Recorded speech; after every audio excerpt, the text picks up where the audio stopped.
Unleashed, a teen spy thriller. Unleashed Book 1. Written by Susan Cady Allred. Narrated by Kristen Jones. Chapter 1. Introductions. Tears flow down my cheeks until I pinch the bridge of my nose and take a shuddered breath. Man, I hate this day already. I lift my gaze to the mountains beyond the Spokane River, where the sunrise peeks over the mountains. I grit my teeth, pull my ponytail through the hole in the back of my Mariner's baseball cap, and start a slow jog. The path twists and turns with the river at a gentle incline. Pine trees, meadows, and an occasional game trail border the paved pathway. A crisp breeze tickles the hairs on my neck, but I barely notice. If I run fast enough, maybe I can outrun my memories. The path passes a large hotel with a terrace that faces the trail and river. There's a guy sitting at a wrought iron table on the patio.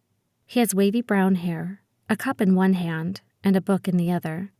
He's sat at the same spot for the last couple of days. Just him. Of course it's just him. Who else is up at 5 a.m? Only the teenage girl who doesn't want anyone to see her crying while she runs. The guy glances up from his book, and his eyes widen.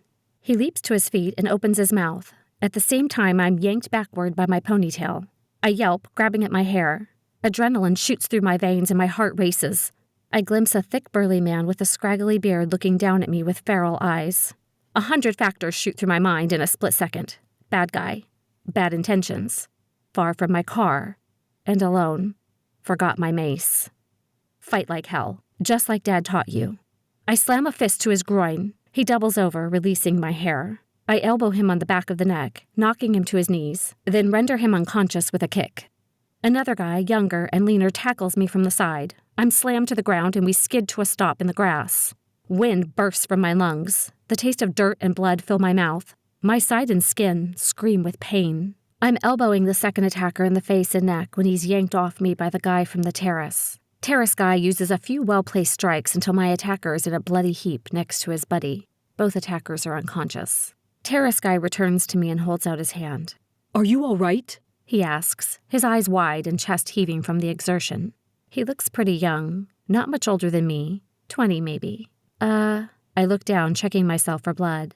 Yeah, I think so. I take his hand and he hoists me off the ground onto my wobbly legs.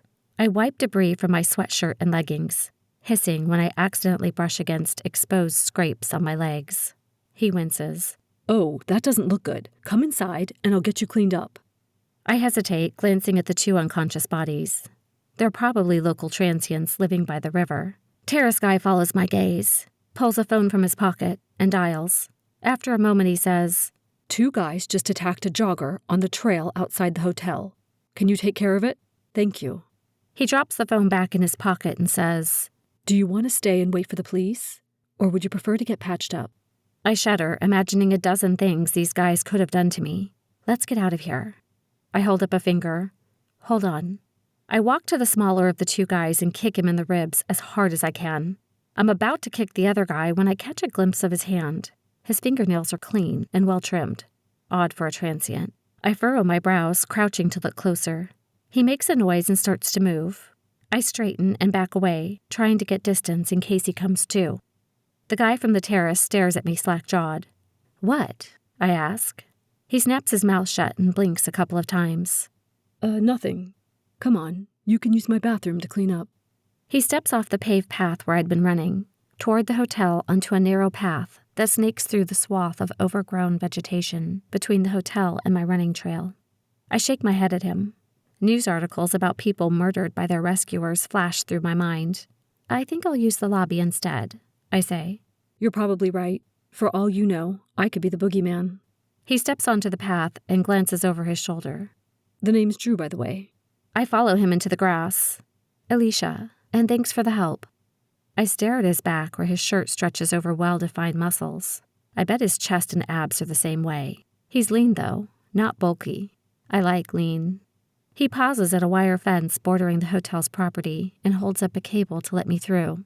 "Thank you," I say, glancing up at him as I pass through the fence. Wow, seriously green eyes. "You bet," he says.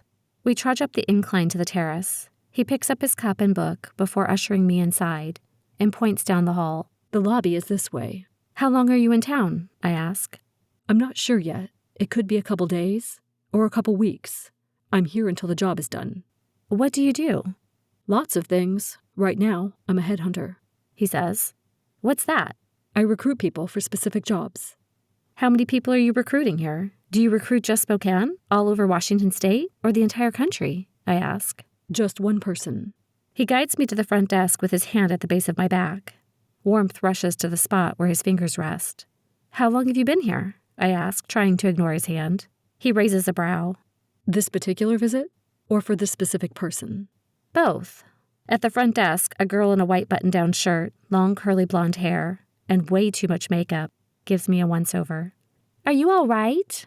She was running and someone attacked her. Do you have a first aid kit and a bathroom she can use? Drew says. The girl, her name tag says Sandy, picks up a phone from the front desk. Do I need to call the police? Are they still out there? Drew shakes his head. I've already made a call. Sandy returns the phone to its receiver, then steps out from behind her desk. Her eyes travel up my body, resting on my forehead. Yeah, sure, follow me. She points to a door near the lobby's entrance, with a restroom sign next to it. You can go in there. I'll bring everything to you. Thank you, Drew says. I don't think it's anything serious, just some scrapes and bruises, I say to him when we stop in front of the bathroom. You sure about that? Drew steps closer, raising his hand to my face. I freeze, unsure how to react. On the one hand, he's a stranger. On the other hand, he did just save me. He gently pushes my hair from my face. I wince as the strands graze my forehead. Mm-hmm. He nods. Hurts, doesn't it? A little. Drew smiles, glancing into my eyes, then back at my forehead. Don't move. He strides into the bathroom, runs the water for a moment, then comes back with a wet paper towel. He motions to my head. May I? Sure. He gently presses the warm, wet paper to my forehead, and I wince again. Pain throbs at the wound. When he pulls his hand away, there's a big red splotch on the paper towel. Is it bad? I ask, suddenly wishing I could look in the mirror. It's still bleeding, but I don't think it needs stitches. Why don't you check yourself out in the mirror, and I'll hunt Sandy down. I nod, watch him leave, then go inside and lock the door. Glancing in the mirror, I groan. Leaves stick out of my hair in all directions. An eye is swelling, and there's a pretty good scrape on my chin, not to mention the gash on my forehead. Somewhere in the struggle, I've lost my baseball cap. Nathan's baseball cap. It was his favorite, too. Sighing, I pick at the leaves in my hair. I'll have to go back to the trail later and see if I can find that hat. It means too much to not make an effort to find it. Drew taps on the door. You doing okay? Yeah. I poke my head out of the bathroom. I look like I've been put through the ringer, but I'll be fine. Here you go. He hands me a washcloth and waves a Band-Aid in front of my face. I managed to wrestle this bugger from Sandy. His eyes widen in mock seriousness. She's tougher than she looks. I chuckle. Drew nods toward my head again. Want me to put it on? Sure. So articulate, Aleasha. While he's carefully placing the Band-Aid over my cut, I say, You didn't say how long you've been here. You got that, huh? He clears his throat. I've been here 6 days so far. How long total for this specific person? A smile twitches at his lips. About 8 months. 8 months? You're persistent. What makes this person so special? Drew grins, then steps away, admiring his handiwork. I've had to do a lot of homework with this one. I've been waiting for the right time to approach them. Why? You never know how a person's going to react. You're recruiting them, right? For a job? That's a good thing, I say. Who wouldn't be flattered by that? Drew tilts his head and gazes at me. You want to go to breakfast? I catch another glimpse of myself in the mirror and wince. How about lunch instead? That's probably a good idea.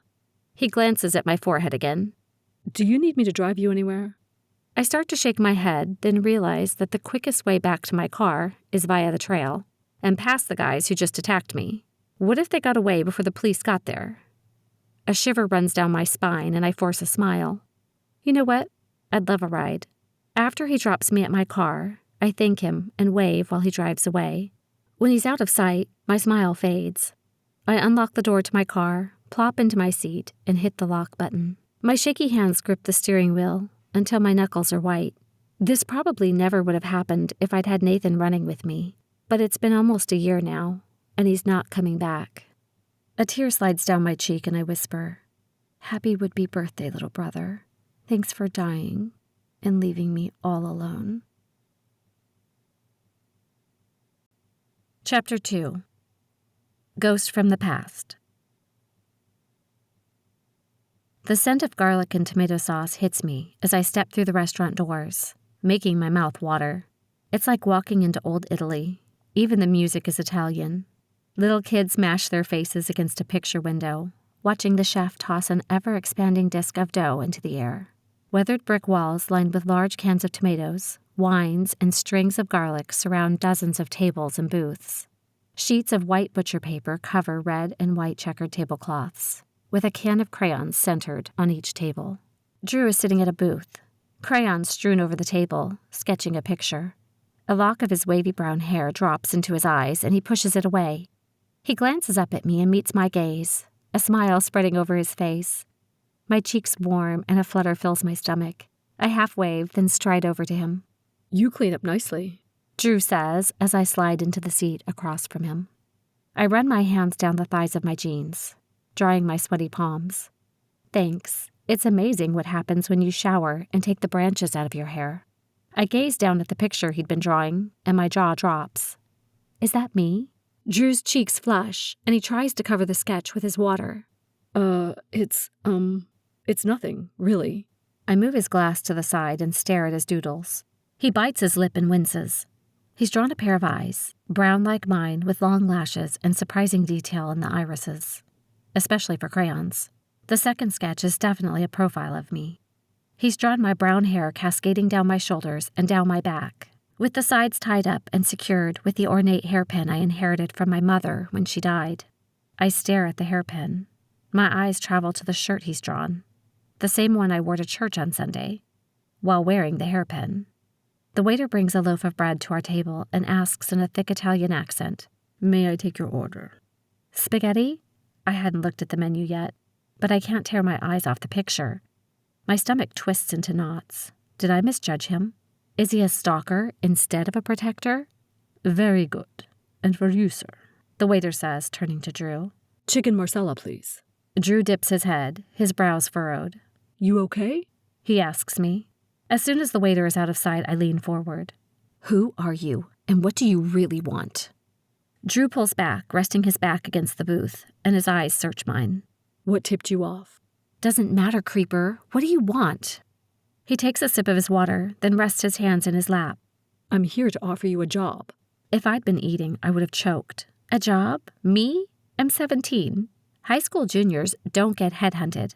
"You start school as a senior this year, and they do when your father was the head of a black ops agency and was grooming you to work with him." I glance around the restaurant. Couples and families eat their food, oblivious to the insanity playing out in our booth. You must have the wrong Aleasha. My father was an accountant, and I was most certainly not trained to be a spy. "That's the point of black ops, Aleasha. Nobody knows you're doing it. The agency has been monitoring you, waiting until you were ready." He points the knife he's using to cut the bread at me. "And your father absolutely trained you." His eyes watch my face as if to gauge my response. I wonder if he expects me to run screaming from the building, because I'm tempted to bolt. Instead, I fold my arms over my chest. "Convince me." Another smile spreads across his face. "Your father worked for a top-secret government program that trains elite teens to infiltrate areas only teens can access." I narrow my eyes at him. "How old are you? 20? 21? Are you one of them?" "I'm 19, and I've been working with them for nearly 5 years. So yes." Dad would never turn kids into spies. They're just kids. Drew inclines his head as if to agree. "The agency chooses those especially adept at handling high stress." I cut my hand through the air. "I'm sorry. I'm still stuck on the whole my dad is a secret agent thing. Where's the proof?" Drew pulls his phone from his pocket, taps several times on the screen, then hands it to me. My dad, several years younger than I remember him, is on a video. I stare at the screen, unable to rip my eyes from his face. It's been months since I've seen him alive. Am I ready to hear his voice? To rip open a wound that I've barely managed to stitch together? With shaky hands, I press play and hold my breath. Dad smiles on the screen. "Hey, Ish." The phone slips from my hand and I juggle it several times until I grab hold and grip it with both hands. If you're watching this, I'm dead. Dad's brows furrow and he frowns. I'm sorry, sweets. I never intended for you to discover the agency this way. Dad looks at his hands and bites his lip. I stare at him, taking in his dark brown crew cut. Dad's broad shoulders fill the screen. I'd forgotten how big 6'6" really was. I vaguely listened to him for the next couple seconds, remembering his funny mannerisms, things I never noticed until he was gone. My heart constricts to the point of physical pain, and my tears make his video blurry. Goodbye, sweets, Dad says, tearing me from my thoughts. I know you'll do the right thing. I love you. The screen goes black. I stare at it for several seconds, taking deep breaths, willing myself not to cry, praying that my heart won't rip from my chest and fall into a heap on the table. Oh, how I miss him. Drew clears his throat, then slides the phone from my grasp. Wait! I snatch the phone back from him and play the message one more time. As I absorb my father's face and drink in the timbre of his voice, a million questions run through my brain. Dad wasn't an accountant? He was Black Ops? He worked with kids? How did I never notice? That explains the crew cut, and the weird hours, and why he never talked about work. But why would he want me to work with him? Did Mom know? What about Nathan? Was Nathan supposed to work with Dad too? The questions come faster and faster, threatening to send me into a panic. I press my eyes closed and breathe deep. Focus. Do not freak out. I slide the phone back to Drew. Supposing I believe you, and supposing my father was part of your agency, I didn't know anything about it, and I would have remembered if he was training me to be a super secret spy. Oh, he was training you all right. It's my understanding your mom wasn't fond of the idea, so he was covert about it. My mind flashes back to Mom. Long, curly brown hair, the same color as mine. Kind blue eyes, and a laugh that would melt the toughest of hearts. She knew about Dad? Yes, and he trained you all your life.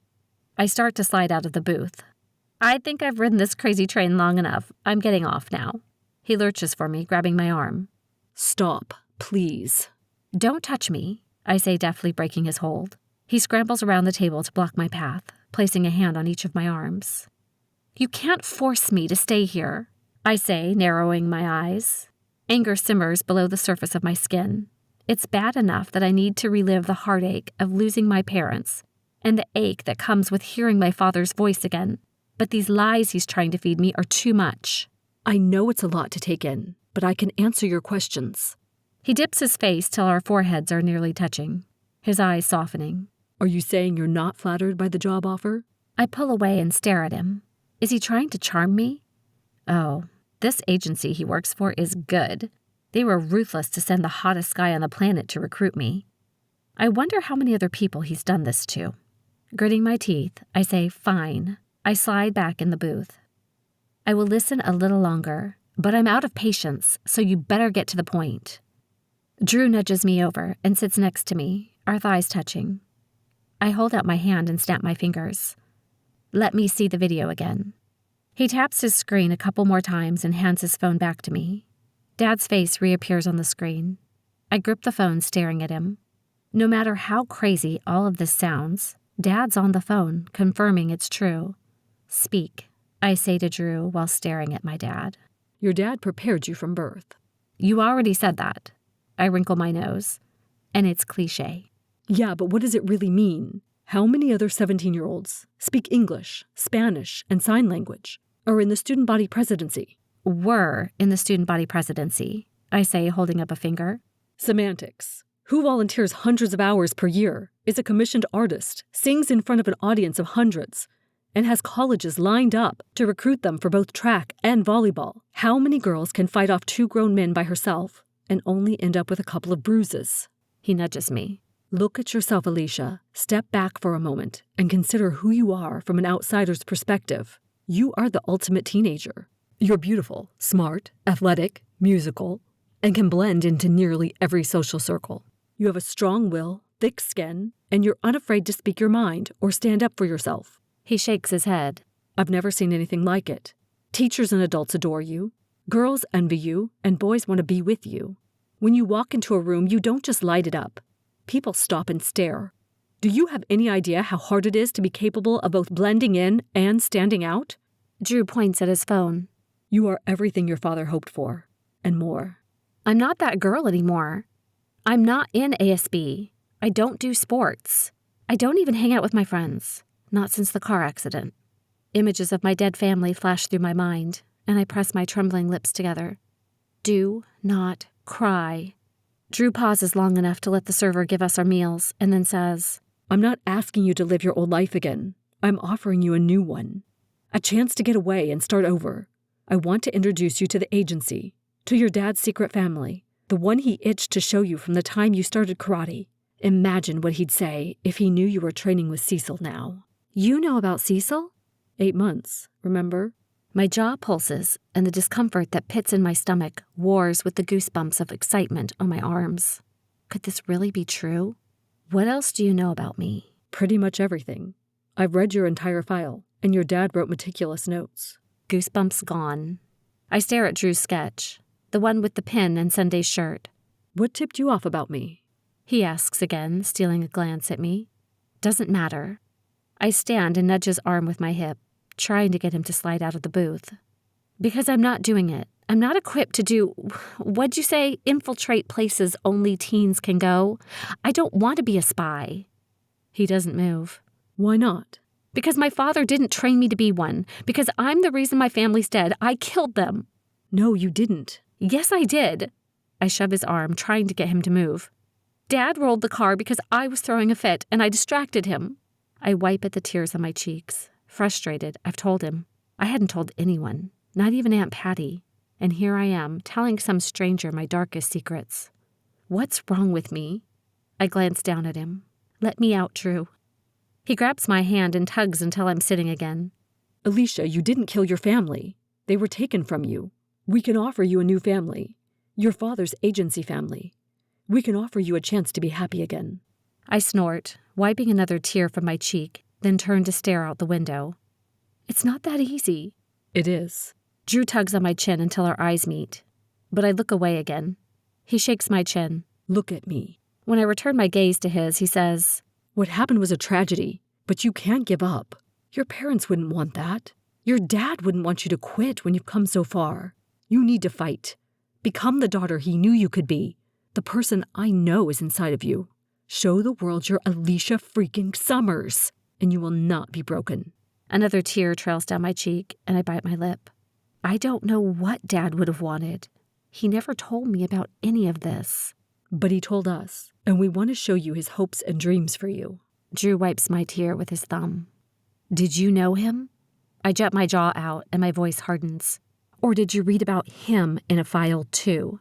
I knew him. He was a good man. He talked about you and your brother Nathan all the time. Preparing the two of you was his obsession. Turning away from him, I grab my fork and pick at my spaghetti before dropping my fork. It clanks onto the plate. This is too much. How can any of this be real? I shake my head and shove a palm against my eye, hoping to ease my throbbing forehead. Everything I know about my dad is a lie. I think of Nathan, a gangly 13-year-old with big brown eyes and a heart of a teddy bear. What would he have done if propositioned like this? Why would Dad want us to do this? Why would he want to make us agents and risk putting us in danger? More tears spill down my cheeks. Drew wraps his arm around my shoulders, pulling me into a hug. He holds me until my sniffling stops, then slips me a napkin. Because when everything is at stake, you don't send in your second-string players. You put the very best you have on the court. I take a shuddered breath. I'm his best player. You can be, but there's stuff that can only be learned when you're with us. Huh? On-the-job training. We'd like you to join us and do a job. A job? It takes a while to register. My brain is working at half speed. First, he's telling me Dad is a spy, and just like that, I'm expected to do a job for them? I swear I'm getting whiplash. We'll start you off easy, he says. I doubt being a spy is easy. It can be, for now. I shake my head and pull away from him. The brick walls are closing in on me, and the garlic tomato scent turns rancid. I close my eyes and grip the table, struggling to maintain control. Quit being cryptic, Drew. Give me specifics. We need your eyes in a high school. Look, see, observe. Tell us if you notice anything unusual. That does sound easy, I say slowly. You won't be alone. We will be there to help and protect you. Protect me? From what? I thought I was going to look and observe. That's our hope, but sometimes things don't go as planned. We need to be prepared for anything. Will I have to fight anyone? I can't say for sure. What I can say is, you have the skills to get the job done. And if you have to kick a few bad guys' butts, well, that's why they're bad. They like to put up a fight before they're defeated. Drew leans back, grabbing the crayon and doodling again, shading the contours of my profile. You're serious? You want me to fight people? Who exactly are you talking about? And what exactly are you talking about? I lower my voice. I don't have to kill anyone, do I? We're not sure if you'll have to fight anyone, Aleasha. Right now, we want you to investigate. But you need to be prepared for anything. As for the details, I can't give more unless you're in. Drew's brows arc. Are you in? I glance down at the table. Drew is shading the lips. My lips. My eyes dart to his. He's watching me. A smile forms on his mouth. Crap. He knows I'm going to say yes. I narrow my eyes. Maybe. Chapter 3. Wit and Wagers. Today my attack is fierce and unrelenting. My sparring partner staggers backwards until he's pinned against the ropes, his forearms protecting his face. His glassy eyes roll into their sockets, and he slides like a sack of potatoes to the ground. I think that's a record, Aleasha, Cecil calls. I glance at Cecil. He's pacing the ropes, grinning. His wrinkled hands clutch my towel and water bottle. I spit out my mouth guard and undo my chin strap, shoving a rogue strand of brown hair out of my eyes. Do you have anyone else I can fight? He shakes his graying head. Sorry, Ish, you've used up all my fighters, and I had to beg the last guy. Thanks anyway, Coach. I jump down onto the cold concrete floor of the gym, enjoying the chill on the soles of my feet. The floor is the only thing cool in this sweatbox. Giant fans placed along the walls do little to circulate the air. But Cecil's gym wasn't meant to be comfortable. It was meant to create fighters. A large matted area for martial arts flanks the right side of the ring. Free weights, pulleys, and bags dominate the space to the left of the ring. Sweat drips down dozens of faces as grunts echo off the cinder block walls. Oh, and the smell. It's a nasty mix of sweat and dirty socks. Giant posters filled with motivational quotes and faces, previous people Cecil has worked with, competing in big-time venues, stare from the walls. Several posters are of Cecil, the owner, in his prime. I'll fight you, a masculine voice says. I turn to see who it is. My eyes widen as Drew strides toward me. His brown hair is tousled, and he's wearing a white tank top that does nothing to hide his sculpted body. I'm sorry? I say, trying to sound casual, but my delivery is more of a croak. It's been 2 days, Aleasha. I thought you'd call. He stops in front of me, invading my personal space. He tilts his head. Are you avoiding me? Cecil puts a hand on my shoulder, drawing my attention. You want to spar with Aleasha? Are you experienced? Cecil asks. I can hold my own, Drew says, his green eyes never leaving mine. Drew's lips twitch upward. Is he mocking me? Is he flirting? I narrow my eyes. Is he upping his game?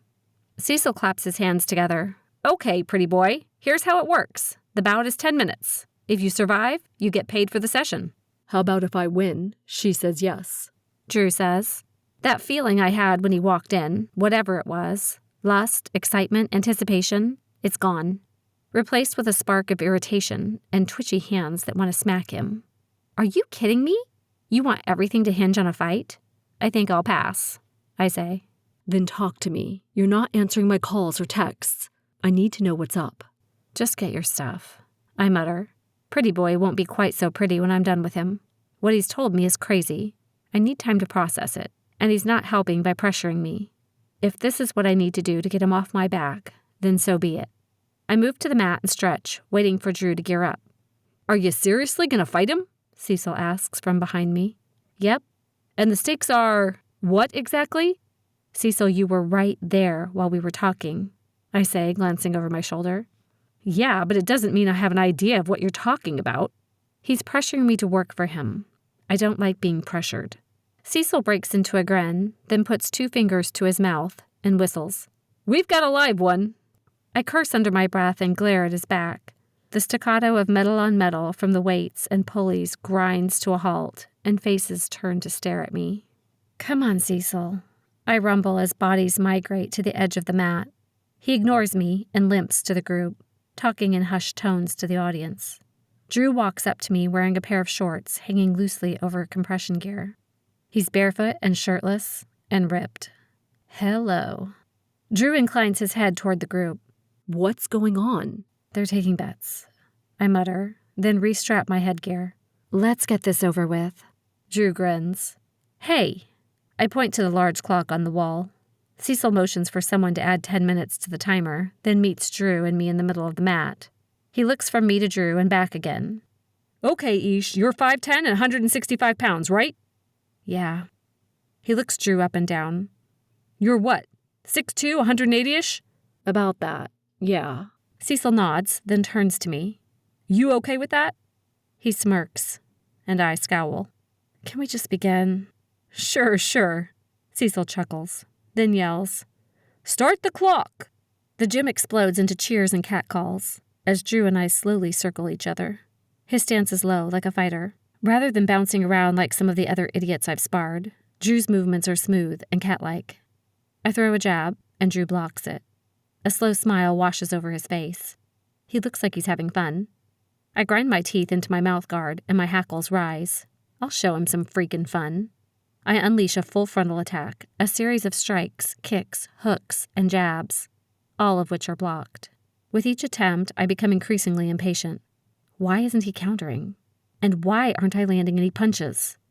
"I thought you came here to fight," I say, grunting between blows. Actually, I came to persuade you. He blocks me again, his voice mild, as if we're strolling in a park. After several more stymied attempts, I glance at the clock. We've seconds left, and Drew hasn't thrown a punch. "Dude, are you gonna fight or what?" With 1 second left on the timer, he smirks and drops his hands. My mother taught me never to hit a girl. My fist contacts with his face, and his head whips back. He staggers backward a couple steps, blinking several times. The crowd groans and winces. "Well, your mama never thought you'd fight me." I spit my mouthguard onto the mat next to his feet and stalk off the mat. I yank off my helmet, chuck my gear into my backpack, then hoist the bag onto my shoulders. I'm sorry, Drew says from behind me. I whirl around to give him a piece of my mind, but he's standing there all shirtless and charming, dabbing at his lip with a rag. Well, that's too bad, because I'm still not ready to answer." Hold on. Drew grabs my arm as I turn to leave. "No touchy," I say, swiping him off my arm. "You were supposed to fight me, not run around like a scared little girl fending off my advances." First off, having a strong defense is a great offense. And second, you can make all the advances you want on the mat, so long as I can make them off it. "All right, I think we're done here." I wave goodbye to Cecil and leave without looking back. Pausing in the parking lot, I close my eyes and listen to the symphony of horns and engines zooming by on the street near the parking lot. The June sun warms my head, while a breeze dries my sweat and carries the aggravation of the gym away. Okay, I'm sorry, Drew's voice says from behind me. I open my eyes and sigh, letting my shoulders slump. Drew circles around until he's facing me. Would it help if I say please? I grab the helmet off my black Kawasaki Ninja and stow my bag. Drew puts his hand on my arm. I shrug him off and climb onto my bike, letting it roar to life. "Bite me." That can be arranged, he says, flashing a grin. I respond with a tight smile, then flip him the bird as I drive away. Call me, he calls after me. Not a chance. His first impressions weren't bad, but his second impression sucks. Chapter 4. Stalker. Beep, beep, beep, smack. I glare at the time, 4:45 a.m. One of these days, I'm going to shut you up for good. I grumble at my phone. I fling off my blankets and swing my legs onto the carpet, rubbing the sleep out of my eyes, then glance around my room. Still bare. I've been living with Aunt Patty for 8 months now, and I still haven't decorated. The blanket Aunt Patty said I could use until I unpacked is half on the floor and half on the bed. A couple of open boxes sit nearby. One box doubles as a laundry basket. and another one holds a pile of clean clothes I paw through when I need to change. I sigh and grab my running gear. Maybe tomorrow I'll finally move in. I change, then stretch. More questions niggle at my brain, but it's too early to think. I wedge an earbud in my right ear and tuck the other bud into the strap of my sports bra. After the incident on the trail 3 days ago, Aunt Patty insists I bring my bear spray with me, just in case. Actually, she wanted me to change trails entirely, but I refuse to let one bad experience scare me away from my favorite spot. I begin a slow, easy pace down my street. Pine and oak trees cast giant shadows onto the asphalt. Lilac bushes and peonies scent the air with a soft floral fragrance. A hissing sprinkler cuts into an otherwise silent morning. I'm not even a block away from home before my mind takes off at record pace. It's weird to think they want me to be an agent, or spy, or whatever they want to call me. I'm not sure who them is exactly. Have I really been molded to be who they want me to be? What does that mean? Am I going to wake up one day and realize I was brainwashed? That I'm nothing but a government tool? What sort of girl would I be if I'd had normal parents and lived a normal life? I shake my head. It's not true, no matter what Drew says. Sure, Dad taught me some stuff, like how to fight. But there were lots of girls in my karate classes, and it's been a great outlet as I've recovered from everything. I'm still me. Dad didn't force me to do anything. He encouraged me to follow activities I already loved. But how am I supposed to handle all this news? Heaven knows this year has sucked. First, my entire family dies, and now Drew? What other secrets will I uncover with him? And will I be able to handle them without being sucked back into a depression again? It took a long time to dig myself out of that deep, dark pit. I don't want to go back there. Ever. This whole spy thing is pretty cool. Far-fetched and scary, but cool. What if I fail? What if I can't do what they think I can do? What if I have to fight people? What if... I take a deep breath, concentrating on unclenching all my muscles and easing the pressure in my chest. I take another breath and another, focusing on the lilacs and the sun warming my face and scalp. You know what? Right now, with all the things happening in my life, it would be nice to get out of here and not be seen as the orphan girl whose family died. Plus, Dad had an entire secret life I never knew about.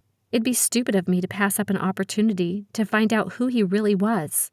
I'd probably spend the rest of my life wondering about him. And family? What a nice change that would be. I love Patty, but it's like she's afraid to talk about Dad, Mom, and Nathan. She tiptoes around, pretending as if they never existed. There are no pictures of them on her walls, and she never talks about them or asks me how I'm feeling. I hate pretending. They are my family. I want to talk about them and relive memories and not feel as if I'm breaking some unwritten rule by doing it. I want to feel as if I'm wanted, a valued part of a family, rather than feeling as if I was thrust on a person and they're making the best of a bad situation. I veer onto my favorite trail, but this time I'm hyper aware of my surroundings and all the movements nearby. I'm the only person out here. A couple of chipmunks dart across the trail in front of me, and I jump. When I rip my eyes from where the rodents disappear under a bush, I stop. Drew is leaning against a fence post, gazing at the river. His hair is damp, and he's wearing gray running shorts coupled with a pristine white tank top, looking like he's just finished modeling for a sporting goods ad. My stomach flutters for a nanosecond before it drops. I run my sweaty hands down the sides of my frayed running shorts and pull at my holey shirt to unstick it from my chest. Groaning inwardly, I remember the messy bun poking out the back of the tattered Mariner's baseball cap I'd recovered from the trail earlier. Will he be able to smell that I haven't showered since yesterday? I wipe under my eyes. Please don't look like a raccoon. I should have looked in the mirror before I left, and I should have known he wouldn't give up, or let me run alone, especially after being attacked. I search for another trail, anything to avoid him. A rabbit catapults from under a nearby bush, drawing his attention. Drew's eyes flicker to the bunny, then to me, and a smile washes over his face. Chapter 5. Revelations. I sigh and resume my run. What are you doing here? I ask as I pass him. I was beginning to wonder if you'd show. I was about to see if everything was okay. He falls into step beside me. Don't you know it's a bad idea to stalk me? It's not like that, and you know it. 8 months, Aleasha. I've been here since just after the accident. You can learn a lot about a person, their habits, who they are in 8 months. You could have just asked. And why did you wait so long to contact me? We didn't know how you'd react to losing your family. I was sent to observe you. It wasn't until recently the agency decided you were ready for contact. How did you monitor me? Was I injected with a tracking device? Did you follow me everywhere? My voice turned shrill. Are there video cameras in my room? The idea gives me the heebie-jeebies, and I shudder. Calm down. There are no cameras in your room. Your aunt agreed to cameras in the common areas of the house, and GPS devices on your car and bike. I stop, close my eyes, and pinch the bridge of my nose. You've talked to Patty? When? How long have I been bugged? From the beginning. How did I not notice you? How did I not realize I was being watched? I gasp, and my eyes widen. Wait a second. Memories, more like flashes and snippets from the past several months, fill my mind. Drew's lips twitch upward. You remember, don't you? You were at the gym by the mirrors. Your back was always to me, but I could see your face in the reflection. And I saw you sitting in a car a couple times. But each time, it was a different car. And then, of course, there's the terrace. I snap my fingers, pointing at him. The mall on Black Friday when I was Christmas shopping for Patty. You were sitting at a table in the food court. It looked like you were waiting for someone. He stops in the middle of the trail and stares at me. You remember that? There were thousands of people that morning. You look completely out of it. How did you notice me in the middle of that crowd? I don't know. I just did. You, a teenage girl, in the middle of a major depressive episode, and surrounded by thousands of people, were still able to pick me out of the crowd and remember me. We move to a bench overlooking the river and sit listening to the rush of the water flowing past us. I pick up a rock near my foot and throw it to the water. Dad insisted we be aware of our surroundings at all times. He used to make it a game when we were driving. He'd ask us out of the blue, "What was the license plate number on the red car that just passed?" Or, "Describe the lady in line behind us." I shake my head. Why didn't I realize you were everywhere? Just like you've been trained to remember. I'm trained to be forgettable. If you saw me that often and still didn't feel threatened, then I did my job. Besides, you were in mourning, survival mode. You isolated yourself from everyone and no longer cared about the world around you. There could have been a stampede of elephants running through your room, and you wouldn't have cared. He glances at me and tilts his head as if contemplating. And yet, you noticed. No. No? I should have been more aware. I should have known you were watching me. Were you here when I was crying on the banks of the river, trying to hold it together and failing miserably? If I'd known, I wouldn't have... I throw my hands into the air. I don't know, but I certainly wouldn't have let you watch me. I search his face, looking for clues about what's going on in his mind. His eyes soften and a frown tugs at his lips. This is not the face of a man trying to stalk me or manipulate me. No, this face wouldn't hurt a single hair on my head. I'm sorry you feel your privacy was invaded, Drew says. That wasn't my intention. Short of locking you in a room and doing a complete psychological evaluation, there was no other way to assess your progress. Can I ask you a question? I ask. Anything. If you knew I could handle those goons on the trail, why did you come to my rescue? I'd never let anything happen to you, Aleasha. Why? Because the agency told you to protect me? Drew shakes his head. Because you're you. Okay. I sigh, scrubbing a hand down my face. I gaze back out at the water. I can't change the past, but now I know about you. I want a say in what you do from now on. Like what? I don't like the idea of Big Brother recording everything I do, I say. I'd like some privacy. I'll see what I can do. I need more than that. It's not normal, and it's going to mess with my mind. Don't you trust me? He asks. I just met you. I trust you as far as I can throw you. Drew smiles. Good point. I forget. Everything has been one-sided until now. I'll talk to my boss about more privacy. I promise. Thanks. I glance at him out of the corner of my eye. Why you? Where do you fit into this equation? That depends, he says, a crooked smile forming. Are you in? I clench my jaw, resisting the urge to bristle. It's only been a few days since Drew and I met, and he's asking me to become a spy and go to a new school without knowing what I'll be doing, how safe I'll be, or if I'll have to fight to save my own skin. Who in their right mind would run blindly into that scenario? The memory of Dad on Drew's phone flashes through my thoughts. I'm sorry, Ish. I didn't want it to be this way. For the first time in I can't remember how long, the thought of Dad makes me hopeful. Even in death, he's given me an adventure. What other secrets did Dad keep? I turn to Drew and say, me working for your agency was my father's brainchild? Yes. And you think I have what it takes to do this? Absolutely.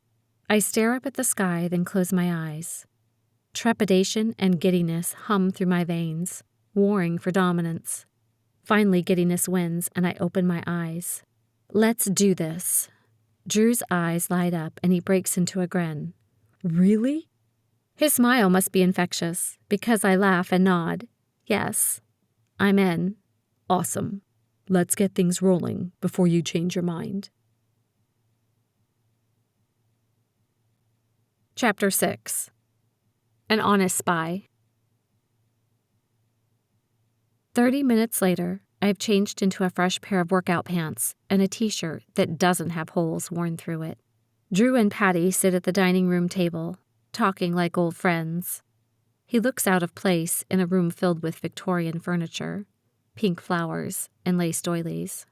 She's wearing a silk button-up shirt and perfectly styled blonde hair rolled into a twist, with her legs crossed at the ankles. Drew is still wearing his shorts and tank top. How long have you known about Drew? I ask Patty as I open 2 cans of Dr. Pepper, handing one to Drew. She stirs her tea and says, Your father hinted about a special project to me when you were a baby. I had no idea you were the project till you came to live with me. A few weeks after the funeral, your parents' attorney mailed me an old DVD with instructions to watch it while you were at school, then to call a number when I finished watching it. The video was your dad detailing his plans for you and asking me to continue the project in his absence. Patty smooths the white tablecloth. I didn't have a choice, really. Either I took you in and allowed the agency to work with you, or they would find someone else for you to stay with. My mouth pops open. Why would Dad do that? I know we never got together when I was a kid, but you're still family. Why would he want to give me to strangers over you? She rings her perfectly manicured fingers together. Oh, Keith wouldn't have left it up to chance. I'm sure he had a trusted friend lined up in case I fell through. She looks away, seemingly unable to meet my gaze. Sometimes your father and I didn't see eye to eye on things. But when I was told of his death, there was no question I'd take you. She offers a sad smile. I will take care of you no matter what, even if that means working with the agency to do it. I stare at her, wondering what I would have done in her shoes. Flashes of those weeks after the car crash run through my mind. The funeral, closed caskets, weeks of denial, waiting for my family to walk through the front door and declare everything was some sort of cruel hoax. A lesson to teach me not to be so self-centered. When they never materialized, guilt set in, and depression. There were weeks I wouldn't climb out of bed except to use the bathroom. Either I'd sleep or stare at the ceiling, wondering why I was the one who survived. It was awkward at first, but Patty did the best she could. I had never met her before the car accident. Dad never spoke about her, and I'd spent my whole life thinking he was an only child. Then, when the judge informed me I had an aunt who wanted to take me in, I didn't have a choice. I went to live with a stranger and prayed she would be good to me. And she was. She is. I reach over and squeeze her hand. Thank you for everything. She smiles at me, her eyes sad. That's what family's for. I turn to Drew and let out a puff of air. Are you ready? Whenever you are. I stand and straighten my shoulders, hoping to build some courage. It's time to jump down the rabbit hole. Drew guides me through Patty's frilly living room, toward the front door. I stumble because I'm more focused on his hand on my back than where I'm walking. I'll try to have her back by dinner, he calls over his shoulder, then says to me, Your car or mine? Mine. As you wish. Drew walks me to my Camaro, a gift to myself with my parents' life insurance money, and waits. I stop at the hooks by the front door, retrieving my leather jacket and a couple helmets. "Nuh-uh, we're taking the bike," I say. Drew's face pales and his eyes widen. I've seen you drive."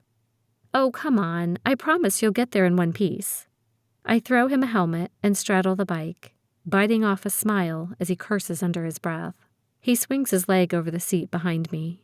"Does having me drive void your man card?" I ask. "There's nothing about you that voids my man card. If anything, I get points." I roll my eyes. Enough flattery. I've already agreed to join the agency. "I only speak in truisms." Truisms? "I don't lie." An honest spy? How is that possible? "My mother would come out of her grave and kick my butt if I weren't." "Oh, I'm sorry. I didn't know." A pang of longing fills my chest. Oh, how I miss Mom. Our long talks while driving to out-of-town track meets. The way her eyes would gleam before she beat me at a game of cribbage. Or the way she hummed when she made pancakes on Sunday mornings. "It's all right," Drew says, cutting through my thoughts. "It made me a good candidate for the agency, not having parents. It's been 7 years since they died, but I understand how you feel. If you ever need to talk, I'm here. Showing others kindness is the least I can do to honor her memory." Drew chuckles. "No matter how ornery they are." I slap his leg and make a face. "Ow!" "Where are we going?" I ask over my shoulder. "Head out of town toward Mount Spokane. I'll give you directions as we go." The bike roars to life and we roll out of the garage. I glance over my shoulder before pulling onto the street. Drew's hands hover at my waist. "Grab tight. I won't bite." "Hard." I grin and accelerate. He snatches my waist just as he's about to fall off the back of my bike, and he holds on for dear life. The concrete jungle, filled with shades of blacks, grays, and glass, changes to vivid greens and browns as we leave Spokane behind us. Soon the earthy tones fade to tans and golds. We travel past wheat fields and an occasional farmhouse. The road veers to the right and crosses under a railroad bridge. We pass through a stoplight and follow the winding road until he directs me to slow in front of an old industrial complex, where an aluminum plant used to operate. I must have passed this abandoned compound a dozen times on the way to track meets at the nearby college, and I never took a second glance. Now that I'm here, I take in every detail. The parking lot is cracked and covered with waist-high weeds. A 6-foot-tall chain-link fence topped with barbed wire surrounds the parking lot and any entrance to the crumbling brick building. Nearly every window is shattered. Debris litters the lot. Giant vents resembling Frankenstein bolts stick out of the flat roof, and pieces of corrugated metal hang off the sides of various buildings. Drew directs me to turn on a dirt path near the far corner of the fence, but I slow to a stop, eyeing the property. We're not going in there, are we? It looks like it's been closed for 50 years. Actually, the aluminum plant closed down nearly 30 years ago, but you should never judge a book by its cover, especially when working with the agency, he said. With white knuckles, I accelerate, letting the bike rumble down the dirt path. My stomach clenches and my eyes shift from left to right, waiting for something to jump out at me. When we're 10 feet from a gate, it slowly rolls to the side, allowing us to pass. It's the first sign of life I've seen in this place since we got here. We follow the cracked asphalt around the structure that looks like it's been stripped by looters.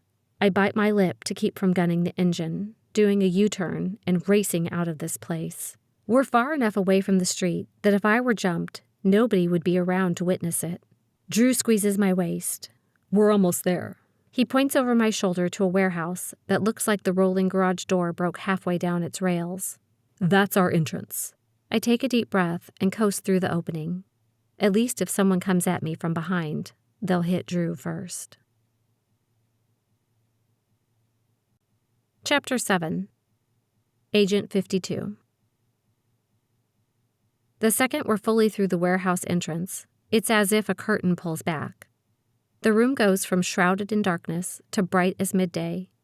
The warehouse, which looked deserted and covered in debris from the outside, is now pristine and teeming with soldiers wearing some sort of mechanical apparatus that connects to their bodies like a metal skeleton. Several soldiers point their weapons at us. I hit the brakes and Drew's chest slams into my back. Whoa, he says, chuckling. They're expecting us, remember? It doesn't look like it, I say, raising my hands into the air to show the soldiers I'm not a threat. Drew holds out some sort of identification, reaching over my shoulder to show the nearest soldier. Agent 1024 here to meet with Agent 52. The soldier pulls up a square device attached to his belt loop and scans Drew's ID until the device beeps and a green light flashes. The soldier glances at the device, then nods. Proceed. Drew squeezes my waist with his free hand and points to a door on the far side of the warehouse hangar, on the other side of the soldiers. You can park there. I nod and accelerate, holding my breath as I drive between the soldiers. Their weapons may be lowered, but I still feel as if I'm being watched. We leave our helmets with the bike, and Drew guides me to the building, climbing several cement stairs to a gunmetal gray door. I reach my hand out to the door's knob, but the door opens, revealing a man. His thick body fills the darkened doorway. His face, framed with close-cropped salt and pepper hair, breaks into a grin. You finally made it, he says with a deep, booming voice. I was beginning to wonder if we'd have to send out a search party. He holds out a meat cleaver hand to me. The name's Randy. Aleasha, nice to meet you, I say, shaking his hand. The man grins again and steps back into the building, making room for us to enter. Welcome to the agency. As I'm about to step through the doorway, the brick wall next to it ripples and someone sneezes. I jump backward. Holy mother of... Randy does a facepalm and groans. Way to keep your cover, Ordway. Might as well show yourself now. Sorry, sir, a masculine voice says, sounding as if it's inches from me. I flinch again, glancing around me, with my hands raised in case I need to fight anyone or anything off. The brick ripples as if I'm looking at it through a giant drop of water. A face appears, hovering in the air without a body. What the... I say. We employ the use of quantum stealth technology, Randy says, nodding toward the face.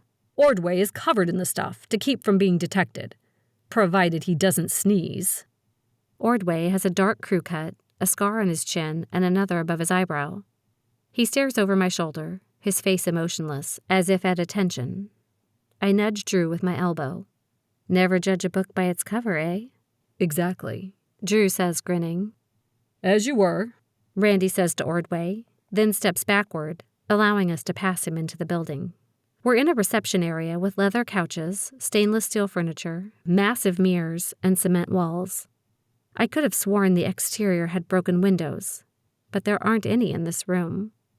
Welcome to the Advanced Global Enforcement and National Cloaked Youth Program, a.k.a. the Agency.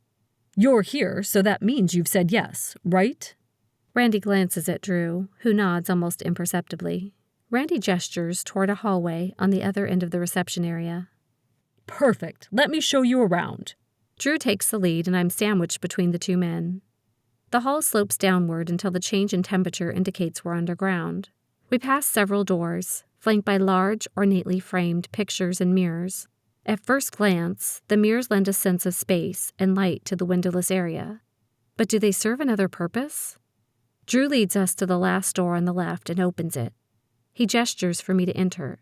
2 leather sofas face one another, separated by a coffee table resting on an oriental rug. More artwork and mirrors cover the walls. I stand next to the door, feeling oddly unsettled, as if someone is watching me. I circle the room, pretending to admire the art, stopping at a giant mirror. I stroke its gilding, then the glass itself. There's distance between my fingers and its reflection. 2-way mirror. No wonder I feel as if I'm being watched. I move to a painting, pretending to admire it. Who's your favorite artist? Randy asks from behind me. I glance back and smile. I prefer Leonid Afremov. If you like Van Gogh, you'll appreciate Afremov. I'll have to keep that in mind. Randy gestures to one sofa as he moves to sit on the other. Come, have a seat. I oblige the older gentleman, and Drew sits next to me. I presume Drew told you about the job, Randy says, leaning back and crossing his ankle over his knee. Vaguely, something about observing and reporting. For the most part, yes. But we do have a concrete objective, something measurable. What is it? I ask. Randy grabs a remote from the coffee table and pushes a couple buttons. The room dims, and one of the mirrors turns into a monitor filled with a bullet list of statistics. We want you to go to Walla Walla, Washington. They have a high school with an unusually high incidence of bullying, attempted suicides, assaults, and such. Last year, most of the football team was suspended before playoffs and lost their chance at state. We think the two are connected in some way. We have a theory, but now we're looking for evidence. How did a high school get on the agency's radar? I ask. Another agency has an ongoing investigation in this city and discovered what's going on in the high school. They asked us to investigate. A pit forms in my stomach as I read the statistics. This will be way harder than Drew let on. I glare at Drew, but he avoids my gaze. That son of a motherless goat, he tricked me. I politely listen to Randy while plotting Drew's demise in my head. Lucky for you, Randy continues. They're looking for quality athletes who can bring back their good name. I'll have someone call and organize a meet and greet of sorts. You can introduce yourself to the coaches and find out more about their programs. Once they see you, the ball will be in motion. That still doesn't explain my objective, I say. We suspect much of what's happened is tied to a girl named Madison Black. The problem is that Madison has others do much of her dirty work for her. And those who are caught refuse to implicate Madison in any of the crimes. Of course, who can blame her? Her father has been accused of racketeering, and I'm told he controls several members of the local government. Randy waves his hand as if trying to shoo a fly. Our focus is the high school. 5 kids in that school committed suicide last year, and there were several other attempts. The kids aren't talking, so it's time to infiltrate the system and get close to Madison. I close my eyes and count to 10. Pressure weighs down on my chest like a 50-pound kettlebell, and a pit of fear forms in my stomach. What was so bad that 5 kids decided death was their only option? I'm sorry, I don't like to be tricked. I say, I was told this would be low-key, with little to no potential for danger. I think you should find somebody else. I stand up, and Drew's eyes widen. Who said anything about danger? Randy shakes his head. We're looking for someone who will fly under the radar. Besides, you're smart enough to talk your way out of a situation. Strong enough not to let their crap get to you. And if you get in a bind, you've got the skills needed to get out of it. Randy stands. Aleasha, you're here because you have the body of a 17-year-old girl, but the strength of character we need to complete this mission. You won't be a punching bag. Your father made sure of that. And what if they figure me out? How am I going to handle that? We're not going to send you in there unprepared. Randy puts his hand on my shoulder. I shrug him off. We're talking to you now, months before you start your senior year, for a reason. We'll spend the summer getting you ready. Randy says. The agency's as invested in your safety as you are. Besides, you're more than just an agent to me. You're my best friend's daughter. Funny, I don't recall Dad mentioning you. I say through clenched teeth. I want to flop on the ground and kick and scream. This is so unfair. What pisses me off most is it doesn't change a thing. I know this is still the right thing to do. Plus, I won't learn about Dad's secret life if I walk away now. I glare at Drew but speak to Randy. Fine, I'll do it. If I get some say in how this goes down. I'm a real person, and I'm only going to graduate once. Fair enough, Randy says. But we have conditions too. Like what? First off, those clothes of yours have got to go. Randy gestures to my workout pants. You may have gotten away with sweats and ponytails last year, but not now. Money, fashion, and status is important to Madison. To get her attention, you must ooze sophistication. My stuff is comfortable. What's wrong with it? Secondly, he says over my protest, Drew will be your handler. We'll insert him into the high school with you so the two of you can work together on this project. Absolutely not. I glare at the older man. Drew doesn't look a day younger than 20. He will not pass as a high school student. Plus, I can't guarantee I won't kill him myself. Then what do you suggest? I don't want to send you in there alone, and we can't bug the entire school and student body. I don't know. You figure it out. I'm just saying if you make Drew a student, you'll be done before you start. We can't send you in there alone. Why not? You said it's supposed to be low-key. What it's supposed to be and reality sometimes differ. Randy says, his face reddening. He runs a hand through his hair.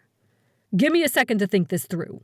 He turns his back on me and paces the room, muttering to himself.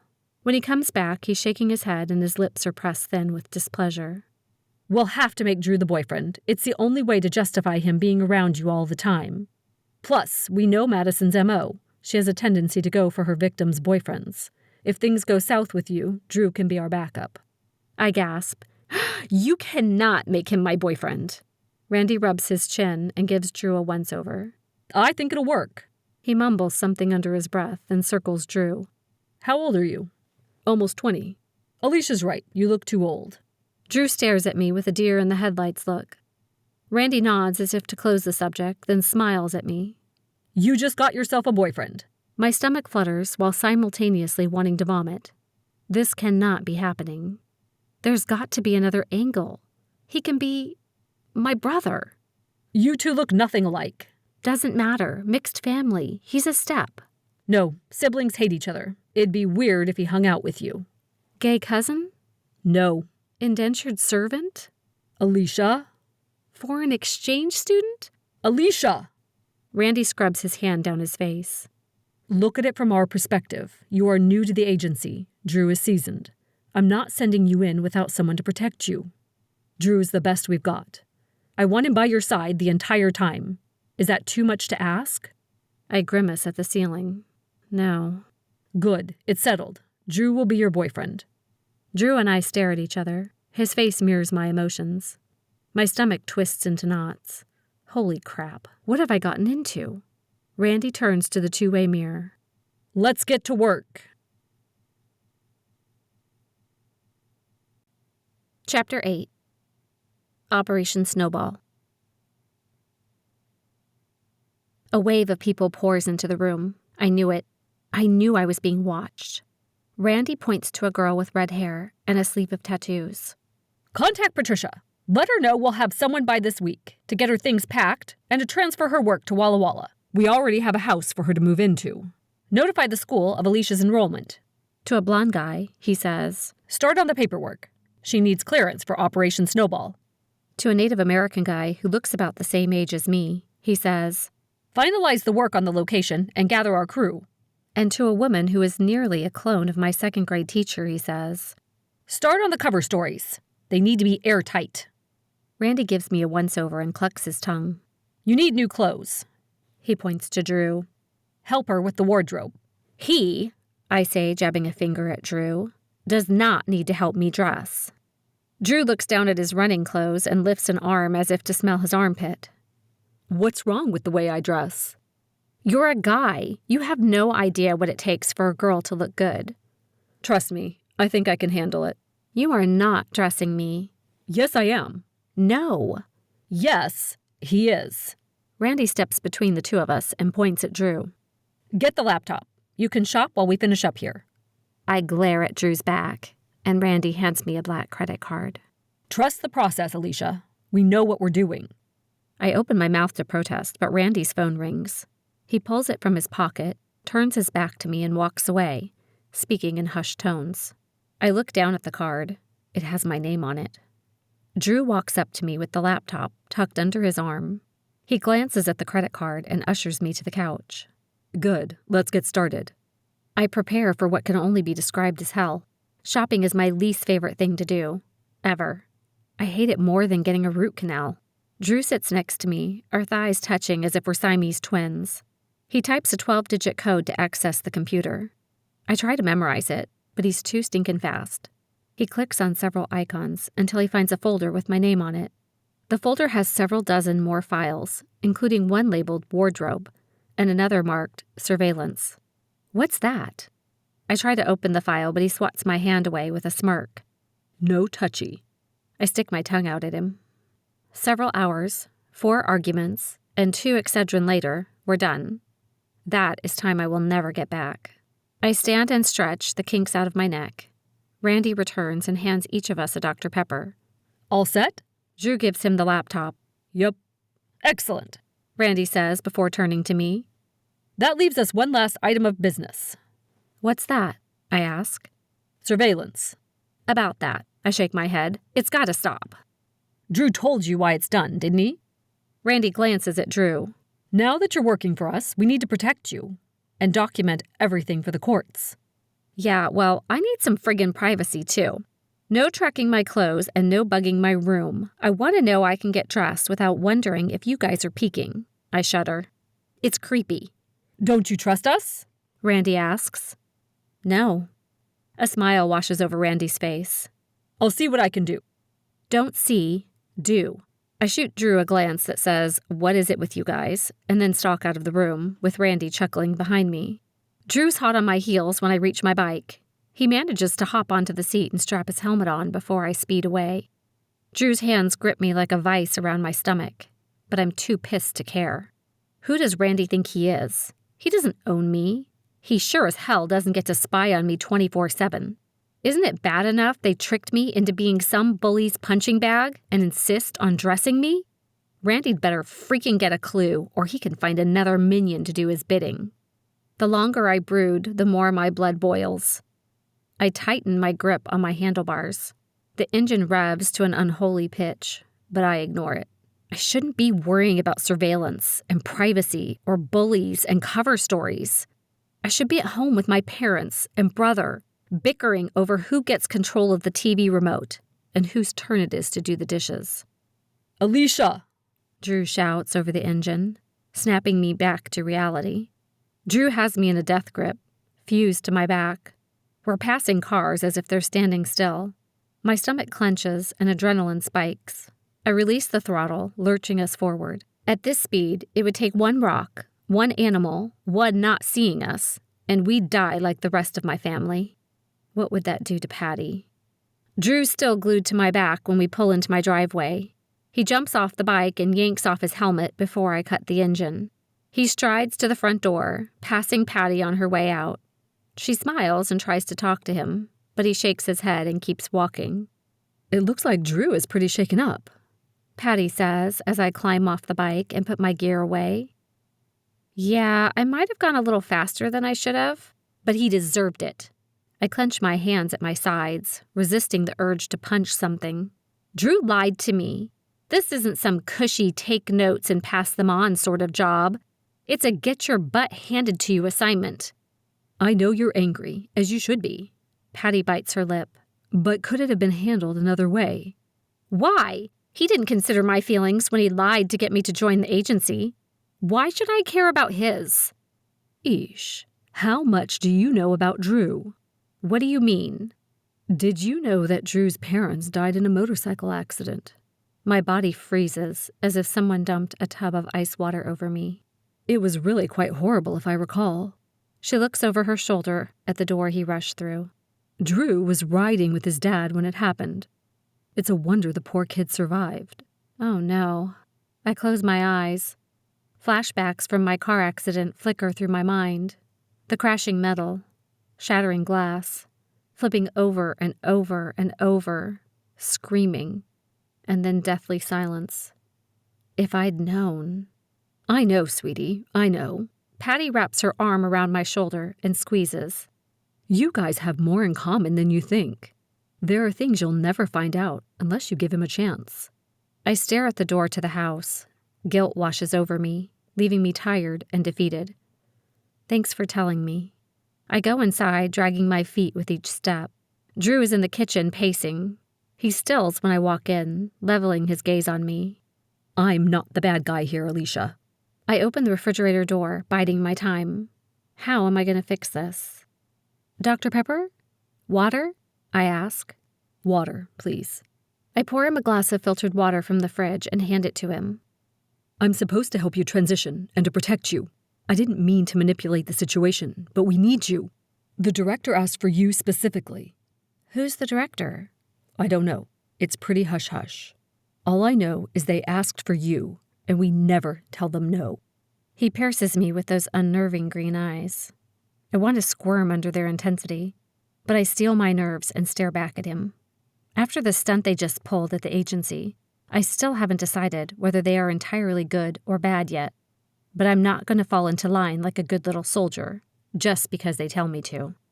I'm sorry about the bike. I wouldn't have suggested it if I'd known about your parents, I say, fiddling with the cap of my soda. He lets out a puff of breath and drops onto a stool near the counter. I'm partly to blame, too. I should have said something, and I should have been more upfront about the job. Are we good then? I ask, looking up at him. That depends.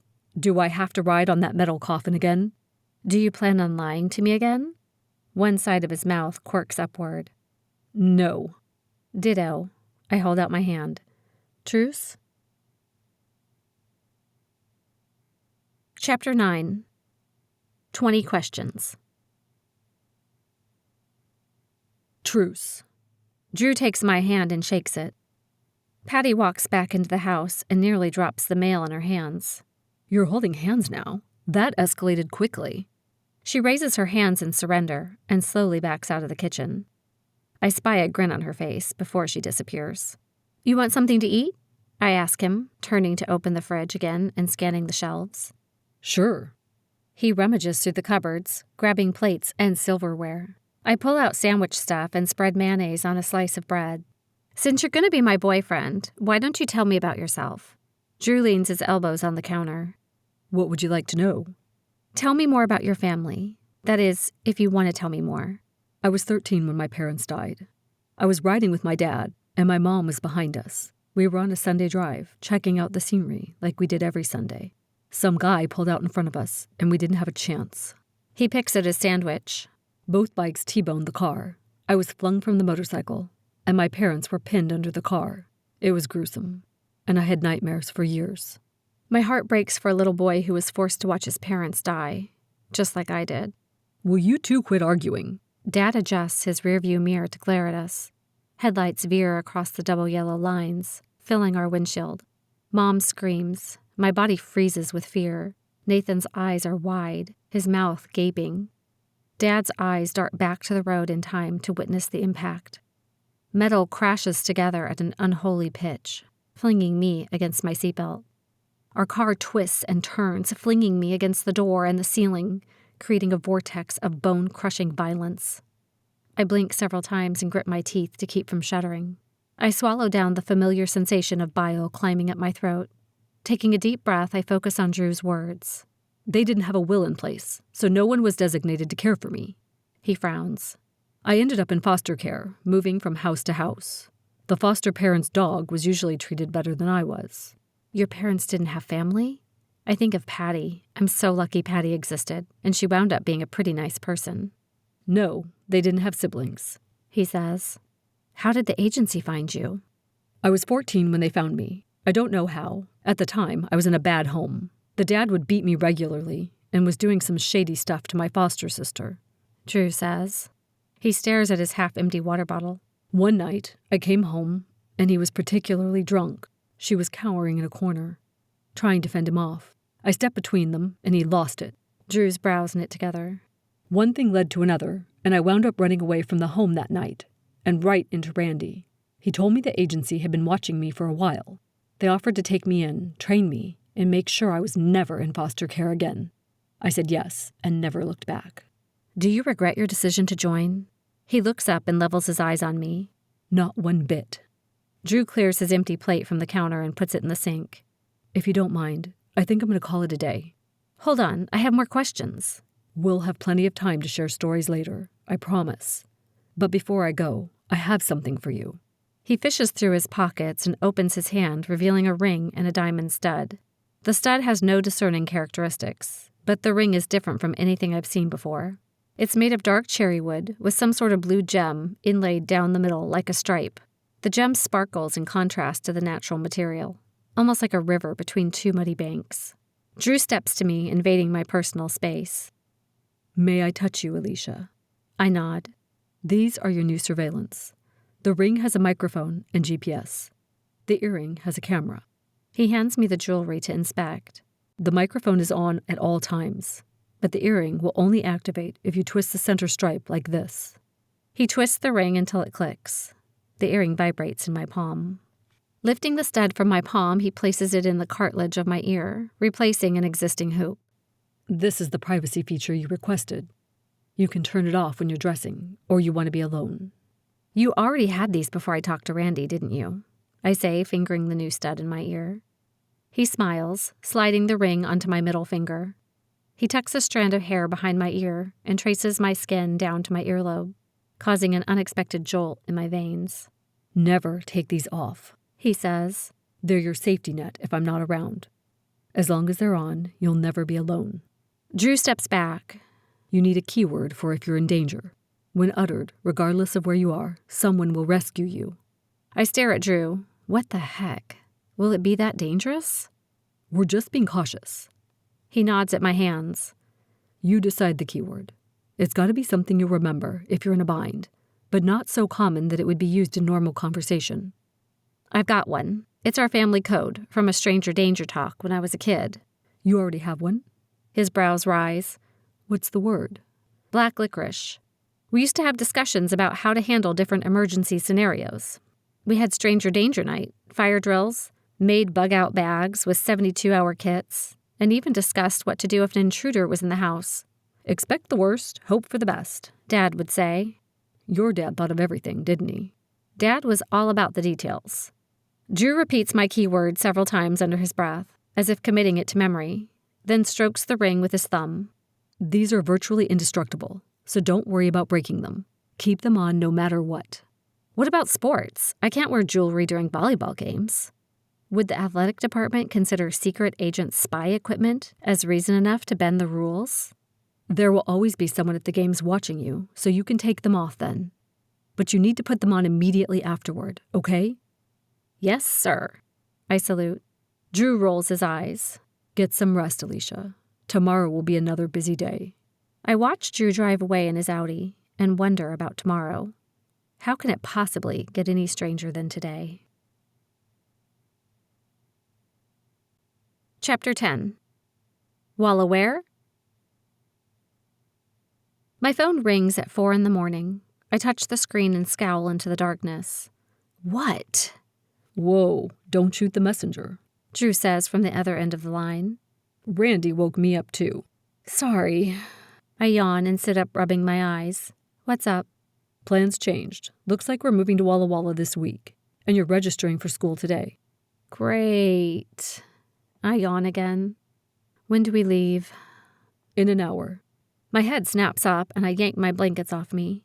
You're kidding. Does Patty know? Yeah, I called her first. She's already packing. I'm on my way with something for you to wear and other stuff for the trip. I can just pull something from my closet. No, you have to fit the part from the very beginning. I'll bring something to you. With the phone in my hand, I scurry to the bathroom, yank a towel out of the closet, and plug in my hot iron. How long will we be there? A day or two, long enough to register for school and meet some coaches, check out your new home, and get a lay of the land. Will you be coming with us? I turn the shower on, testing it for heat. Do you want me to come with you? Yes, please. I have no idea what I'm doing. What will the neighbors think? Drew asks, his voice spiking an octave. Oh, brother, never mind. Of course I'm coming. I'm the boyfriend, remember? Sure. I bite my lip. Is something wrong? I don't know. Hey. His voice softens. Talk to me. Let me help you. How am I going to stay in character 24/7? What happens if I slip up? It's not as bad as you think. Your cover story will be close to real life. But I'd get a journal and write down anything you've told others. It gives you a point of reference, and it helps commit the story to memory. That may actually help. Thank you. You're welcome. Now, hurry. I'll bring your clothes up as soon as I get there. He says. Leave them outside my bedroom door. I'll grab them after I shower. I'll see you soon. Bye. I hop in the shower, hoping that miracle of all miracles, I can be ready in less than an hour. Afterward, I power walk to my bedroom in my robe with my hair wrapped in a towel. I have my head down, shoving the last of my makeup into a bag when I run into Drew. Literally. He's depositing several garment bags next to my door. He stands from his stoop and turns. His eyes widen. Oh, hey, I was just, He glances down at my bathrobe. My face warms and I tighten the belt of my robe. Yeah. Thanks. I motion to the clothes.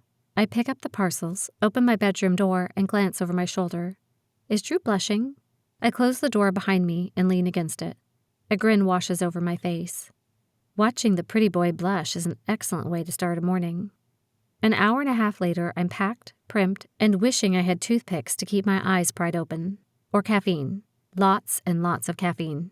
I'm gonna have to plan more time for hair and makeup. I grumble before I descend the stairs, bags in both hands. Drew and Patty have congregated by the door, but Drew is the first to turn. What took you so long? We're late for our plane and... His eyes widen and his jaw drops when I come into view. Gone are my sweats, t-shirts, messy buns, and tennis shoes. In their place, long loose curls cascade over a dark gray top, under a deep brown leather vest and gray skinny jeans. Patty clasps her hands to her chest. Wow. Satisfied? I ask Drew as I carry my bags past him out the front door. Drew catches up to me, taking the bags from my hands and placing them into the trunk. Thank you, I say. He gets a goofy half smile on his face and opens my door. He throws me another sidelong glance when he slides into the seat next to me. But on the plane, he's all business. Keep it simple, Patty. You're here because of a job transfer. Most people won't care beyond that. Even I can't mess that up. I gaze out the plane's window. Farmland fills the landscape below us. What can you tell us about Walla Walla? I ask. There are about 30,000 people, mainly farmers, ranchers, and businesses geared toward such. It's also home to the state penitentiary and several vineyards. The pen? That's your problem right there, I say. It's not like that. The bad guys are locked up. They aren't affecting the school systems. If anything, the city's safer. There's an inordinate number of police, security guards, and prison guards. And Walla Walla has an impressive school system, one of the best in the state. What will your story be? I ask. There are 3 colleges in town, so I've enrolled as a transfer student. You're going to get your degree while you're there? I already have a master's. You're going to get a doctorate? I ask. Wait, you're only 19. Drew grins. I'm enrolled as an undergrad. It would draw too much attention to be working on a doctorate at my age. You got that right. The plane touches down and we step onto the tarmac. Wind whips my hair into my face and the sun beats down on my head. I glance around, doing a quick circle on the cement. Aside from the control tower and a couple random outbuildings, there's nothing. Just farmland and low mountains on the horizon. Whoa, we aren't in Kansas anymore, Toto. Drew pulls up to the curb outside the airport in a car when Patty and I exit the terminal with our bags. He hurries to the back door and opens it for me, taking my bags again. This whole door opening thing is a little old-fashioned, isn't it? I have manners. Deal with it. He tips an imaginary hat. Ma'am? Goofball.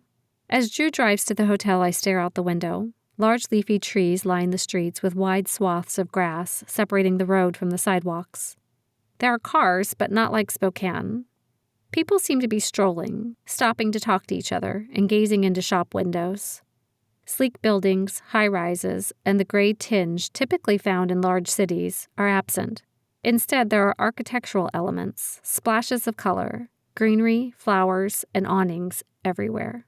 On the outskirts of town, farmland dominates the landscape, changing color depending on the crops. It's as if Walla Walla is an oasis of city life amidst thousands of acres of vegetation. I stare out the window, trying to take it in. Walla Walla is certainly different from Spokane. Will I fit in? Am I going to end up doing line dances, talking with a drawl, and bucking hay? What have I gotten myself into? We walk through the hotel's front doors and I say, whoa. The lobby is like something out of a movie, with dark woods, massive columns, and rich colors on all the furniture. This ain't no Motel 6, I say. We've got to play the part, Drew says under his breath before he steps to the front desk and checks us in. Mine and Patty's hotel room is next to Drew's. We have 45 minutes before our appointment at the school, Drew says, unlocking his door and turning to us. Let's try to be ready in 30, okay? As you wish, I tease. He grins and disappears into his room. Chapter 11. Surveillance.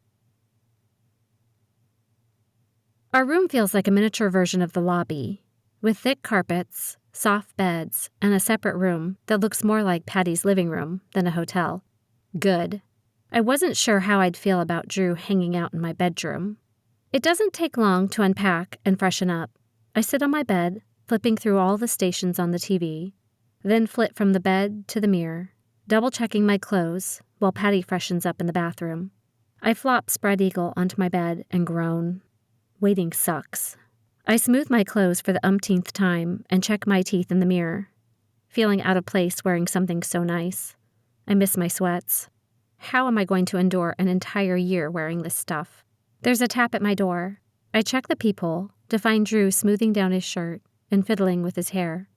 Is he nervous?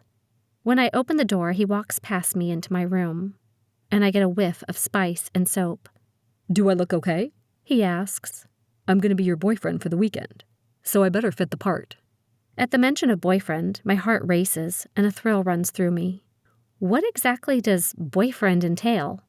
Not much. You and I may have to touch, though. He arches a brow. Maybe even kiss. My cheeks burn and I avoid his gaze. They're not paying you enough to pretend to like me. I think I can manage. His lips slowly spread into a smile. I might even enjoy it. My heart skips a beat and I take a deep breath to compose myself. Keep it together, girl. If he knows you're attracted to him, he may use it against you. I return his gaze. As long as we keep it low-key and respectful, I think we should be fine. Fair enough. Just don't freak out when I touch you. Remember. His voice softens. We've been dating a couple years. We should be comfortable with each other. I nod, trying to tame the butterflies in my stomach. I'm so out of my league with this guy. Patty opens the bathroom door, and I flinch, stepping away from him. Oh, I didn't know you were here, she says to Drew. Are you both ready to go? I'm ready, Drew says. Are you both ready? Once we leave this building, there's no turning back. I lick my lips and nod. It could be worse. At least I'll live this fantasy with one of the hottest guys I've set eyes on. And he doesn't seem to be sulking about it. In the hall, Patty grins. You seem excited, I say, raising my brows. It's good to have a change of scenery. Patty takes a cleansing breath. Plus, I feel like we're in a spy novel. Cover stories and all. And you look beautiful. She shakes her head. You've been a shell for months, and now you're returning to life. Even if the whole thing falls through, having you back will be worth it. Patty pulls me into a hug, catching me off guard. I laugh uncomfortably and pull away. I wasn't that bad, was I? Well, yeah, you were. It was heartbreaking. You were so angry. Her face clouds and she looks at her hands. All you did was fight, work out, and fight some more. Now you're beginning to have balance. She's right. I'd cut out everything and everyone that brought me joy, replacing them with solitude. Patty and I could have been healing together, but I'd pushed her away. I'm sorry, I whisper. You got me at my worst. I was broken and hurt, and you loved me anyway. I'm lucky to have you. This time, I initiate the hug. After a moment, Drew clears his throat. Sorry. I pull away from Patty, dipping my head. It's all good. I'm a little jealous, that's all. Where's my hug? I swat his shoulder. Back off. He rubs his arm and pouts. Is that any way to treat your boyfriend? Oh, brother. Not brother, boyfriend. He falls into step beside me and puts his hand at my waist. I stiffen. Relax. He murmurs into my ear. I promise I won't bite. Hard. I glance at him, and there's a glint in his eye. Goosebumps sprout over my arms, and my legs threaten to turn to jelly. Oi, this guy is trouble. Welcome to Walla Walla High School, or, as the locals refer to it, Wahai, Drew says, pulling into the parking lot. Several red brick buildings perch on a large, irregular lot. Rolling grassy hills and a creek meander down the center of the campus. Dozens of buildings populate the upper and lower campus, while bridges straddle the creek, presumably so students can come and go from one end of the grounds to the next. Benches and tables litter the well-manicured lawns. Large leafy trees dot the scenery, making the whole landscape look like something from a picturesque painting. I nudge Drew. This looks more like a small college campus than a high school. I know, right? It's amazing, he says. If the sports program is half as cool as the campus, I'm going to be in heaven, I say. Why don't we explore the campus a little before we register? Patty asks. Good idea, Drew says, grabbing my hand and intertwining his fingers in mine. He rubs my knuckles with his thumb. I trip over a non-existent bump in the path, nearly kissing the cement. Grinning, he tightens his grip. My jaw drops when we find the athletic building. Several glass doors dominate the sun-soaked entryway with trophies, artfully arranged along both walls. Beyond the trophies, a gym large enough to house 3 full-size volleyball courts sits center stage. Large fluorescent lights hang from the ceiling. A single volleyball net is set up in the middle, dwarfed by an expanse of gleaming hardwood. A spark of anticipation ignites in my chest. I close my eyes and fill my lungs with the gym's familiar scent. Freshly polished floors, and sweat. It's been months since I've been on a volleyball court. I quit the team right after my family died. I couldn't go back. The accident had been the night of districts. The gym in Spokane reminded me of that night, and I just couldn't go back. After the funeral, my coach invited me to return to practice, to prepare for state. I tried, but I had a panic attack in the locker room. Thinking about that day, 8 months later, my chest tightens and I break into a sweat. Will I have another panic attack today? I ball my free hand into a fist and close my eyes, breathing in through my nose and out through my mouth. You can do this. I clench my jaw and open my eyes, staring at the volleyball net. It's time. Time to get back to the business of living and doing the things I love. Time to be a teenager, play volleyball, throw javelin for track, and hang out with friends. This move is going to be good for me, even if it kills me. The coach, an older man with a bald head who kinda walks like a turtle, lopes over to me and holds out his hand. I'm Coach Dorr. I hear you play volleyball. I take his hand, offering a firm shake, and look him in the eye. Yes, I do. Chapter 12. Kissing Up. At the hotel, Drew clears his throat. I think it's time for Aleasha and me to make an appearance in town. Do you mind if we take the car and get a bite to eat? Sure. Patty places her suitcase on her bed.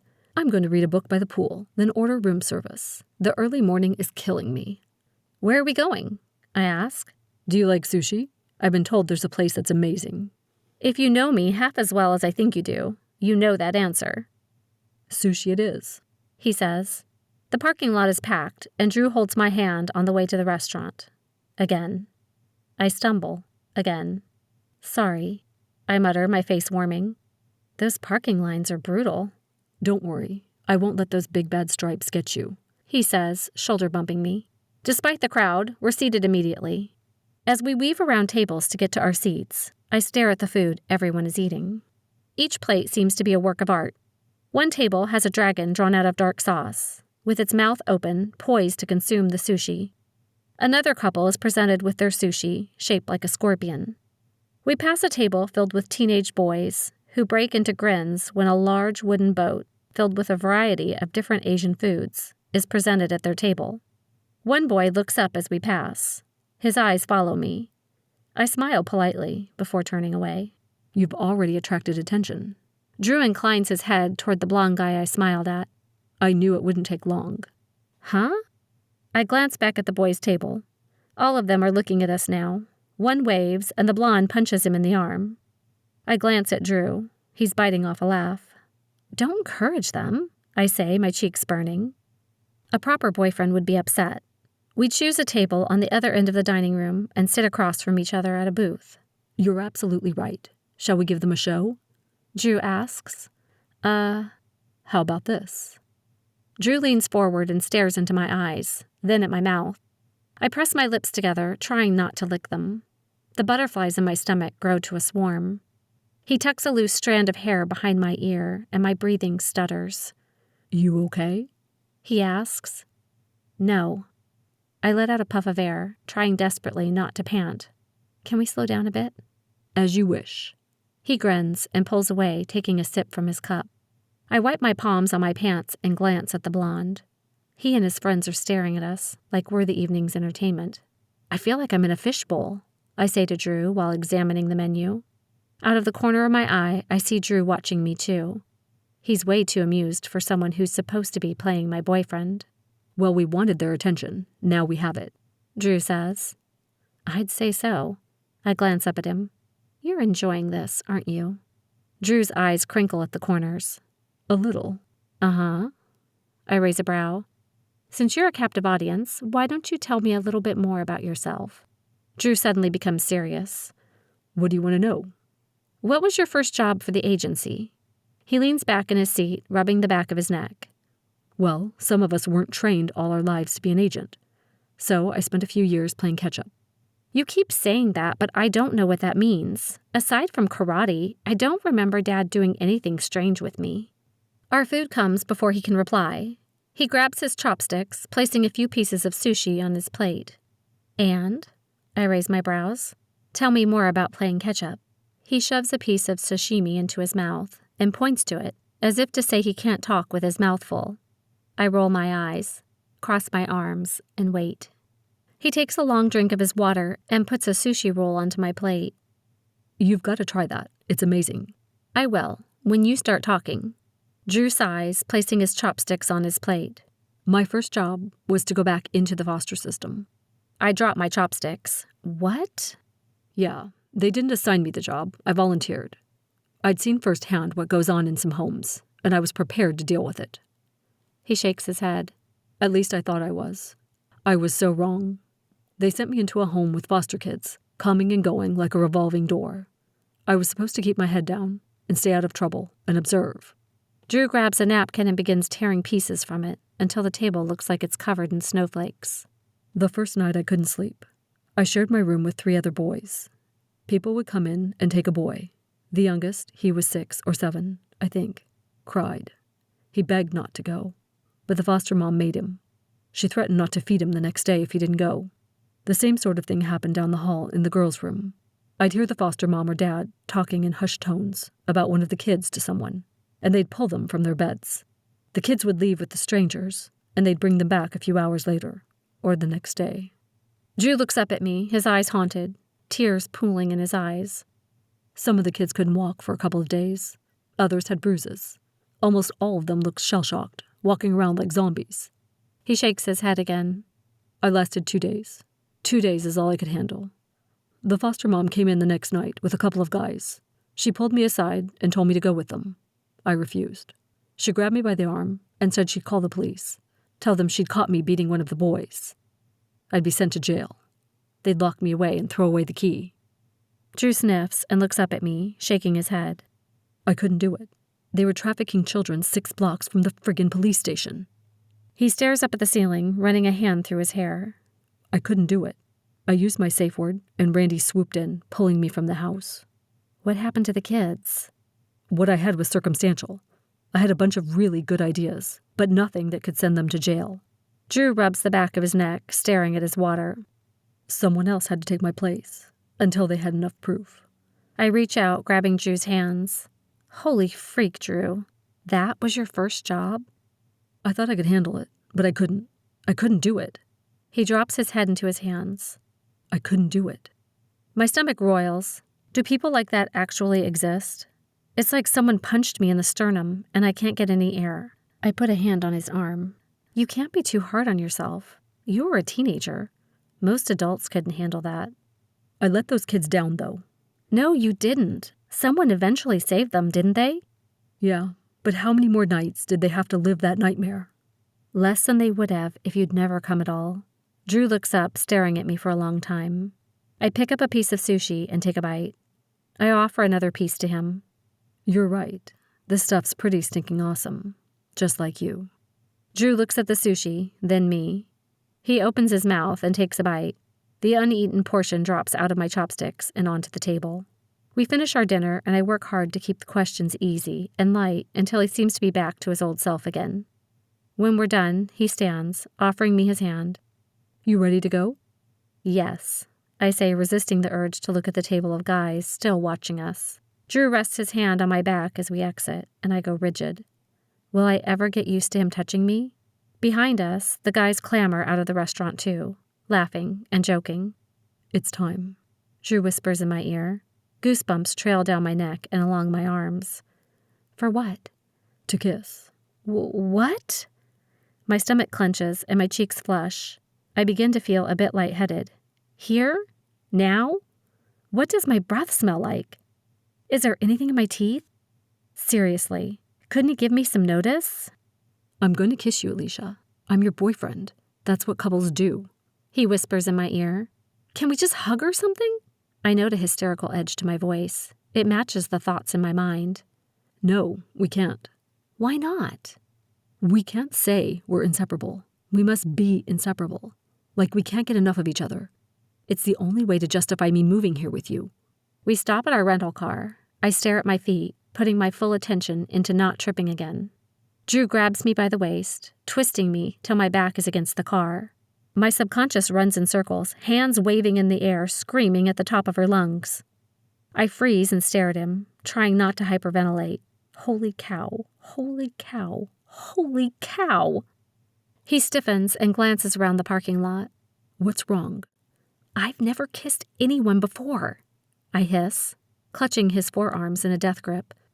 It'll be a catastrophe. His face smooths and he relaxes. Oh, well, if you're not ready. I grab his shirt. I don't know what scares me more, having Drew kiss me or missing the opportunity. No, it's just... I sigh, closing my eyes and wishing I were dead. Can this be any more mortifying? I don't know what to do. Drew's hands squeeze my waist. I open my eyes and stare into his. He dips his head until our lips are inches apart. Follow my lead. His eyes flit to my lips. I promise to be gentle. Drew leans in, pinning me to our car with his body. My heart kicks into high gear, threatening to pound out of my chest. We're so close. His breath warms my lips, sending shivers of anticipation down my spine. I'm coiled so tight I could burst. Drew traces a finger along my jaw. I bite my lip to keep from biting his. Are you sure you want to do this? He asks. I nod, pulling him closer. He leans in, and I close my eyes, breathing in his warm, minty breath. His first kiss is soft, tentative, perfect. He pulls away as if to gauge my response, then comes back for seconds, this time with more directness. He takes his time, shifting his hands to my neck, then down my arms to my waist. This is so much better than I imagined. His lips gently guide me, teaching me what to do. He opens his mouth and I do the same, allowing him to take control. Whoa. Our tongues tangle and he takes his time, kissing me until I'm thoroughly breathless. Drew loosens his grip and pulls away and rests his forehead against mine. I open my eyes. He's watching me. Did I pass? He asks, his voice low and hoarse. Isn't that my question? I'm the newbie here, remember? I chuckle, dropping my head to his chest to hide the grin on my face. You passed with flying colors. He presses his lips to the top of my head, then lifts my chin and kisses my lips one more time. We'd better go. In the car, I stare out the window. That same group of guys is by a jacked-up truck. I lock eyes with the blonde from inside. He raises a brow and waves at me as Drew and I pass him on the way back to the hotel. My first kiss was with a guy I've known less than a week. It wasn't what I'd expected it to be. It was better. I glance at Drew, my cheeks burning. I kinda like this guy. No, I really like this guy. And he's just kissed me because he had to play a part for his job. Fan-freaking-tastic. Drew seems lost in his own thoughts, too. I replay our kiss on a continuous loop, flushing with each rerun for the entire drive back to the hotel. Why am I getting hot and bothered over a kiss we both know is for show? Plus, he's way out of my league. Yep, it's official. It sucks to be me. On the way back to our rooms, we hold hands again. Why? Is he still in character? Is someone watching us? He did say we had to play the part. Does that mean every time we're outside our hotel room or house? We stop at my door and he kisses me again. His lips lingering. Not that I'm complaining or anything. Good night, Aleasha. He says, good night. I say, praying I don't look as flustered as I feel. Inside my room, I flop onto my bed and stare at the ceiling. Oh yeah, this guy's trouble. Patty is showering in the bathroom, so I can't even talk to her about the kiss. But would I want to? I don't know. I've been living with her 8 months. But she's no mom. Trouble, I say out loud before standing and pounding my forehead against a wall. Maybe I can pound him and his luscious lips from my thoughts. It's going to be a long night. Chapter 13.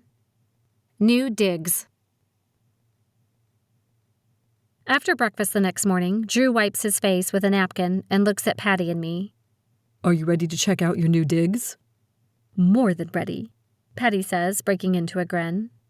Drew brings the car around the front of the hotel, and Patty sits in front while I watch the scenery from the back seat. We don't go far before we're on a street filled with large houses and massive lawns. I whistle as I gaze out the car window. This is our street? Drew nods from the driver's side, then points to a house on the left with a gigantic swath of grass bisected by a long, meandering drive leading to the front door of a red brick building with white shutters and trim. The house is framed by a picturesque backdrop of pine trees and ornamental shrubs. Large arches hang over a deep entryway, with stairs spanning the length of the porch. Aunt Patty gasps and stares out the window. I gaze at the monstrosity. What can you tell me about the house? This house was owned by a very old, very stubborn farmer who insisted the property remained intact and undeveloped.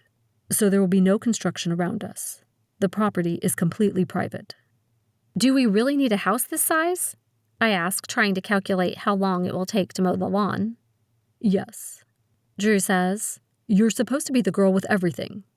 You're trying to get Madison's attention, remember? I lean my head against the headrest. I don't know how to be rich. Just be yourself, he says, glancing at me. I gnaw on my bottom lip. In my old school, before the accident, I didn't care about any of this stuff. I was popular because I was authentic. Now I have to pretend to be something I'm not. Can I do that? I've never been anything but 100% me. Penny for your thoughts, Drew asks after a moment of silence. I was thinking I didn't want to be in charge of mowing the lawn, I say, jabbing a finger out the window. All the maintenance is hired out. Aunt Patty squeals and claps. We pull the rental to a stop in front of the porch. Drew produces 3 sets of keys and turns in his seat, handing one to each of us, keeping a set for himself. The locks have already been changed, so the home is officially yours now. Feel free to look around. Patty jingles her keys. First one through the door doesn't make dinner for a week. Then she bolts out of the car with keys in hand, giggling. I've never seen her giggle before. We don't make it past the entryway before my mouth drops. Vaulted ceilings reach well beyond the second floor, with wainscoting throughout. An intricate pattern of multicolored hardwood weaves its way through the entryway and stops at the carpet leading to the living room. Stairs arc upward toward the second floor. To our left is an expensive gourmet kitchen. To the right is a study, probably Aunt Patty's office for accounting. In front of us, an archway spills into a living room, and beyond the living room, a wall of windows showcase the backyard and forest. This is where we're staying? I ask. He nods, a glint in his eyes. Sometimes a person's got to sacrifice to play the part. He jerks his head toward the arching stairway. Want to see upstairs? I follow him up the stairs, running my hand along the gleaming banister. This house is immense. How is Patty going to furnish it? I ask, craning my neck to notice every detail. She doesn't. That's part of the deal. Patty gets to meet with a designer, and we foot the bill. At the top of the stairs, Drew points to the left. Down there are the game room, a guest room, and Patty's bedroom. Want to check it out? Sure. The game room is fully equipped with a pool table, wet bar, ping pong table, a giant TV that covers almost an entire wall, and a gaming system, which looks to have virtually every game since the dawn of time. I feel bad, I say as we leave. Why's that? I don't do any of that stuff. The room will never be used. Drew bumps my shoulder as we walk. All the agency staff will work out of this house too. I'm sure someone will use it. Patty's room is seriously the size of an entire level of our Spokane house. A chandelier hangs in the center of the room, and a set of French doors leads to a private balcony. Patty walks into her room as we're exiting. I hear her gasp behind us. Oh my word, this place is gorgeous. Drew and I walk to the other end of the hall past the staircase. He points to the first door. This is another guest room, and this is a bathroom. He gestures to the bathroom door as we pass it. At door number 3, Drew steps in front of me and opens it with a flourish. Welcome to your room. Holy mother of... I walk inside and stop, staring at the wall to the right. 4 arched cutouts, 2 at floor level and 2 higher up the wall, house king-size bunk beds. Ridiculously fluffy white duvets, accented with colorful throw pillows, cover each bed. A large window, encased in white molding, spans the length of the beds for a view to the outside. Against the far wall, a massive 4-poster bed rests on top of a zebra print rug. Another, unbelievably fluffy white duvet drapes over the bed, and dozens of pillows in varying colors, textures, and sizes cover it, as if it's part of a magazine shoot. Near the bed sits a table with 6 chairs. I glance back at Drew. What's this for? Homework, study parties, he says. The room's designed to have lots of friends over for socializing, and it's easier to spy on Madison if she's in the house where all the cameras and bugs are. He winks. I turn to a wall where a fireplace and mantel with a ginormous TV fill another wall. Floor-to-ceiling windows overlook the backyard and the forest behind the backyard. I gaze out over the yard, drinking in the brightly colored flower beds, surrounded by blooming bushes and leafy trees. A patio juts out from the house, with a path to an indoor pool, big enough for doing laps, and a large shop, probably filled with stuff to maintain the grounds, takes up another portion of the backyard. Expertly manicured grass seems to go on forever, until it's met with a dense wall of pine trees bordering the property. Beautiful, isn't it? Drew murmurs behind me. I nod. I get to wake up to this every morning? Uh-huh. Check this out. He hands me a remote, then pushes one of the buttons. This frosts the windows. I look up and the windows are cloudy. He pushes another button and the windows are clear again. So cool, I say. He grabs my hand and tugs me to the left side of the room. Come on, there's more. We pass the life-size canvas dominating another wall. I'm mid-spike during a volleyball game, throwing a javelin at state, mid-twirl with my hammer, and have my arms outstretched holding a disc. He stops at 2 sets of French doors underneath the pictures. Door A or door B? He asks. A. As you wish, he says, flashing another dazzling smile and opening the door to the left. Are you serious? I blink several times. This is for me? Uh-huh. I know I shouldn't be squealing, especially so loud, but I can't help myself. Who else gets a hot pink bathroom the size of New York? Drew leans against the doorframe, grinning, while I skip around the room, touching everything from the pink glitter paint to the fuzzy zebra print cushions and upholstery. A jacuzzi tub dominates a corner of the room, and a waterfall shower is situated next to it. I run my fingers over the marble vanity, then say, who needs a bedroom when I can just live here? Drew pulls me to the other set of French doors. Open them. I turn the knobs and push. Nuh-uh. This is bigger than my bedroom at home. There's no way I can fill this closet. More zebra print fills various nooks and crannies of the cedar-scented room. One wall has empty cubes designated for shoes, sandals, and boots. Another section organizes belts and scarves. Drew shows me velvet-lined drawers for jewelry. On the opposite wall, empty hangers and barren shelves wait to be filled. Drew, this is too big. Even if I combine my old clothes with the new stuff we bought, this will still look empty. Drew chuckles. Our shopping spree was the tip of the iceberg. You still need prom and homecoming dresses, workout clothes, shoes to match the outfits, winter clothes, summer clothes, the list goes on. We bought you a starter kit. You're kidding me. We got a feel for your likes, dislikes, and sizes. After that, we have a team of designers buy clothes for you.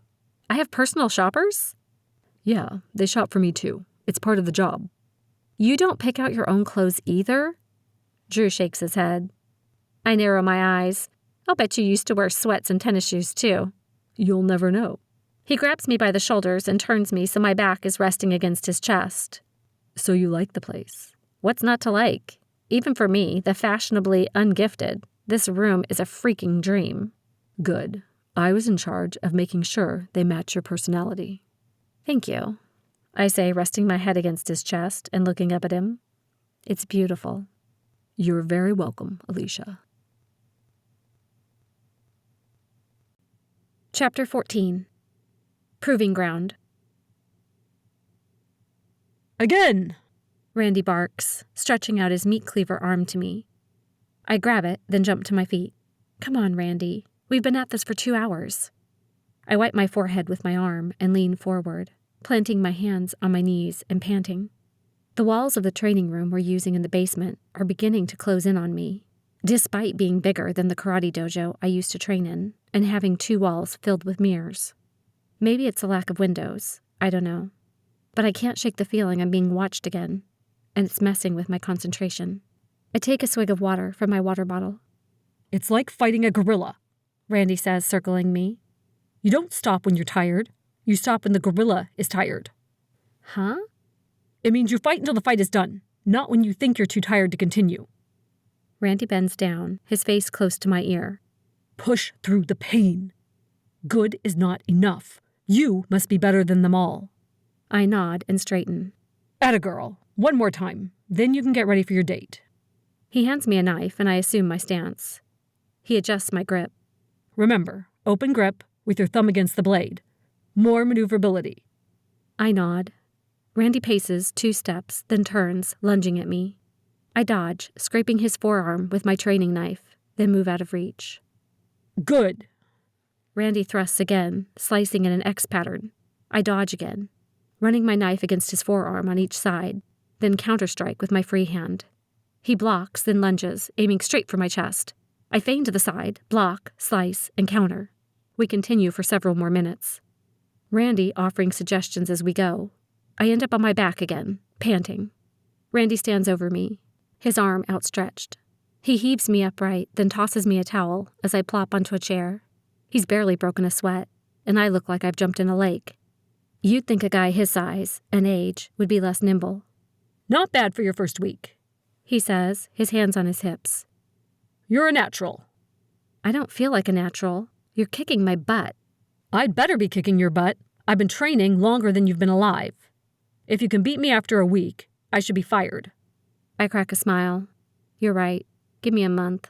If you beat me in a month, I'll eat my hat. He chugs his water until it's empty. Where are you and Drew off to tonight? I think we're heading to the reservoir. Over by the college? Yeah. You've been out every night since we moved here. Aren't you running out of things to do? We're just following orders. Go out and be seen. Randy narrows his eyes. Somehow, I get the feeling you're doing more than just following orders. If you want us to stop, say the word. Randy stares at me for a moment, then sighs. Go have fun. Just don't have too much fun. Oh, and hit 25 bullseyes before you leave. You got it, boss. I head for the targets with my throwing knives. On the first day of school, I'm up 2 hours early to make sure my hair and makeup are perfect for my grand entrance at High. We'd spent all summer preparing for this day, and now my hands are shaking so hard I can barely get my mascara on. There's a knock at my bathroom vanity door before Drew pokes his head in. What are you doing here? I say. I thought I'd be the dutiful, overbearing, overpossessive boyfriend and drive you to your first day of school. He flashes a crooked grin. Besides, there's no way I was going to miss you in that outfit. He gives my distressed jeans, paired with black knee-high stiletto boots and corset belt, a once-over. Wow. Thanks, I say, dropping to a curtsy. Careful, your boyfriend might get jealous. I laugh, nudging him with my shoulder. Come on, I don't want to be late. It's crazy to think how far we've come over the summer, going from cautious allies to friends in a matter of months. As if we had a choice. We either got along, or someone was going to be unceremoniously buried in the backyard. Drew rolls through the parking lot looking for an empty space as students crane their necks to watch his Audi. He parks the car, then traces my jaw to my lips with his finger before he leans in with his lips. Electricity surges from my mouth to my heart, causing a frenzied thump. I don't think I'll ever get used to that, even if it is for show. Try not to make the boys cry, he says when we separate. He lifts my hand slowly, twisting the blue stripe on my ring. My ear vibrates, signaling the camera is recording. A little added protection while you're in enemy territory. I blink twice. The kiss had me almost forgetting why we were here. I work for the agency. Time to get my game face on. I nod, then step out of the car, glancing back at him one more time. He forces a smile. Good luck. Thanks. I take a deep breath and start walking. First period is weights. I change into workout clothes, then walk into the gym for roll call. The class isn't too big, only about 20 kids, but it consists entirely of boys. All boys, that is, except for me. We line up in alphabetical order, and I glance around to see if I recognize anyone. Blondie, from the sushi shop, is 2 rows over. He sees me about the same time I see him. He breaks into a grin, then lifts his hand in a half wave. I smile and wave back. The teacher calls out roll, and I listen, waiting to hear which name belongs to Blondie. Talon Matthews, Mr. Collins calls. Here. Aha, thank you, Mr. Collins. I repeat Talon's name in my mind several times, then tuck the information away for later. The class is ushered into the weight room, a building that looks more like a garage for a muscle car than a high school classroom. The building is outside next to the physical education building, and it smells like dirty socks and sweat. Typical. Mr. Collins explains each of the stations, their uses, and safety. I pretend to listen, instead watching the boys, wondering if any are people of interest, or if they're normal high school kids. You lift weights, eh? Talon whispers from behind me. I glance over my shoulder. It's my favorite. Mr. Collins clears his throat. Since you guys are such good friends, why don't the two of you and Bodhi make a threesome this semester? Mr. Collins points to a redhead standing next to Talon. Look at all that makeup, Bodhi says, jabbing his thumb at me. She can't lift half what we do. I think I can manage, I say, folding my arms over my chest. Talon narrows his eyes at me. How much do you lift? That would be telling, I say, grabbing a lifting belt before I follow Bodhi and Talon to the squat rack. Bodhi buckles a thick leather belt around his waist and places a 45-pound plate on each side of the bar before positioning himself under it. He lowers to a squat until his quads are parallel to the floor, then grunts as he stands. When he finishes his 10th rep, there's sweat on his forehead, and he's panting. He chest bumps Talon as they trade places. Talon mirrors Bodhi, down to the chest bump after his set. It's my turn. The boys stand on either side of the bar with their hands poised as if to remove the plates. Do you want to lift just the bar? Bodhi asks. If you could add a 10 to the 45, that'd be great, I say, cinching my belt to the narrowest notch. Bodhi blinks several times, then picks up a 10-pound plate, shoving it next to the 45 he'd just lifted. Talon does the same. Are you sure you can lift this? Bodhi asks. It's a good start weight, I say, then pound out 10 reps past parallel while they stare at me wide-eyed. When I'm done, Bodhi presses his lips together, then pulls off the 10s, adding a 25 to each side and grumbling to himself. What are you doing? I say. That first rep had you grunting. You want to add 50 more pounds? He glares at me but says nothing. As he lowers into a squat, Bodhi's face flushes red and the veins in his neck bulge. His legs bend to a 45-degree angle before he stands up, shaking his head at Talon. Sorry, man. Talon pats him on the back, then chalks his palm before positioning himself under the bar. He checks the couplings to verify they're secure, then does a series of quick breaths as if to psych himself up. He only drops a few inches before he turns purple, and a half grunt, half squeal escapes his lips. He curses and drops the bar back onto the pins. Behind me, someone says, Dude, did you fart? A chorus of deep voices chuckle. Talon glares over my shoulder. Shut up. Leaving the weights as is, I complete all 10 squats to perfection. Bodhi and Talon stare slack-jawed. Time to turn in your man card, another voice says, more laughter. You first. She lifts more than you do, too, Talon says to some guy over my shoulder. Bodhi, in his infinite intelligence, decides to slap another set of 25s onto the bar. Talon glares at him. What are you doing, man? Nothing. We got this. Bodhi shuffles to the middle of the cage and positions the bars on his shoulders. Sweat drips off his chin. He flexes his knees, testing the weight. He gets 2 inches into his squat before his legs shake, and he's screaming like a frightened schoolgirl. Grab the bar! Grab the bar! Talon and I grab each side of the bar as Bodhi's legs buckle. He stumbles out of the rack and slumps onto a vacant bench, then drops his head into his hands. My turn. I step into the cage and stare above the group's heads at the back wall, then complete my 3rd set without breaking much of a sweat. The small crowd is silent when I return the bar to its resting place. Bodhi and Talon are ashen. Dude, she really does lift more than me, a voice says, followed by several grunts of agreement. After class, I bump into Talon and Bodhi on my way out of the locker room. Bodhi drapes his arm over my shoulders. I'm having a party at my house this weekend, sort of a back-to-school thing. Want to come? I don't know. I'll have to see where I'm at with volleyball tryouts. Bodhi hands me his cell phone. No problem. Give me your number, and I'll text you the details. Can I bring someone?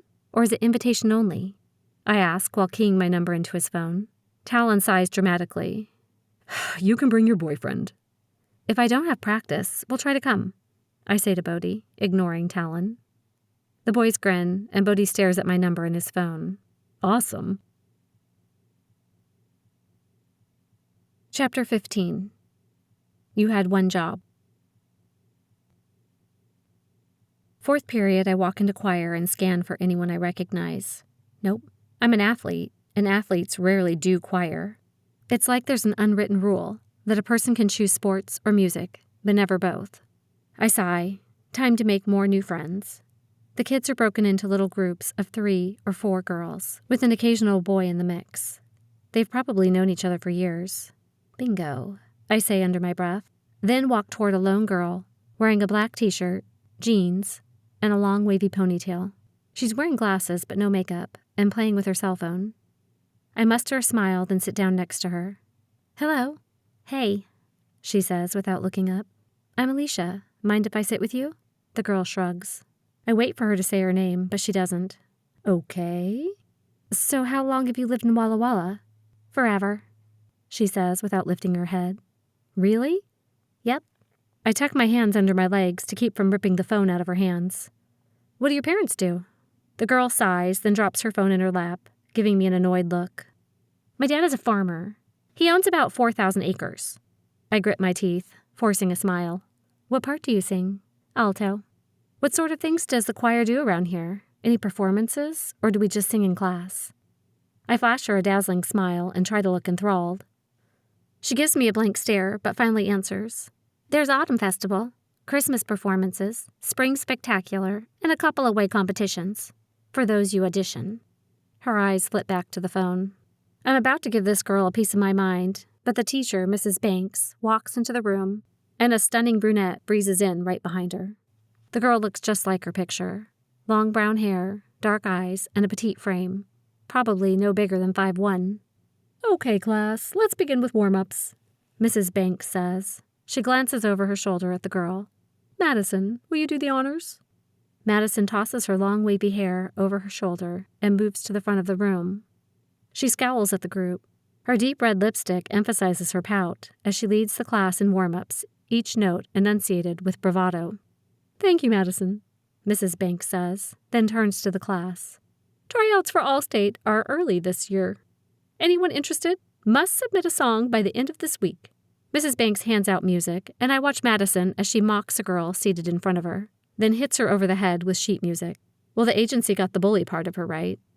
Doesn't she look like a bundle of sweetness? I whisper to the girl next to me. Yeah, there's a reason why I'm an alto. My friend shudders. You've got to really want to be a soprano to put up with Madison. As in, more than life itself. My friend casts her eyes sideways, as if looking for eavesdroppers. Today's a good day. Madison doesn't have her crying yet. I glare at Madison and try not to growl. Why isn't Mrs. Banks doing anything about it? And how am I supposed to be friends with someone that horrible? Madison torments the girl the entire hour. By the time the bell rings, I have nail marks in my palms from clenching my fists so tight. I wait for the room to empty, then stop by Mrs. Banks' desk. I'm Aleasha. I moved in over the summer and would like to try out for Allstate. Wonderful. We could use another alto. Do you have a song in mind? I have a couple songs I performed at my old school, but they're soprano. She hesitates. Is that fear I see in her eyes? We already have Madison. We really need a strong alto, she says. I understand, I say, but I've been to state twice as a soprano soloist. Why don't I sit with them for a week? After that, if you still want me as an alto, I'll move back. She nods. In the meantime, bring in your music and we'll do your recording during class next Thursday. Perfect. Thanks. On the way to the cafeteria, I plot several ways to help Karma repay Madison without anyone knowing it's me. Heaven knows, Randy'd have my skin if he found out I was playing both sides of the fence. I grab some food, then search for someone to eat with. Madison's victim is sitting on the grass, leaning against a tree trunk and scowling at her feet. I don't blame her. I've known Madison an hour, and I already hate her. It'll take a miracle to be her bestie all year long. I take a deep breath and glance around. No Madison in sight. Plastering another smile on my face, I march over to the girl. Hey, you're in choir, aren't you? She looks up, her eyes shining with tears. Yeah. Mind if I sit with you?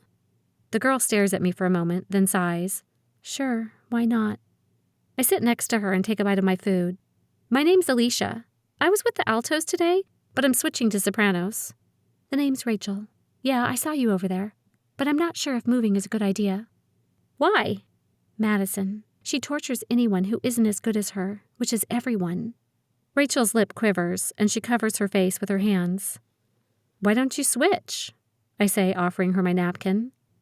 I don't have enough range, and I can't quit. Music is my life. I'd be lost without it. She dabs her eyes. But I can't afford to take private lessons like Madison, so I have to put up with her. There's got to be something that can be done. I wish there was. We eat in silence. I mentally brainstorm what I can do to save Rachel from Madison, while Rachel stares at her egg salad sandwich like it's a dead puppy. Finally, she stands. Come on, we've got a couple minutes till class. We dump our lunches at the trash, then turn to leave, but Madison and a couple of her groupies appear out of nowhere and stop us. Madison's face twists into a snarl. Rachel, as usual, you look positively hideous. Try shopping someplace other than the thrift store. Rachel scowls and looks down at her houndstooth shorts and smooths her red shirt. Madison pushes past Rachel, causing Rachel to stumble backward and fall into a patch of mud near the path. Madison's croonies cackle at Rachel, as if watching her fall into the mud is the funniest thing they've ever seen. Anger surges through me, making me shake with fury. Who throws a girl into the mud and then laughs at her? In the back of my mind, I hear a little voice that resembles Randy saying, Don't do anything rash. You need this girl to like you. But that voice is overpowered by the screaming outrage at Madison's callous indifference to Rachel. Madison's eyes scan my clothes. I love your outfit. Is that Dior? Where did you get it? That wasn't very nice, I say, feeling my nostrils flare. I grit my teeth to keep from yelling as I watch Rachel try to hoist herself up from the mud, only to have Madison's sidekicks push her back down again and laugh some more. I move to go help Rachel, but Madison puts her hand on my shoulder, stopping me. That girl's not worth your time. She doesn't know the difference between Gucci and the Gap. Madison tilts her head. But you do, new girl. What's your name? I glance at Rachel, who's about to cry again, then cock my head at Madison. I clench my fists, fighting the rage boiling in my blood. Actually, I like Rachel's outfit. What I find hideous is when someone spews nastiness out of their mouth. Ugly words make for ugly people. The groupies gasp and turn to stare at me. Madison glares up at me, her brown eyes dark and dangerous. Listen, I don't know who you are, but this is my school. Nobody talks to me that way. You talk big words for such a little girl. And I might have been scared if I cared what you thought, but I don't. So I turn on my heel, grab Rachel by the arm, and pull her out of the mud. Then I wrap my arm around her shoulders and walk away without looking back. Madison growls behind us. You're making a big mistake, new girl. Bite me. I call over my shoulder and keep on walking. When we're out of earshot, I take Rachel to the nearest bathroom and get her cleaned up. Her shorts are a disaster, but I have a pair I'd been saving for volleyball that I give her, along with my extra socks. It's not much, but at least there's no mud. Rachel accepts the clothing with a grateful smile and goes into one of the stalls to change. When she comes out, she checks herself out in the mirror and then looks at me with a glint in her eye. Watching you tell off Madison was the best thing ever. She squeezes my arm. You just made my day. No, my year.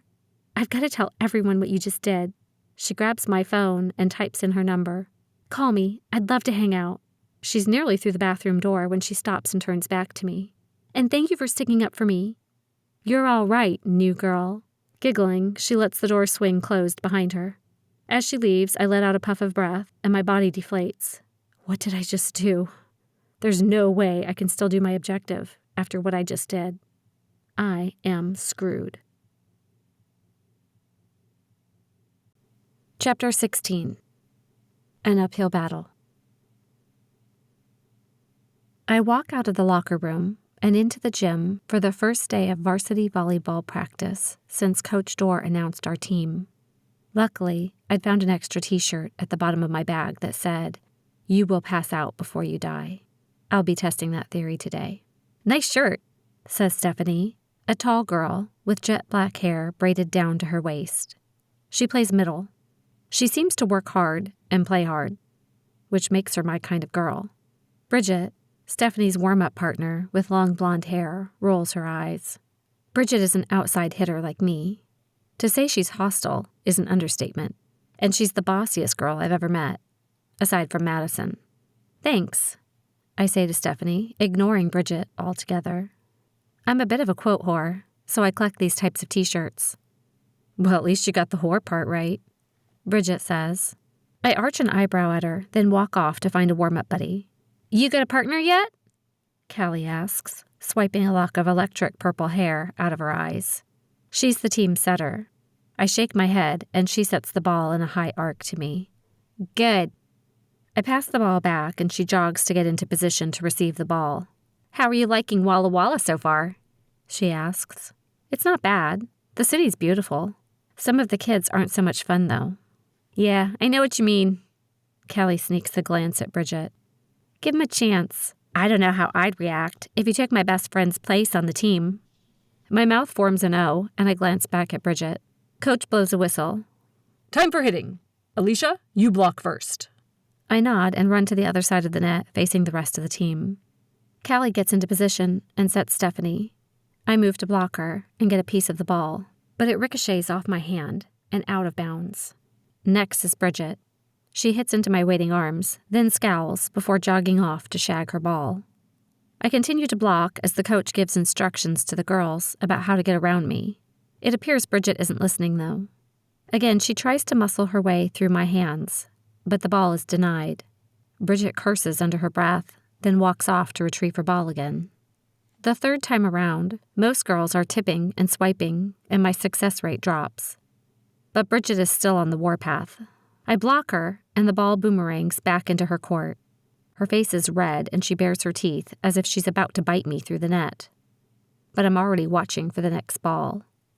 Bridget, you and Aleasha, trade, Coach says. Bridget sneers at me as I pass her on my way to the line. Callie sets me a beauty. I do my approach, coil, and wail on the ball. It hits the 10-foot line, then bounces high into the air. Bridget flexes her jaw several times and her nostrils flare. Her mood doesn't improve for the rest of practice. She picks at the girls, yells during huddles, and scowls at virtually everything that moves. I spend my time giving high fives, cheering between plays, and purposefully ignoring Bridget's nastiness. It's a dichotomy of enthusiasm and rage. And I wonder if the others are getting emotional whiplash. Finally, Coach says, hit the showers. I help take down the nets, grab my gear from the locker room, and leave without bothering to change. Outside, a soft evening breeze tickles my face. The temperatures have dropped from Hades sauna to merely sweltering. Drew's car slows to a stop in front of me, then he hops out and opens my door. You're a sight for sore eyes, I say. He pulls me into his arms and gives me another one of his fabulous toe-curling kisses. I've missed you, he says, tugging my ponytail. Ditto, I say inwardly. It sucks when your crush is one-sided. How was your first day? He asks, draping an arm over my shoulder. I'll tell you in the car. Bridget walks out the building as I slide into my seat. Have fun with your little whore, she hollers in a sing-song voice. Drew stares at her for a long second before closing my door. What was that all about? He asks, putting the car into gear. I don't think Bridget likes me much. Do you think? Whatever, I say, waving my hand in the air. There's always a hater. Drew's eyes soften. And how are you doing with it? It's typical teenage girl stuff. That's normal? Pretty much. Most girls compare what they see in the mirror before they get dressed to another girl's final product. They do? Yeah. It's like people can't understand that I don't wake up in the morning and poof, I'm an athlete, or bam, I can sing, or whatever else. I pause and look at him. He nods, so I continue. You've seen me. I work out 4 to 6 hours a day. For Allstate, I'll be in my room singing every minute I'm alone, practicing the song literally hundreds of times until I get it perfect. Now that I can't wear sweats to school, it takes me 2 or 3 friggin' hours to get ready. I shake my head. It takes work to be good at something. But rather than put in the same time I do, they'd rather be jealous and mean. He grabs my hand and squeezes. I'm sorry. Why are you sorry? It's not your fault. I'm sorry you feel the need to constantly defend yourself. I'd be thrilled if they just hated me for being good at sports or choir or whatever. What do you mean? If girl number 1 decides girl number 2 is better or prettier, girl number 2 is crucified for doing absolutely nothing except existing in number 1's world. I don't understand why people can't be happy with who they are rather than dragging others down. I stare out the window, watching the scenery blur through the window, talking more to myself than to Drew now. There was this one time in junior high when I went to the lake with my best friend. It was dusk, and we were walking down Main Street checking out the shops. From behind us, a couple of boys whistled and said, "Hey babe, you're hot, but your friend is fugly." She cried, and I was mortified. I glanced at Drew, his lips pressed thin. She wasn't ugly, and I was a gangly beanpole with frizzy hair, I say. They were never going to see us again, but they felt the need to say something so mean. She was the most beautiful girl I knew. She was sweet and kind and loved everyone. And then there's me. I waved my hand in the air. I'm not the easiest person to get along with. I know that. I needed that friendship. I needed her to remind me to be kinder and nicer and to appreciate those around me. But after that day, all she did was compare herself to me. If only I could be skinny like you, I say, mimicking her voice. She had curves in all the right places, and I look like an anorexic schoolboy. I wish I could have your voice, she'd say. I was a soprano, and she won awards as an alto, placing higher. Gee, I wish I looked as pretty as you. Shut up. Just shut up. I cover my ears with my hands, remembering her teary voice and wishing I could make it stop. It got to be too much. I couldn't stand listening to her comparisons all the time, making me feel guilty for being the way that I was, especially when all I wanted was to be like her. I had to quit hanging out with her. I was tired of crying every time I came home from her house. And of course, she thought I stopped being her friend because I thought I was better than her. I stare at my hands. People like Bridget are nothing new to me. That's why I took this job. What does it matter if I deal with the nasty comments here or at home? It's all the same. You don't have friends? He asks. Not girlfriends. Not since junior high. Not since her. So you've never had any friends? I had my mom. She was my best friend. She's the one who kept me grounded, made me feel loved and stuff. My dad used to say I was just like her. I rub my chest with my fingers, hoping the pressure will lessen the pain in my heart. Talking about my parents still hurts. Will that ever stop? What did you do all day? I ask, hoping to change the subject. Oh, this and that. I was at the college for a couple of classes, trying to play the part. Then I checked in with Randy, and he said your first day was interesting, but didn't elaborate. He wasn't happy, though. Drew raises an eyebrow and waits. I press my eyes closed and wince. Let's eat first. I'm about to gnaw my arm off. Chapter 17. Just to spite. Seriously? You're gonna make me wait? If you're not careful, I'll chew slowly.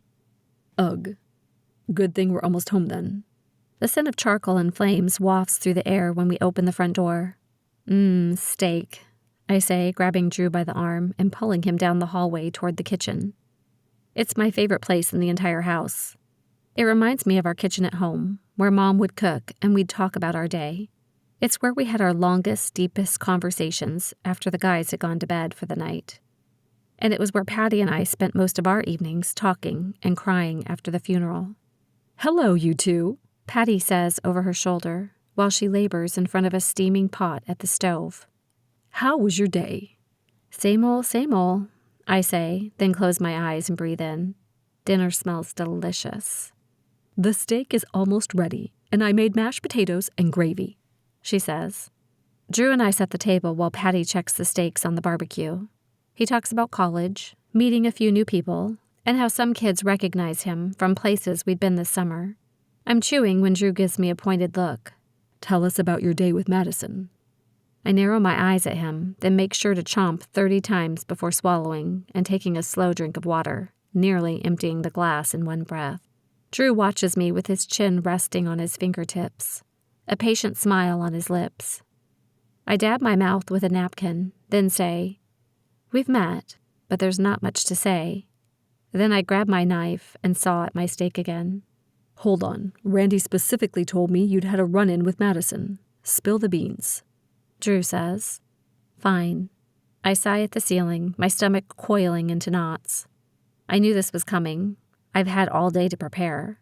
Why are my palms sweaty? I met Madison during choir, as expected. She's ill in the brain. What happened? Patty asks. She was harassing another girl, so I stepped in and stood up for the girl. I'm pretty sure Madison wants to kill me now. You're kidding me, right? Drew's hands drop to the table, and he leans back in his chair, blowing out a puff of air. Crap. I take another bite of my steak, avoiding everyone's gaze. Aleasha. You know what? I say, cutting my hand through the air. There were good things about today, too. Like, I made a new friend, and I survived my first day of practice, and I totally made some boys cry in weights. Yeah, but you blew the objective, Drew says, his voice rising. He pinches the bridge of his nose and his jaw pulses. How are you supposed to get close to her if she hates you? We've invested a ton of time and money and… I'm sorry, all right? If she'd been harassing me, it would have been no big deal. But she had this girl in tears and was treating her like trash, and I just lost it. Aleasha, we knew she would be mean to the other students. It's in her file. I know. I stand, pick up my plate, and take it to the sink. All of a sudden, I'm no longer hungry. I'll figure something out. Randy is expecting a report. What am I supposed to say? Drew asks. My back stiffens, and I'm about to lay into Drew when Patty says, You made some boys cry? Pretty close. I relax and recount the incident and waits. Patty wipes tears from her eyes as she laughs. Drew shakes his head and rolls his eyes. After dinner, Patty assigns us kitchen duty. I think I'm in the clear until Drew says, What are you going to do about the girls? Which girls? You know, Madison and Bridget. Just keep swimming, swimming, swimming. I sing. Tell that to Randy, he says under his breath. Bridget will eventually get tired and move on, I say. They always do. And what about Madison? I don't know, okay? I got mad and I screwed up. I know you have a lot of money and resources tied up in catching this girl. Maybe I'll… I glance around the kitchen as if looking at stainless steel appliances and granite countertops will somehow spark some creative genius in me. Maybe I'll take the bullet and have her pick on me for a while. Let her see what it's like when someone fights back. No. Why not? You've seen her files. She fixates on one person and makes it her mission to break them. And if she can't break the person, she'll go after their family or loved ones. I'm not putting you through that, Aleasha. Do you have any better ideas? I ask him. Drew's silence speaks volumes.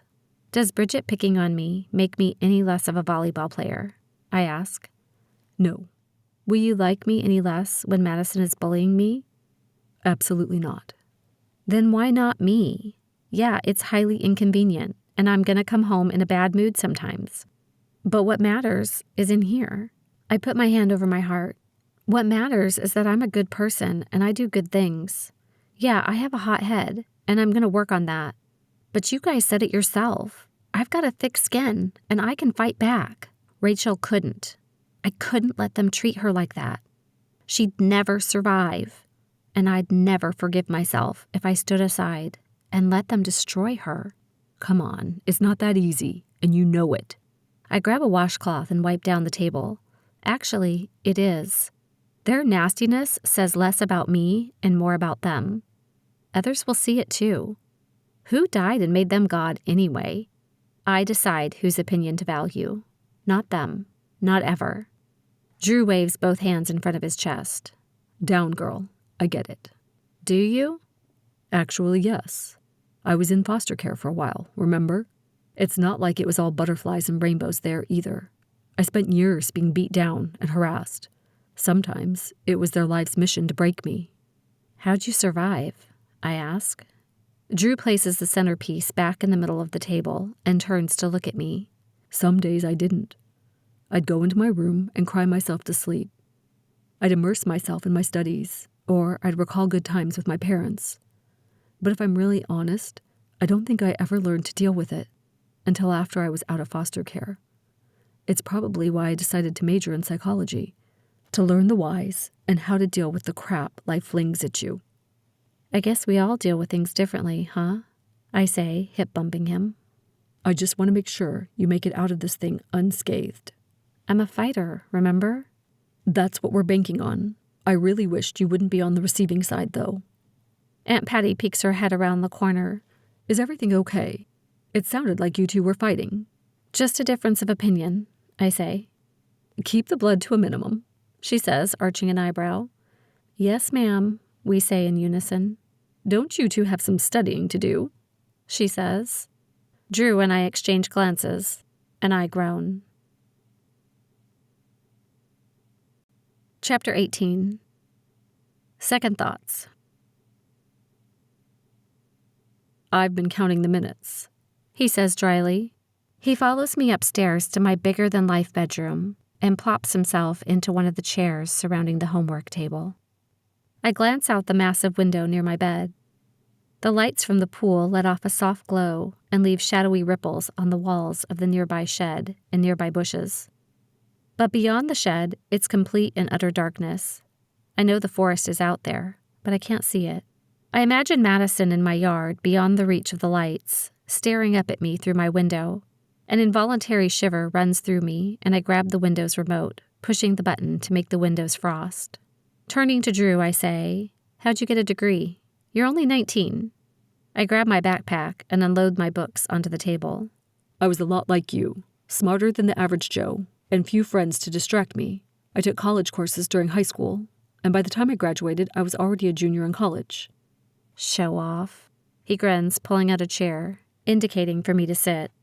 After high school, I hit the books full force, maxing out my credits and taking summer classes. A year later, I had a degree. And you majored in psychology? With a minor in criminal justice. Wait a sec. Have you been analyzing me? I ask.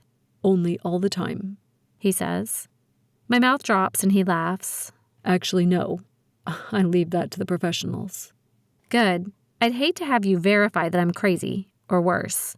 I pull out my math assignment and shake my head. What? He asks. I was just wondering if there's anything you can't do. There's plenty I can't do. Like what? Well, I'd burn toast if left to my own devices.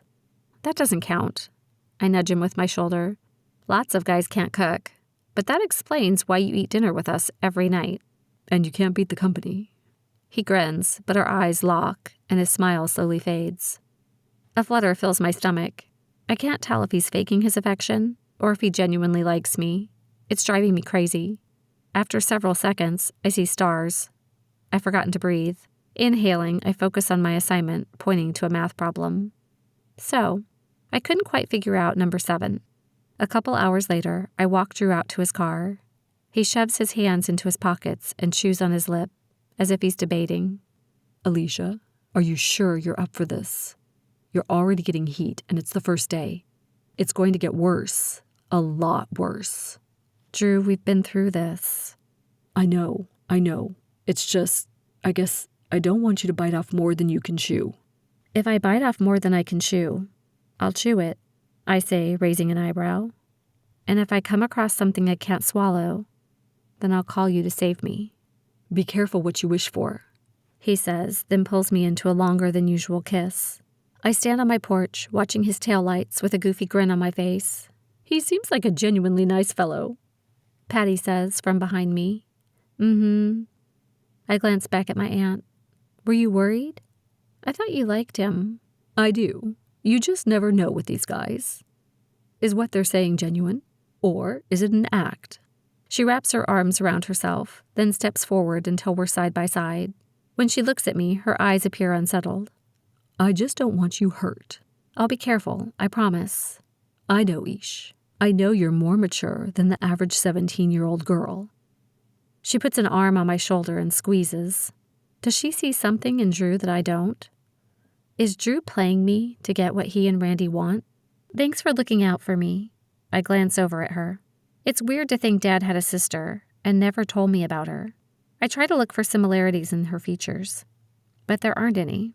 Is that normal? Blinking, I look away. Remember, Ish, she says as she turns to go inside.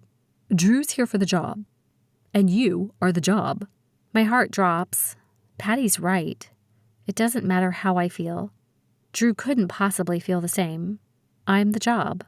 A teenager. When you're in high school and he's not even in college anymore, 2 years is a big difference, especially when it comes to maturity and goals. Here I am, worried about pop quizzes and book reports. while Drew is neck deep in his career and his future. I'm fooling myself if I think I mean anything to him. I run upstairs to my bedroom, change into my pajamas, and snuggle under my blankets. Pushing Drew out of my thoughts is harder than I expected. When I finally clear my mind, Madison's face appears. Why do I have a feeling my problems are just beginning with this girl? Chapter 19. Face the Music.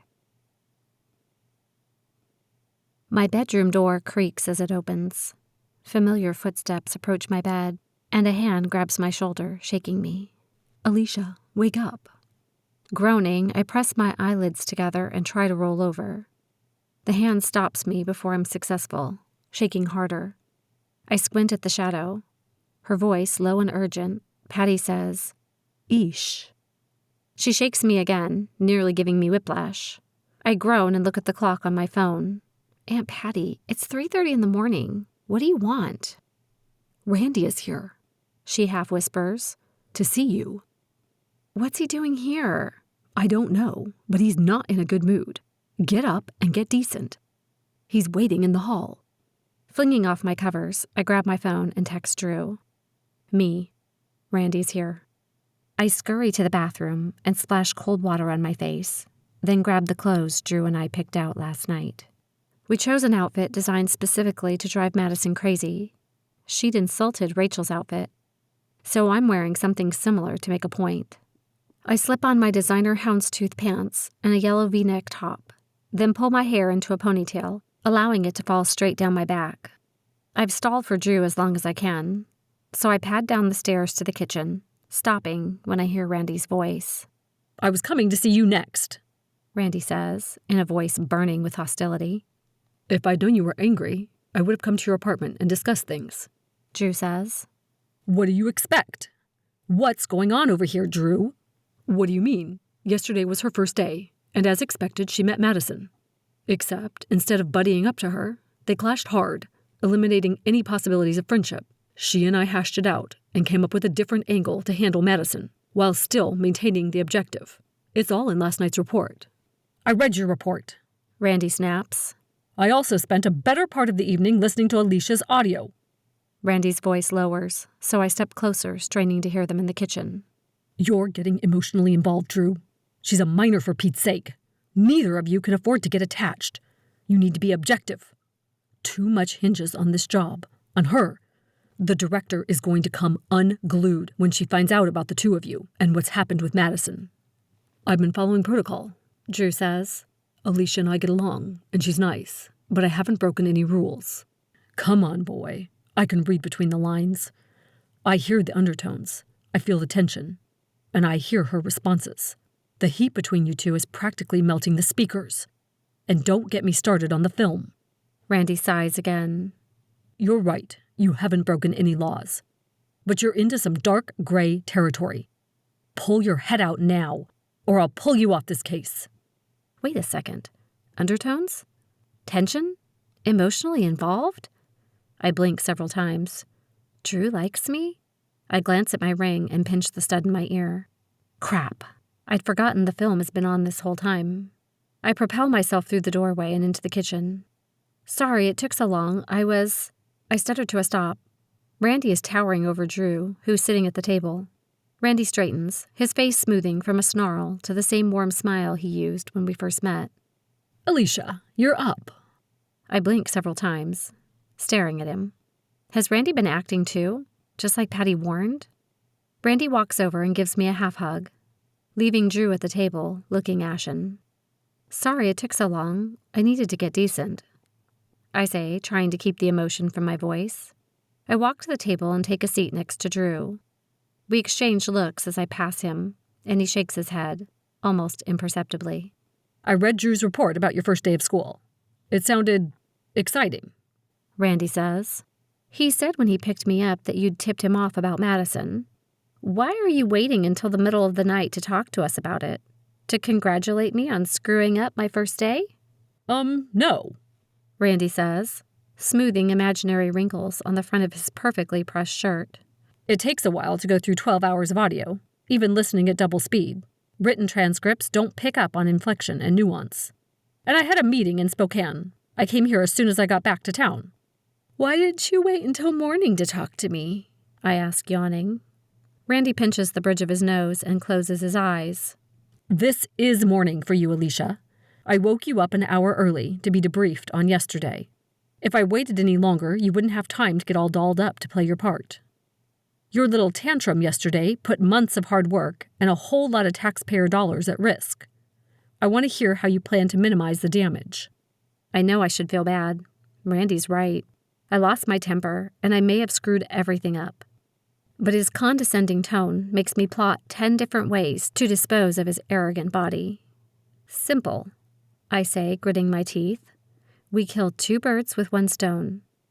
Rather than spending another school year wondering which kids are going to try to commit suicide and which ones will be bullied, I'll be her target.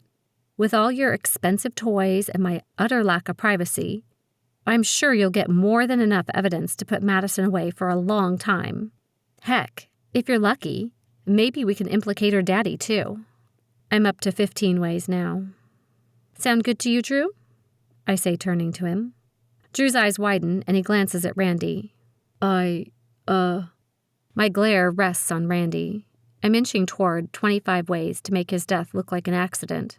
Or is that not penance enough for wasting your precious taxpayer dollars? Randy glances at Drew, surprised. Drew shakes his head as if to say, "You're on your own, buddy." What kind of girls are these guys used to working with at the agency? Do they think they can yell a little and we'll just curl up in a ball and cry, begging for forgiveness? I don't think so, buddy. I was wrong, but I was also trying to do the right thing. I'm not sorry for that. A headache builds in my skull and I rub my temples, attempting to soothe it. Randy clears his throat. Do you understand what putting yourself in Madison's crosshairs means for you? That my senior year is gonna suck? That's an understatement. I glossed over the particularly nasty stuff when I debriefed you on her because I wanted to spare you the details. But now that her focus is on you, you need a crash course. Wait a sec. I glance at Drew to see if he knew Randy had been withholding information before now. By the ashen look on his face, I'd guess he didn't know. What's worse than harassing kids until they want to kill themselves? I say. What's worse than social media blasts, physically hurting them, calling them names, and being a grade A tyrant? Think smashed headlights, graffiti on homes, telephone threats, dead pets, blackmail. A pit forms in my stomach, and I press my eyes closed. My mood becomes black as boiling tar. Drew puts a hand on my arm as if trying to calm me, then says to Randy, "We can work through this, right?" "It's not that simple," Randy says. "This girl's a piece of work. She latches onto a victim like a pit bull, and she doesn't let go until they're broken." Great. And yesterday I walked up to her and yelled, "Pick me, pick me," I say. "Yeah," Randy says, glaring at me. "Yeah, you did. You couldn't keep cool, and now we're faced with this. All you had to do was keep your temper, but—" I cut my hand through the air. Let's recap, shall we? You lied to get me to join the agency. You lied about what the job entails. You withheld essential information, not only to me, but to Drew regarding my safety and who I was dealing with. Now I'm about to march into school and pick a fight with the friggin' bully from hell, and you want to blame me for everything? Randy is silent. Do you have anything else you've been less than truthful about before we go any further? Because I'm about to call it quits and blow this whole damned operation to oblivion. You can screw your tax dollars. I stand and begin walking out of the kitchen. Randy grabs my arm, whirling me around. "Hold on. Let's not do anything rash." I slap his hand away. Go to hell. "Fine. Let her bully you." I snort and pace the kitchen, pretty sure a vein has popped somewhere in my head. I know they need evidence to put Madison away. And yeah, I knew before we moved here I might be bullied. But theory and reality are 2 different beasts, especially after watching what Madison did to Rachel. Can I do this? Am I strong enough to put up with whatever Madison throws at me? Maybe I'll luck out and have an aneurysm right now instead. "No one will talk. No one will press charges," Randy says, his voice quieter now. "We can't arrest her if no one will testify. They're too afraid of her father." That's why you have the jewelry. It's our proof. He drops into an empty chair and looks like he's aged 10 years since he got here. Plus, we're already committed to this job. Too much money has been invested. The team has been deployed, and people are in place. If we have a way to salvage this operation, we need to do our best to make it happen. I walk up to the 6'4" ex-football player and thump his sternum with my index finger. You lied to me from the beginning. Thump. You lied about Madison. Thump. You withheld the danger. Thump. You lied about what I'd have to go through. Thump. What else have you lied about, Randy? Randy rubs his chest and looks me in the eye. Nothing. Liar! Randy grabs my arm and I smack him away. He tries for me again, risking another blow. Listen, Aleasha, it has to be you. You were chosen because you are strong enough and you can handle it. You never would have done this if I'd told you everything. But several kids have already died. It's gonna get worse. She's gonna get worse. He released my arms. You're the only person who can handle this girl. You are young enough to be at the school, mature enough to handle the stress, and tough enough to fight back if necessary. You and you alone. I glare at him, seething. He still wants me to trust him? What did you get me into, Dad? I analyze the pros and cons, intentionally saying nothing until the silence is uncomfortable and Randy is fidgeting. One condition, I say. Name it, Randy says. Aunt Patty needs to leave. I won't put her through this. It's only a matter of time before she escalates from killing animals to killing people, and I do not want Aunt Patty to be her first victim. But I slice my hand through the air. Drew's already here all the time anyway. Bring in anyone else you want to chaperone. You can even install your precious cameras and mics everywhere except in my bedroom. But I will not let anyone who's not on your payroll deal with any of Madison's crap. she's your guardian. I can't kick her out. I will not put her in danger. Randy presses his lips together, and his jaw pulses like he's chewing on a cheap steak. I'll see what I can do. Don't see, Randy. Do. Anything else? He asks in a measured tone. Yes, Drew and I need everything you have on Madison. I want to know exactly what she's capable of. I want to be prepared. I'll get it to Drew tonight. Anything else? No. I sigh. Just leave me alone. I need to come up with a plan. The sun isn't even up yet, and my day is ruined. Are you going to change into something less controversial before you go to school? Randy says, pointing at my houndstooth pants. Nope, I say, popping my lips on the letter P. That'll open up the floodgates. That's the point, isn't it? Randy clears his throat. It looks like we all have something to do today. Yeah, I've got to get ready for school and piss off Madison. Words can't express how excited I am. You don't have to do this alone, Randy says. You have Drew, and I'm here to help. For once, he sounds genuinely sincere. I'll be fine. I usher Randy to the front door and close it, my mind already focused on what I have to do today. Chapter 20. Let the games begin. I glance at the clock and curse. I've got to finish getting dressed. I pull the rubber band from my hair and mutter, "Stupid flat iron." I'll scrounge up some breakfast, Drew says, his head already in the refrigerator. You finished doing your magic. Thanks. I run upstairs to my bathroom and stare at my reflection in the mirror. This job is already a nightmare. I wonder what Randy is going to do, or not do, next to sabotage things.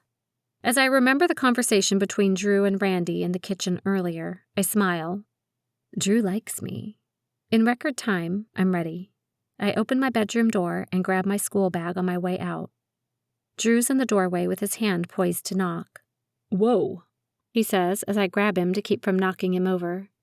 He stands firm with his hands above his head. Peanut butter toast is in one hand, and orange juice is in the other. I cling to him, teetering. Sorry, I say. It's all good. He clears his throat. As much fun as this is, school waits for no one. He glances at my earring. Don't want to get you in trouble. Sorry, I say again, then loosen my grip and step away. Drew hands me the food and I wolf it down as we descend the stairs. Do you even breathe when you eat? He asks. I take another giant bite, then say something indiscernible through the food. Ew, matters, woman. Get them. I smile, then open my mouth to show him my half-eaten breakfast before running to the kitchen to drop off my dishes. We make it to school with a few minutes to spare. Drew opens my door, then tugs me into a brief goodbye kiss. When we separate, I grin. See you after practice. After practice, he says, his voice low and full of promise. I step onto the sidewalk, fanning my face. Behind me, someone whistles. I turn, and Talon is ogling me with his buddies. He bites his lip, giving me an approving nod. I ignore him, then walk past Madison, who's with her friends, glaring at me. Let the games begin. After changing for weights, I make a beeline for my assigned spot for roll call. Behind me, someone claps. Way to go, Aleasha. I turn to see Talon grinning from ear to ear. I hear you told Madison off yesterday, he says. And you're alive to tell the tale.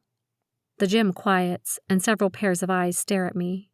I was just defending a friend, I say, feeling my cheeks burn. It's no big deal. Huh. You're kidding, right? That girl is the devil incarnate. Nobody tells her off. Apparently I did. Apparently you have a death wish. I'm not the kind of girl who leaves a friend hanging out to dry. Talon shakes his head, stopping to stand a few feet from me. He leans in and says, Be careful, new girl. Everyone's talking about what you did, and Madison doesn't like to be embarrassed. She has a long memory and a wicked temper, so watch your back. I've heard, I say, cursing Randy for the umpteenth time this morning. Thanks for the heads up. Just doing my part to keep you alive. Little does he know. As I walk to choir after weights, a knot forms in my stomach. I've been warned, but I don't know what to expect. Is she a creature of habit who likes to do the same thing to everyone? Or is she the type of person who likes to be creative? Please let Randy have her file waiting for me when I get home. Not knowing what to expect is killing me. Madison has her back to me and her hands on her hips when I walk into class.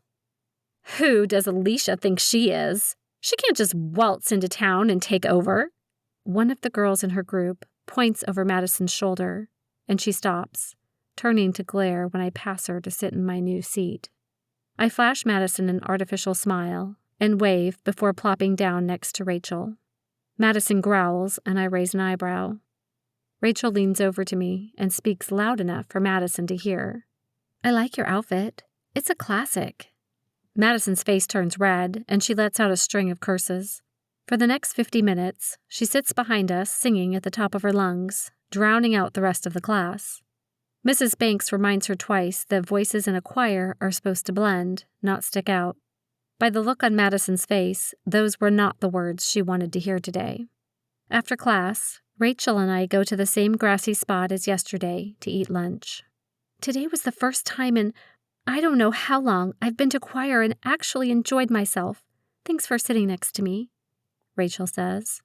We finish our lunches, then deposit our garbage in the trash receptacles. When we turn to go, Madison is behind us with her friends in tow. She throws a melted milkshake at me, and her lips twist into a sneer as she watches the ice-cold mess drip down my front. Oh, I'm sorry. I must have slipped. Her friends giggle behind her. I'm tempted to knock this chick out, but I stop. Instead, I grind my teeth and grin with exaggerated perkiness. That's okay. Accidents happen. Then I'd crush her in a full-bodied bear hug. The 10-inch height difference between Madison and me means the milkshake on my shirt is smeared and rubbed into her face and hair. Her screams are muffled while she claws at me to free herself. Her friends bite their lips, stifling wide-eyed laughter. When I release her, Madison's hair is matted and gooey. Black streaks of mascara are smeared down her face, and she's scooping icy brown mush from her clothes, flinging it onto the ground. I widen my eyes. See? No worries. I turn on my heel and stalk away, pulling Rachel with me. Once out of earshot, Rachel giggles insanely. Oh my gosh! I wish I'd filmed that. It was the best thing ever. Even better than yesterday. Thanks. It was so worth the outfit. I glance at my clothes and sigh. Let's find the bathroom. On our way, Talon sees me and stops. What happened to you? Madison. Rachel says. She and Talon exchange a glance before she adds, "But you ought to see her. Aleasha totally got her back." Seriously? She nods. I gotta see this. Where? Rachel points to the courtyard, and he pulls out his phone, wagging his eyebrows before running in the direction she pointed. In the bathroom, I pull my volleyball clothes out of my bag. "Ah, it's nice to be comfy again," I say, shrugging into my t-shirt, slipping into tennis shoes, and tossing my heels and dirty clothes into my backpack. Rachel and I split once we leave the bathroom. A few seconds later, my phone vibrates. Drew, that was awesome. Need me to bring you new clothes? I glance at my ring. Ugh. I keep forgetting the jewelry. Me. Nah, I think I'm going to stick with being comfy. I'll be fine, creeper. After school, I walk by several groups and hear fragments of conversations. "Did you hear about Aleasha? Threw milkshake all over her. Someone posted on social media. Wish I'd seen it." I walk to my locker before volleyball practice to grab my homework. There's a crowd around my door, taking pictures. The word bitch is written in red lipstick and some sort of liquid. Probably liquefied milkshake has dripped down the metal and puddled on the floor. I cock my head to the side and open the door, grabbing my stuff. When I close it, I shake my head and say, "I would have used Sharpie. It lasts longer." Then I push through the horde and head to practice. Behind me, there's laughter and clapping. So far, Madison has proven she's an amateur. I roll my eyes. I have balls to hit and another girl to piss off. My work for the day has just begun. Chapter 21. A smashing good time. Our first game is 6 days away. Coach is more animated, less patient, and yells louder when we screw up. "Come on, girls, hustle! You've got to work harder!" Bridget yells. "Aleasha, next time, hit line. Callie, set the ball farther from the net. Bailey, move your feet." Callie and I exchange looks. She looks ready to tear heads off dolls and throw them at Bridget. The next ball is a step from Bridget. She lunges and shanks it. Callie dives, passing it as hard as she can in my direction. I manage to get it over the net and into the opposing court. We return to the huddle, and Bridget again yells, "Come on, guys! Hustle!" I scrub my hands down my face and growl, "Bridget, shut up! If I want someone yelling at me, I'll go find Coach." Ignoring her indignant response, I return to my spot on the court. Callie stands motionless, her mouth gaping. Bridget looks mad enough to spit lava. The other girls say nothing, some openly aghast, others biting off grins, and others wringing their hands as they return to their positions. At this point, I don't care. I'm tired, hungry, and I'm not having fun. Plus, I have a different girl on my mind. I don't have the time or inclination to deal with Bridget's tantrums today. After practice, I hurry outside. Drew isn't in the parking lot, so I wait at the curb. "You really are a bitch, aren't you?" Bridget says from behind me. "Only to the ones who deserve it," I say without turning to look at her. Drew pulls into the parking lot, grinning. Based on his text this morning and his smirk now, he must be listening to my audio in real time. I sigh inwardly. Apparently, privacy is overrated. Drew gets out of his car, then pulls me into a kiss. "Another exciting day?" "You would know, wouldn't you?" I say, gazing up at him. He taps on his ear. "I'm your backup if the crap hits the fan, remember? If you're not in my line of sight, I need some way of knowing if you need help." "Line of sight?" "Yeah. Randy has me close by, just in case. What good am I if you need help now and I'm 10 minutes away?" He says as we climb into the car. "Good point. Who takes care of me while you're in college?" "Sarah, our handy-dandy transcriptionist/dispatcher helps out. Then at night, we give Randy a report filled with the day's highlights." "Everything I do is passed on to Randy?" "Yes." I purse my lips, biting off a protest. At my house, several patrol cars and a couple fire engines are parked in the driveway. My gut clenches, and panic begins to rise.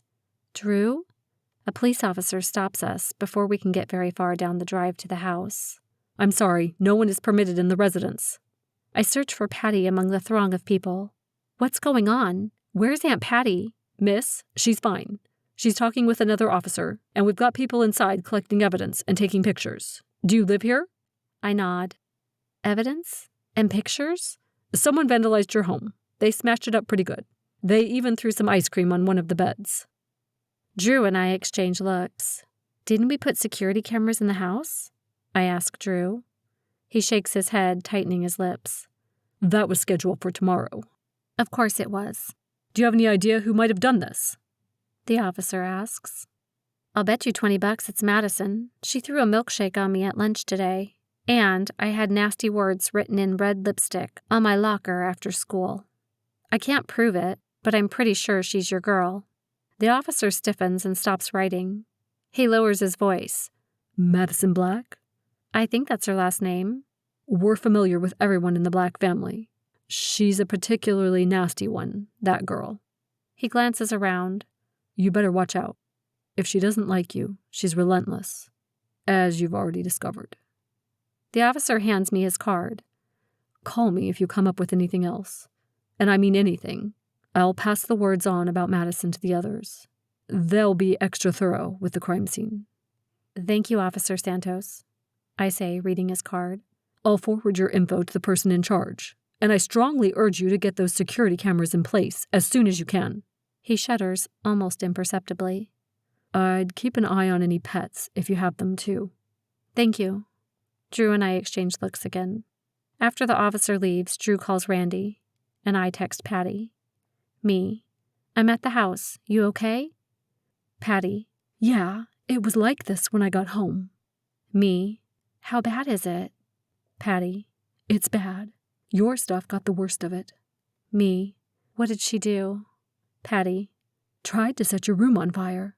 We have to gut the house and start over. Me. Suck. Okay. Can I get some clothes out of my room? Patty.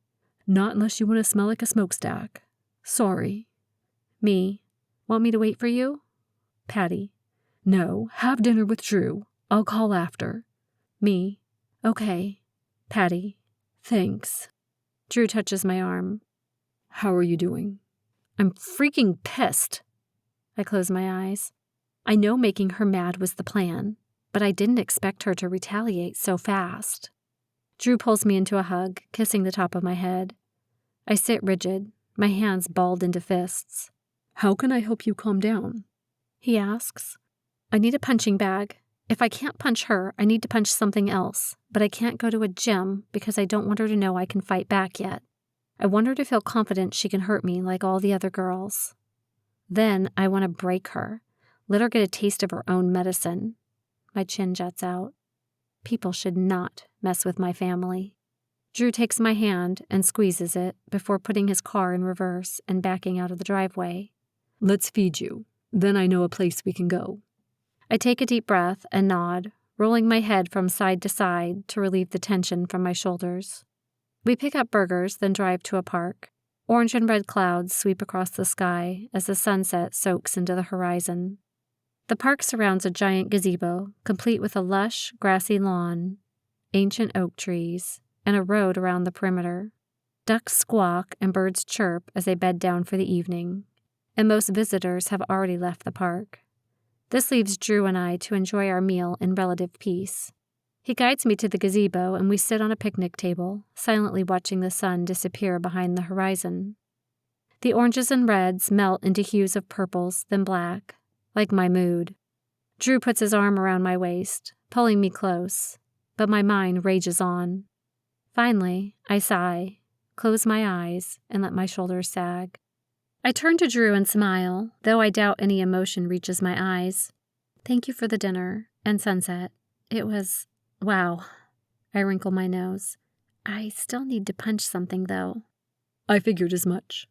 We walk hand in hand back to the car. This time I don't trip. Where are we going? I ask. My place. Really? Yup. He pulls out of the parking lot, and I pay rapt attention to the street signs and landmarks. Are you planning to stalk me? Drew asks, raising an eyebrow. Maybe, I reply, using a well-practiced poker face. Turnabout's fair play. After several minutes of random turns and backtracks, a deliberate attempt to get me lost, Drew stops in front of a brick building in an industrial complex. You're kidding me, right? I gawk. He pats my leg. It's not as bad as you think.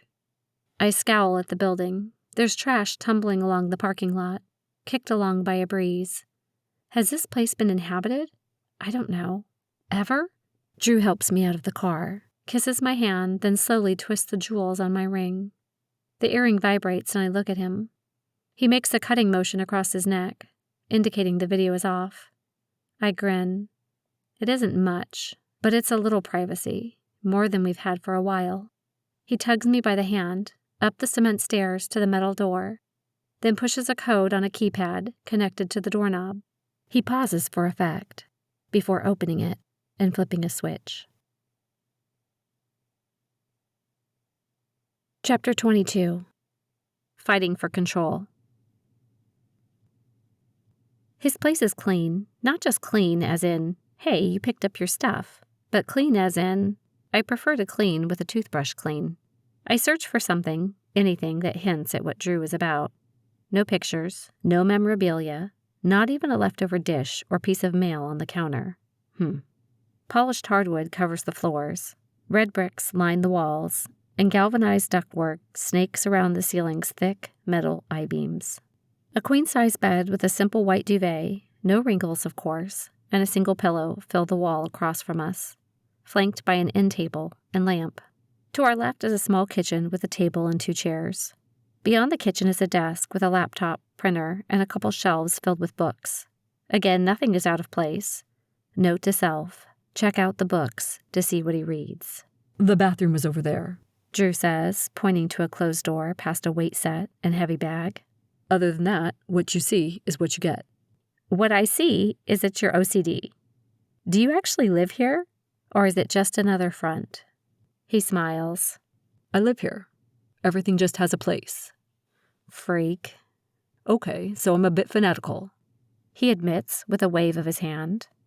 I like to take care of my things. Is that so bad? I don't know. Are you clean because you like it clean? Or because it must be clean? That depends. Do you eat with your mouth open because you have to, or because you like to? I think you know the answer to that one. Sicko. Baby. He makes a face, then walks to the fridge, grabbing a couple bottles from inside. He hands me one and twists the top off the other. Have a seat, he says, grabbing my hand and tugging me to the table. Where's the couch? No couch. Why not? You sit, don't you? Drew shrugs. I have the table, or my desk, or the bed. A couch would be more comfortable when you have visitors. I don't have visitors. Not even Randy? Nope. Drew fiddles with the top of his bottle, causing it to spin on the tabletop. I like to keep my work and private life separate. I don't like the two worlds mixing. Why's that? Remember how I wound up in foster care?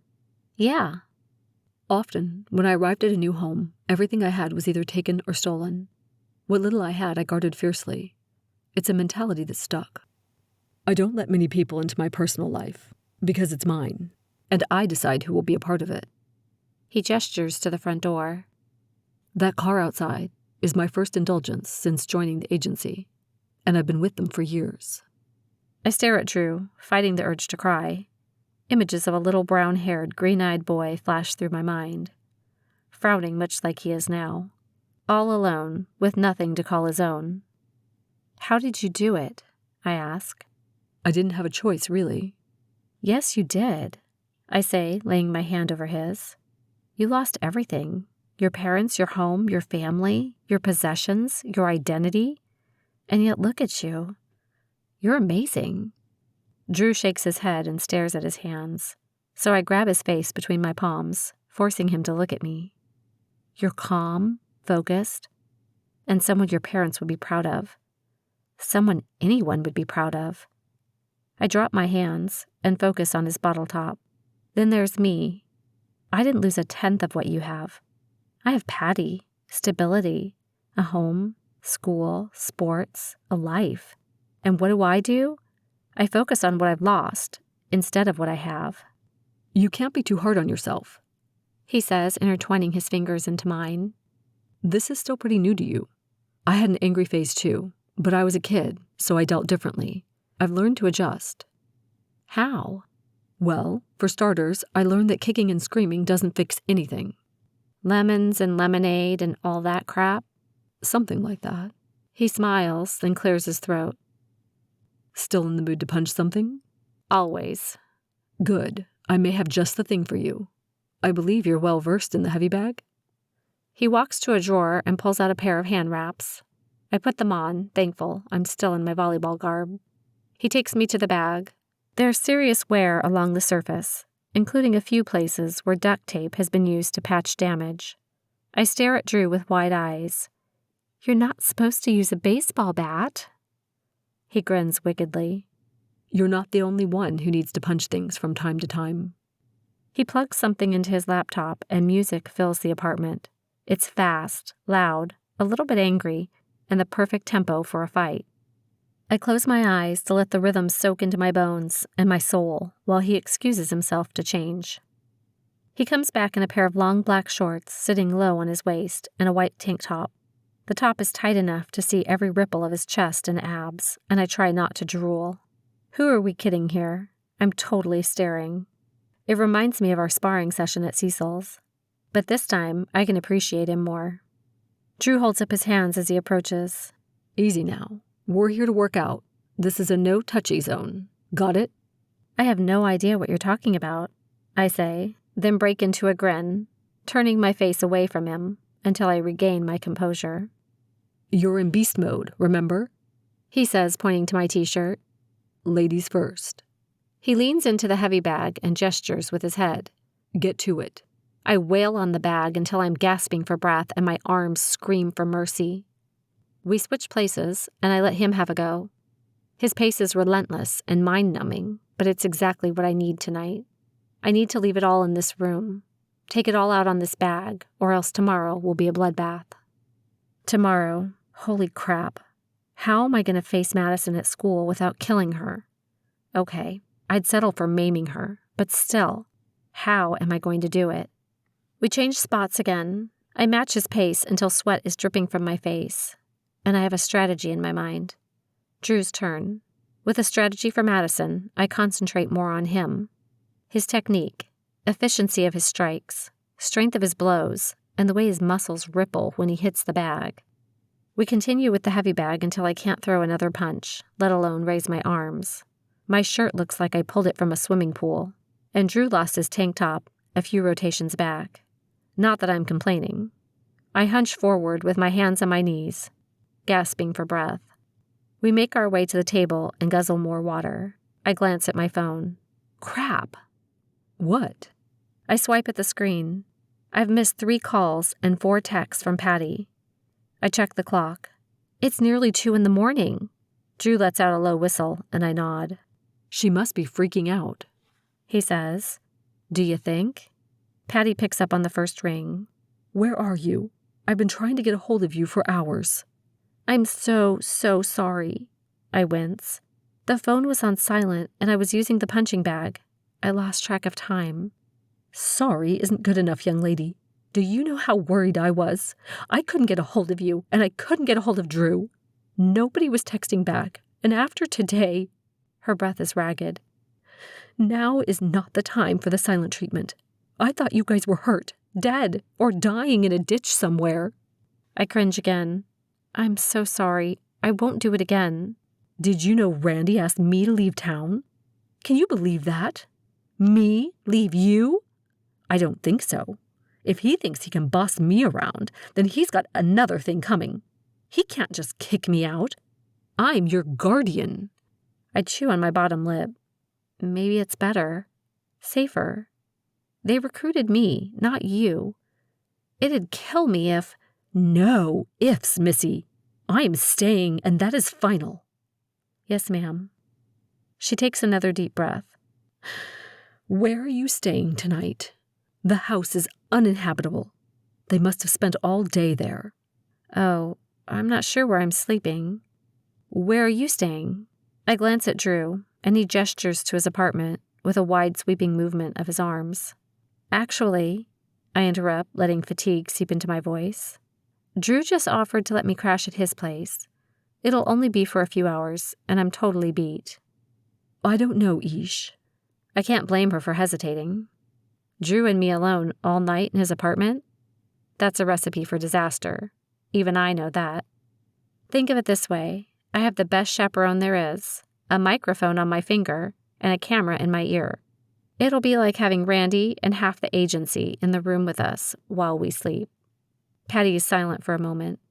Yeah, okay. You're probably right. And it would be nice to know someone is keeping you safe till I get everything sorted out. Text me when you get to school tomorrow, okay? Sure thing. And Aunt Patty? Yeah? I'm really sorry. Just don't do it again. Yes, ma'am. I hang up and look at Drew. Now what? You don't even have a couch, remember? We can improvise. A slow smile spreads over his face. Nuh-uh. I plant my hands on my hips. We're not going to do anything that gets you in trouble with Randy. Drew bows with a flourish. As you wish. Why do you keep doing that? What? The bow and the as you wish thing. His jaw drops. You've never seen Princess Bride? It's only the best movie ever. Princess what? He groans and grabs his chest as if he's dying of a heart attack. You are weird, I say, chuckling. You have no idea, he says with a crooked grin. And now we have a date. Doing what? Watching Princess Bride. He walks past me to open a door, grabbing a blanket, a pillow, and a towel. Next, he takes me by the hand and pulls me to the bathroom. Depositing the towel on the counter, he leaves me standing in the middle of the bathroom. Then comes back with some sweats and a t-shirt. They may not fit, but it's the best I've got considering the circumstances. He gives me the clothes. We can put your other stuff in the wash while you shower, and in the dryer while you sleep. By the morning, they'll be clean. The idea of me walking around in Drew's clothes is weird, but I'm too tired to argue. At this rate, I'll only get a couple hours sleep. Drew leaves and I lock the door behind him. Then pull off my clothes, I place them neatly outside the bathroom door, then hop in the shower. I'm so stinking tired. I feel as if I'm having an out-of-body experience. After my shower, I change into the borrowed clothes and attempt to comb through my hair. Ultimately, I give up and pull it into a messy bun, promising myself that I'll address the tangles in the morning. I pad out of the room, nearly running into Drew. He grabs me by the arms to keep me from falling, then smiles. You look beautiful as a zombie. Sweet talker. He takes my hand and pulls me toward his bed. Where are you going to sleep? I ask, stifling a yawn. On the bed. Then where am I going to sleep? On the bed. I don't think that's a very good idea. Other options include the tub or the cement floor. Drew points to the bed. There's enough room for both of us. I know that. Another yawn escapes. You know what I mean. Yeah, I know, he says with a smirk. I'm just giving you a hard time. He points to the extra blanket. You get to sleep under the duvet, and I sleep over it. That way there's no mingling. This slumber party will be completely PG. Always the gentleman, I say, nearly slurring my words. Yeah. Now get into bed before you fall asleep, and I have to carry you. I don't think my arms could do it tonight. I shuffle to the bed, climb under the duvet, then roll onto my side. He turns off the lamp and climbs on top of the duvet, smoothing the extra blanket over himself. He wriggles up to me until my back is against his chest and puts his lips to my ear. Good night, Aleasha. Sweet dreams.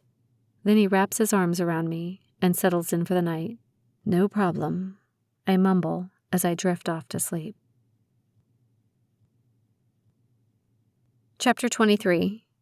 Taking sides. Neither of us moved the entire night, and I've slobbered on my pillow. I smile. He drooled too. I stretch my arms and legs to assess the damage from last night's rage session. Nearly every muscle screams at me, including a few I never knew existed. Rays of sunlight stream through the blinds, creating stripes of light and dark over our bodies.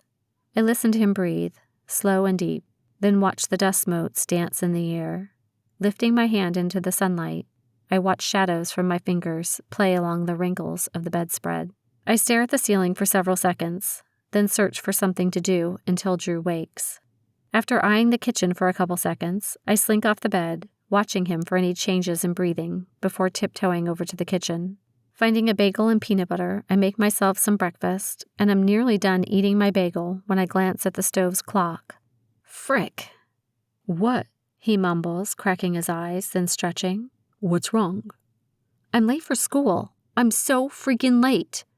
I run to the bed and rifle through the blankets looking for my phone and a sock that had come off in the night. Drew grabs me by the waist and pulls me back into bed. Relax. I texted the grown-ups early this morning. They agreed you need a day to step back and refocus. If I don't show up for school, Madison's going to think she's won. I'm not okay with that. Sorry. He yawns. By the time you get up, get dressed and drive to school, it will be over. Besides, he says as he rolls onto his back, don't you want her to think you're scared? Maybe, but I don't have to like it. Think of it from a strategic standpoint. We've seen what Madison does when she's mad. Now it's time to test her armor and find her chinks. He takes my hand and fiddles with my ring. Eventually, she'll get sloppy and make a mistake. How long do we have to wait? I don't know. Let's take the day off, though. We'll get you some new clothes and then plan out the next phase. I hate shopping. For that alone, she will pay, I say, frowning. He pecks me on the cheek, then climbs out of bed. Of that, I have no doubt. He goes to the dryer, pulls out my clothes, and hands them to me, then follows me to the bathroom with a towel in hand. Here, we'll leave once you're done showering. Thank you? I flash him a bewildered look. I lift my arm and sniff my armpit. Do I already stink? Drew grins, placing his finger on my lips as if to shush me. He takes my hand and slowly removes my ring, placing it in the bathtub soap tray without making a sound, then turns the shower on and pulls the bathroom curtain closed. We tiptoe out of the bathroom, closing the door behind us. Once we're far from the bathroom, Drew picks me up in a giant hug, swinging me around and giving me a long, heart-pounding kiss. It's nice to truly be alone, I say. He kisses me again. Mm-hmm. He puts me down and takes one of my hands, pulling me back to his bed. We need to talk, without others listening in. He leans up against the headboard and pulls me next to him, tucking me under his arm. We only have about 10 minutes before they wonder why you're taking so long in the shower. What's on your mind? I ask. You are. You're all I think about. When I'm with you, when I'm not, when I'm awake or dreaming. It's you I'm obsessed with. My eyebrows shoot up and my lips form an O. I know Randy said Drew was smitten and all, but obsessed goes beyond that. Not that I'm complaining, and hearing him say it sends shivers of delight through me. I've spent months observing you and learning all about the great Aleasha Summers. When I offered you the job in June, I was already enamored. But now that I can talk to you, touch you, kiss you. He turns my hand over and traces the veins on the inside of my wrist, talking almost as if to himself. These last few weeks I've caught myself wondering what life would be like after all of this. What normal would be for us. I've even imagined life if we were married. But marriage, anything long-term, isn't an option for you, is it? You're years away from that. I stare at him slack-jawed, unable to articulate a single word. Drew's eyes move from my hand to my face. I've fallen for you, totally and completely, Aleasha. I can't stop. I know this is a bad idea, because we're at different points in our lives. My heart plummets as he runs his free hand through his hair and stares out the window. When all of this is done and your job is over, you'll be looking at another year of high school and deciding on college majors. I've been there, done that. I'll be traveling the country, going wherever they need me. His eyes drop to our entwined hands, and his eyebrows furrow. Randy wants us to cool off. He says he needs me to be objective while I'm working with you. He wants me to focus more on the job, rather than wondering what perfume you're wearing, finding ways to make you smile, or wanting to taste your lips. He wants... I'm sorry, I'm confused, I say as tears prick the corners of my eyes. I like you, and you like me, right? He nods, trying to pull me closer, but I resist, pressing my hands against his ribs so I can look him in the face. But you said almost everything about us can't work, and we're not allowed to be in a relationship because we're on the same assignment? What are you suggesting we do, Drew? We're practically joined at the hip. You want to pretend that this? I point from him to me to him again. Doesn't exist? It's not that.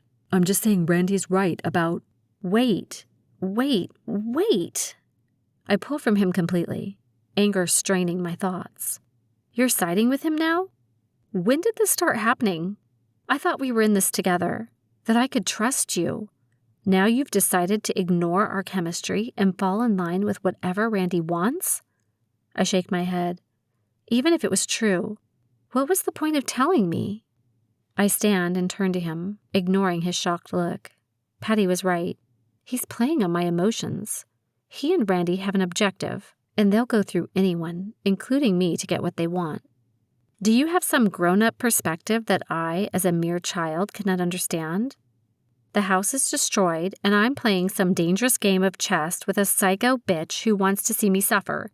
And you're over here telling me you love me because that's what you think I need to hear in order to do what the agency wants? I don't think so. Do you expect me to work alongside you, hold your hand, kiss you, spend every waking moment with you and just let you guys manipulate and use me, then throw me away when you're done? What you're doing is cruel. No, that's not what I meant.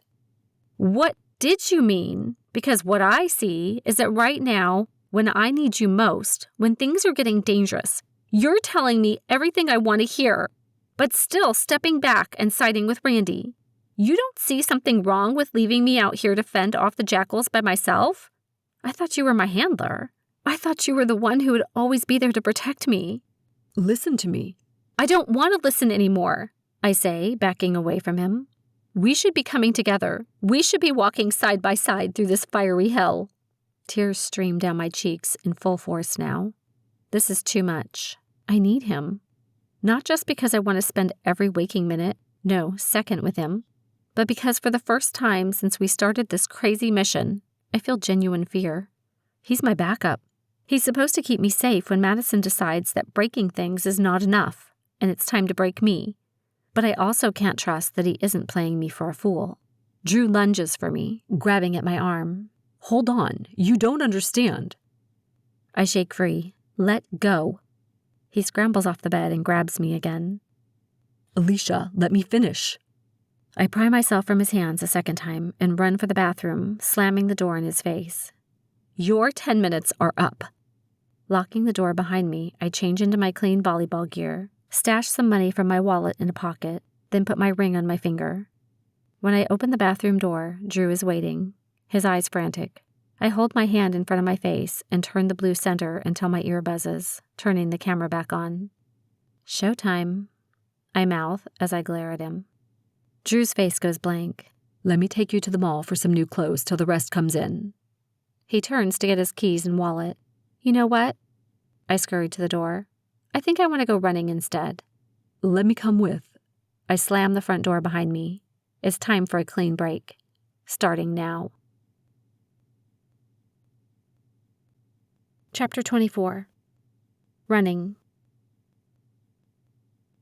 I run to the street and stop, not entirely sure where I am.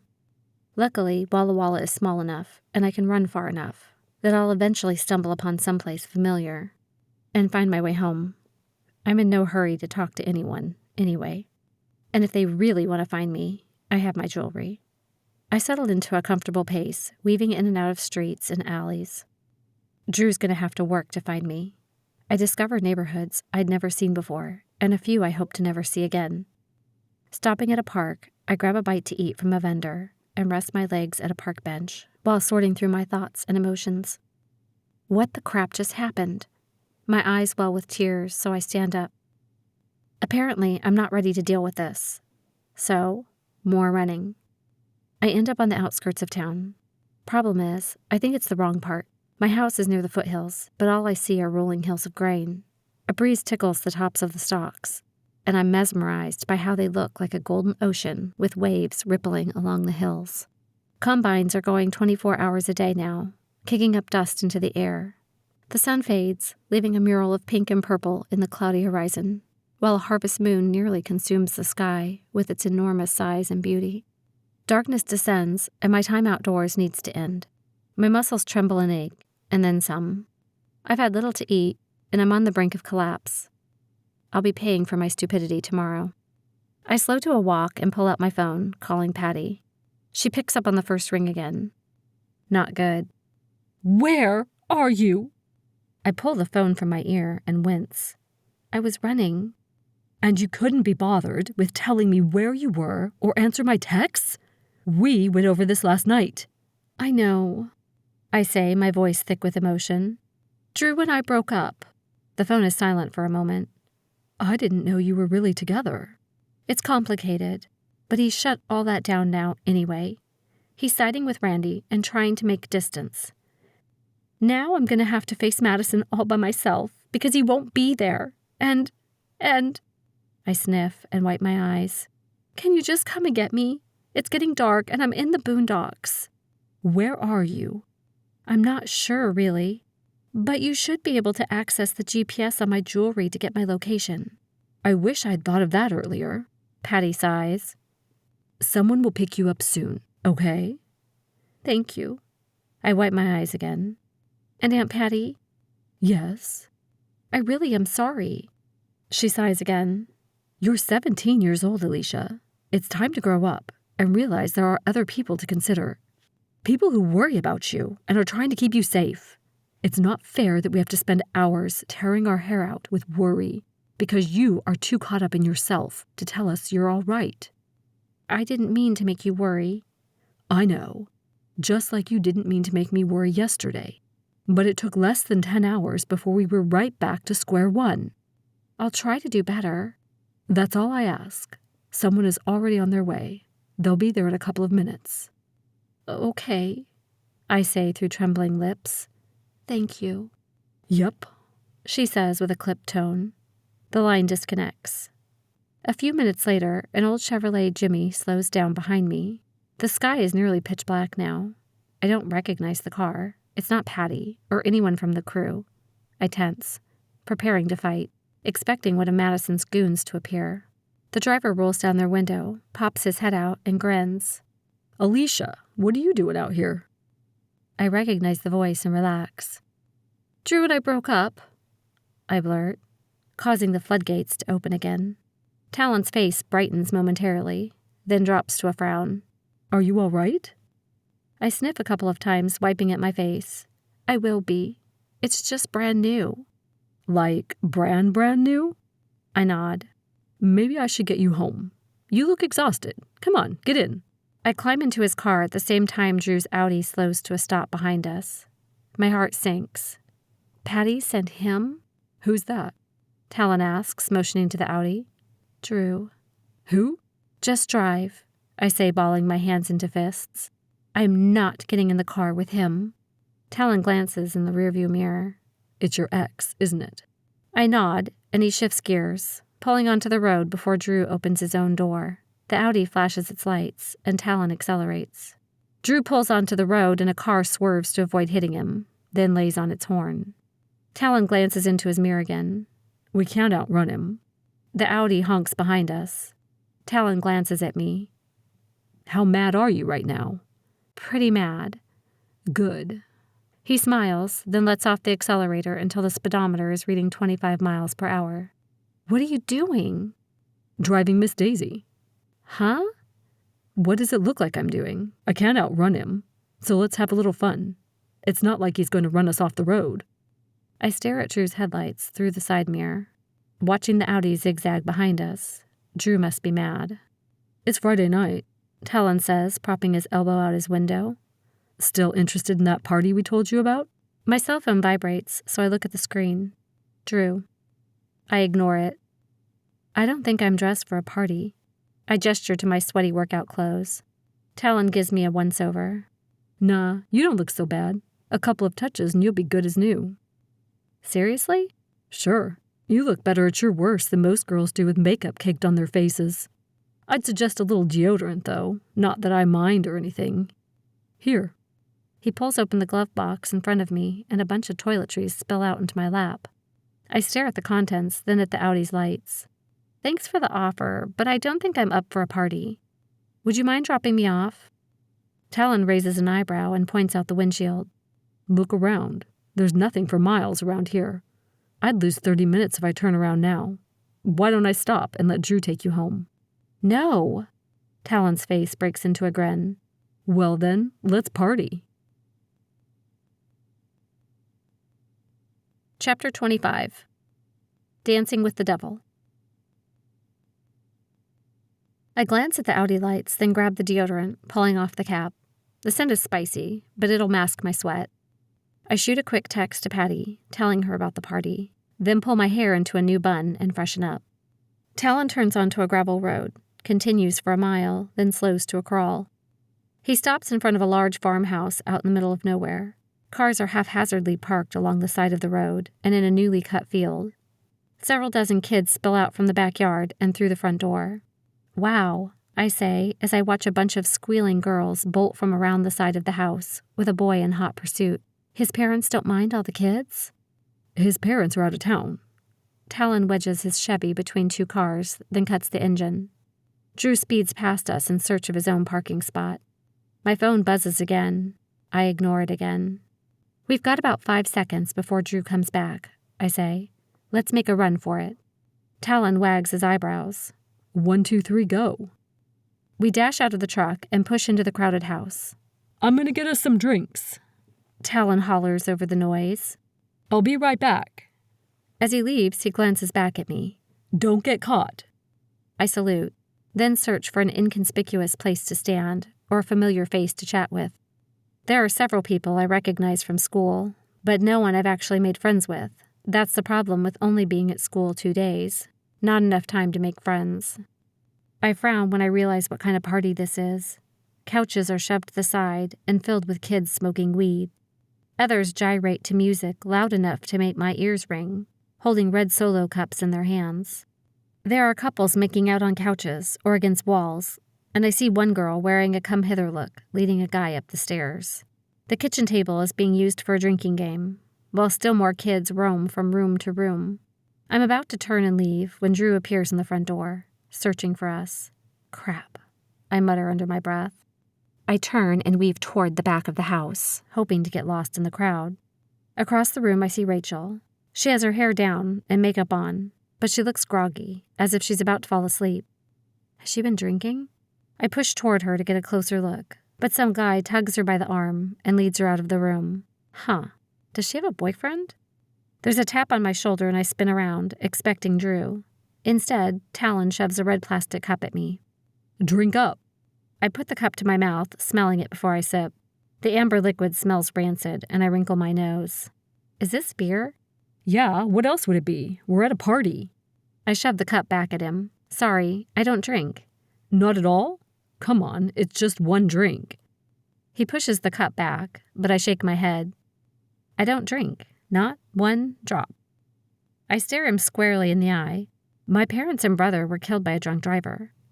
Wouch. He winces. Sorry, I didn't know. I was just trying to loosen you up. You look like you've had a rough day. Thanks, but I'm good. I'll probably just get some water. I survey the living room again for Drew and Rachel. Where did she go? In a corner, Madison stands with a group of guys. They look like football players, and she's eating up their attention. She says something, and several boys leave, as if she sent them on an errand. There he is. Talon yells in my ear and points to the left of Madison. Drew is pushing his way through the crowd with his eyes fixed on me. Let's move. I retreat toward the back door, leaving my drink on a table. Are you sure you won't take me home? I yell in Talon's ear. Are you kidding me? This is the party of the year. Find your own way home if you want to leave. Fine, I will. I wade through the partygoers as if I were doing the crawl stroke. At the edge of the room, the crowd thins. I step onto the deck and take a deep breath, enjoying the fresh air. Below me, several guys are laughing, so I look over the railing to see if there's anyone familiar. It's the same group that had been with Madison. In the middle of them is Rachel, with her shirt off and only her bra covering her. Her head keeps nodding in and out of consciousness. A couple guys have their phones pointed at her like they're taking pictures or video, and one boy is holding her, trying to keep her upright. My blood boils and my heart freezes at the same time. I bolt down the stairs and walk right into the middle of the group. What is going on here? We're just having a bit of fun, one of the larger guys says, half slurring his words. His breath reeks of beer. Even an idiot could tell this guy's had too much to drink. In fact, the entire group seems unsteady on their feet. I pause. They're all grinning, but I don't know why. My gut clenches, and a trickle of fear snakes down my spine. What have I walked into? I turn to the guy holding Rachel. Look, she's not herself. You need to let me take her home. The guy releases Rachel's arms and stands. Her body slumps over onto the seat, face down. I nearly pee myself when I get a good look at him. He's probably 6'4" and a good 280 pounds. Oh yeah, he's a football player all right, though I can't tell if he's high school or college. Nah, I don't think so, darling. The Goliath slurs. I think she's gonna hang with us for the night. He flashes a wolfish grin, looking me up and down. You can stay too if you want. We can make a party of it. The other guys whoop and holler and adrenaline fills my veins. I'm in over my head and way outnumbered. What did you give her? The stuff that tastes like black licorice? I ask, hoping someone from the agency has heard my safe word. Please, oh please be listening. It figures. Seconds ago I was running from Drew, and now I'm hoping he'll swoop in and save me. Nah, the big guy says. It's just spiked with a little something to keep her from getting feisty.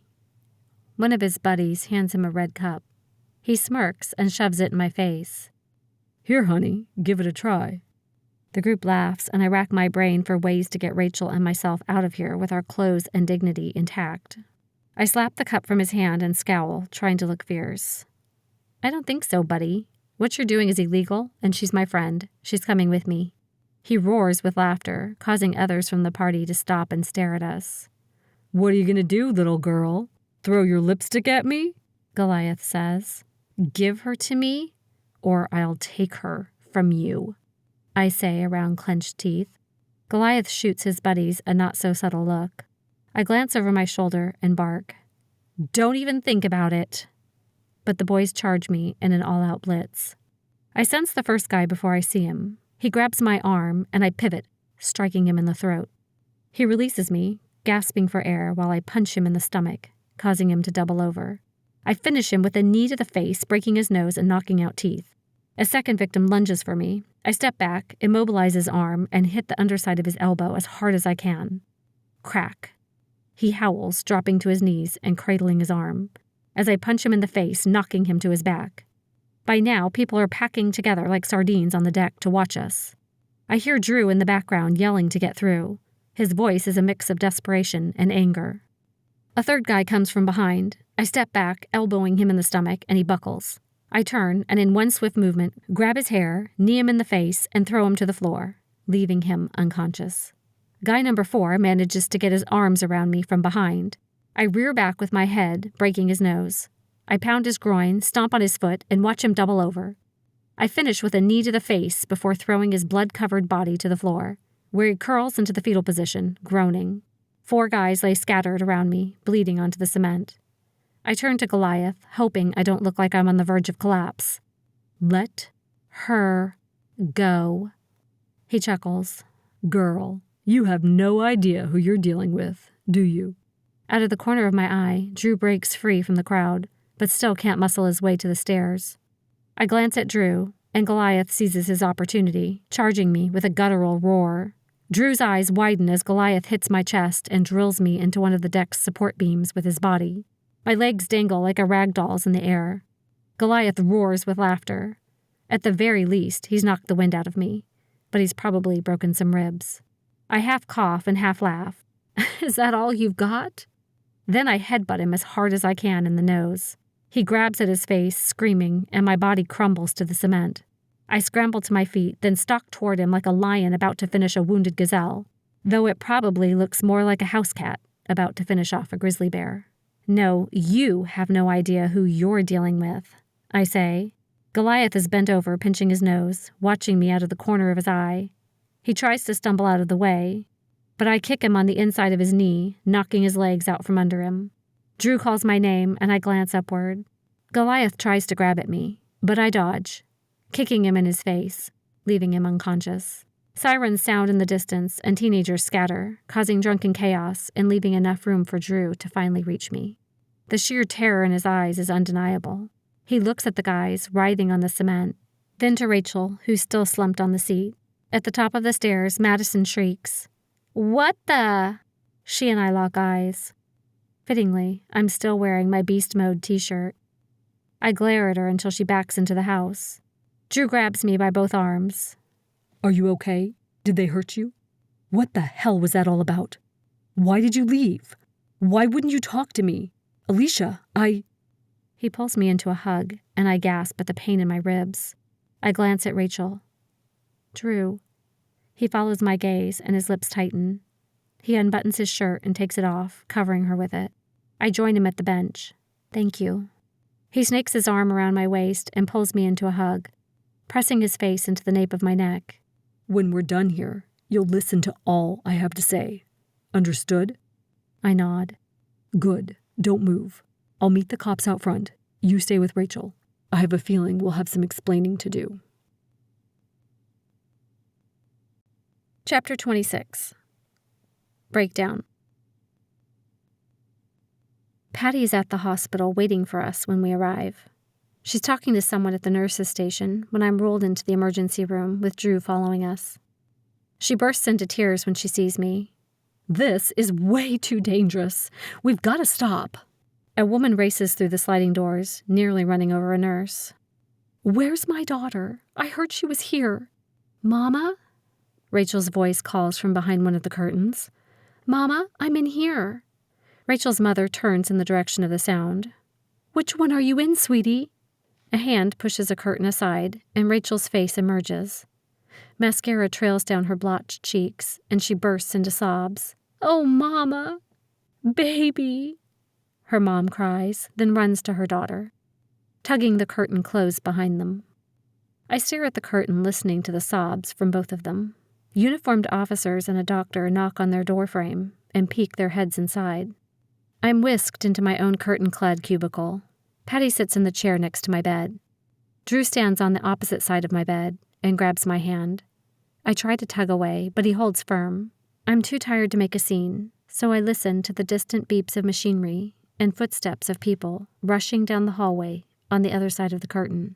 He stares at my bloodied knuckles, and his jaw pulses, but he says nothing.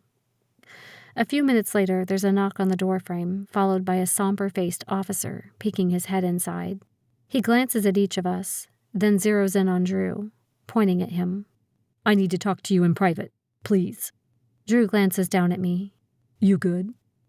I nod. He drops my hand, then strides out of the room. After 3 hours, 1 set of x-rays, bruised ribs, not broken, 2 statements, 1 to the doctor, 1 to the police, 12 stitches, 2 bags of ice, and 2 more tearful breakdowns from Patty, I'm free to go. The nurse named Betty loads me into a wheelchair and pushes me to the front of the hospital. Patty follows behind, as if she's in a funeral procession. I wish I had toothpicks to prop my eyelids open. I'm so ready for this day to be over. Who's taking you home, sweetie? Betty asks as she pushes my wheelchair. Patty says with panic in her eyes. The house isn't ready yet. She's going home with me, where they can't find her. Drew says, materializing from thin air. I'm sorry, Patty, but there isn't room for you two, and the agency will make sure you're someplace safe. Are you sure that's a good idea? My place is the safest, he says. Besides, Aleasha and I need to talk. Ish? Patty asks. Do you want to go with Drew or me? I close my eyes. I don't care. I'm just going to sleep anyway. Patty squeezes my shoulder. Text me when you get there? I will make sure she does. Drew says. I'll skin you alive if she doesn't. Her phone beeps, and she looks at the screen. They need me inside. She squeezes my shoulder again. Text. Yes, ma'am. She kisses the top of my head, then walks back into the hospital. Sit tight. I'll get the car. Drew says, then walks toward the parking lot. Betty puts a hand on my shoulder. Are you going to be okay with him? I attempt to smile. Yeah, he's good. If you're sure. I'm sure. I stifle a yawn. Thanks for asking, though. Betty pulls a business card from the pocket of her scrubs. If you ever need anything, and I mean anything, call this number, day or night. I'll have my nephew come get you. Thank you for taking such good care of me, I say, taking the card and smiling up at her. I wonder what story she was told to make her worry about me. Drew slows to a stop in front of us, and Betty pats my shoulder. Take care of yourself, honey, and don't come back here. You hear? I smile, squeezing the hand she'd placed on my shoulder. Yes, ma'am. Drew opens a door and helps me into the back. I wave to Betty as the Audi pulls away. In spite of my exhaustion, I spend most of the drive staring into nothingness. Memories of the last 36 hours keep cycling through my mind. Drew glances at me several times but says nothing. When we get to his place, he deadbolts the front door, then turns to me and asks, Are you all right? I close my eyes and nod. Truth be told, I don't feel right.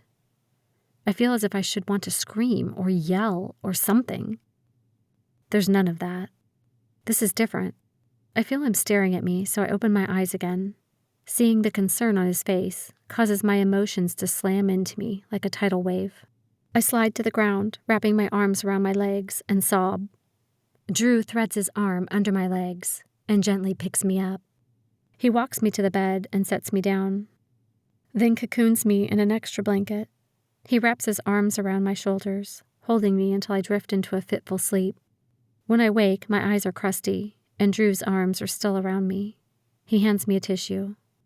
Better? No, I hate crying. My head hurts, and I have sand in my eyes. Sometimes it's worth it. Speak for yourself. I can't remember the last time I've cried like that. The funeral, maybe? Maybe. So why am I freaking out now? It's not like my family died. Again. And it's not like I've never been in a fight. I'm a black belt in karate, for Pete's sake. But here I am, blubbering like an idiot. True, no one has died. But you heard Rachel in the emergency room. Do you think she was overreacting? No. Why not? Technically, nothing catastrophic happened. Yeah, but something bad could have happened. Yeah, it could have. I shudder and burrow my face into his chest. I don't want to think about it. Me either. Drew squeezes my shoulders again. Listen, Ish, what you're feeling is normal. All the training you've done up until now has been theory and practice. Tonight, you move from classroom to real-world application. He uses his thumb to tilt my chin to look him in the eyes. I'm guessing this is the first time you've intentionally tried to hurt someone else? This is the first time you've ever actually had to break bones. I blink several times, remembering how I'd become unhinged during the fight, bent on protecting myself and Rachel at whatever cost. I break into a cold sweat at the memory, as all those emotions crash back into me. My breathing shudders, and new tears fall down my cheeks. Drew pulls me into another hug and holds me until I fall asleep again. I snuggle closer, feeling safe in his arms. Sunlight filters through the blinds and into my eyes the next morning. I stifle a yawn and squint an eye open, trying to reorient myself. Drew is standing with his back to the bed. He's in workout clothes, his skin glistening with sweat. He's on the phone, though. I can't tell who it is. Why didn't you say something to us? She could have been raped or killed. He's quiet for a couple seconds. That's bull. She trusted you, and you threw her under the bus. This is twice now. You're not even keeping me in the loop. More silence before he cuts his hand through the air. How am I supposed to do my job and keep them safe if I don't know what to keep them safe from? This is unacceptable. Fix it. He hangs up without saying goodbye, then stands motionless for a couple more seconds, pressing his palms to his eyes. After a moment, he sighs, and his shoulders sag. I sit up, but I draw in a sharp breath from the pain in my side. He turns, a smile spreading over his face when he sees me. Drew plops his sweaty body onto the bed next to me, then leans over, planting a steaming hot, toe-curling kiss on me. Against my better judgment, I let him, but he doesn't stop at one kiss. My heart stutters and pulse races. My fingers find their way into his hair, and I pull him closer. His lips are soft, insistent. His hands caress my arms and waist and hips. Kiss after intoxicating kiss sends my pulse racing, making me forget everything and everyone around me, except him. Just him. Finally, I pull away. Dragon breath. I say, wincing. I haven't brushed in 2 days. His lips tug into a smile, and he rolls his eyes. Did you sleep well? I cock my head to the side and hold up a finger. Didn't we break up yesterday? He grabs my hand and toys with my ring for a second, then says, Let's get you cleaned up. Then we can talk. He guides to the bathroom, kissing each of my fingertips and removing the ring like before. You look like death warmed over. A long bath might do you good. I glare at him, and he bites off a grin. Yes, that's a good idea, I say for the benefit of whoever may be listening, while making a face at Drew. My muscles are screaming at me. Drew turns the water on. While the tub fills, he inspects my bruises. There are cuts and scrapes on my palms and back sides of my hands, and a couple more bruises on my face from the headbutting. The one to Goliath needed stitches. I have cuts above a knee and several scrapes and bruises on my arms, back, and legs. May I? He asks, before lifting the back of my shirt to inspect where I'd been shoved into the beams. He curses under his breath and turns me so I can see my back in the mirror. A giant bruise spans from my neck to waist. I should have been there, he whispers. I should have been fighting those guys, not you. I turn and grab his face, forcing him to look at me. I was the one running from you, remember? I was the one making it impossible for you to protect me. This, I gesture to my bruises, is not your fault. He closes his eyes. This conversation is not over. Enjoy your bath, Aleasha. I wonder if I've misread his cues, but he doesn't make a move to leave. Instead, he waits for the tub to fill before he turns off the water, takes my hand again, guides me out of the bathroom, and closes the door behind us. You think we broke up, Drew says as he leads me back to the bed.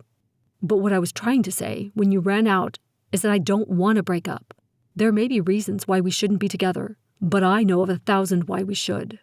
He plays with a tendril of hair that's fallen onto my face, then lets his hand drop. I know the odds are stacked against us, and I don't know where life will take us in the next year or even next month. But if we stop this before it begins, I know we're going to miss out on something truly amazing. I feel it in my bones. My fingers begin to tingle, and warmth pools in my stomach. Wait a sec. Drew presses his lips together and shakes his head. But Randy is right. Madison's going to get worse, and we need to do our best to minimize the damage. We shouldn't go out and attract her attention, and we need to work on your temper. He makes a face like I'm a ticking time bomb. It's your greatest strength and your greatest weakness. Drew grabs my hands, kissing each of my bloody knuckles. I can't keep working with you. Not like this. It nearly killed me to watch you fighting those guys alone. And that one guy nearly broke you in half. His eyes grew wide and desperate. I couldn't get to you. Nobody would let me through. If you hadn't knocked him out, I would have killed him. I open my mouth to speak, but he holds up his hand. I know you had them leveled in seconds. You're perfectly capable of taking care of yourself, but it still scared me to death. All I could think of was that I was going to lose you, the only person I've loved, since my parents died. My jaw drops. He loves me? All I'm saying is we need to work together. You need to trust that I'm here for you and that I'll protect you no matter what. I'm not lying to you. I'm not manipulating you. I'm not working against you. I love you. I stare at him, biting my lower lip so that I don't grin like an idiot. Too late. So, we're not breaking up. He lightly strokes a bruise on my face. You will never be alone, Aleasha. It's you and me against Madison, together. I nod, suppressing the urge to do a happy dance, as butterflies dancing inside me. A grin slowly spreads over that beautiful face of his. Do you want to add anything to the conversation? I shake my head. Well, I'm glad we got that out in the open, he says, squeezing my hands and smiling wryly. I love you, Aleasha Summers. I'm not going to leave you, and I'm not going to make you fight this battle alone. He kisses me lightly on the lips, followed by another and another. He loves me. Chapter 27. Assessing the damage. A wave of trepidation washes over me when we walk through the front door of my home. The smell of sawdust immediately assaults my nose. Organized chaos fills the room as contractors attack the damage. Holes riddle the walls, and windows are boarded up. Graffiti covers floors, and splintered doors leaning against walls. In my room, there's more devastation. Paint saturates the carpets, and crusty ice cream seeps into my duvet.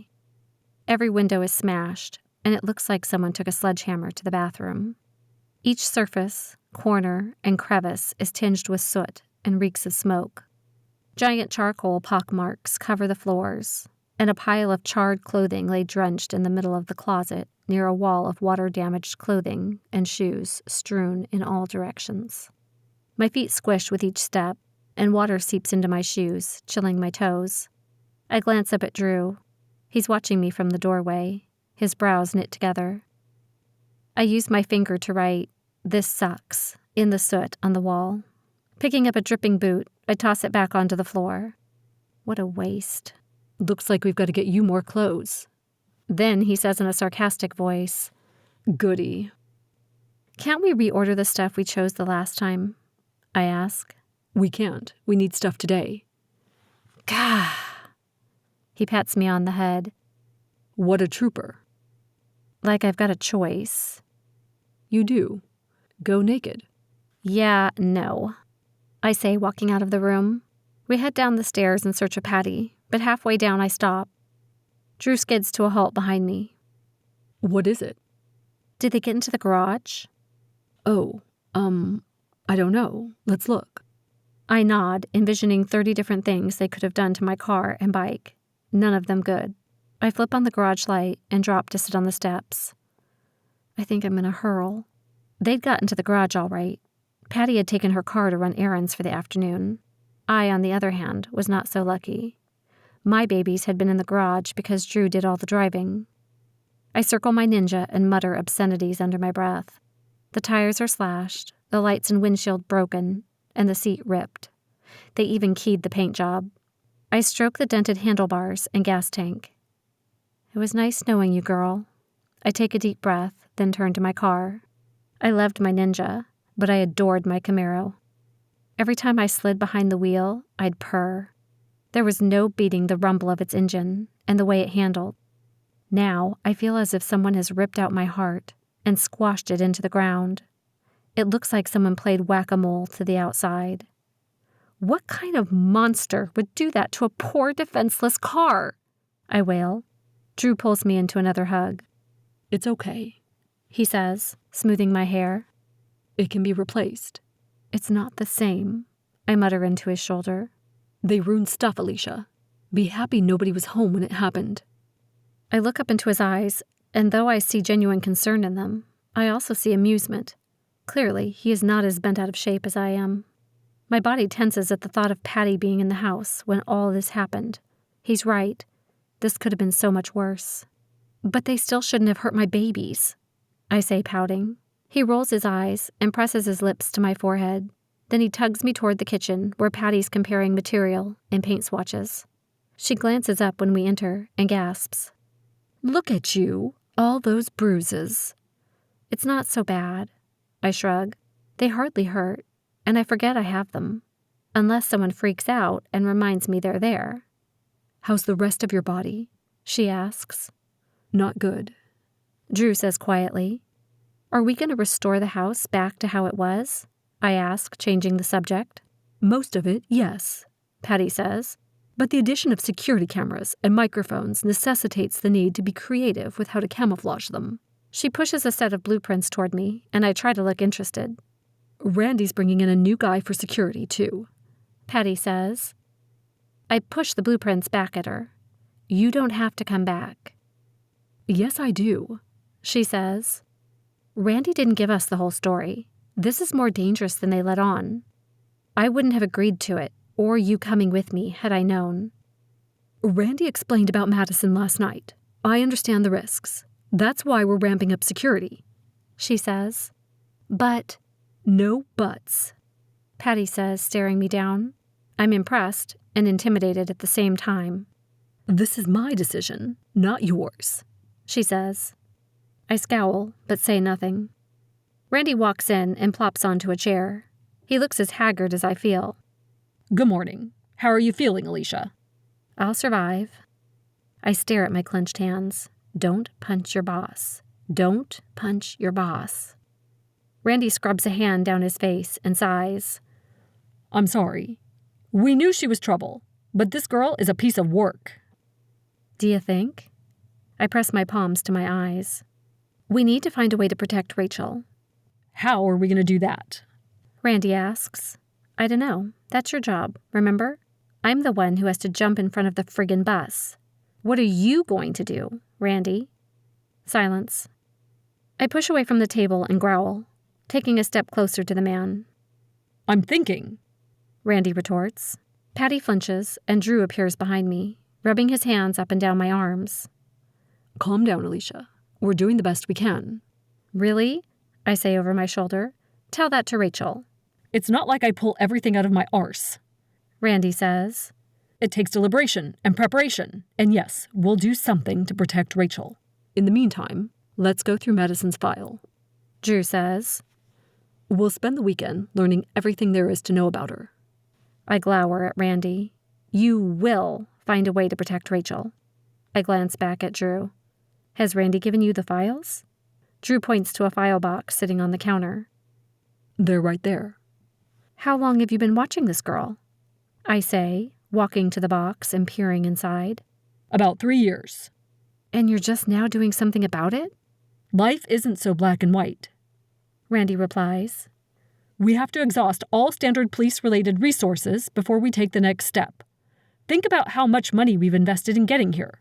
The clothes, the house, travel, wages, Drew even. It's a major undertaking. We wouldn't be here unless it's our last resort. I eye the files again. How long until we can move back into the house? Probably a week. Until then, everyone will be working night and day to get the house back in order, Randy says. So Patty and I stay at a hotel, I say? You can't.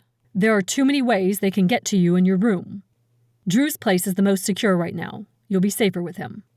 Randy narrows his eyes and stares Drew down. Provided there's no hanky-panky. You will be an absolute gentleman, and you will be strictly on the up and up. Understand me? Understood, Drew says, inclining his head. What about Patty? I think she's safe in a hotel for now. We've checked her in under a false name. And we have Sarah with her, so she's not alone. At this point, I think Aleasha and Patty are safer apart.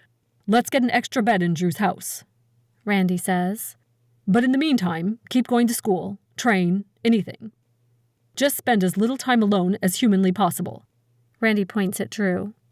And if she ends up with a baby in 9 months, I'm going to personally skin you alive. You have my word, Drew says. Oh, I'll have more than that. You can count on it. Chapter 28. Sticking together. I wake to the sound of someone pounding on Drew's front door. What the?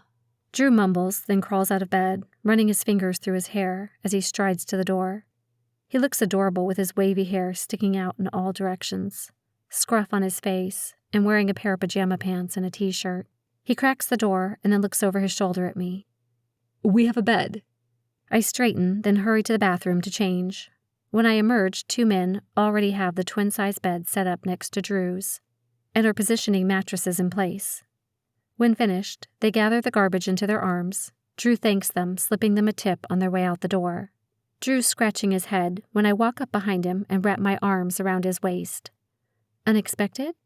Not after last night's conversation. I take a deep breath and stare at the ceiling. Guess what? What? We get to go shopping again. I need sheets. Drew rolls his eyes. All this for a few nights? I tug on his arm and we sit on the new bed. I bounce a couple times.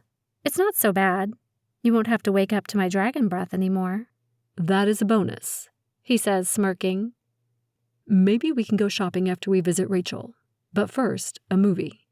He grins, then picks me up, dumping me onto his bed in a heap. I squeal and he runs to his desk, grabbing his laptop, and jumping onto the mattress next to me. He clicks through several screens until he finds the movie he's looking for. Princess Bride begins to play, and I laugh. Seriously? This is more important than breakfast? Absolutely. He jumps off the bed during opening credits and returns with 2 bottles of orange juice and a bag of M&Ms. Better? Much. I grin, snatching the M&Ms from him. Breakfast of champions. I stifle laughter as he recites nearly all the lines with the characters. He grins at me every time Wesley says, "As you wish." I love this side of Drew. After the movie, he shows me his playlists. There's a little bit of everything. "What type of music do you like the most?" I ask. That depends. For working out, I like the harder stuff. If I feel nostalgic, I break out classic rock because that's what my dad loved. Or some 80s stuff because that's what my mom used to listen to. If I'm studying, it's jazz or classical. "What's your favorite memory as a kid?" That's a tough one, he says, tossing an M&M into the air and catching it in his mouth. I try to do the same, but the candy hits my mouth and ricochets off and under the bed. I try again, but this time it hits my tooth. Drew chuckles and tosses another M&M into the air, catching it in his mouth. Show off. He grins. I think my favorite memory as a kid was fly fishing with my dad. He had this fold-up rod he stowed on his motorcycle. We'd be driving along, and all of a sudden he'd see this river or stream and insist we fish it. We'd spend hours on riverbanks or standing in streams, forgetting the rest of the world. It was peaceful. I had to stand downstream from him because I'd end up throwing rocks or splashing in the water after about 30 minutes. And Mom would get irritated because Dad'd forget to call. But I loved it. That's a good memory, I say. What's yours? Of my parents or my brother? How about your brother? My face splits into a grin. There's this one time Nathan put glow-in-the-dark maggots all over my room as a joke. I turned off my lights and climbed into bed. Then when my eyes adjusted to the darkness, I noticed them everywhere. I screamed so loud. I grin at the memory. So a week later, I crawled into his closet and waited for like an hour and a half. He didn't come in until bedtime. He walks in and turns off the light. I jump out of the closet, yell, and grab him. He shrieked like a schoolgirl. And I'm pretty sure he wet himself. He didn't talk to me for 3 days. Drew doubles over with laughter. That's so mean. I bet he had nightmares over that one. I can only hope. Serves him right for pranking me. After lunch, we drop by Rachel's house. Her mother peers out at us through an opening in the door, wide enough for her face. She looks like Rachel, only older. Her blonde hair is pulled into a ponytail, and her eyes are tired, as if she hasn't slept in a week. "Can I help you?" "I'm Aleasha. Is Rachel home?" Her eyes travel down my body. It's hot out, but I'm wearing a long-sleeve shirt. And despite my makeup, you can still see the bruises on my face, giving me the look of a domestic abuse survivor. "You must be the friend who saved her." Yes, I guess so." "And you're the boyfriend?" the mother asks, inclining her head toward Drew. Yes, ma'am. She opens the door wider, allowing us into her split-level home. "This way." We follow her up the stairs to the living room. There's a bookcase filled with family photos and heirlooms next to a giant canvas showcasing a smiling Rachel, 2 other siblings, and her mother. It dominates the wall above a couch. They're throwing brightly colored leaves into the air near the gazebo where Drew and I had eaten. Underneath the canvas, a long-haired cat lounges on the arm of the couch. In the corner, an upright piano is wedged next to a recliner and a stack of antique chests. Several guitars arranged by size hang on the far wall, next to a lamp and a music stand. "I want to thank you for what you did," Rachel's mother says, her voice thick with emotion. She ushers us to the couch. "It was incredibly brave. And," she says, pointing to my face, "you paid a price for it. I don't know how to repay you." "I'm repaying Rachel, actually," I say. "I'm new to town, and Rachel has been nothing but kind to me. There was no way I was going to let anyone hurt her." Rachel's mom smiles. "She is a good kid, isn't she? I'm lucky to be her mother." Her smile fades, and she blows her nose into a tissue. "Why would anyone do this to her?" Drew and I exchange looks. "I think the police have some pretty good leads," I say. Rachel emerges from her bedroom down the hall. Her eyes are red and puffy, her hair unkempt, and she's still in Drew's shirt. Tears well up in my eyes, and I bite my lip. "Keep it together, Aleasha." "Hi," Rachel half whispers. Then tears roll down her cheek, and the expression on her face crumbles. I wrap my arms around her, holding her as she cries into my shoulder. When her sobs turn to sniffles, she sits on the couch between Drew and I, wiping her face with a Kleenex she has balled in her fist. Rachel stares at her hands. "I don't know what happened. Joseph from 5th period invited me to the party. He even picked me up and brought me there. When we got inside, he gave me a cup of beer, which I drank, and that's the last thing I remember. There is no way I could have blacked out from one cup. No way. The guys told me they'd spiked your drink, I say. They drugged me? More tears stream down her face, causing stuttered half-breaths. I pull Rachel into another hug and mouth the word tissue to Drew. Rachel's mother scurries down the hall. A few seconds later, she's carrying a wad of toilet paper, with its tail fluttering behind her several feet. She shoves the wad at Rachel. Here you go. Thank you, Rachel says, wiping her nose. She looks up, her eyes move from me to Drew. Can you tell me what happened while I was blacked out? Drew looks at his hands. I take a deep breath, bracing myself for her reaction. When I found you, your shirt was off, I say. Rachel's face pales and her lips tremble. No, they didn't get any further, I say. She stares into nothingness for several long moments. Drew and I exchange looks, but he motions for me to wait. How did you get them to stop? She finally asks. Let's just say I'm persuasive. Rachel turns to me, and it's as if she's seeing me for the first time. People said they attacked you, and you fought them off. For me. She leans closer, her eyebrows furrowed. Did you? How bad were you hurt? Not so bad. I shrug, trying not to wince. Those guys got the worst of it. Really? Oh, yeah, Drew says with a satisfied smile. She sent them all to the hospital. Rachel blinks several times. All? How many guys were there? I make a face at Drew, trying to get him to shut up. But he either doesn't notice, or he's ignoring me. 5. You fought 5 guys to save me? Rachel says, her eyes bulging. It's no big deal, really. It is a big deal. Tears sprout again, and red splotches climb up her throat while she dabs at her eyes. Who knows what would have happened if you hadn't shown up? No one else would have done that for me. That's what friends are for, Rachel, I say, squeezing her shoulders. Not around here. There are pictures of me in my bra everywhere. Girls are on social media calling me nasty names, saying they hate me. People text me the pics, then tell me dirty things they want to do to me. She starts to breathe like she's about to hyperventilate. How am I going to show my face again at school? I just want to curl up in a ball and die. I grab Rachel by the shoulders and force her to look me in the eye. Listen, and listen good. All you did was drink a beer. Yeah, that's dumb. But it doesn't make this your fault. It makes you the victim. Rachel's breathing slows, so I continue. Those pictures are only embarrassing if you let them be. You shouldn't be ashamed. They should. The important thing to remember is that those guys didn't get any further, and they won't be doing it to anyone else, especially not you. She closes her eyes. If only it were that easy. Oh, it won't be easy, but it is that simple.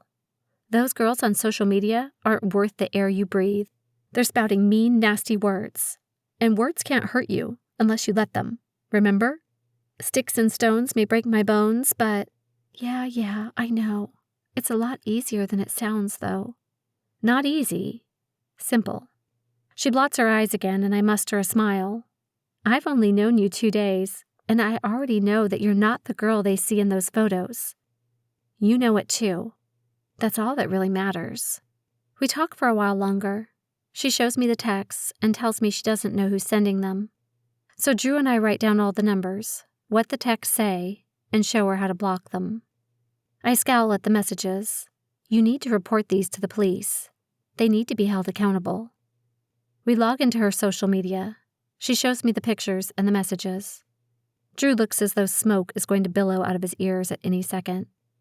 Again, we document names and report bad content. We change her privacy settings, untag her pictures, then unfriend several people so she won't have to see their comments anymore. Remember, I tell Rachel as we log off, you don't have to listen to any of this. You don't have to look at the pictures. You have control over what you will and will not read or look at. You may not control those around you, but if they're going to be nasty, you don't have to listen. Rachel hugs me again, flashing her first smile since we've arrived.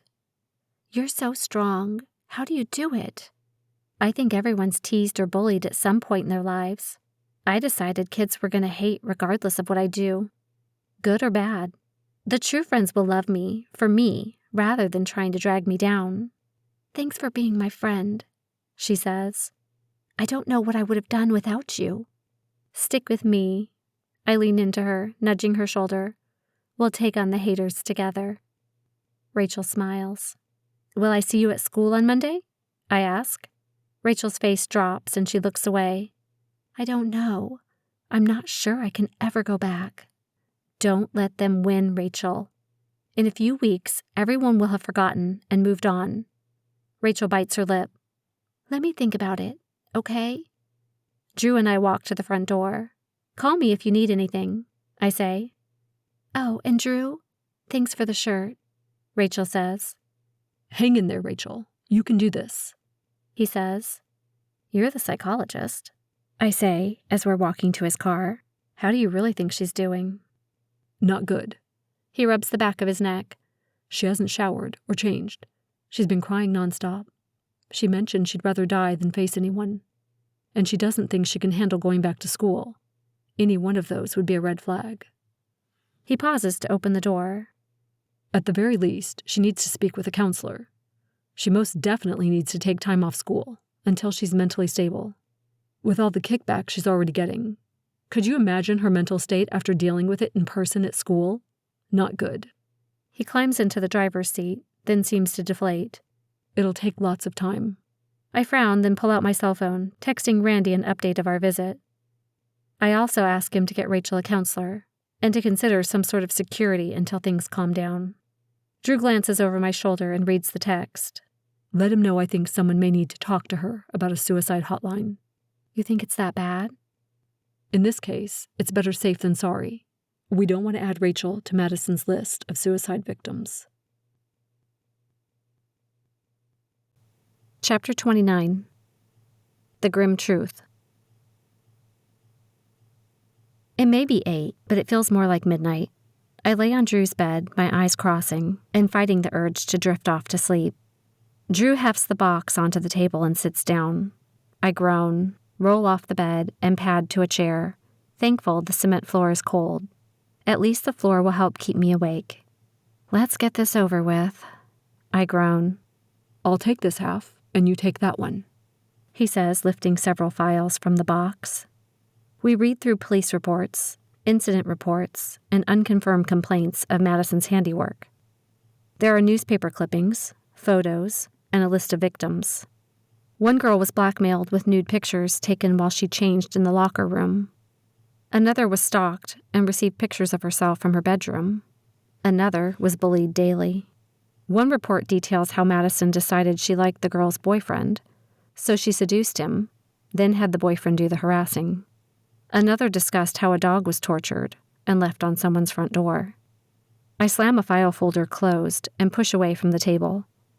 Madison is not a nice girl. Drew tosses several files into the box. Agreed. This pattern of behavior suggests it won't be long before she escalates from killing dogs to killing people. Bring drugs into the equation, and it's amplified and unpredictable. Seriously? Seriously. She's your age, and look what she's done in the last 3 years. She needs to be stopped. Do you think drugs are a factor? Drew shrugs. She had Rachel's drink spiked, but that could be a one-time deal. I certainly wouldn't rule it out, though. Drew? Yeah, babe. What do you think we should do? I think it's time to call Randy.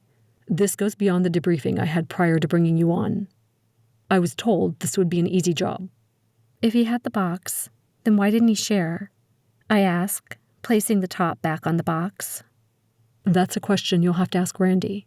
I want to know too. We text Randy, and he's over in minutes. I'm on him before he even shuts the door. Why didn't you tell me about this when you first recruited me? Because I knew you'd say no. This way, we'd have a chance. At what? Destroying my trust in you? Having me walk away mid-operation? I needed you to invest in the kids. You had to know them on a personal level and see how she was hurting them before making an educated decision. Then, if you wanted to say no, at least you knew who you were saying no to. I've only been at the school 3 days. Yes, but that was long enough to meet Rachel and see what Madison is doing to her. 3 days is all it took, and you saved her. My mind flashes to our visit with Rachel, her face, her feeling of hopelessness, and her tears. I'm sorry I lied to get you here, he says. But you were chosen because of your physical and emotional strength. You can do this job. Randy furrows his brows. How did you feel after beating up those boys? It was your first real bone-breaking fight, wasn't it? Not good. I stare at my scab knuckles. Horrible, actually. How so? It was unnerving. I'd spent my whole life learning how to defend myself in an emergency, but I never thought I'd actually use any of it. The damage I did to those boys? Wow. I rub my throat. I didn't just hurt them. I decimated them, and it was scary. My pulse jumps as memories of the brawl flash through my mind. It's a lot to take in, knowing I'm responsible for that. Yes, but you've got to remember that you tried to leave peacefully. You tried not to fight. Randy says. They forced your hand. The intent was to protect yourself and your friend, not to inflict harm. Randy puts his hand on my arm. Aleasha, sometimes violence cannot be avoided. You must make peace with that fact. But what about Drew? Where does he fit into all this? I ask. And why wasn't I told the details about Madison ahead of time? I'm supposed to be the handler. Drew says. Because you wouldn't have approached Aleasha. I could tell by your weekly reports that she was no longer just some girl to you. Your objectivity was compromised. But I vouched for you. I told them you could do it. Randy points to me. And I don't think you've grazed the surface of Drew's capabilities.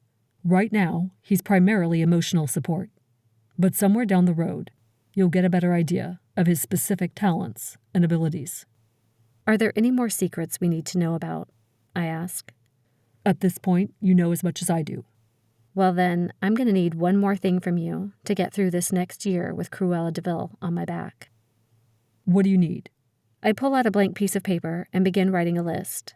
Randy and Drew lean over the sheet, and Drew's eyebrows arch. Randy breaks out into laughter. I believe we already have what you need in your backyard. Randy says. Really? Drew and I say in unison. Yes. Randy says. It's too late to show you now, but I'll show you tomorrow. Chapter 30. Meditation Room. I roll over the next morning and flinch. Drew's face is 3 inches from mine, and he's staring at me. Hello, I say. A smile tugs at his lips. Good morning. How long have you been there? A while. I've been enjoying the scenery. Really, Creeper? I was only creeping a little bit. Uh-huh. Then why aren't you on your own bed? Because you're in this one. I shake my head, then look into his eyes. Which do they resemble more? Grass or emeralds or moss? You've been pretty cool lately. Thanks for putting up with my mood swings and random freakouts. Well, you haven't been angry at me, so... He flashes a crooked smile, but it fades. I've been in your shoes, remember? I want to help you get through it. Thanks. Peace washes over me, even if it's just for a moment. It helps to know he genuinely cares about me. I glance at the clock, and the happiness fades. We've got to meet Randy at the house in 45 minutes. 1 more minute. Drew closes his eyes and pulls me to his chest. 5 minutes later, I wriggle free. Come on, it's time to work. I crawl off the bed and call over my shoulder. Last one to the bathroom gets a cold shower. Last one in the shower gets an extra 15 minutes of sleep. He mumbles, shoving a pillow over his head. 40 minutes later, Drew is ready to leave. I'm a different story. I'm still doing my hair and seriously considering the pros and cons of shaving my head. Shaving is winning at the moment. Drew peers at me from the doorway while I flat iron my thick, long locks. It's disgusting how long it takes girls to get ready. He says. I know, right? Why can't I just wear sweats? Just hurry, will ya? We don't want to be late. When we walk into my house, I nearly fall over. Wow, people work fast around here. Many of the windows and doors are new, complete with high-tech locks and security cameras. I'm sure Randy paid a premium for this, Drew says, as he watches workers wiring a new chandelier in the entryway. Do you think? Where's Patty? I ask when we find Randy in the kitchen. Shopping for new couches. He flips through the morning paper without looking up. I need her occupied while we're out back. Why? She's seen the backyard, hasn't she? Mostly. My eyebrows shoot up. Mostly? Come on, Randy says, gesturing to follow him. We trail Randy through the kitchen and out to the backyard, past the building that houses the pool, and to the large metal outbuilding I'd originally thought was for landscaping equipment and supplies. Randy punches a code on a keypad next to the door. The maintenance building isn't what I had in mind, Randy, I say.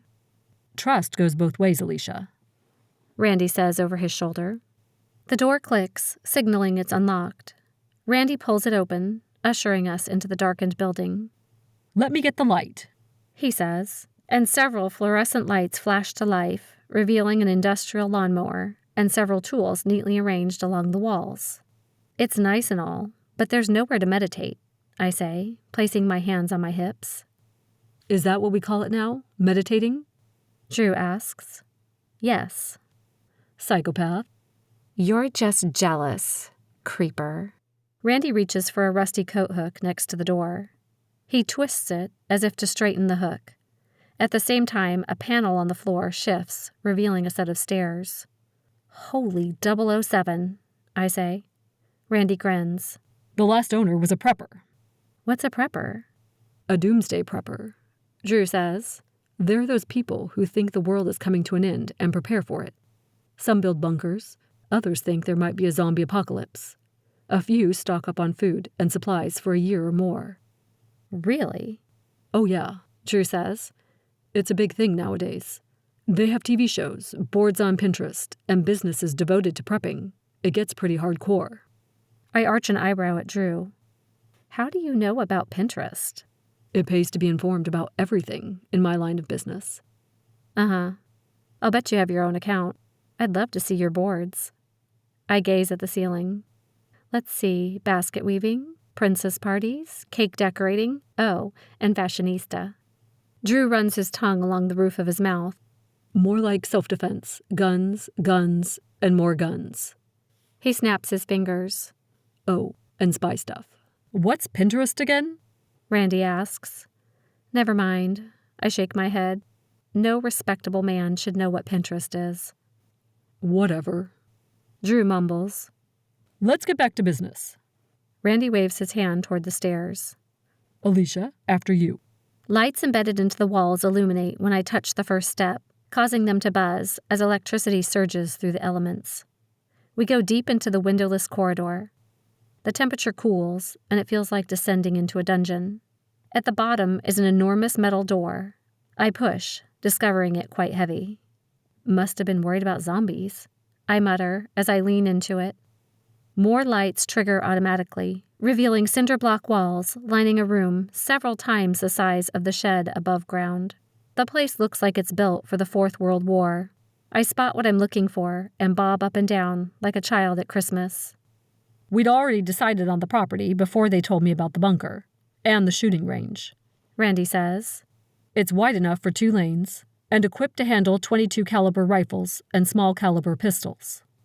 Humming a happy tune, I glide to the lanes, check target holders to ensure they're in working condition, and peer through a spotting scope. The guys follow behind me, chuckling. Most girls like shoes, you know, Drew says. I'm not most girls. Obviously. Randy points to a long row of metal cabinets. We've already equipped the range, some for target shooting, some for self-defense, and some for work, if needed. He punches another code into a keypad, and the cabinet doors swing open, revealing rifles, shotguns, handguns, numerous types of ammunition, and combat weaponry. My jaw drops. You've got an armory. You're kidding me, right? Drew says. All you're doing is shooting at a bunch of dots on a piece of paper. If you don't understand, then you haven't been taught properly, I say, folding my arms over my chest. Enlighten me. I pick up a .22 caliber rifle and point it toward the ceiling, feeling its weight and checking the sights. Target shooting is an art, it requires finesse, consistency, unparalleled concentration, and absolute command of all your faculties. It's something that takes time, dedication, and respect to master. I toss him a sidelong glance. I've even heard people refer to it as a mindfulness activity. A what? Randy says. Mindfulness, Drew says, rolling his eyes. That's taking it a bit far, don't you think, Ish? I shake my head. When I was little, my dad gave me a BB gun and told me to go outside and shoot the apples off our tree. At first, I tried to hit only apples. Then I aimed for leaves, working my way up to stems. I was pretty good. I swear I went through thousands of BBs that first summer, and every summer after that, practicing. When I got older, Dad had me join the rifle team. It meant hours after school and thousands of practice rounds. I'd listen to my heartbeat, control my breathing, and learn to place the rifle in exactly the same spot, squeezing on the same section of my finger, shot after shot. You're in a Zen-like state, focused on nothing but that quarter-sized target and getting the bullet into the absolute center, every time. To be any good requires more concentration than volleyball or track combined. I return the rifle to its home. After this weekend, it might be a good idea to brush up on my skills. You were good, Drew asks. Dad looked it up and said I probably would have made the top 5 in nationals. I say, moving to a .40 caliber Smith & Wesson. I drop the clip from the gun and pull on the slide to check for bullets before aiming at the ceiling again. More importantly, it's relaxing, like meditation or a round of golf. I place the gun back in the cabinet and slowly walk down the line of weaponry, touching each one as I pass. I stop at the paper targets, sniff one, and smile. I love the scent of gunpowder and paper. I don't think they have perfume called gunpowder and paper, Drew says. Why not? They have bacon scented. I'll be sure to call and complain. As for the Zen-like qualities of shooting, I'll take your word for it. More bullets for me, then, I say, grinning back at them. Remember, Aleasha, Patty doesn't know about this place, Randy says. Originally, it was going to be our command center, but we didn't want to run the risk of being noticed with so many people coming and going. I thought there were only 3 people, Sarah, you, and Drew, I say. Randy hesitates. Not exactly. What do you mean? In the beginning, it was just us. But with Madison's aggressive tactics, I called in reinforcements. How many people are there? Drew asks. We have you and Sarah, 2 people with Rachel and her family, plus we have 4 for the home and Patty, so that makes 8 people plus myself. Drew's eyes grow wide. You tripled the team? Why so many? I ask. Randy's face darkens and he shoves his hands into his pockets. I think I know her next move. It'll be on Drew. I stop petting the weaponry and turn to focus on Randy. My blood runs cold and fear grips at my heart like a vice. She's going to attack Drew? Not likely, Randy says. Drew's a good-looking kid. I think she's going to try to seduce him and steal him from you. It's like someone has sucker punched me in the gut, and I'm gasping for air. Everything around me goes out of focus, and I slide into a nearby chair. I turn and stare at Drew. He stares back at me, his face grim and ashen. He's your Achilles' heel, Randy says in a low voice. You were unfazed by her taunts, or when she threw the milkshake on you, or vandalized your locker, or even when she destroyed your house. You single-handedly beat up half the football team, which means physical intimidation won't work. You don't have any pets. What other tools does she have in her arsenal? I shake my head, refusing to believe this is the next phase of her attack. But Drew kneels in front of me and gently grabs my hands. Everyone thinks we're attached to the hip. I followed you to Walla Walla, remember? We look like we're on the fast track to marriage. He looks up at Randy, then back to me. We knew this was a strong possibility when we had to change tactics after your initial fight. Remember? I groan, mentally kicking myself for being unable to keep my temper. If I'd been able to stick to the plan, Drew wouldn't be faced with having to lie with the devil herself, and I wouldn't be forced to let it happen. So the best way to ruin a girl is to break her heart? I ask. Pretty much, Randy says, pity filling his eyes. She'll hurt you if you turn her down, I say to Drew, remembering her files. Then I don't turn her down, Drew says, his gaze steady on me.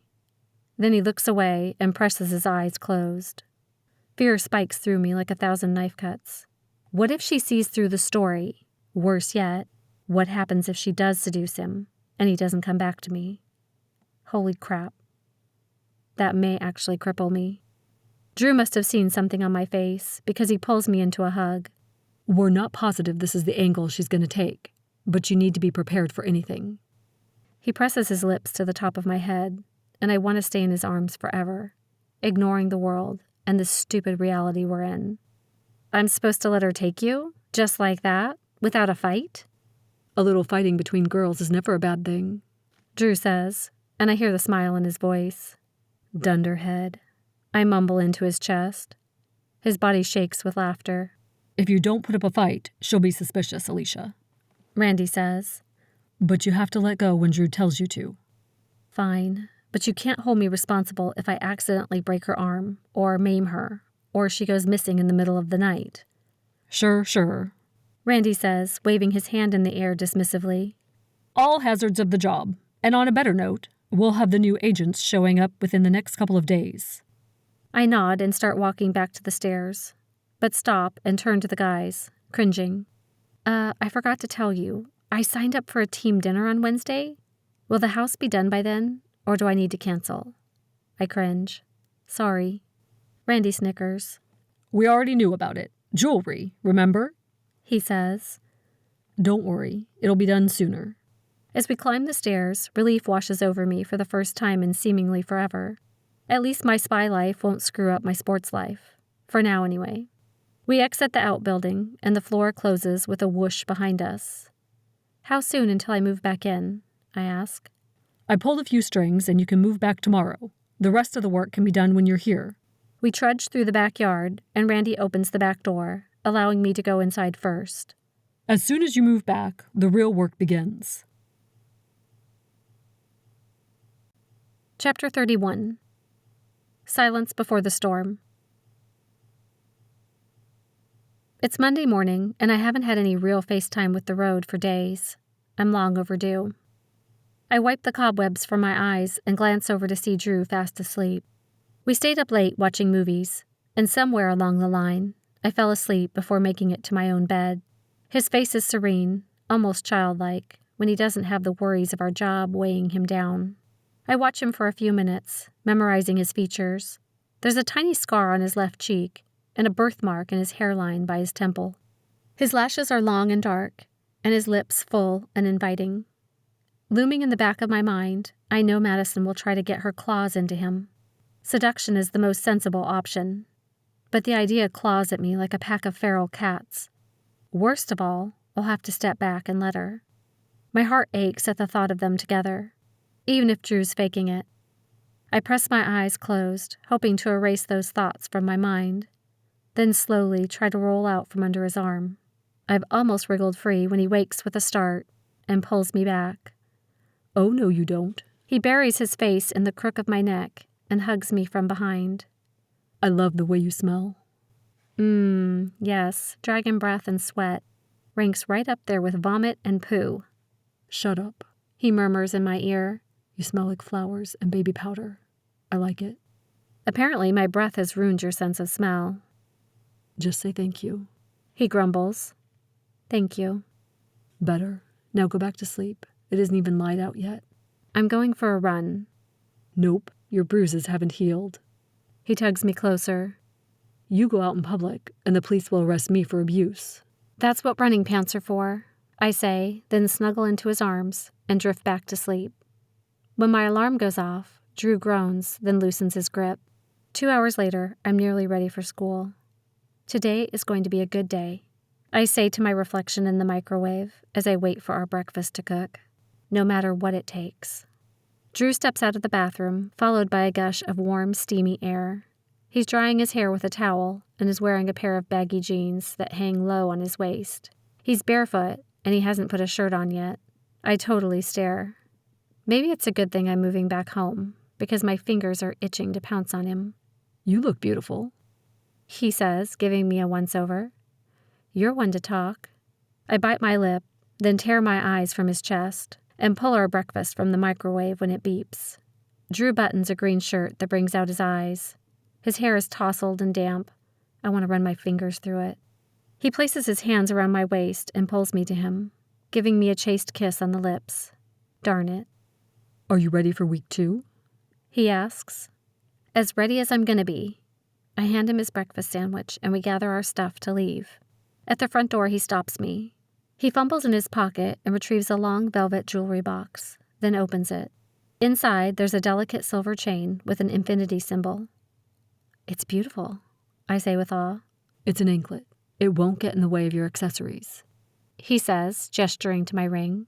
But you can wear it and be reminded of how much you mean to me, always. Drew stares into my eyes and a frown pulls at his lips. No matter what I say or do from here on, I will always love you. I brush his lips with mine. We're in this together, love. He kisses me again, but this embrace is more intense. Like wow. His hand trails down my back as the other one cinches around my waist, keeping me close. It feels like a last kiss. You know, one of those kisses when you know you're never going to see that person again, so you better make it fantastic. It's a freight train of emotions screaming out of control, frightening and exhilarating at the same time. When we pull apart, I'm lightheaded, panting, and wanting more. Drew takes a ragged breath, runs his hands through his hair, making it stick out in all directions, like a mad scientist. Chuckling, I reach over and smooth it back into place as he straightens his clothes. He takes the anklet out of the box and drops to one knee, then clasps the jewelry around my ankle. When he stands, we walk hand in hand to the Audi. We drive to school in relative silence. A sense of foreboding gnaws at me, gripping me like a vice. Is this the silence before the storm? We pull into the parking lot, but before Drew gets out of the car, he twists the jewels of my ring, making the stud in my ear vibrate. And action, I whisper. We exit the car, and he gives me his usual goodbye kiss, lingering a little longer than normal. I'll see you after practice, he says. Have fun at college. I wink, then turn to leave. Madison is standing against a building with her friends, so I flash an artificial smile and wave as I pass her. She scowls, spewing profanities in my direction. I'm beginning to wonder if she knows any other words. In the locker room, I cringe. I pull out the usual from my bag for weight class, a t-shirt, this one says don't play games with a girl who can play better, and a pair of running shorts. The problem? I'm still covered in bruises. Waiting until the very last second before the bell rings, I walk out acting as if nothing is unusual. Whoa, what happened to you? Ouch, did you get hit by a truck or something? Did your boyfriend do that to you? Talon stands and waves his hands at the class. No, guys. Aleasha's the one who beat up half the football team at Friday's party. I glare at him. No thanks to you. What'd I do? You left me there, remember? You wouldn't take me home when I asked you to. The other guys stare at him. So you beat up half the football team as punishment? Bodhi asks. No, they drugged one of my friends and wouldn't let me take her home. So I took her by force. Dude, seriously? Joey, a strawberry blonde, asks. Seriously, I say, dropping to my spot on the gym floor.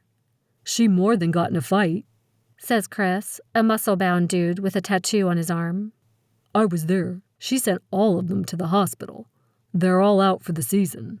Holy sh... Bodhi is interrupted by Mr. Collins's whistle. All right, everybody, get into your spots. Mr. Collins glances around until his eyes stop on me. What happened to you? I had a run-in with some guys. Did the police catch them? Are you okay? Better. Bodhi grins. She beat the crap out of them and sent them to the hospital. Mr. Collins lets out a low whistle. Aleasha, have you thought of trying out for the wrestling team? I don't think that's my thing. Thanks anyway, though. I hear the football team has some new openings, he says. I glance up at him, and he winks. In the weight room, Mr. Collins blows his whistle again. Everyone jerks their heads to look at him as he says, It looks like we have one more addition to the class. He gestures to the boy next to him, Hispanic, with thick curly black hair. He's wearing a t-shirt, with his hands shoved into cargo shorts. His eyes quickly survey the group, resting on me. Hey, this here's Armando. Manny, the boy says. Mr. Collins nods. Manny just moved to town. Mr. Collins points at me. Looks like you aren't the odd man out anymore, Miss Summers. You two are now partners. Manny flashes a crooked smile, and I nod. Hi. Hey. Mr. Collins leans over to the boy. Don't let the bruises scare you. She only bites on Thursdays. He laughs, then turns to address an issue at the deadlift station. I roll my eyes. Everyone's a comedian. Come on, I say, handing him a lifting sheet and a pencil. I'll show you how it works around here. We stop at the first station, and Manny presses his paper against the wall, writing his max weights into their respective slots. Apparently, this isn't his first time in a weight room. I stare at the muscles in his arms, and the way his t-shirt tightens around his shoulders and back. Apparently, I have a thing about muscular backs. He looks up and catches me watching him. What?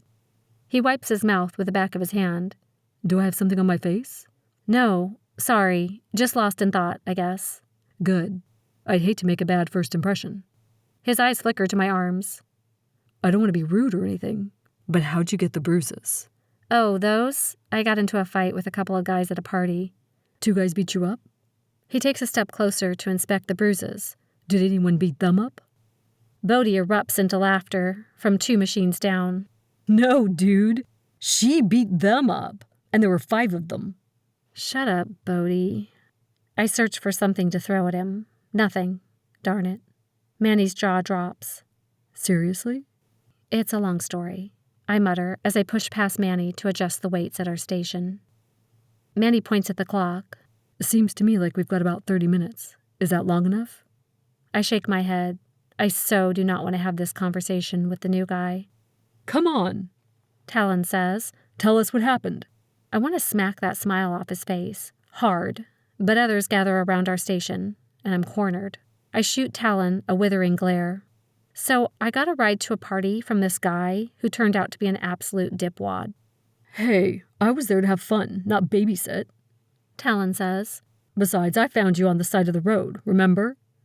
He turns to the group. She broke up with her boyfriend. Thanks for that important service announcement. I shove my weights onto the bar with extra force. Anyway, we showed up at the party, and I discovered it was all about the booze, which I'm not into. I saw a friend and wanted to say hi, so I followed her outside. Come to find out, some idiots had spiked her drink. I tried to take her home, but they wouldn't let me. I secure the weights with the couplers and position myself on the machine. So, when push came to shove, I shoved back. Hoping to signal I'm done with the story, I begin doing my reps, counting each one under my breath. Chris throws his hands into the air. That's it? That's all you're going to tell us? No, that's not it, Bodhi says, rolling his eyes at me. I was there. I saw almost the whole thing. He turns to the group and his eyes widen, as if he's about to give blow-by-blow details of a game-winning play. She gets out there and starts talking to the guys from the football team. Jeff, Joseph, Ken, Steve, and Todd. Dude, you beat up Todd?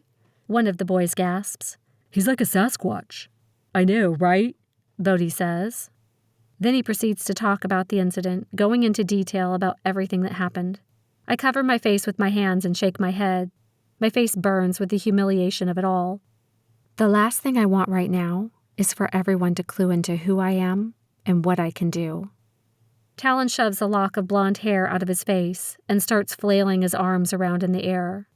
Aleasha starts doing some serious kung fu moves, and in 10 seconds flat, she's leveled them all. It was like Kill Bill, but without the swords. Cops were called. Ambulances carted people off. It was awesome. Bodhi was grounded for a month because of it. Bodhi makes a face. Actually, it was 2. The room is silent. Everyone's staring at me, mouths agape, mirroring a combination of horror, wonder, fear, and admiration. Enough, I moan.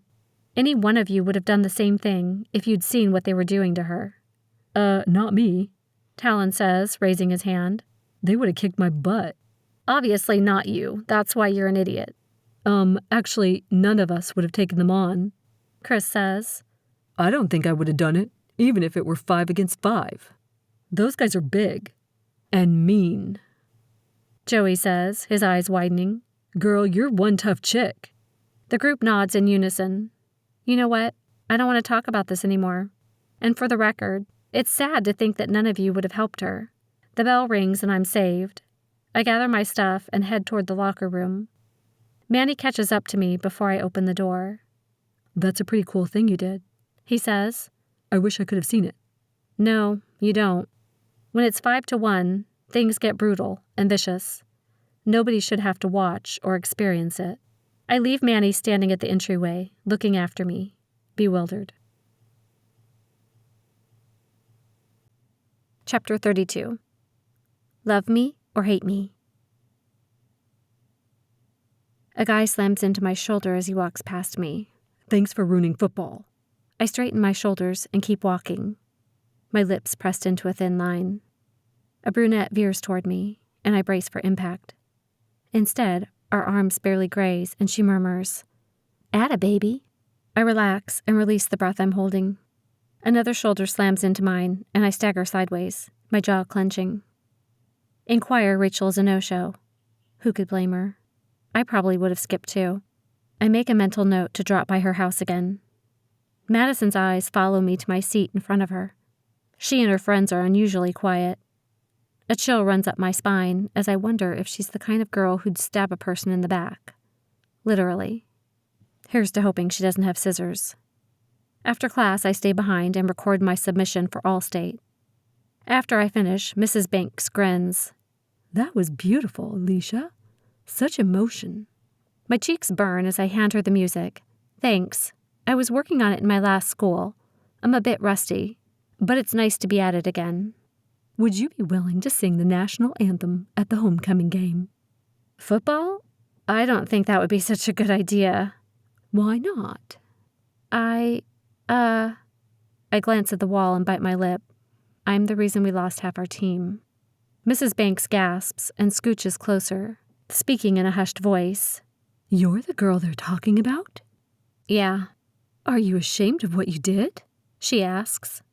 No, I'd do it again if I had to. Then don't let them shame you out of performing. Never feel bad about doing the right thing. If anyone should avoid the game, it should be the boys you put in the hospital. They embarrass the school, their parents and families, our city, and anyone else who associates with them. They should crawl under a rock and stay there. She writes down the time and location, then hands me the paper. If you can show up a few minutes early, that'd be great. Thank you, I say, then hold up my phone. It's in my calendar, so there's no backing out now. Perfect. Madison and her friends walk up behind me while I'm in the lunch line. I noticed your friend wasn't in class today, Madison says in his sticky, sweet voice. Do you think she'll be back tomorrow? I don't know. Maybe. I'm sure she'll come back when she's ready. That's good, Madison says. We've missed her. The girls giggle, then walk away. I ball my hands into fists, but I do nothing. Now is not the time for another fight. I walk to a giant oak tree and slide down the trunk until I'm sitting on the grass. I pull my food out and nibble on my sandwich, lost in thought. For someone so popular, you look awfully lonely, says a deep voice. I look up, and Manny is standing in front of me with his hands shoved into his pockets. I motion to an empty piece of grass next to me. I'm new to town, just like you. Have a seat if you want. How long have you been here? He says, as he plops down next to me. I moved in over the summer. And everyone already knows who you are? Yeah. It only took bruising every square inch of my body to do it. I shake my head. I wouldn't recommend it. You seriously beat those guys up? Well, it helps to be a black belt in karate. Manny grins, revealing pits for dimples. He's kind of cute. Not supermodel sexy like Drew, but he has more of a boy-next-door thing going on.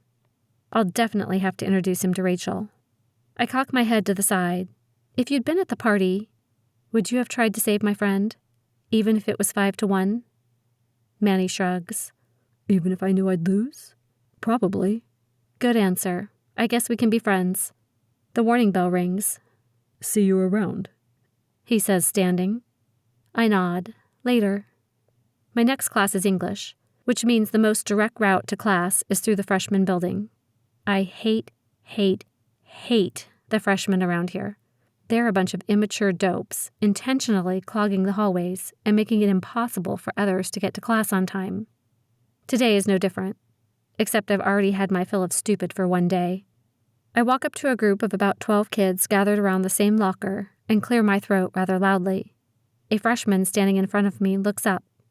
"Excuse me," I say. "You're in the way." "Go around." He smirks, then turns back to his friend. I clear my throat again, this time louder. Several more freshmen turn and stare. Again, the boy glances at me. I lower my face until we're eye to eye. "You're plugging up the middle of the hall. You need to move." I stare him down while my jaw clenches and unclenches. The boy's eyes widen and his back stiffens. Then he slowly turns away from me. Letting out a low growl, I press my lips together and glare at the freshman collective. I yank both my arms through my backpack straps and cinch them tight to my shoulders. "Fine. You want to do it the hard way? We'll do it the hard way." Stepping between the freshman and his friend, I palm each of their heads and push them apart, then walk past them. "Hey!" they yelp as they stagger backward. I ignore them, then force my way through another mass of ninth graders. I palm more heads, pushing them outward toward the edge of the hallway, essentially parting the sea of students. I climb over those who don't step out of the way, and at times do the breaststroke through them. I wade through the crowd, and they holler curses and nasty names at my back. The roar of protest is deafening, yet gratifying. At the outermost edge of students, a tiny little guy who's only as high as my elbow stands directly in my path. "Move," I growl. He glares up at me, hands on his hips. "No, I don't have to." "Wrong answer," I say, then pick up the now hollering boy underneath his armpits and set him down 2 feet to my right, before finishing the rest of my trek to class unchallenged. At the classroom door, my teacher waits. "That was awesome," he says, offering me his fist. "I've been trying to get those kids to disperse for a week." We bump fists and I smile. Anytime. I walk into 6th period math to find Manny with his legs stretched out in the aisle. "Fancy meeting you here," I say. "Hey." He flashes his dimples. "Looks like we'll get to start and end each day together." "Hope you don't get bored of me," I say, flopping down in the seat next to him. "I don't think that'll be a problem." The teacher walks in, hands Manny a book, and immediately turns to the board to write out the first formula. For the rest of the hour, I ignore the world and take agonizingly meticulous notes, in hopes of being able to decipher them for homework this evening. Volleyball practice goes well, despite Bridget's incessant harping. At the end, Coach Dorr hollers, 3 days till our first game, ladies. Work hard, get lots of sleep, and don't forget our team dinner at Aleasha's house on Wednesday." Chapter 33. Inviting Trouble. Wednesday after practice, Drew is leaning against the car with his arms folded over his chest. A sudden burst of happiness hits me. I jog to him, drop my bag, and pull him into a kiss. Behind us, someone clears their throat. Drew pulls away and looks over my shoulder. "Hey, Aleasha." Madison smiles at me, though her eyes are spitting venom. "I forgot to invite you to my house for a party Friday night." She flips her hair over her shoulder. "It's kind of a big deal. We do it every year, and I'd love for you to be there." "Thanks for the invite, Madison, but I think I'll pass." "Aw, come on. I think we got off to a rough start. I'd love it if you came." She hands each of us an invitation, then smiles at Drew and bites her lip. She steps forward, invading Drew's personal bubble, then holds out her hand. "I'm Madison. Aleasha and I are in choir together." "I'm Drew, the boyfriend," he says, shaking her hand. "It's very nice to meet you, Drew." She raises an eyebrow at me. "I thought you two broke up. Isn't that what you told Talon?"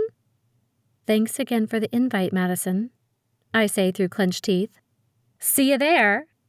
She calls over her shoulder, flashing another smile at Drew. I watch her saunter away and mumble, "So it begins." He tucks a stray lock of hair behind my ear. "Forget about her. Let's concentrate on tonight." "Do you have anything specific in mind?" "Possibly. You'll have to wait and see." We drive to his place, and he parks the car. "Maybe we shouldn't go in. We're not supposed to be alone in there anymore," I say, eyeing Drew's front door. "Randy told us to train. That's what we're here for." "What kind of training?" "You'll see," he says, then throws open his door and flips the light switch. Everything looks the same as it had this morning, except the floor is covered in foam mats. "We're gonna spar," he beams, gesturing to the matted space. I wanted to wait until you were less angry, before I put myself in harm's way again. I lift a brow. Are you going to fight me this time? Absolutely. Drew heads to the bathroom to change while I get myself ready. I'm still in my volleyball clothes, so I take off my shoes and socks and stretch. He comes out in a pair of shorts, coupled with a snug black tank top. I stare at him, noting how his abs, traps, and triceps are lean, not bulky like a weightlifter. He has to be a fighter. He wouldn't have been chosen to go up against Madison and her father, with his ties to organized crime, if he couldn't defend himself, right? He's already admitted that he's not into guns, so hand-to-hand has got to be his thing. I bounce a few times on the balls of my feet, ready to find out what he's made of. There are a few rules, he says as he tosses me a bottle of water.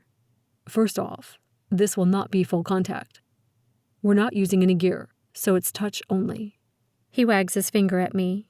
I expect you to exercise a bit of restraint, young lady. Oh, brother, I say, rolling my eyes. Secondly, there will be no fighting dirty. I saw you at the party. No groin shots. I nod my head in mock solemnity. Yes, sir. Finally, he steps closer, his face inches from mine, all humor gone. He slowly runs a finger up and down each of my triceps, leaving a trail of goosebumps down my arms. If you decide you've had enough, we stop. This isn't about winning.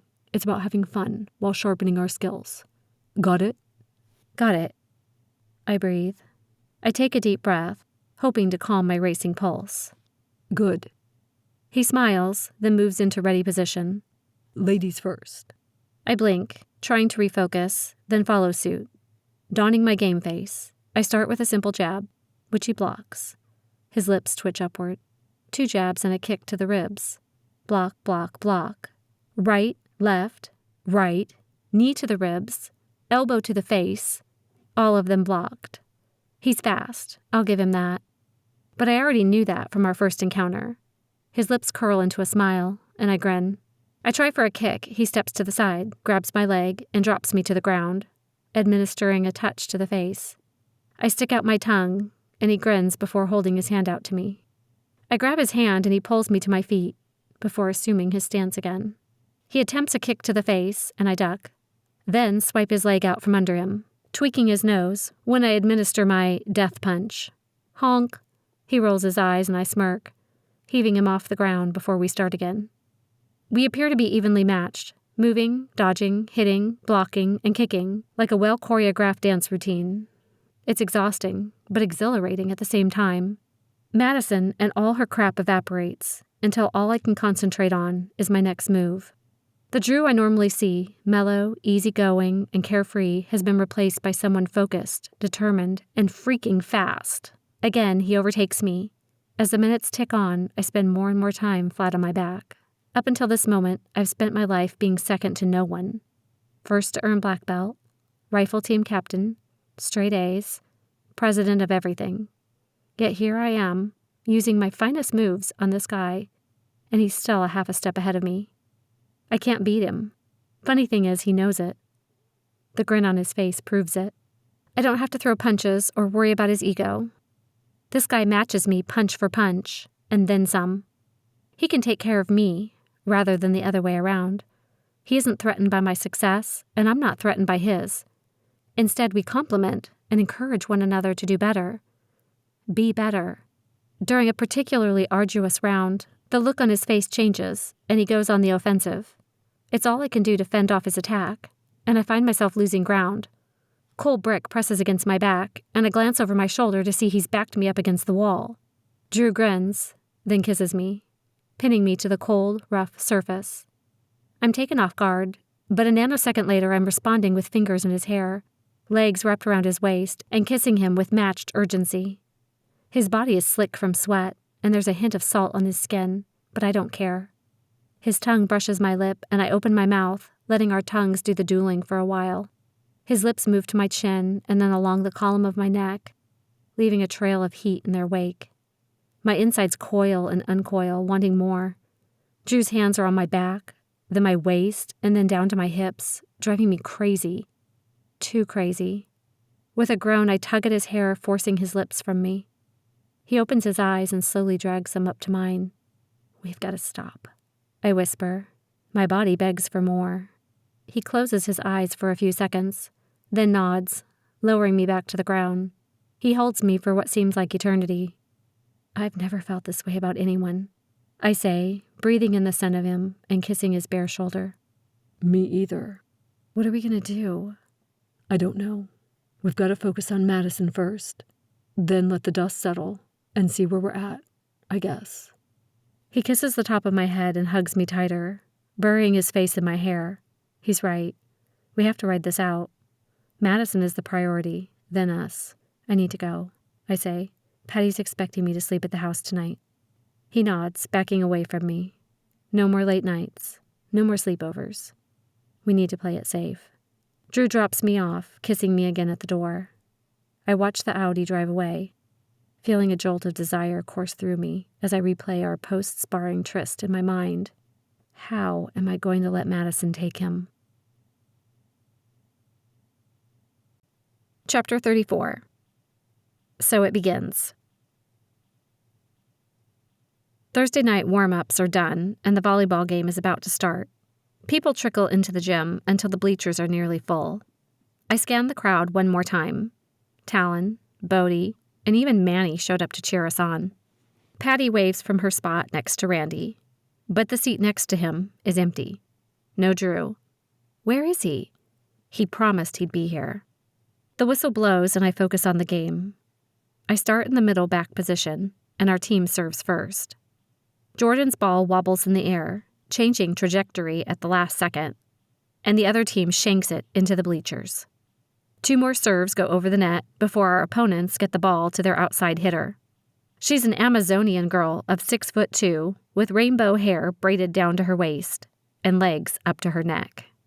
The hitter makes her approach and pummels the ball right down the line into the corner.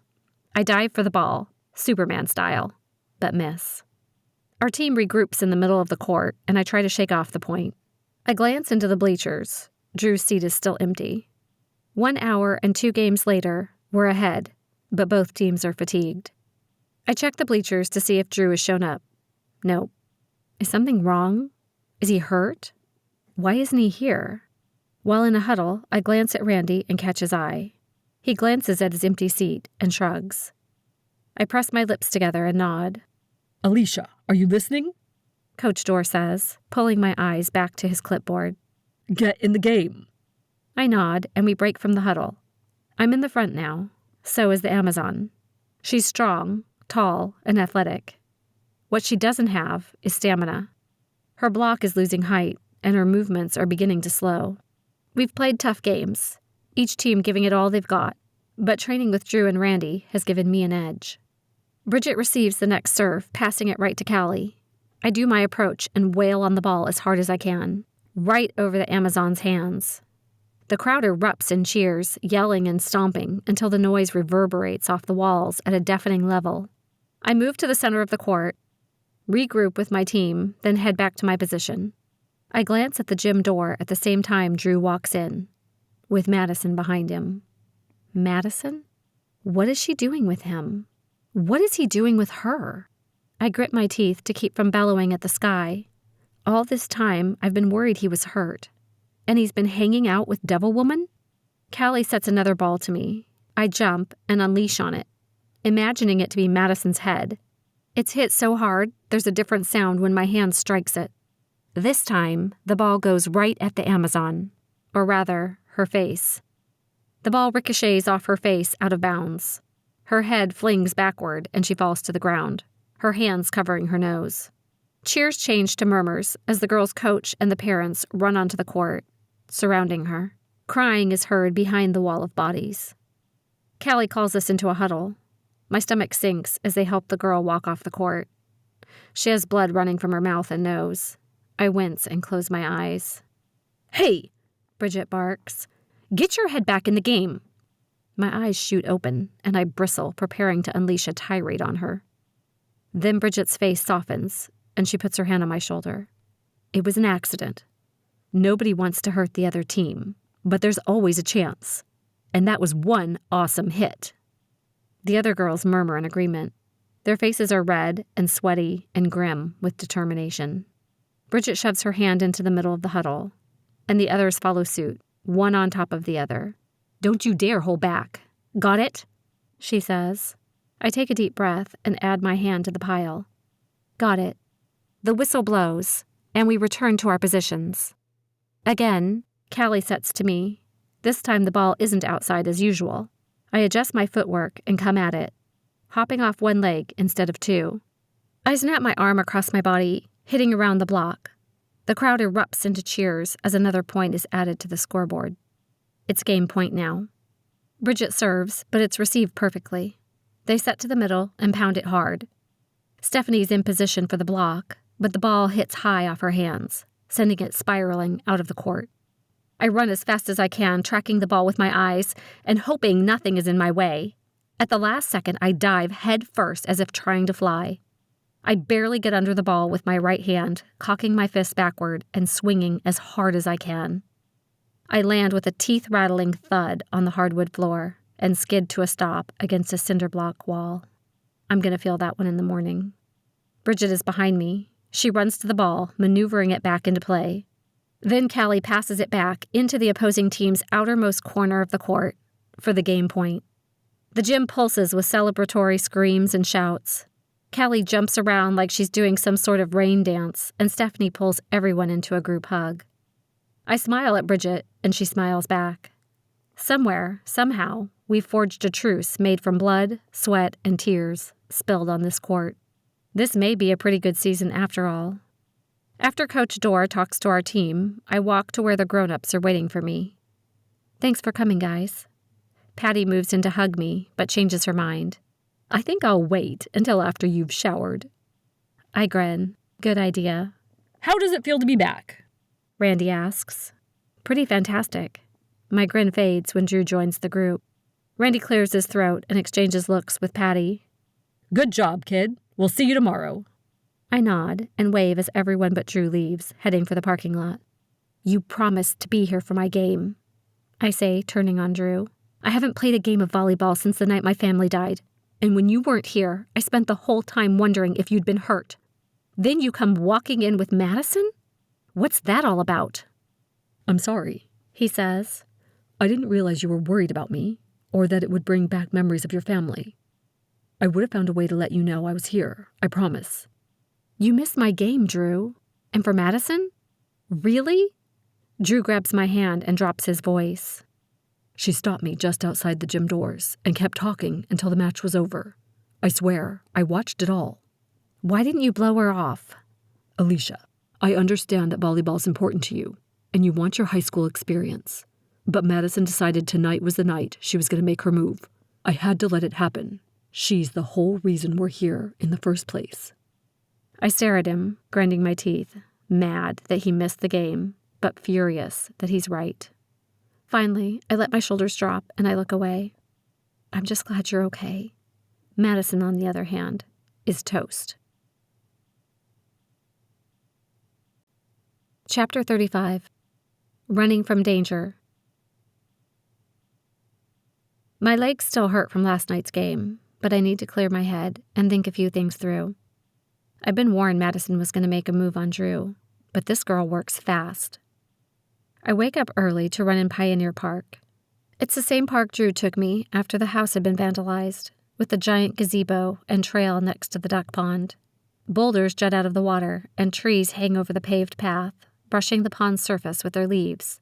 The playground is silent and still, and the weather is cool enough that I have to wear a sweater. I run through the park for several minutes, brooding over Madison and this new twist of events with Drew. Eventually, I decide to run laps around the pond, so I wedge my earbuds into my ears and crank up the volume. Maybe a little music therapy will soothe my anxiety. As I pass under the willow tree, someone pushes me, and I'm flung into the freezing pond. I hit my head on something hard, maybe a rock. Pain shoots through my skull, followed almost immediately by darkness. When I come to, half of me is on the little island covered in bushes, and half of me is still in the water. I have no idea how I got there, or for how long.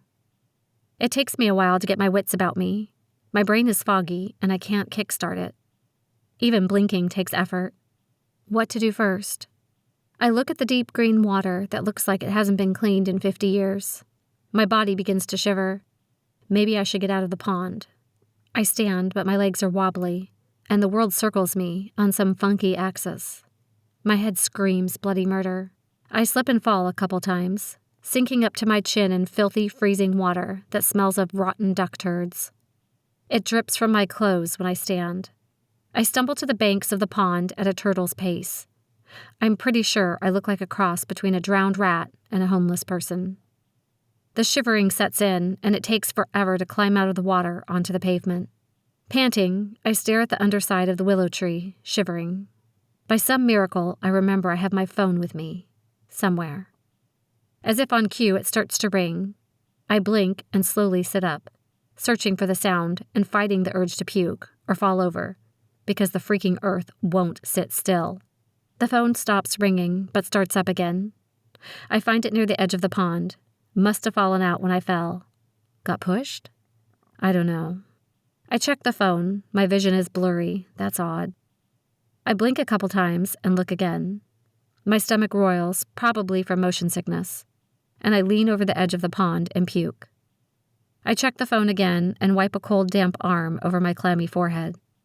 Oh, Drew called. It takes 2 tries to get my fingers to connect with the call button. It doesn't help that I'm still laying on my stomach, and I'm shaky and dizzy. The phone rings once before he answers. Hello? Drew? My voice sounds off, even to me. I hear him bolt upright in his bed, and his voice is instantly alert. Aleasha, what happened? What's wrong? I was running and fell into the pond. Is this what drunk sounds like? Where are you? I'm at the park. With the gazebo? Yeah. Can you make it to the gazebo? I'll try. I'm on my way. He ends the call before I respond. It takes a couple tries to stand. I'm way too wobbly and keep falling over.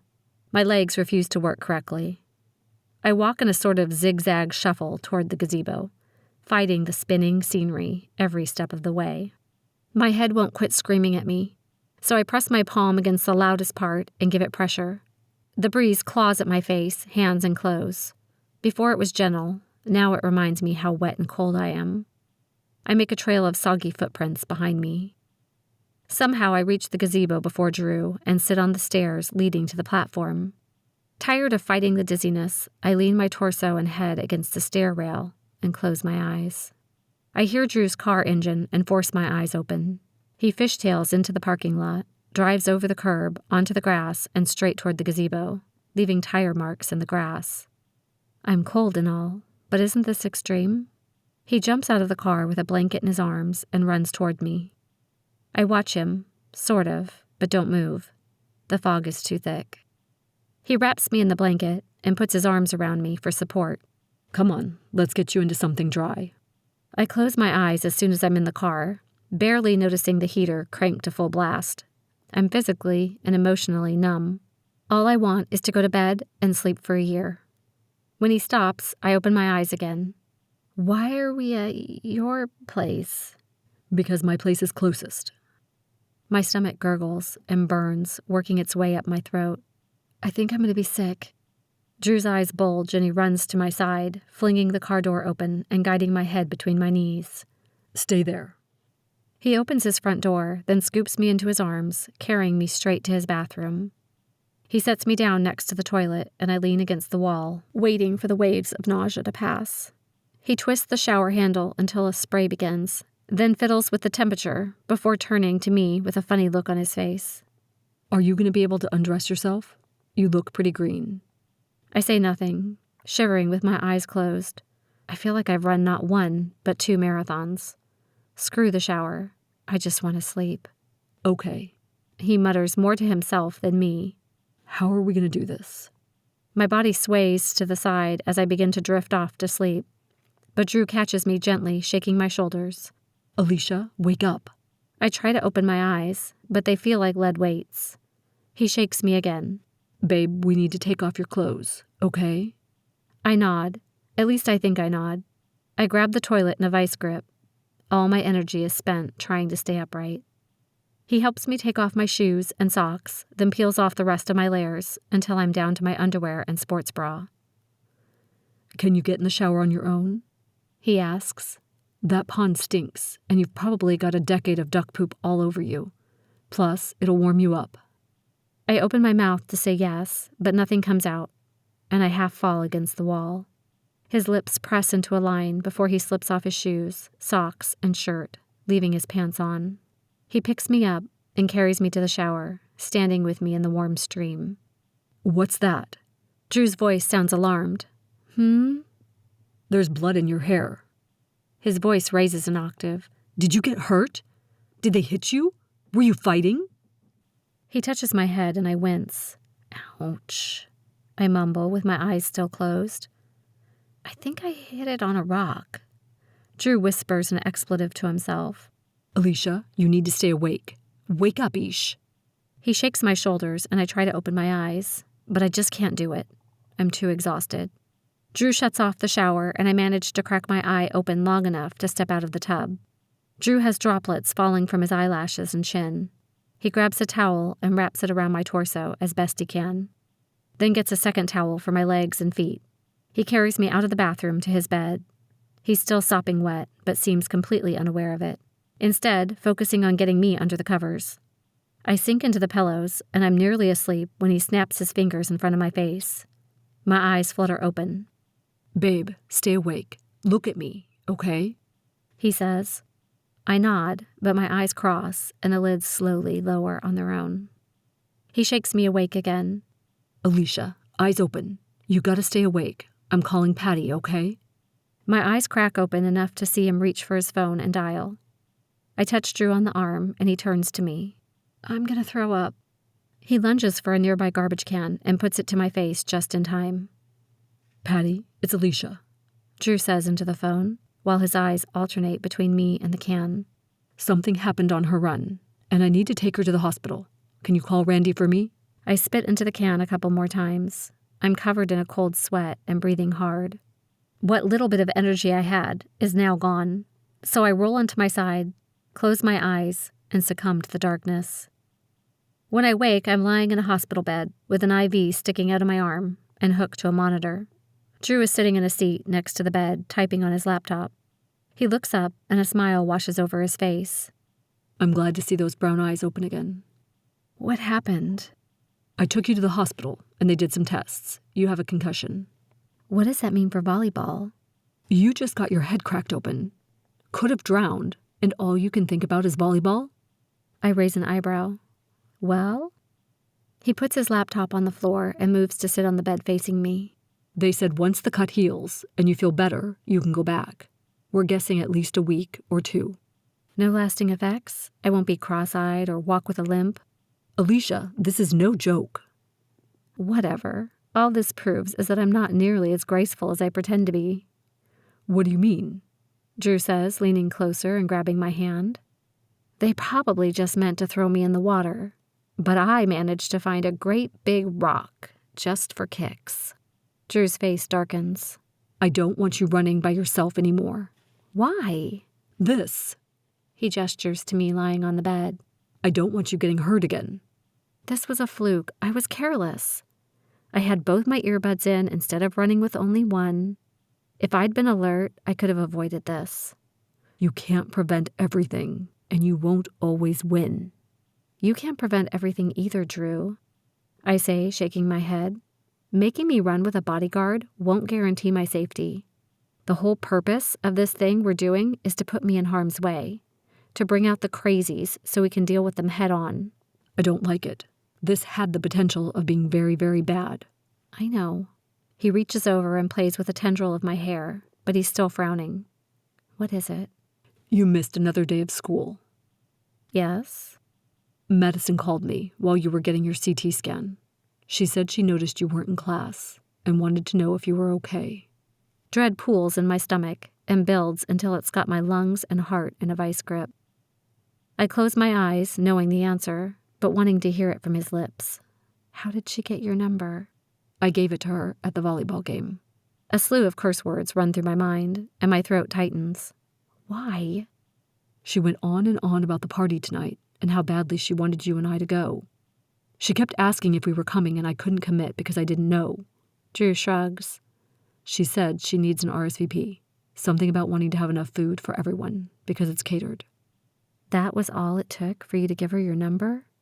Some lame excuse about catering? He squeezes my hand and gestures to the IV coming from my arm. Aleasha, the sooner we get to Madison, the sooner I'll quit visiting you in the hospital. I can't keep seeing you battered and bruised like this. It's killing me. He looks away, but not before I see panic in his eyes. You and I both know her next step to you is through me. She made her move, and I've taken the bait.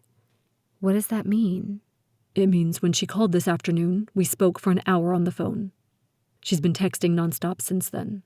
She wants me to come to the party, even if you can't. I close my eyes, and tears well up underneath my eyelids. I don't have the energy right now to put up a fight. Not right now.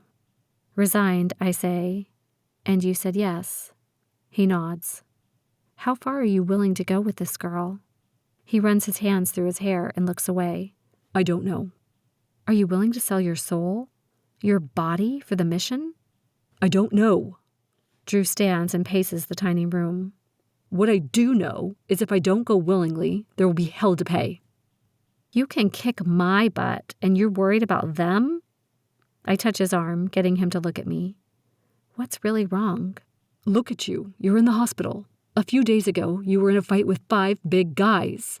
And where was I during all of this? He rubs the back of his neck. Some kind of protector I am. I can't even keep friggin' Wonder Woman safe. Drew squares his shoulders. But this I can do. If I go to Madison, I can keep you safe. And if that means I've got to sell my soul to the devil to keep you out of here again, then so be it. We can find another way, I whisper, laying my head against the pillow. It's too heavy to hold up anymore. Drew looks away. It's too late. I've already said yes. I close my eyes. He's made up his mind. Have you talked to Randy about this? I ask, my throat thick with tears.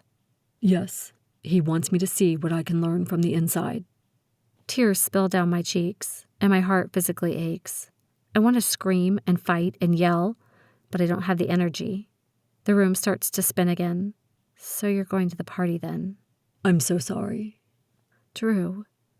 Patty appears in my doorway. Knock, knock. Can I come in? Drew stands, forces a smile at her, then kisses me on the cheek. I'll see you tomorrow. Chapter 36. Changing of the guard. I yank off my blankets and shiver, staring at the ceiling. Randy will be downstairs waiting for me. Drew won't. Balling my blanket in my fists, I fight the urge to throw them over my head and go back to sleep. I curse Madison for the millionth time. The names I have for her are getting creative, like mother-lovin' uddersucker and three-toed dung-eater. Yeah, I had way too much time on my hands waiting for the concussion to heal. Sue me. Drew may be driving me to and from school every day, but every other minute of his day is spent with her. I roll over and punch my pillow a couple times, wishing it were Madison. After I shower and do my freaking hair and makeup, I pull out my favorite jeans, a t-shirt, and a hoodie. Then grab a pair of tennis shoes. Randy can bite me.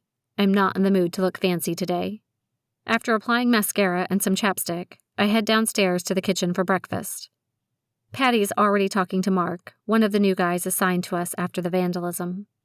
He looks ex-military, with short blonde hair and bulging muscles, but I've never gotten up the nerve to ask. He never smiles, and I'm intimidated. Enough said. I put a bowl of oatmeal into the microwave, then walk to the stove and turn on a burner for the teapot. Randy walks into the kitchen as the microwave beeps. I hold up a mug. Oatmeal and cocoa. Want any? No thanks, I'm good. He brandishes a steaming paper cup. Behind him walks in Sarah. She had originally worked from Randy's apartment, but when the vandalism happened, Randy decided we needed someone at the house 24/7, and she was moved over. She looks nothing like I imagine a transcriptionist to be. She's younger than Mark, early 20s maybe, with bright red hair pulled back into a purple ponytail that ombres to black tips. Her white short-sleeved button-up shirt looks out of place over her sleeve of tattoos, piercings up her ear, and septum ring. But she totally rocks the look with black high-waisted pants, winged eyeliner, bright red lipstick, and sky-high stilettos. How about you? I ask her. Are you hungry? She smiles, also holding up a plastic cup, half filled with some sort of green liquid. No thanks. I grab my breakfast and move to the table to sit with them. Randy takes a sip from his cup, then says, Aleasha, Sarah has volunteered to step out from behind the computer and work the field as your backup. She will be your new handler. I knew this was coming. There's no way Drew can keep being my handler when he's spending all this time with Madison. Plus, our feelings have complicated things. I need to let him go. Yeah, just keep telling yourself that. I'm bitter. I know it. I embrace it. Sort of. Thanks, Sarah, I say, suppressing a sigh. Has Randy got you up to date on everything? He's given me the gist of things. I'd like to talk to you and get your perspective, though. Sure. Randy takes a sip from his cup and leans back. That was easier than I thought it'd be. I shove a spoonful of oatmeal in my mouth and manage a small smile.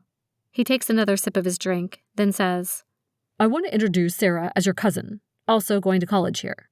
Okay. I mumble between bites. At this point, I don't really care. I scrape the last bite from my bowl and wash it down with a sip of cocoa. Any word on Drew and his progress with Madison? Randy hesitates. I take a cleansing breath and try to stay calm, then pull out my phone and text Drew. Me, where are you? Can I see you? My phone vibrates a few seconds later. Drew. Still at home. I can get you in 10 minutes. Me. Okay. It's simple, I say, pressing my lips together and showing them my screen with the text to Drew. If you're not willing to share, I'll ask Drew. So if you want to limit our time together, I suggest you learn to communicate with me. Are we clear? Sarah bites her lip, glancing anywhere but at me. We're clear, Randy says, his jaw pulsing. But I want to make something clear, too. This has been no easy process for Drew. Cut the boy some slack, will you? He's doing the best he can. Anything else? I stand and take my dishes to the sink, rinsing them out. No, I think you and I are done here, he says. I nod again before turning to Sarah. I'm meeting with Drew in a few minutes. Are you busy later this afternoon? I need to do some shopping, and I could use a second opinion. Sure. What are we shopping for? She says. Cars. Seriously?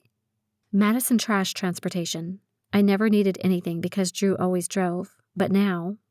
I shrug, trying to make it look as if I don't care. Plus, all the insurance money just came in, so I need to buy something. I can do research while you're out, she says. What do you have in mind?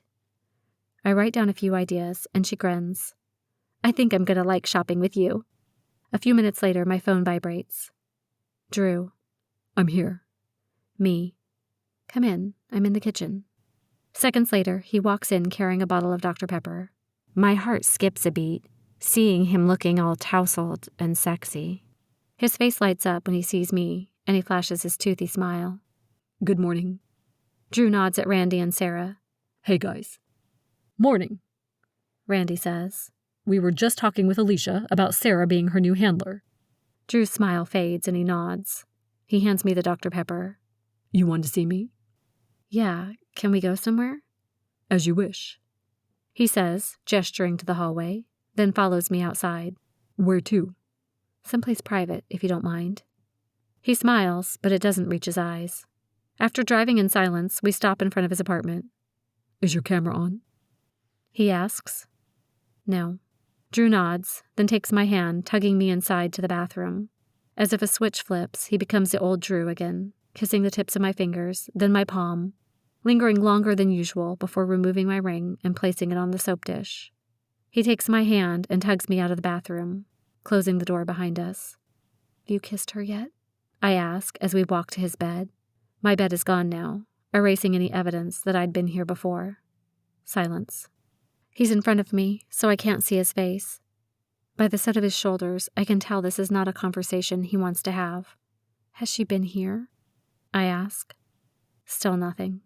I wait until we reach the bed before I grab his arm and slowly turn him to face me. He doesn't look at me. Drew, I need to know. I grab his hands. Where are you at with Madison? He rubs the back of his neck and looks at his feet. Yes and yes. You've kissed her, and she's been here, I say, my voice void of any emotion. I feel like I've been punched in the stomach. I want to throw up, scream, cry, and slap him simultaneously, but instead I bite my tongue and hold strong. So you two are an item. Yes. Taking a deep breath, I fight like mad to keep the waterworks in check. When were you going to tell me? She wants me to do it at school on Monday, during lunch, when everyone is watching. Tears spill over onto my cheeks, and Drew tries to wipe them away, but I hold firm to his hand and shake my head. Drew, I cannot watch the man I love be with another woman. Even if it's your job, it'll kill me. Drew's eyes spark, but I drop his hand and turn away. When you break up with me on Monday, that will be it. No more contact. Everything will be done through Sarah and Randy. Go and do your thing with Madison. We'll see if there's anything to salvage after the job is done. My voice cracks and my heart shatters into a million pieces, threatening to cut through my chest. I just gave the man I love to the wolves, not knowing if I'll ever get him back again. And if I do, what condition will he be in? You love me? Drew grabs my shoulder and whirls me around to face him. His eyes are wild, confused. I've always loved you. I shake my head, fighting back more tears. Before you came along, I was just existing. You've given me a reason to live, to fight. I put my hand in my pocket and pull out a bracelet with brown leather cording. In the middle is a silver eternity symbol. This is for you, in case we don't find our way back to each other. I clasp the cord around his wrist.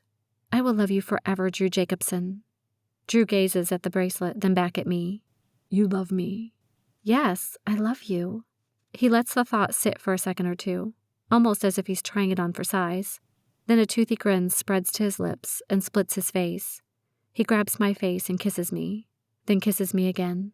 I never knew, he whispers as he kisses me a third time, this time with more force, causing me to lose balance and fall backward onto the bed with him on top of me. He tangles his hands in my hair and he kisses me with an intensity I've never felt before. I respond with equal force. I want this guy so bad, it physically hurts. By some miracle, we eventually tear our lips apart and stare at one another, panting and wild-eyed. How come you never told me? He asks. Wasn't it obvious? Not exactly, he says, chuckling. I guess I was afraid it wasn't real. You're the first guy I've ever kissed. We've known each other for 4 months, and I'm saying I'm in love? I bite my lip. How do I know this isn't some sort of infatuation or something? Aren't I too young? Too inexperienced? Drew runs his fingers through my hair, playing with the strands. Aleasha, you've known the deepest pain a person can feel, and grown more in the last year than most do in a lifetime. You know love because you felt the heartache of empty rooms and unspoken apologies, of wishing you died in the accident too, and bargaining with everything you hold dear to hear your family's voice just one more time. You know love because it still hurts at their birthdays and special occasions, and each time something reminds you of them. I know because I felt it too, and that ache is gone when I'm with you. I close my eyes and remember my family for a moment, then shove my grief back into the furthest recesses of my mind. When I open my eyes, he's staring at me, his fingers trailing along my jaw. Instead of joy, a pit of emptiness blossoms in my chest. This is it, isn't it? It doesn't matter that I love him or that he loves me. We have Madison, and right now she's winning. He kisses me again. I try to convince myself I can stay a little longer, forget the outside world, forget Madison and the agency and all the forces pulling us apart. But I can't. He's hers now. I push on his chest, and he rolls to his back and stares at the ceiling, mumbling, I'm sorry. We walk in silence to the bathroom and retrieve my ring.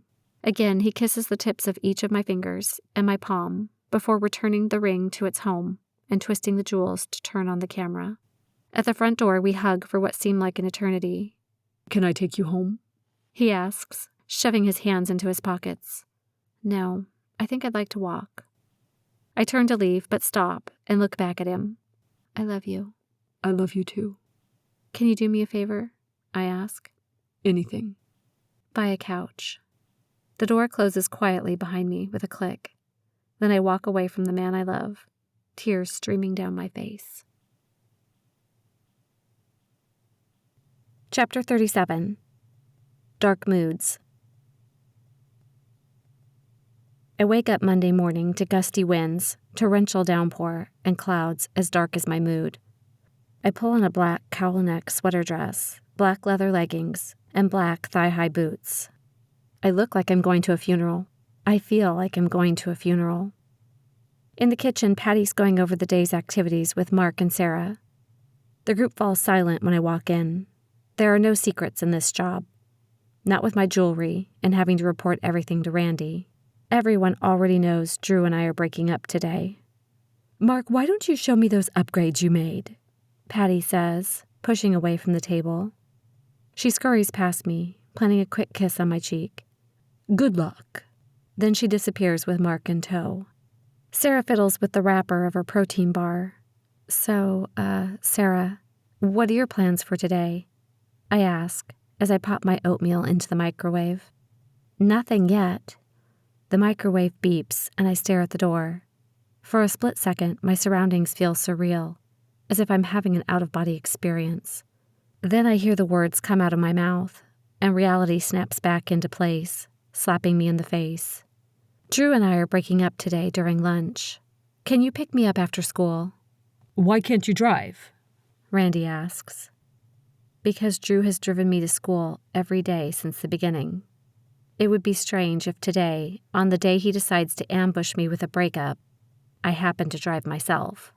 It's no problem, Sarah says, offering an overly bright smile. That's what cousins are for, right? Thanks, I say, pulling my oatmeal out of the microwave with shaky hands. Drew walks in, and all eyes gravitate to him, leaving the room thick with tension. Good morning. He nods to Sarah, then hands me a bottle of Dr. Pepper. Aleasha. My name rolls off his tongue, as if he were savoring it. Crap. This is going to be harder than I thought. I put my uneaten food in the sink and grab my bag. Shall we go? As you wish, he says with a smirk. My throat tightens, and the familiar prick of tears makes me blink. I refuse to ruin his good mood. For all I know, this could be the last time I see him smile at me. Come on, Wesley, I say, heading to the front door. Drew follows closer than usual, his chest nearly fused to my back. Can I help you? I ask. Just spending time with the woman of my dreams. How can you be happy when we're about to break up? Like, seriously, I'm about to cry, and you're freaking flirting with me. How is this possible? Because I love you, he says, suddenly serious. He wraps his arms around my waist and pulls me to him, burrowing his nose into my neck. Until yesterday, I didn't think you loved me back. And with Madison, well, I didn't think we'd have a chance. But now I have hope. I can't promise anything afterward, I whisper, my throat constricting. I know, but I'm an optimist. We drive to school in silence. Drew holds my hand and doesn't let go. Madison is there when we pull into the parking lot, watching us like a hawk. Can't I just wring her neck and be done with it? I say. It'd all be over, and we could get back to our lives. By the book, babe, he says after he plants a chaste kiss on my lips. I groan, then open my car door and walk away as if all is right in the world. Hello, Aleasha, Madison coos as I walk by. It takes everything I've got not to flip her the bird or punch her. 4 more hours until the breakup. Fan-freaking-tastic. Chapter 38. Shaking Things Up. I'm in the locker room after weights when my phone vibrates. Rachel. I'm at school. Will you meet me out front? Me. We've got an assembly. Meet me in front of the gym instead. Outside the locker room, Manny stands next to the door. You sitting with anyone during the assembly? He asks. I'm meeting Rachel. Can we both sit with you? 2 girls? Sure. Thanks, I grin. Save us some seats. We'll be back in a few. I pace outside the front of the gym, watching students pour through the double doors. A set of hands covers my eyes. Guess who? I squeal, yanking the hands from my face, and turn to hug Rachel. I've missed you, girl. She laughs. Hiding out at home with my mother hovering over me is not fun. I drape my arm over her shoulder. Come on, let's crash this party. We join the throng of students shuffling toward the gym. Inside, I point Manny out in the middle of the bleachers. Manny stands up and waves both his hands. That's Manny? Rachel asks. He's kind of cute. I know, right? We climb the bleachers and I slide in next to him, with Rachel on my other side, then introduce them. I take it you'll be going to the dance with Drew, she asks. I plaster a grin on my face at the same time my stomach plummets to my feet. Crap, I forgot about homecoming. I think so. We haven't talked about it much, but I assume we will. Anyone ask you yet? As a matter of fact, Chris brought me roses yesterday, she says, grinning. Looks like we've got to do some dress shopping. Agreed. The sound system screeches and everyone cringes, covering their ears. The principal taps the microphone twice, then drones on about school spirit and the importance of supporting the football team. Several people glare at me, and I stare straight ahead, ignoring them. Finally, a cheerleader grabs the microphone from the principal's hand. Thank you, Mr. Taylor, she says, flashing him a grin. Let's get down to business and announce royalty, shall we? The student body stomps and cheers, and she revels in the attention for several seconds before ripping open an envelope.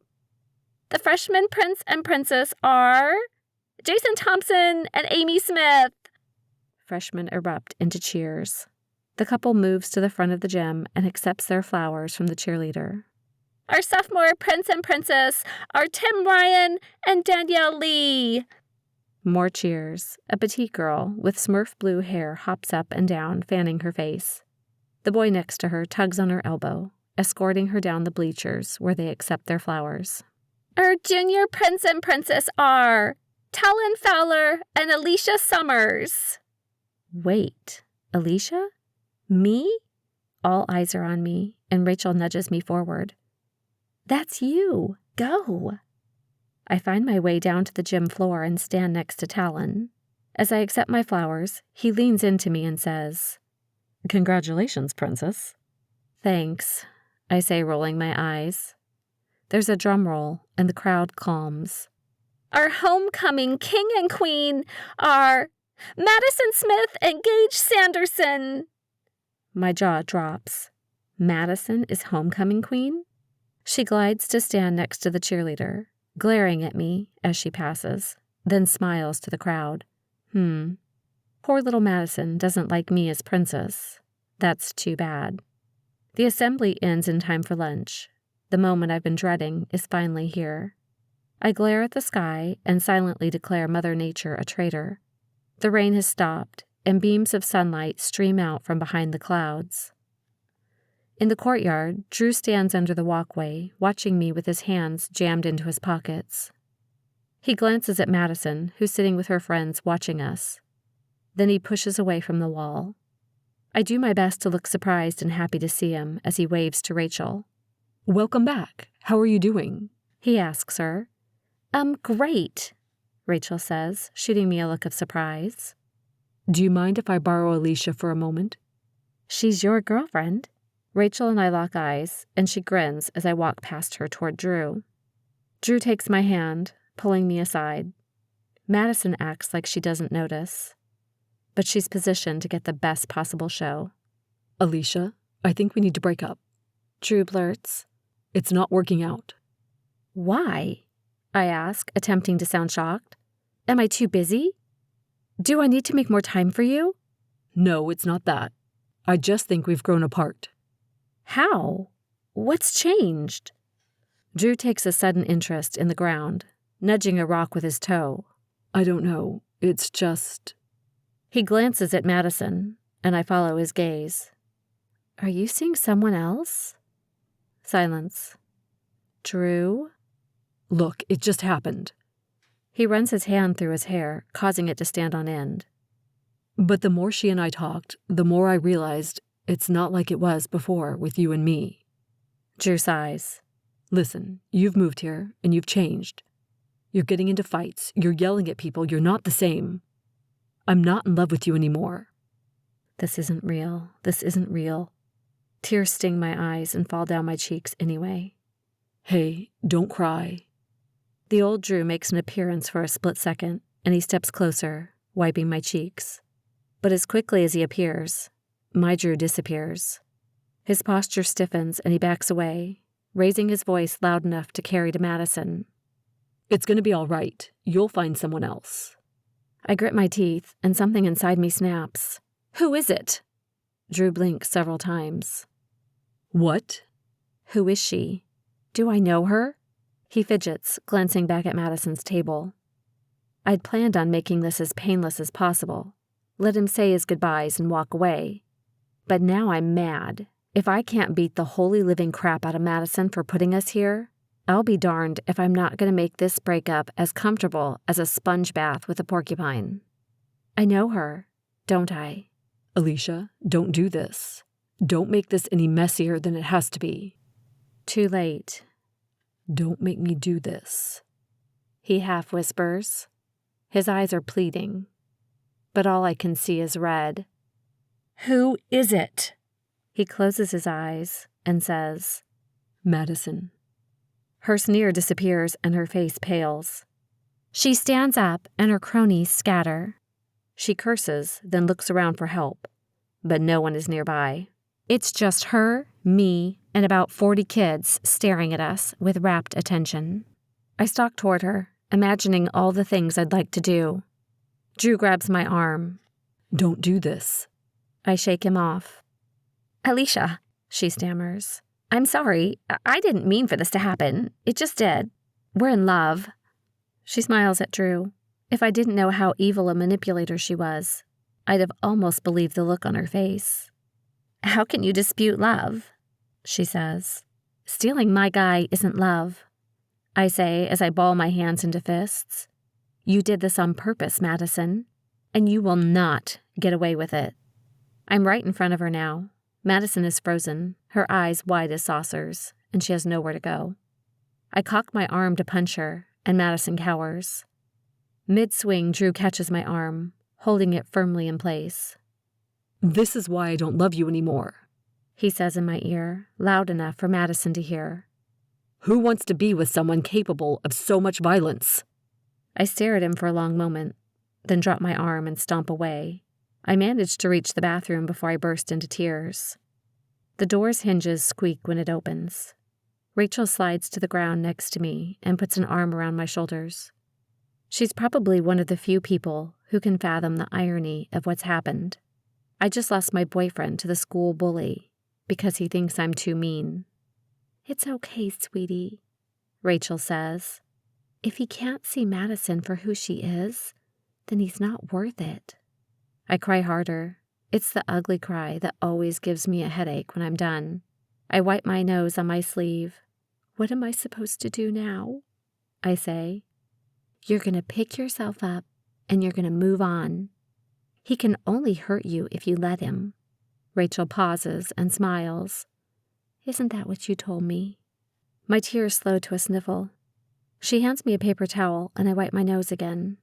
You're right. Screw 'em. They can have each other. She hands me another towel and I splash cold water on my face, then stare at my red, blotchy face and swollen eyes in the mirror. Rachel pats my back. Hang in there. Things will get better. Well, they can't get much worse. I breathe in a long, ragged breath and wish I could knock on some wood for good luck. With my luck, it's about to get a whole lot worse. You get out there and show Drew and Madison that you're stronger than this, Rachel says, patting my back. Damn straight. I walk into math class and sit next to Manny. He leans over and whispers, I saw what happened. You okay? Yeah, I think I'm more pissed than anything. I was kind of hoping you'd punch Madison, though. That would have been cool. Yeah, well, apparently I need to take some anger management classes. I stare at my desk, blinking back new tears. Anger isn't a bad thing, if it's for the right reasons. And from what I've heard, all your reasons have been good. Glad I'm not a raging lunatic. I was beginning to wonder if Drew was right. I fold my arms over my head, then lean on the desk, covering my face. I'm so done with today. Manny clears his throat before leaning over again. Does this mean you need a date for homecoming? I tilt my head and look up at him. Yeah, I guess it does. Would you want to go with me? A smile slowly spreads over my face, and I slowly sit up. Yeah, I would. He lets out a puff of air, then grins. Cool. Okay then. You and me. Homecoming. After volleyball, Sarah pulls up on a Harley-Davidson motorcycle, wearing leather pants and a matching jacket. She throws me a helmet. Get on. I cinch my backpack tight, shove the helmet onto my head, and straddle the bike.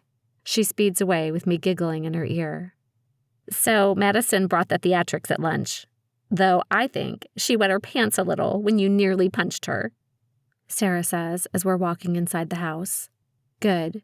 Maybe she'll back off now. Maybe. Sarah turns and plants her hands on her hips. You know, this isn't easy for Drew either.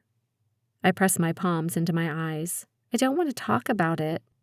But no, the less I think about Drew and Madison as a couple, the less I'll want to hunt them down.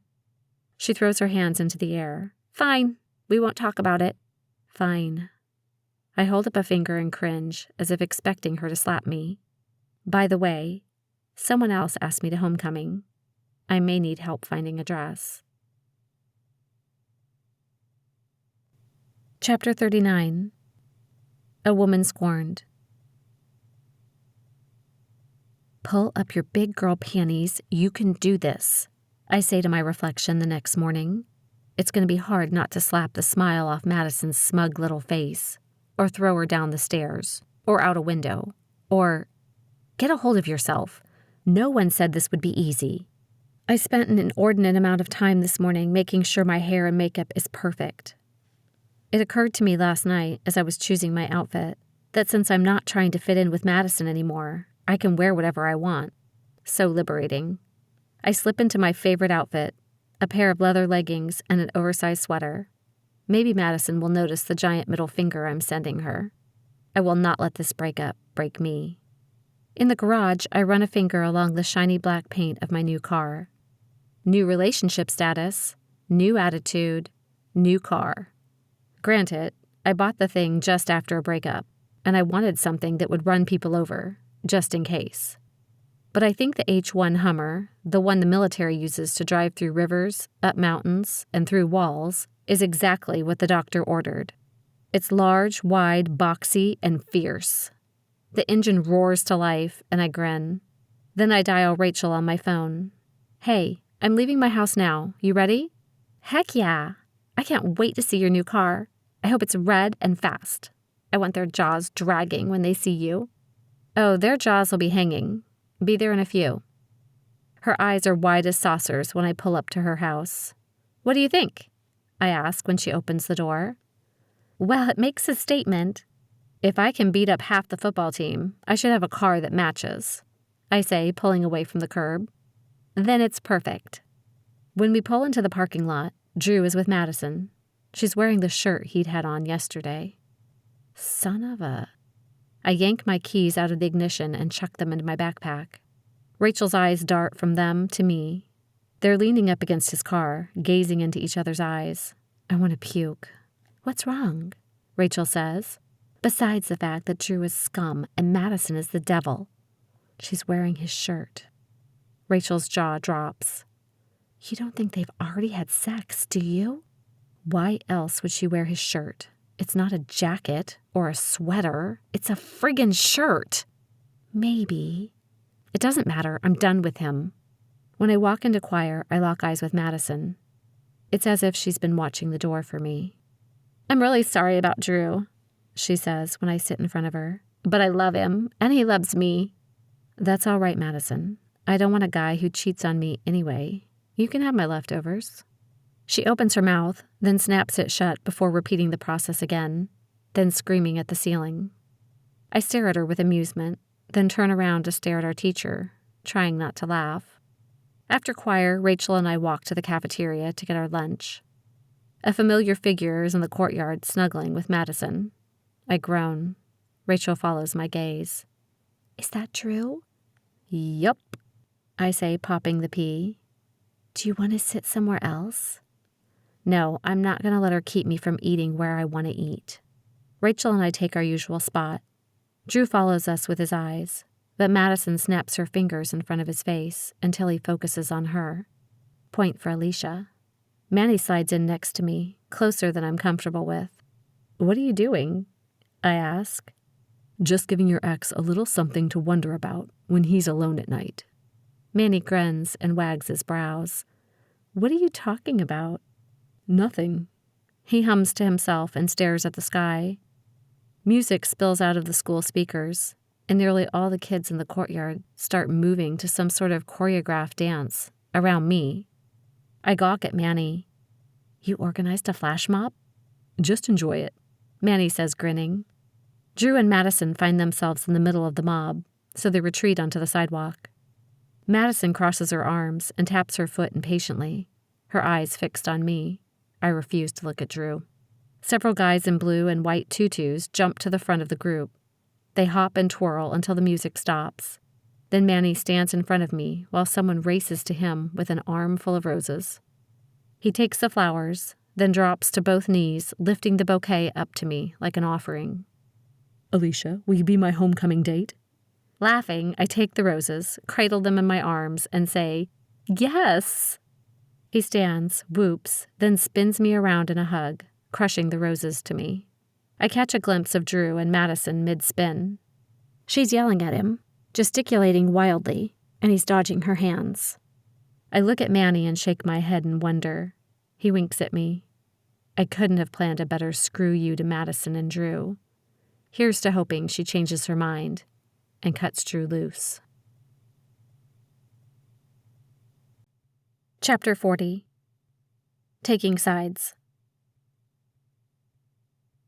"You're done," Sarah says, taking a step back. "You can look now." Oh my gosh. I stare at my reflection in the mirror. I barely recognize myself in the crimson and leopard print maxi dress, cascading in waves to the floor.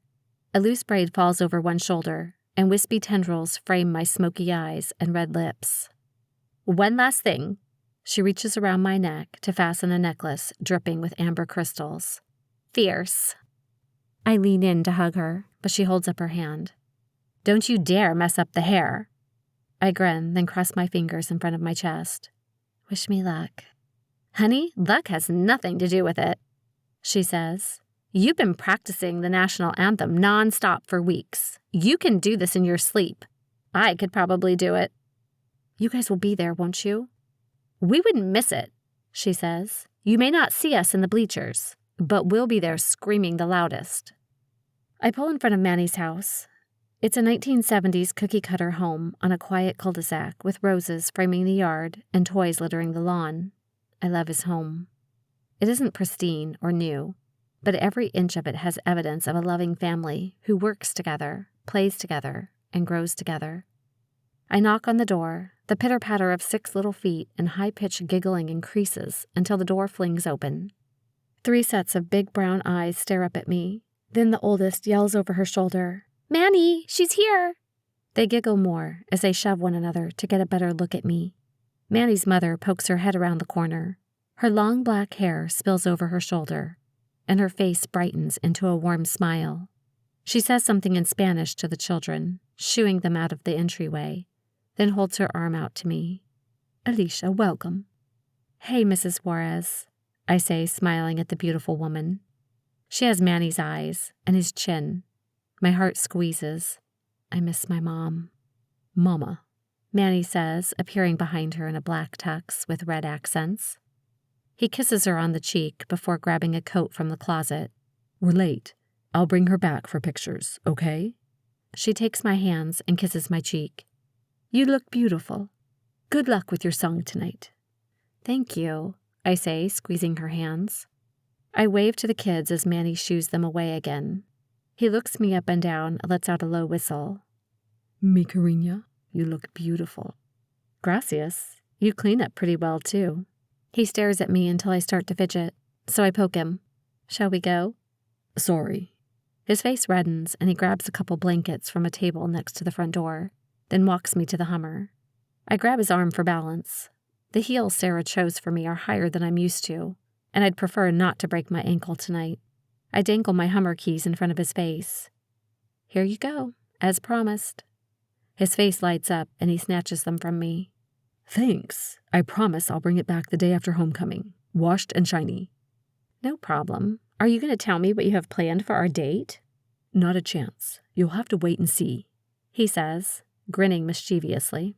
Burlesque Stadium is nearly packed by the time we get there, with spectators separated into several lines, waiting to file through the turnstiles.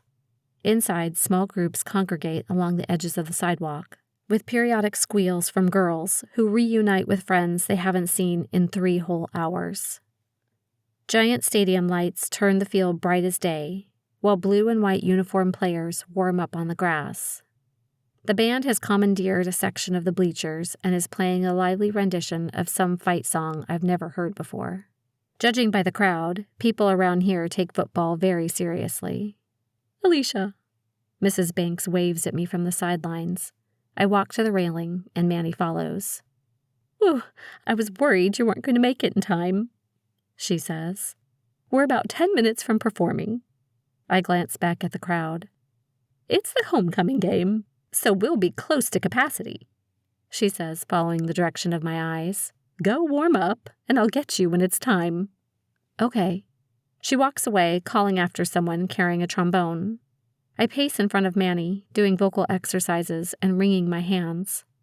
I glance at the stadium bleachers and my stomach clenches, making it hard to breathe. After what seems like the 100th time pacing in front of him, Manny grabs me by both arms. You're going to be great. Just breathe deep and believe in yourself. I look up at the crowd, then back to him. What if I forget the words?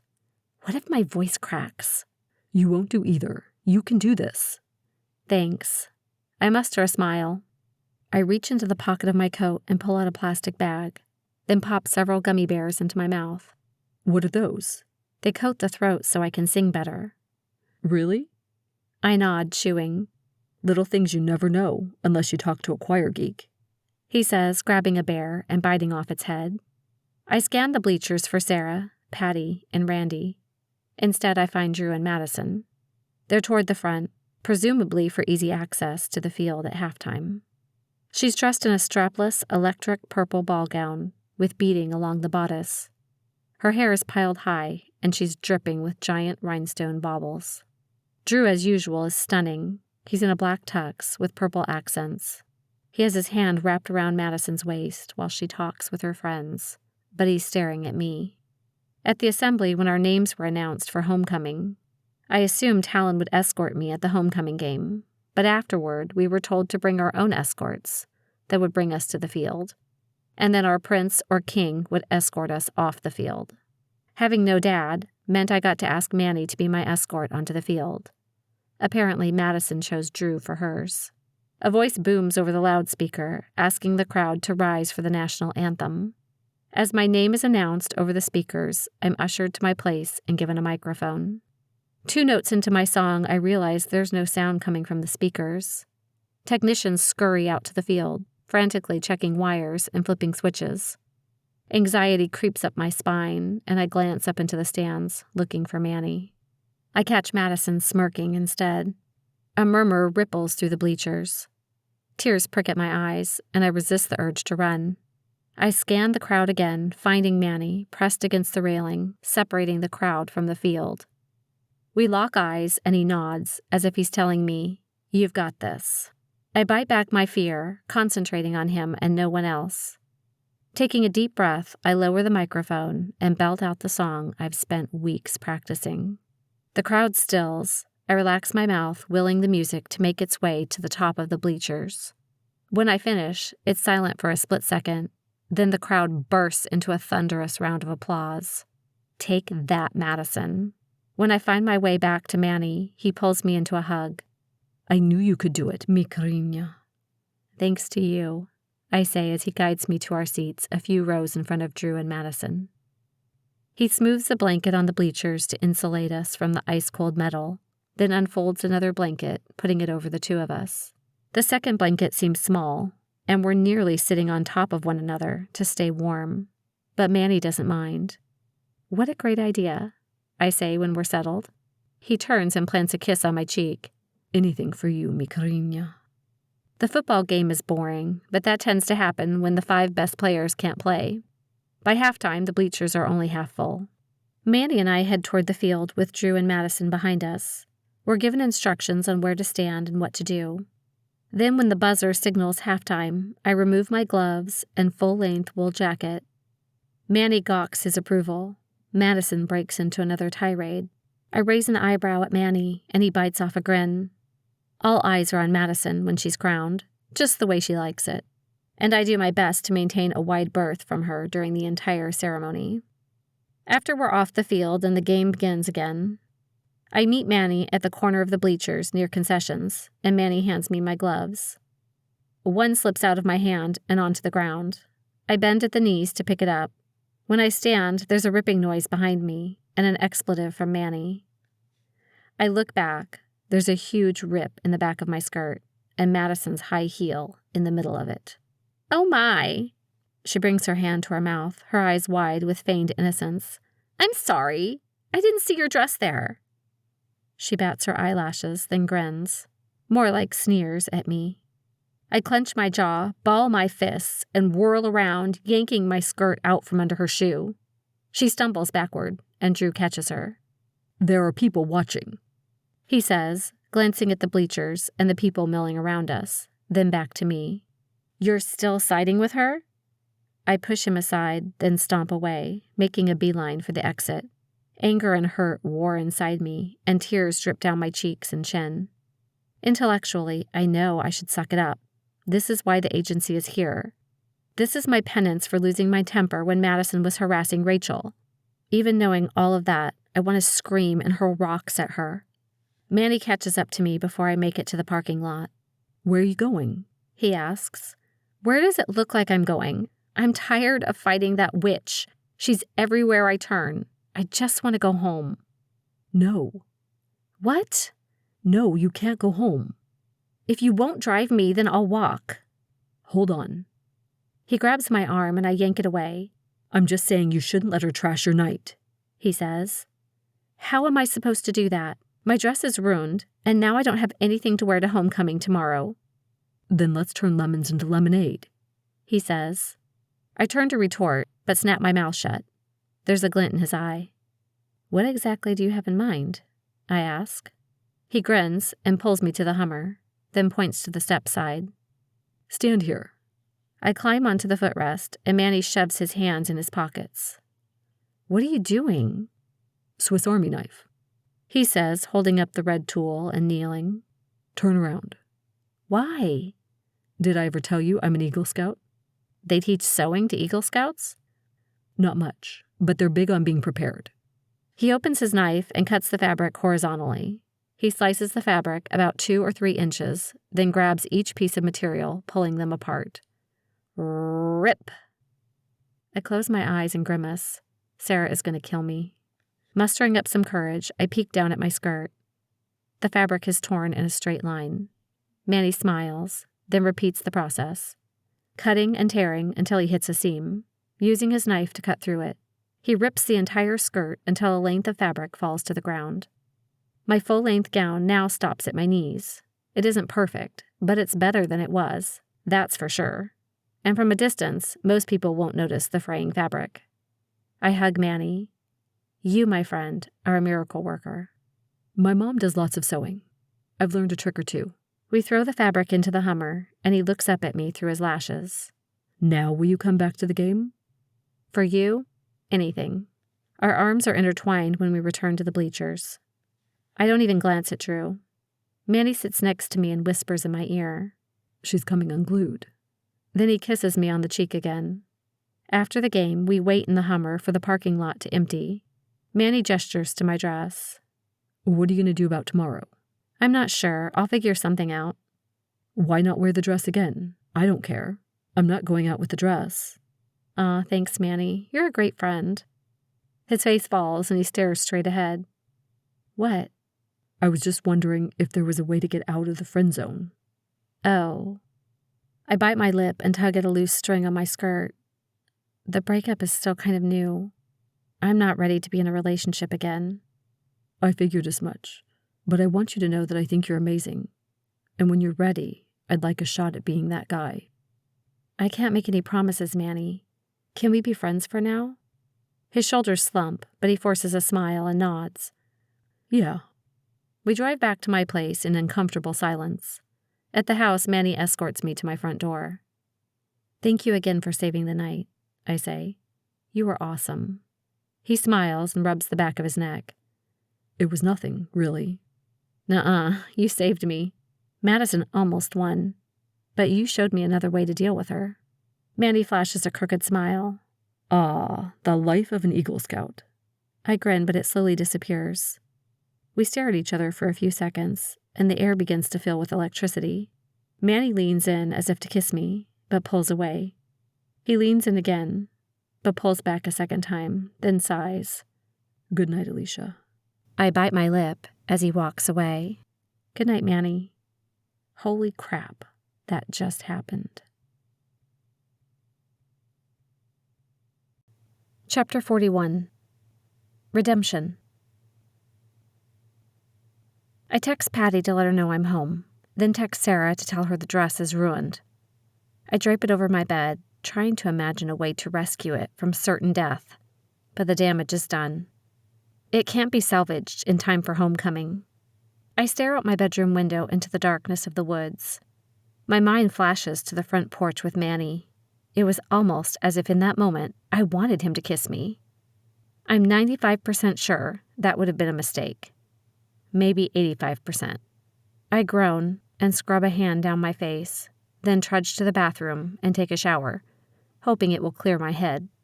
Minutes later, I return with my wet hair twisted into a bun and wearing my pajamas, a white cami and a pair of boy shorts.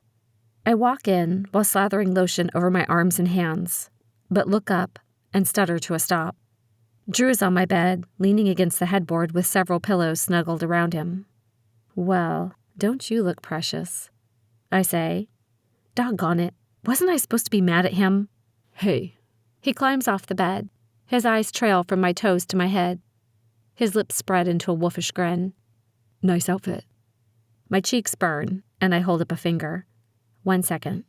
Running to the bathroom, I grab my robe, then scurry back, cinching the belt around my waist.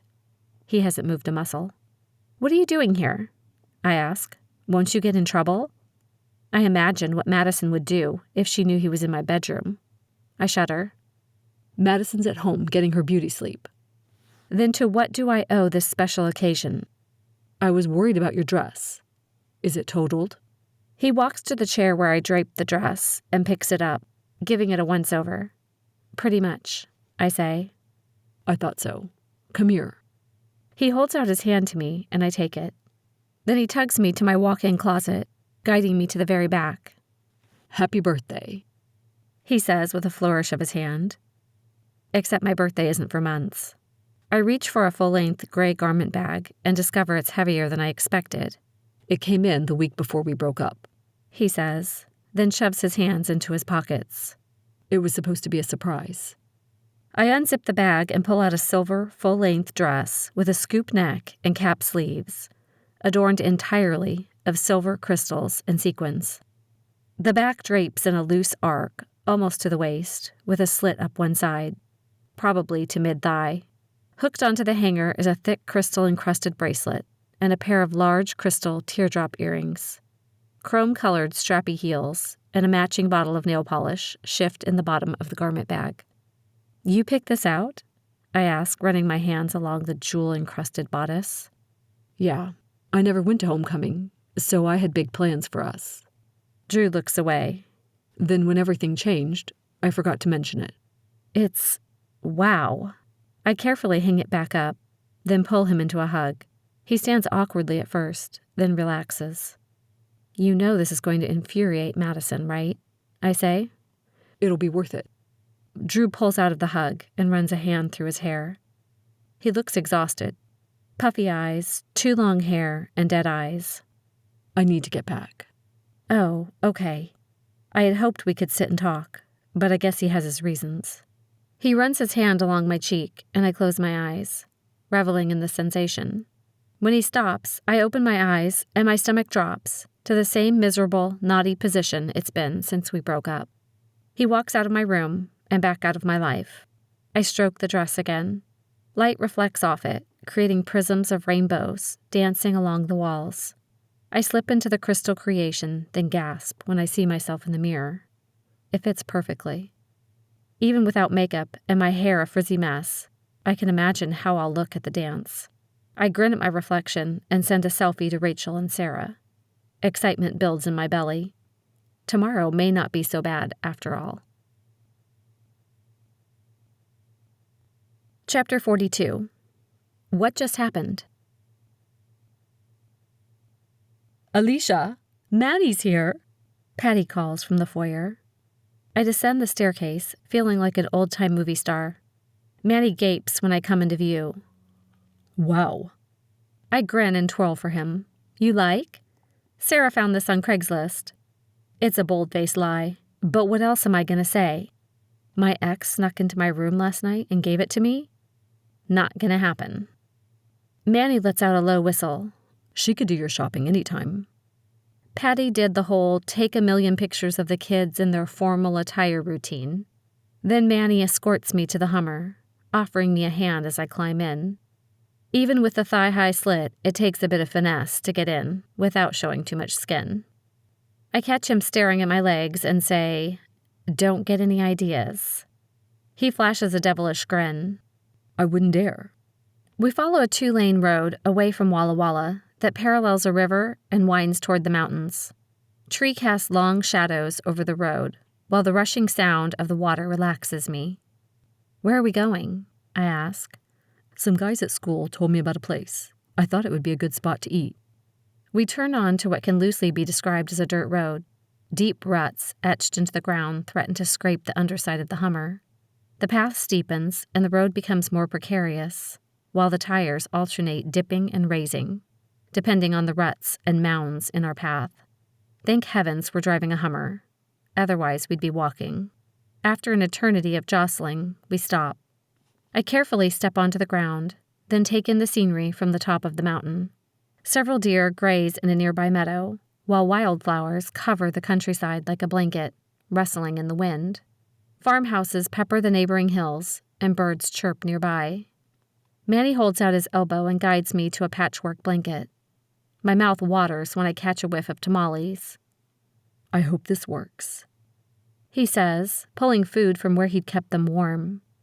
Mom made us tamales, pan and fruit.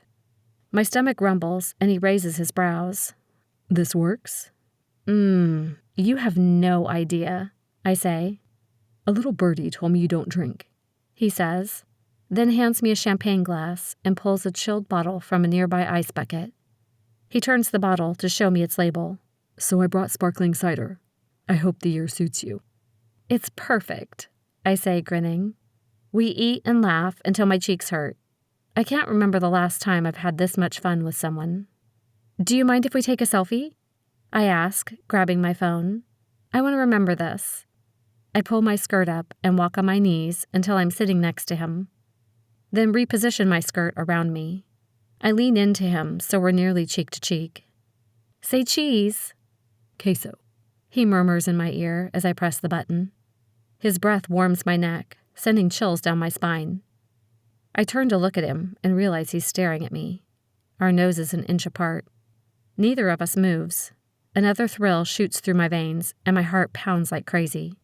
Finally, I look away, blinking several times and wishing I could fan my face. He stands and begins gathering the food. We should probably get to the dance. Chapter 43. Homecoming. You ready for this? Manny asks as he pulls into the school parking lot. As ready as I'll ever be. We park, he offers me his elbow, and I snake my hand around the crook of his arm, feeling his muscles under his jacket. Music permeates the cool blanket of darkness long before we reach the gym.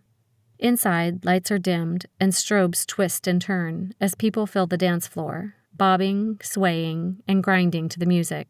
Manny squeezes my hand with his elbow before we step into the gym.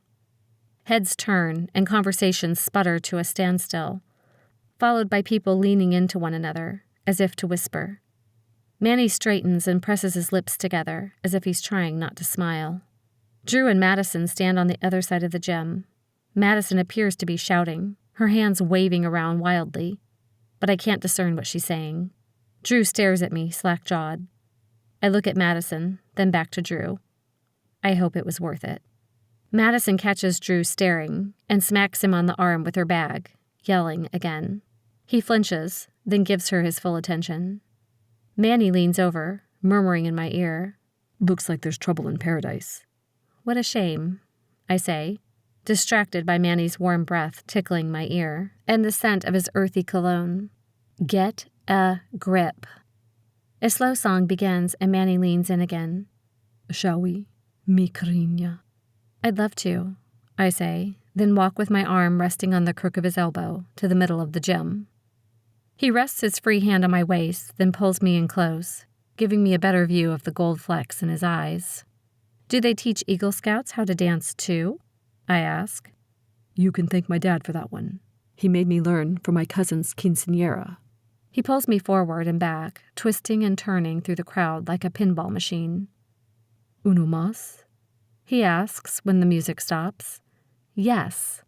I'd never done any more than sway in tiny circles on a dance floor. To be pulled and led and spun in all directions is exhilarating and fun. Manny's face lights up, and he pulls me back to the dance floor. Several songs later, we stop to talk to Rachel and Chris. I'm fanning my face as Manny wipes his brow. Great dance, huh? I say, grinning at Rachel. Your dress is amazing. Rachel squeals, then runs her hands down the side of my gown to stroke the crystals. I'm so going to borrow this one. Manny squeals next to me, waving his hands in front of his face and fluttering his eyelashes. Me too. Chris laughs and high-fives Manny, then says in a Valley Girl accent, Oh my gosh, Manny, I'm so thirsty. You want to come with me to, get a drink or something? I don't know. That sounds kind of hard, Manny mimics back in a high voice. Chris flips imaginary hair over his shoulder and says, Who cares? Let's get some punch. As the boys walk away, someone taps my shoulder. I glance backward, and it's Drew, in all his heart-stopping sexiness. May I have this dance? He asks. I stare into his deep green eyes, and my heart thumps like I just finished the 100-meter sprints. Drew, I don't know if that's such a good idea. Just one, please? He's not playing fair. How am I supposed to say no when he sticks out his lip like that? I take his hand, glancing over my shoulder at Rachel. Her eyes are bugging out. I catch a whiff of Drew's cologne, mixed with his regular scent. It's fresh and sharp, with a warm, woody bass. Another slow song, something terribly romantic, plays over the speakers. He turns and pulls me to him, leaving no space between us. He sways to the music and tugs me into a slow circle. You look fantastic, he murmurs in my ear. His breath tickles my neck, causing goosebumps to sprout on my arms. Thank you, I whisper, closing my eyes. I wish I could melt into him and we could dance all night. But we can't, because... Where's Madison? She's powdering her nose with her girlfriends. So you decided to seize the moment? Something like that. And what about Manny? I ask, as Drew pulls away and twirls me in a circle, then tugs me back into his arms. I spot Manny out of the corner of my eye. He's standing at the edge of the dance floor, holding 2 cups. His face as angry as a lightning storm. He'll get over it, Drew says, his voice hard. I glance up at him, and his jaw is pulsing. Is he jealous? Of what? My eyes oscillate between Manny and Drew a few times. Oh, what a tangle web we've woven. A web where work and play are smudged into one broad stroke, unable to discern where one begins and the other ends. What started out as a job for Drew and I has diluted itself into nuances of love, friendship, hatred, and rivalry. It's hard for me to tell where I stand and how I truly feel with everyone, especially Drew and Manny. What about me? I whisper, drawing his eyes back to me, then to my lips. My mouth tingles with anticipation and longing. I bite my lip, tear my eyes from his face, and stare out into the crowd. I won't be the other girl, Drew. I can't. I imagine him kissing her the way he kissed me, and my heart breaks for the umpteenth time since he left me for Madison. I'm sorry. I pull away from him, then walk back to Manny, leaving Drew on the dance floor, looking like I'd sucker punched him. What was that all about? Manny asks, glaring at Drew over my shoulder. I'm not sure, but I'm not biting. I take the drink Manny's holding for me and down it in one breath. Manny's face relaxes and he gazes down at me. How about we get out of here? I glance at Madison, who is now at Drew's side again. Sure. The last thing I need right now is for her to freak out and do something here. I say goodbye to Rachel, then Manny offers me his elbow again, and we walk outside. After the sweltering heat of the gym, I shiver, regretting my decision not to bring a coat. Here you go, Manny says, hanging his jacket over my shoulders. Gracias. De nada, he murmurs, then grabs my hand. I look at our intertwined fingers, but say nothing. It's surreal to walk like this with him, normal, like we've been doing it forever. It's different from the knock-you-down electricity I feel with Drew. I mentally pause, then tuck that revelation into the back of my mind, to examine later. We drive to a coffee shop and order cocos. For the first time in more than a year, I feel like a normal teenage girl, living a normal teenage life. Oh, how I've missed this. We stay until closing, laughing and talking like old friends. I revel in its simplicity. When he pulls in front of my home, we walk hand in hand to the front door, listening to the crickets in the distance. The porch light creates a romantic glow, and the light spills out from the windows, but the yard is otherwise dark. Thank you for an unforgettable evening, I say, turning to him. He takes a half step closer. Anytime. His smile slowly fades, and his eyes dart from my eyes to my lips. Do I want him to kiss me? I still haven't decided. My mind races and my pulse skyrockets as he draws near. Energy builds, pulling us closer until our mouths connect and my eyes close. His lips are soft and warm with a hint of cinnamon. His kiss is slow and deliberate. Warmth flickers in my stomach, gradually intensifying until my entire body is on fire, and I'm kissing him back. Manny pulls me closer. One hand weaves inside my jacket and grips my waist, while the other hand trails up my bare back, along my spine and to my neck. His lips move with mine, exploring, tasting, and gradually picking up speed. Then he slows, teasing and kissing me, until I've nearly forgotten my own name. Oi. Do they teach you how to kiss a girl senseless in Scouts, too? He must have gotten 2 merit badges for that one, or taught the class. He pulls away, and my mouth tries to follow his. I open my eyes to find him smiling. He brushes my lip with his fingers, then slowly steps away. Good night, mi cariña. I'll bring the car back in the morning, after I've washed it. I stand on the porch, catching my breath. My tongue touches my lips, remembering the feeling of his. When I can no longer see the taillights, I open my door to step inside. Chapter 44. Spidey Senses. I pause in the doorway before closing the door. Something is not right. I cock my head to the side and listen. No voices, no music or TV, or noises of any kind. Numerous people work, play, or congregate in our home. This house never sleeps. Yet it's quiet enough to hear a bee sneeze. Every single horror movie ever known to man flashes through my mind. Don't go looking through the house alone. I turn to grab the doorknob, and 2 people dressed in black grab me. A surge of adrenaline pulses through me, and I'm instantly in fight mode.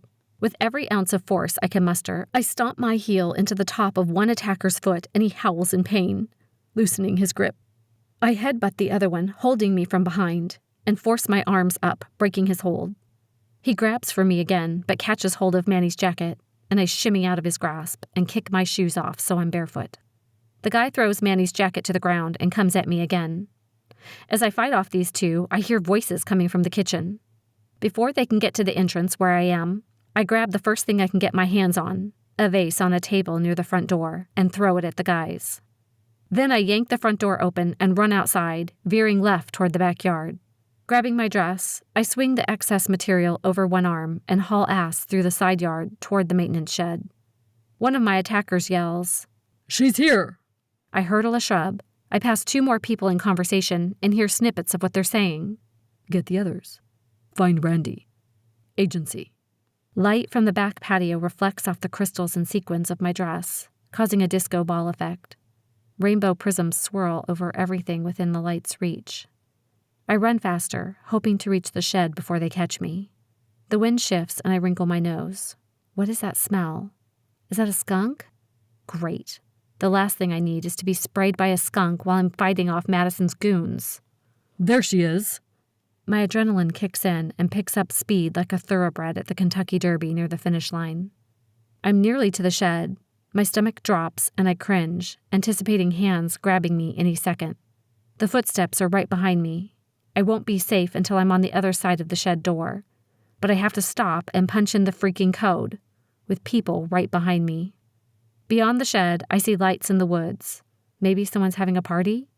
Should I try to run to them and bring the danger with me? Black licorice! Black licorice! Black licorice! I say between gasps of air. A hand grabs me by my braid, yanking me off my feet and onto my back.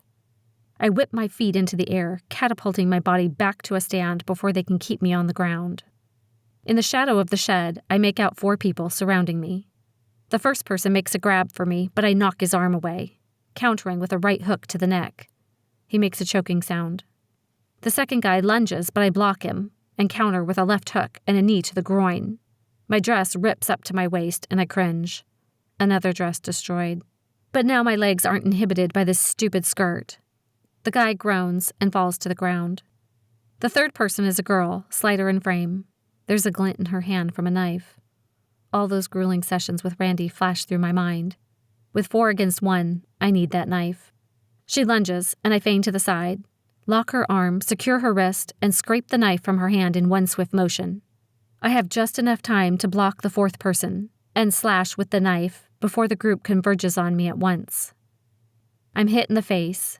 It stings like a mother, but years of sparring makes the pain bearable. Arms and legs come at me from all directions, but I'm the one with the knife.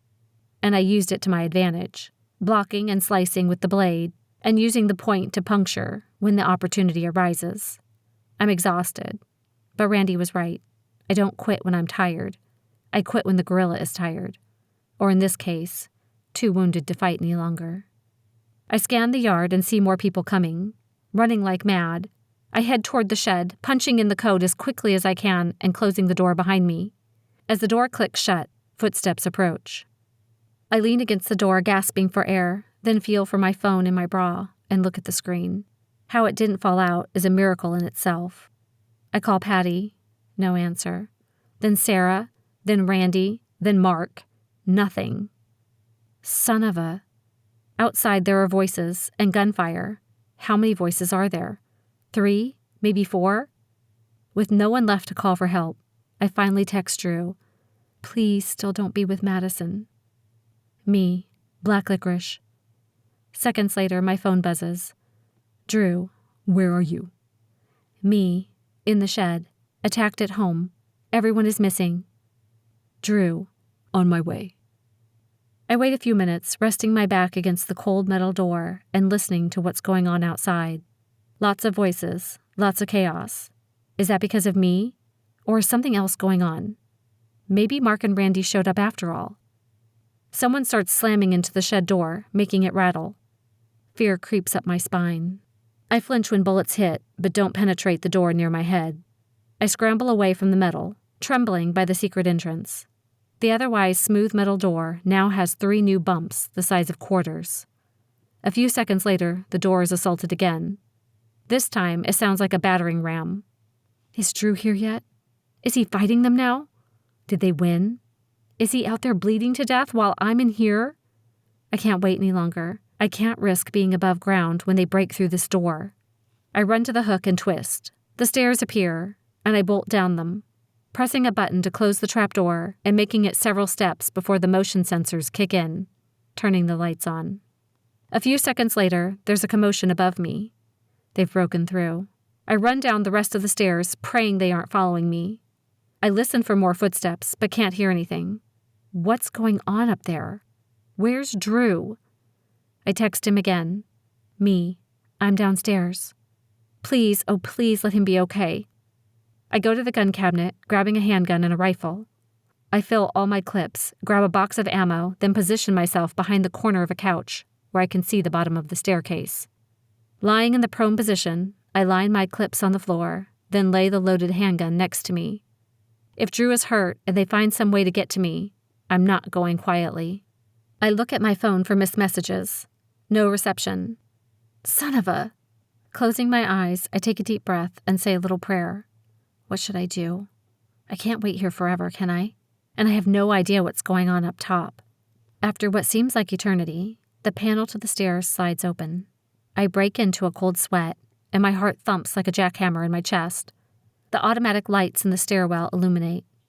Slow, deliberate footsteps descend the stairs. It's do or die, baby. I lower my head to the rifle scope, center it on the steps, then flip the safety off. The footsteps stop before they reach my line of vision. Ish, you down here? I flip the safety back on, drop my rifle, then run into Drew's arms, tears streaming down my face. Are you okay? Are you hurt? He demands, pulling me away from him to check for injuries. He's still in his tux, with a pistol in one hand. I don't know. I was busy getting ready to shoot my way out of here. He glances at the arsenal peeking out from behind the couch, then uses his thumb to wipe the tears on my cheeks. What happened? There were guys upstairs. Did you see them? I looked, but didn't find anyone. He gently wipes at my cheeks again. I did a quick check of the house, but found no one. Randy isn't answering his phone either. So I've called the police and they're on their way. Are you sure you're not hurt? He asks me, doing a quick head-to-toe assessment of my body. I flinch when he touches a couple of spots where I was punched in the face. I'm fine. Did you see the guys I leveled on the grass? No, there's no one upstairs in the surveillance room either. How can that be? There were 4 of them, and I used a knife. They aren't going to be moving very quickly, and there should be blood. All I care about is you're okay. We'll deal with everything else later. He pulls me into a hug. You had me scared to death. Sirens sound in the distance as Drew kisses the top of my head. We need to go up. We don't want them to know about this place. I nod and follow him upstairs, closing the panel behind us. We make it to the front of the house, just as the police screech to a halt in our driveway. Do you know where anyone is? I ask Drew. He presses his lips into a grim line. No. Chapter 45. Run, run, run, as fast as you can. The police swarm my home like ants, but they leave empty-handed. There are no bodies. No locks have been broken. Nothing is out of place. No damage was done to the house except for the door to the shed, which has 3 dents from the bullets, the broken lock, and another big dent that looks like it could have been from a battering ram. Who carries one of those around with them? Where did everyone go? Since the landscaping equipment is all accounted for, they take pictures of the door, do fingerprints, take statements, then leave, promising they'll add it to Madison's file as another possible attack. They can't even do anything about anyone missing from the house because they're all adults, and it's only been a few hours. Do you know who Randy's boss is? I ask when the last car drives away. I've got my arms wrapped around my torso, hugging myself to fight off shivers. I'm not sure if they're from the adrenaline or the outdoors. Drew wraps his arms around me. No, each group works autonomously. Only the team leader reports to the director. I plop down on the front steps and put my head in my hands. What am I going to do? He holds his hand out to me and says, Let's check out the surveillance room and see if we can get any leads. Drew leads us to the game room. On the side of the TV, there are several buttons, and he presses them in specific sequence.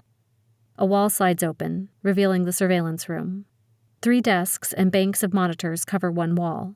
On the wall facing the backyard, there's a single tiny window. A chair is knocked onto its side, with the office supplies strewn over the floor, as if there'd been a struggle. There's a red smear on one wall, and a large dent in the drywall next to it. My heart sinks. Sarah didn't go quietly. Drew frowns. All surveillance comes through here and is documented for legal purposes. He turns the chair upright and pulls out drawers, then closes them. He sits in front of one of the computers and clicks through several screens before running a hand through his hair. They've deleted any surveillance to the house. He clicks through several more screens and sits back, running both hands through his hair. And hacked into the main server where we keep everything. All our files are missing. Does the agency have another backup somewhere else? He shrugs. I'd ask Randy, but I can't get a hold of him. For now, we have to assume everything's gone. Whoever has the files knows about us and our mission. They could know everything.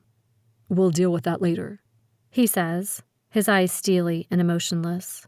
Right now, we have to find the others. Drew grabs a keyboard and flings it against the wall, breaking it into little pieces. He rubs his neck and paces the room. Surveillance is a bust. There's nothing from your ring. What's the next lead? Do we have anything? I shake my head. I've got to get out of this house. If they were here once, who's to say they won't come back? I check my phone and groan. It's so late. You're right. You can't stay here. I can't go to Rachel's. She's already got her own crap to worry about. I glance up at Drew. Manny? Absolutely not. What's that supposed to mean? It means there's no way in hell I'm letting you spend the night with him. That's a little hypocritical, don't you think? No, I was your handler. He's your... What exactly is he to you? I bite my lip, remembering our kiss on the front porch. Let's focus on where I'm going to sleep, okay? How about the shed?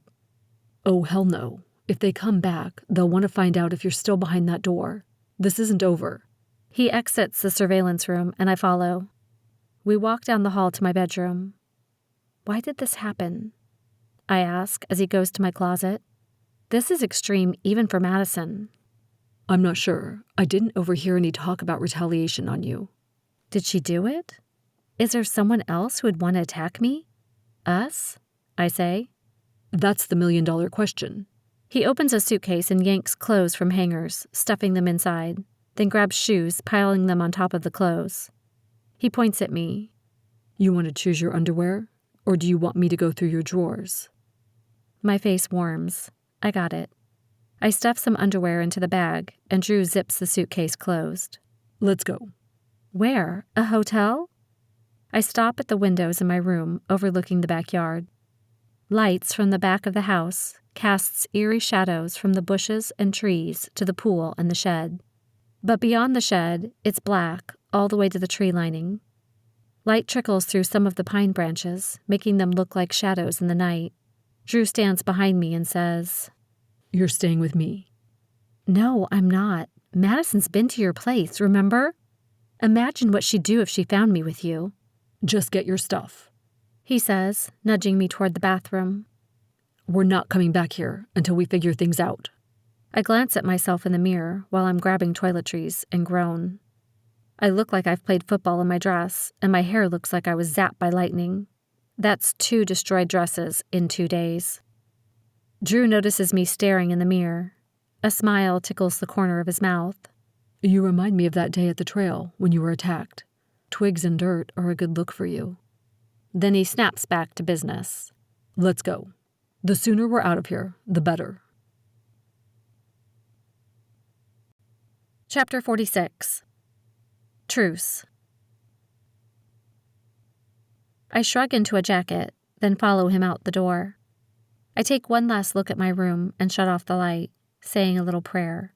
Please let Patty and the others be safe. Once we're in Drew's car, he says, I think we need to lay low and wait for Madison and the others to make their next move.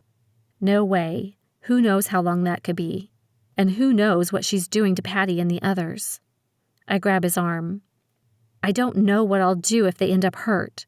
Or worse. If they tried to use a knife on me, who knows what they do to the others? Drew slams his hand on the steering wheel. What are we supposed to do? There are no leads. We have Madison, I say. Can't we put pressure on her? I'd be happy to rough her up a little. I'm already squeezing her for information. How? By making out with her in the hall? and your car and the courtyard, letting her wear your clothes. Oh, yeah, that sounds like hardcore detective work. His car jerks to a stop in front of his apartment, and he glares at me. You're one to talk. What's going on with Manny, anyway? At least I'm ordered to be with Madison. What's your excuse? Heat rises in my cheeks. I'm trying to help you. I thought if she saw I didn't care, she'd move on. But it looks like she's enjoying herself too much to let you go. We glare at each other for several seconds, letting the tension hang in the air. It doesn't matter anyway. I shove the car door open. None of it is working. We're worse off now than we were before. I yank my stuff out of the back seat, then march to his door and wait with my back to him. He walks up behind me, and my body goes on high alert. Even mad and hurt, I want him to touch me. Stupid, traitorous hormones. He reaches around me, brushing his chest against my back, and unlocks the door before pushing it open. I step inside and flip the light switch. It's just the way I remember it. Except now, near his bed, is a deep brown leather couch with a coffee table situated in front of it. He follows my gaze, and a smile flickers on his lips. As you wish. I drop my bags and hug him. Thank you. Why was a couch so important? You still don't know? No. When I stayed here, where did you and I go to talk or hang out? The bed. When Madison is here, where do you guys talk and hang out? The couch. Recognition dawns on his face. Bingo, I say, then grab my bag and walk to the couch. I unzip the suitcase and pull out some pajamas and toiletries. Drew removes his tux jacket, tie, vest, and has his shirt half unbuttoned when I notice that he's eyeing my dress, specifically the slit which is now up to my waist. I inhale sharply, wrap my jacket tighter to my body, then walk away. Hoping he didn't notice my burning cheeks, I grab a towel from his closet and walk to the bathroom. It seems to take forever to scrub all the dirt off my body. When I step out of the bathroom, I'm wearing yoga pants and a tank top. Drew's changed into flannel pajama bottoms. There ought to be a law against looking so good. I muttered to myself. I'm sorry. What? I point to his bare chest. Aren't you cold? Nope. I turn my back to him and scan his apartment. What are you doing? He asks. Aren't you worried they're going to find us here? Not really. I have a bit more security than your house, including stuff not even Randy knows about. What sort of security? Drew wags his finger. Tisk tisk, that would be telling. Whatever. There's nothing more we can do tonight, and we need our energy for tomorrow. He scrubs a hand down his face. The bags under his eyes have grown. We'll go over everything with fresh eyes in the morning. I have a feeling things will bust wide open. I hope so.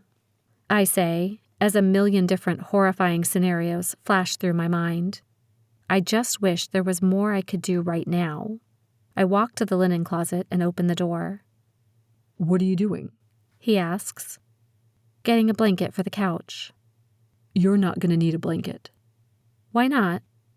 Because you're sleeping in my bed. Excuse me? You're sleeping in the bed. He takes the blanket from my hand. Not on the couch. We're sleeping in the bed together? No, you're sleeping in my bed. I'm sleeping on the couch. Oh. I was just trying to be a gentleman. A wolfish grin creeps onto his lips. Unless you'd prefer we share the bed. The couch is fine, I blurt. Just fine. Drew seems disappointed by my reaction, but our relationship is not a subject I want to broach right now. He's right. We do need sleep. I climb into the bed and settle in for the night. He grabs a pillow, then lays on the couch, covering himself in the blanket. Reaching up and turning off the light, he says, Good night, Aleasha. Sweet dreams. Good night, Drew. I stare into the darkness toward his voice. Thank you for saving me. Again. Silence. I hear him breathing and wonder how much has changed since we'd been in this apartment last. How much time had he spent with Madison? What was he doing with her? How far was he willing to go to get information he needed? What did he know? Was he believing the lies she was telling about me? The more I thought, the faster my mind raced, and the quicker it spiraled into a deep, dark place, making me want to cry. You know he likes you, right? Drew says, jolting me from my thoughts. What? Manny. He likes you a lot, actually. Guilt washes over me, and I press my eyes shut. He kissed me tonight. Drew doesn't speak for a long time. When he does, his voice is tight. Did you kiss him back? It's my turn to be silent. There's a sadness in his voice when he speaks again. Manny takes good care of you. He treats you well. He's a nice guy. Do you care for him? He asks. I bite my lip, thankful Drew can't see my face. I don't know. I stare into the darkness, wishing I could see Drew's face, to touch him, yet comforted by the anonymity of night. This isn't the way it's supposed to be. I'm supposed to be with Drew, but Drew's with Madison, doing heaven knows what. It's okay, you know. Drew says. What's okay? If you're seeing him, I understand. You're killing me, Drew. What? What does that mean, it's okay? Is it okay because you want me to be happy? Is it okay because you're guilty for what you've been doing with Madison? What? Memories of me kissing Manny flash through my head, complete with warm, tingly feelings. Just as quickly, I remember Patty and everyone, leaving me drenched in fear. Where are they? What's happened to them? For all I know, they could be dead or dying, and here I am, freaking out about a stupid kiss. My lip trembles as I'm hit with so many emotions. Joy, sadness, terror, anxiety, hope, and desperation. It's too much. A sob wells up in my throat and escapes, sending me into a torrent of tears. I cover my face with my pillow, trying to mute the sounds. My mattress dips, and Drew lies down next to me. What's wrong, Ish? I shake my head. I'm in full-on ugly cry mode. Crocodile tears, snot dripping, the whole 9 yards. Having him near me, what I'd wanted minutes ago, only makes things worse. Come here, he says, pulling me into a hug.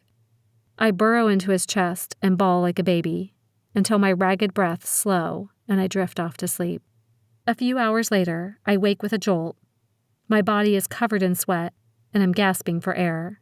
What is it? He asks, his eyes darting around the room for danger.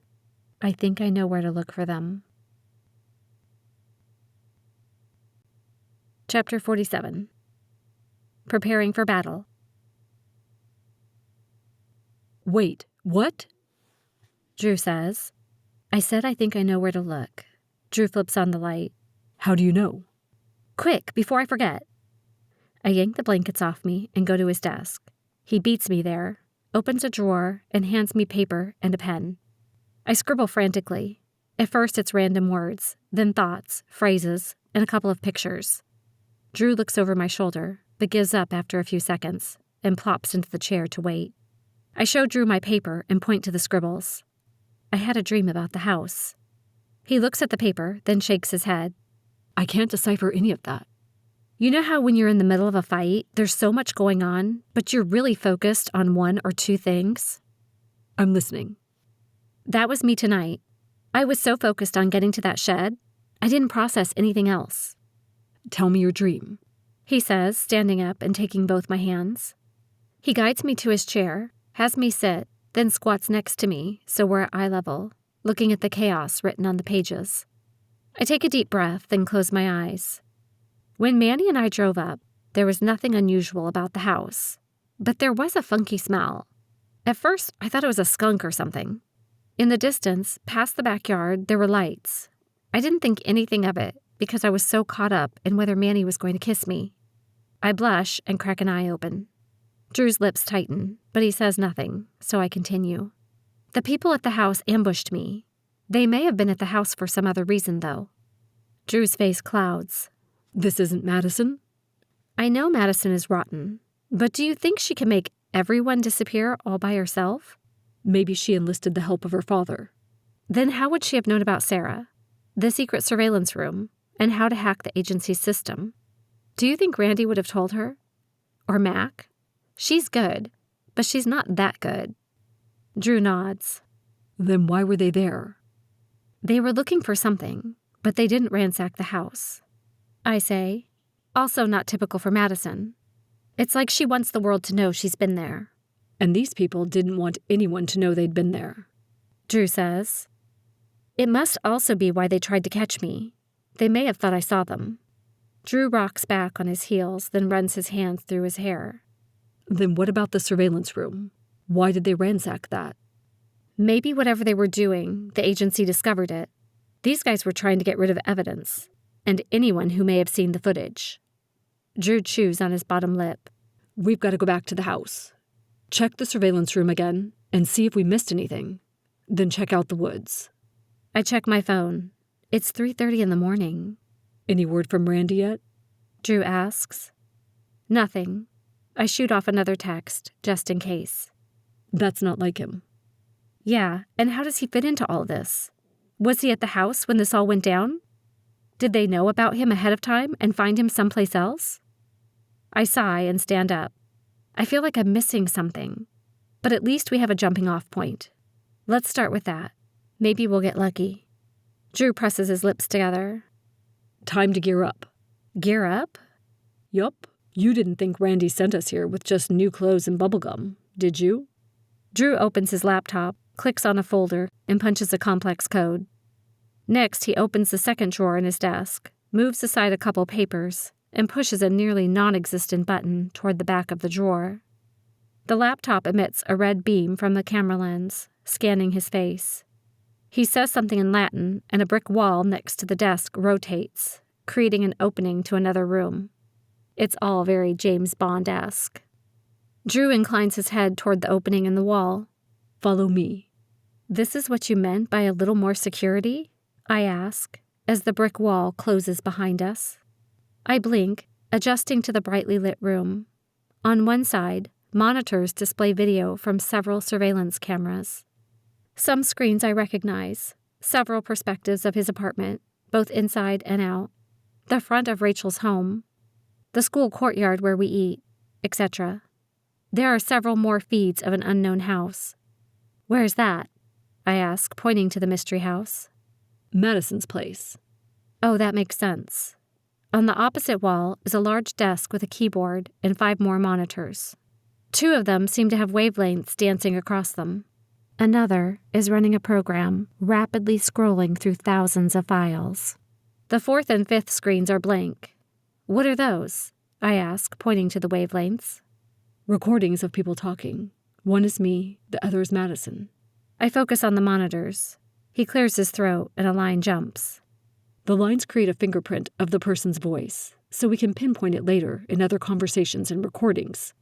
Kind of like facial recognition. Impressive. I focus on the other screen. The line is bouncing up and down like crazy. And this is Madison? Drew furrows his brows and turns up the volume. She should be sleeping. Over the speakers, Madison is yelling. Drew turns up the volume. How did you let Aleasha get away? She's one girl! Madison yells. My eyes widen and I look at Drew.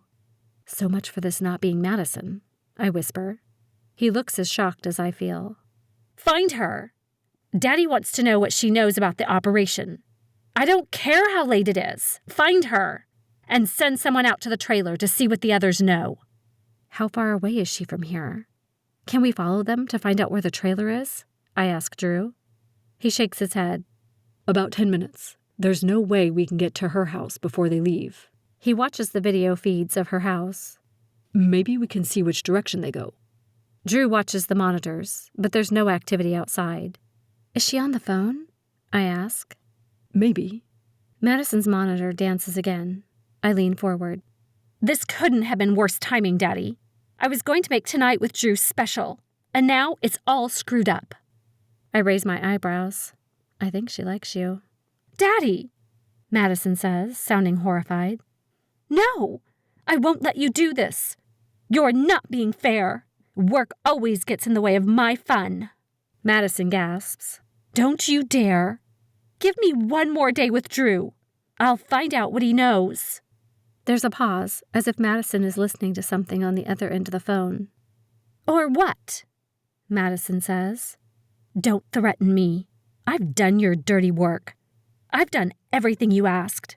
I want one thing. If you ruin it, I'll go down to the farm and burn it and the trailer down to the ground. Madison gasps, curses at him. Then we hear footsteps storm out of the room and slam the door. Drew's face hardens and pales 3 shades. What did we just hear? I ask. She's on the hunt for you, and she's going to burn the prisoners? Panic wells up in my chest, and I move to the rotating wall, running my hands along the bricks. I've got to find them. How do I get out of here? Calm down. We're not sure if that's what she meant. He points to a wall filled with cabinet doors, spanning from floor to ceiling. First, let's gear up. I walk over and open one. Inside are bullets of various calibers. I open several other doors and realize Drew has an armory of his own, complete with knives in varying sizes, and a modge podge of explosives. I don't know what many of them do or how they work, but I'm pretty sure they go boom. I thought you didn't like guns, I say over my shoulder. I'm proficient at most weaponry. I don't consider it therapeutic, though. I stare into the cabinets, and my heart sinks. I'm gearing up for a real fight, using real weapons, most likely to kill real people. It kind of freaks me out. You know how to use all this? I ask. Yes, He says as he grabs 2 oversized duffel bags and 2 tactical vests from the corner of the room. He chews on his lip before grabbing items from the cabinets. I don't know what we're walking into, so this will be more difficult. He hands me a couple handguns. Grab some clips and load them. He does the same with 2 larger guns, presumably his own. When I return, he's grabbing a .50 caliber rifle for himself and a smaller caliber rifle for me. Out of the knife cabinet, he chooses several different knives for each of us, sliding them into holsters on the vests. Before closing the cabinet, he opens a drawer, pulling out a velvet box, then gently setting it on the work table. Going to the cabinet I've dubbed the boom box, Drew retrieves several pre-made devices and what looks like the makings for more. He pulls open another drawer, grabbing a monocular and 2 flesh-colored earpieces, handing one to me. This is to communicate. I nod and take several breaths as fear presses down on me. I watch Drew, wishing I could be like him, as he calmly grabs items from his armory and stocks the vests. He takes a final look at our stuff, then nods before closing the cabinet doors and handing me my vest. I nearly drop the thing when he hands it to me. It's heavy. Considering there's a bulletproof vest and a whole lot of hardware, I'd think so. He hands me my duffel bag, and I grunt, causing him to chuckle. We just need to get it to the car, he says. And I need to work out more. He presses a spot on the wall, and it opens. Drew goes to his dresser and pulls out several pieces of dark clothing. He unbuttons his pants and has his hands on his waistband, preparing to drop trowel, when I gasp and turn my head. Oh, sorry. I wave my hand in the air toward him. I'll go into the bathroom and change while you finish up here. He chuckles behind me as I scurry to the bathroom. After I change into the clothes he's packed for me, I pull my hair into a ponytail, then open the door. He's dressed in black running gear, much like mine. At first glance, we'll look like a couple runners, who deserve to get hit by a car for wearing black and running in the dark. He hands me an earpiece, then says, Let me help you. He positions it into my ear, then fiddles with the loose strand of hair, and briefly runs his finger along my earlobe. My breathing catches, and I stare up at him. His face softens, and for a split second, I see the old Drew again. My Drew. Just as quickly, the tenderness evaporates. He grabs my tactical vest and straps me in, then checks the safety and clips of my pistols before shoving them into the holsters on my vest. The extra weight feels weird and bulky. I watch with rapt attention as Drew fastens his garb and checks his gear one last time, as if it's second nature. How many times has he geared up like this? I have one last thing for you, he says as he opens the velvet box I'd seen earlier. Inside are 4 silver spikes. Each has a piece of metal welded on one side like a T. What are those? Incendiary spikes, he says, pulling one from the box and holding it up for me to see. They work just like a knife, great for stabbing, throwing, cutting, etc. But if you twist the top like this... He mimics twisting the handle 90 degrees. You set a 5-second timer, and the spike becomes a bomb. I look down at my vest. Where do I carry them? Turn around. He gives me the open box, then turns me until my back is facing him. Drew gently tugs the rubber band from my ponytail, letting my hair fall down my back. He combs his fingers through the strands several times, then runs his hand down the side of my neck, leaving a trail of goosebumps in his wake. He gathers my hair back into a ponytail, twisting it until all of it has been manipulated into a large, tight bun. One hand rests on my hair, securing it in place. The other hand sits on my shoulder at my neck. His thumb moves back and forth, tickling my skin. He's done a good job with my hair, for a guy, but the thumb is driving me crazy. He reaches over my shoulder and takes a spike out of the box. I close my eyes, smelling what's left of last night's cologne. Slowly, he weaves the blade in and out of the bun until the tip pokes out the other end. He leans forward again, grabbing another spike and repeating the process until they're all in my hair, securing the bun in place against my head, with handles creating a halo around the outside of my bun. I close my eyes as he traces the contours of my jaw and neck with the tips of his fingers. Then he grabs my shoulders and turns me to face him. Are you ready? He says, as if he's talking to a frightened child. I bite my lip, then I nod. He's probably not far off. He stares at me for a long moment, his jaw pulsing, then says, Let's go. Chapter 48. Like lambs to the slaughter. I feel like we're lambs about to be slaughtered. I try to piece together missing fragments from my dream as he drives. He stares straight ahead, his lips pressed in a thin line, as if he's lost in thought. Are you ready for this? He finally says, It doesn't matter. I'm doing it anyway. And what if we can't save them all? I close my eyes. This was supposed to be my mission, my risk, not them. I fiddle with the Velcro, holding one of my clips, then look at Drew. Have you ever killed anyone? Yes. His answer startles me. I guess I'd never really thought of it before. He's always been just Drew, my sexy boyfriend, who avoided fights rather than picking them. Unlike me. I stare at his profile and realize, aside from our sparring sessions, I've never seen him fight. I turn to gaze out the window. We're gonna have to kill people, aren't we? It's a definite possibility. Drew stops at an intersection and whirls to look at me.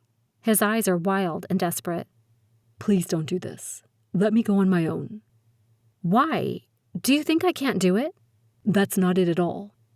He stares out the windshield, gripping the steering wheel until his knuckles are white. If things go wrong, you are my primary objective. If I must choose, I will choose you over the others. Every time. I won't let you. Drew shakes his head. You are the key. Everything and everyone revolves around you. If you die, then everything, all that time, money, energy, the people we've tried to protect, all your father's work, it will be lost. We can't lose you. I shake my head. I'm not losing another parent today. I won't go through that again, and I certainly won't let Madison be the one to do it. I close my eyes, blocking him out. The car stops and I open my eyes. My house appears ghostly, with darkened windows and a fog settling low on the yard. Behind the house, the forest seems dark and ominous. Black shadows in the midnight blue horizon, with strips of purple and pink penetrating the horizon beyond the trees. Soon the cover of night will be gone, and it will be light. I grab Drew's arm and point out the window. Look at the forest beyond the property. That's all trees. Remember when I came after homecoming and noticed lights filtering through the trees? I thought it was a kegger, but look at it now. There are too many lights out there. There's not just one place where a campfire would be. There are several of them. Drew's head snaps to attention, and he stares at the tree line. Come on. He opens his car door and pops the trunk. Handing me my bag of weapons, he slings a bag over his shoulder and carries one more long duffel bag in each hand. Let's go to the surveillance room. I pull one of my pistols out of my bag and open the front door, ready for anything this time around. But the house is dark and deathly quiet. We tiptoe up the stairs and access the surveillance room, which appears untouched since we left hours ago. Unzipping one of his long duffel bags, he pulls out a tripod and the .50 caliber rifle. It's a beast of a gun and must weigh a ton. He hefts it onto the tripod, pointing the barrel out the small window facing the backyard. Bingo, he says after focusing his scope. There's movement beyond the edge of the woods. Lots of it. He slowly rotates the nose of the gun from one side of the window to the other, then motions to me. Come here. I peer into the scope and he leans over me, placing a hand on my back and talking into my ear. The tree line is a bustle of energy, but I can't figure out why they're there. I count about 20 people, some of them armed. How many do you count? I say. We trade places and he counts under his breath. He curses a few times too. I flop down on a seat and press my palms to my eyes. 20 people to 2, that's a bit more than the 5 to 1 I had at the party. Drew's face is blank, but there's determination in his eyes when he crouches in front of me, grabbing the outside of my thighs. Listen, Aleasha, what I really need right now is a sniper. It'll keep their attention off me if they're dodging bullets. You are on the rifle team. You can do this. Are you crazy? I'm used to firing a .22 at a stationary target 20 meters away. You're asking me to use a .50 caliber on a moving target a quarter of a mile away while calculating wind, humidity, and whatever else you have to do to shoot moving targets. You might as well ask me to land a plane. I shake my head. The only way your idea works is if you stay behind and I go. Drew's jaw clenches. I'm not sending you in there alone. I don't want you to go at all. Then it looks like the sniper option is out. Look around, Ish. Everything we've been compiling, all the evidence, audio, video, whatever, it's gone. The only thing we have that can be linked to Madison, to ensure she goes to jail, is you. Drew looks down, but not before I catch the shattered expression in his eyes. I can't take you with me, he says. I have to keep you safe, and that means leaving you behind to do this myself. I stand up, yanking my hands from his. I don't think so, Drew. I don't care who you are or how good you think you are. You will not be doing this alone. I'm an asset, and I will be fighting with you. Do you understand? His jaw juts out as his hands ball into fists. No. Yes. I think the sniper angle is a good one, a booming voice says from the doorway. Drew and I reach for our pistols, aiming at Randy, who's sagging against the doorway. I let out a puff of air and put the safety back on my gun. Where have you been? Randy rubs a bloodied hand across his face. They found me at my place. I spent the better part of the night trying to get free and making my way back here. He shakes his head. I'm glad you guys are all right. I rush to him and put my arm around his waist, guiding him to a seat. We may not be in a few minutes. They've got the others, Drew says as he grabs a first aid kit. He opens the case and hands me disinfecting wipes. We think they're in the forest. Aleasha and I were just discussing how to approach the situation. Randy winces when I touch a gash on his head. How many are there? He asks. At least 20, maybe more. Drew says. He walks back to the window and looks through his scope again. Well, that should at least make it interesting, Randy says. You're going to have a chance to break your record, eh? Drew exchanges looks with Randy, then stares into the scope. Looks that way, sir. Record? I ask, raising an eyebrow. Silence. Record? I say, tilting my head to look at Randy. Randy grins. Drew's current record is 8 guys. He pokes me in the arm. Just a few more than yours. I don't think today is about breaking records, Randy. It's about getting everyone home alive. Drew says. Whatever you say. Randy hobbles to Drew. Let me take a look. Drew backs away from the gun, giving Randy access to the scope. Randy mutters something to himself, then says, I think you can make it undetected if you follow the perimeter of the property. Once you're in place, give me the signal, and I'll draw their attention. Your primary objective is to bring the others back safely. Randy limps to a desk and fiddles with several knobs and dials. If you're right, and all the audio and video is lost, that means we start new, right now. I'll get things set up here while you move into place. Randy turns to me with that same don't scare the child face. Has Drew warned you they may not be alive? I'm still holding out hope. Have you considered that you may not come out alive? Are you prepared to risk your life for these people? He places a hand on my shoulder. Look, I'm not worried about Drew. He's a seasoned agent, and I have complete faith in him. But you're a 17-year-old girl. This is about 7 levels above the little tiff you had at the kegger. It's real life, and people are going to die. I need to know you're up to the task, and that Drew isn't going to die trying to save you because you froze at the last second. I shove a finger in Randy's face. No, you look. I'm not afraid of death. I never have been. I'm more afraid of facing life without my family than I am of anything out there. I point to the window. Besides, if I die, that means I get to be with my parents and Nathan again. Is that such a bad thing? So you have a death wish? I think it takes more courage to live than it does to die. I glance at Drew. And for the first time in more than a year, I've got something to live for. If I'm going to live, it'll be with Patty by my side. I shake my head. Don't worry about me. I'll do what it takes to protect them.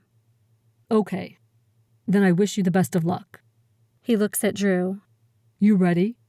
Randy claps his hand on Drew's shoulder. Knock 'em dead. Yes, sir. I roll my eyes and sling my rifle over my shoulder. Randy finds a third earpiece in one of the drawers and syncs it with ours. I scribble on a piece of paper and shove it into Randy's hand. At the beginning, Drew suggested I write a journal of all the lies I told so I could keep everything straight. I've been writing a daily journal ever since about everything that's happened. The instructions to access that journal can be found in my Gmail account. Here's the username and password.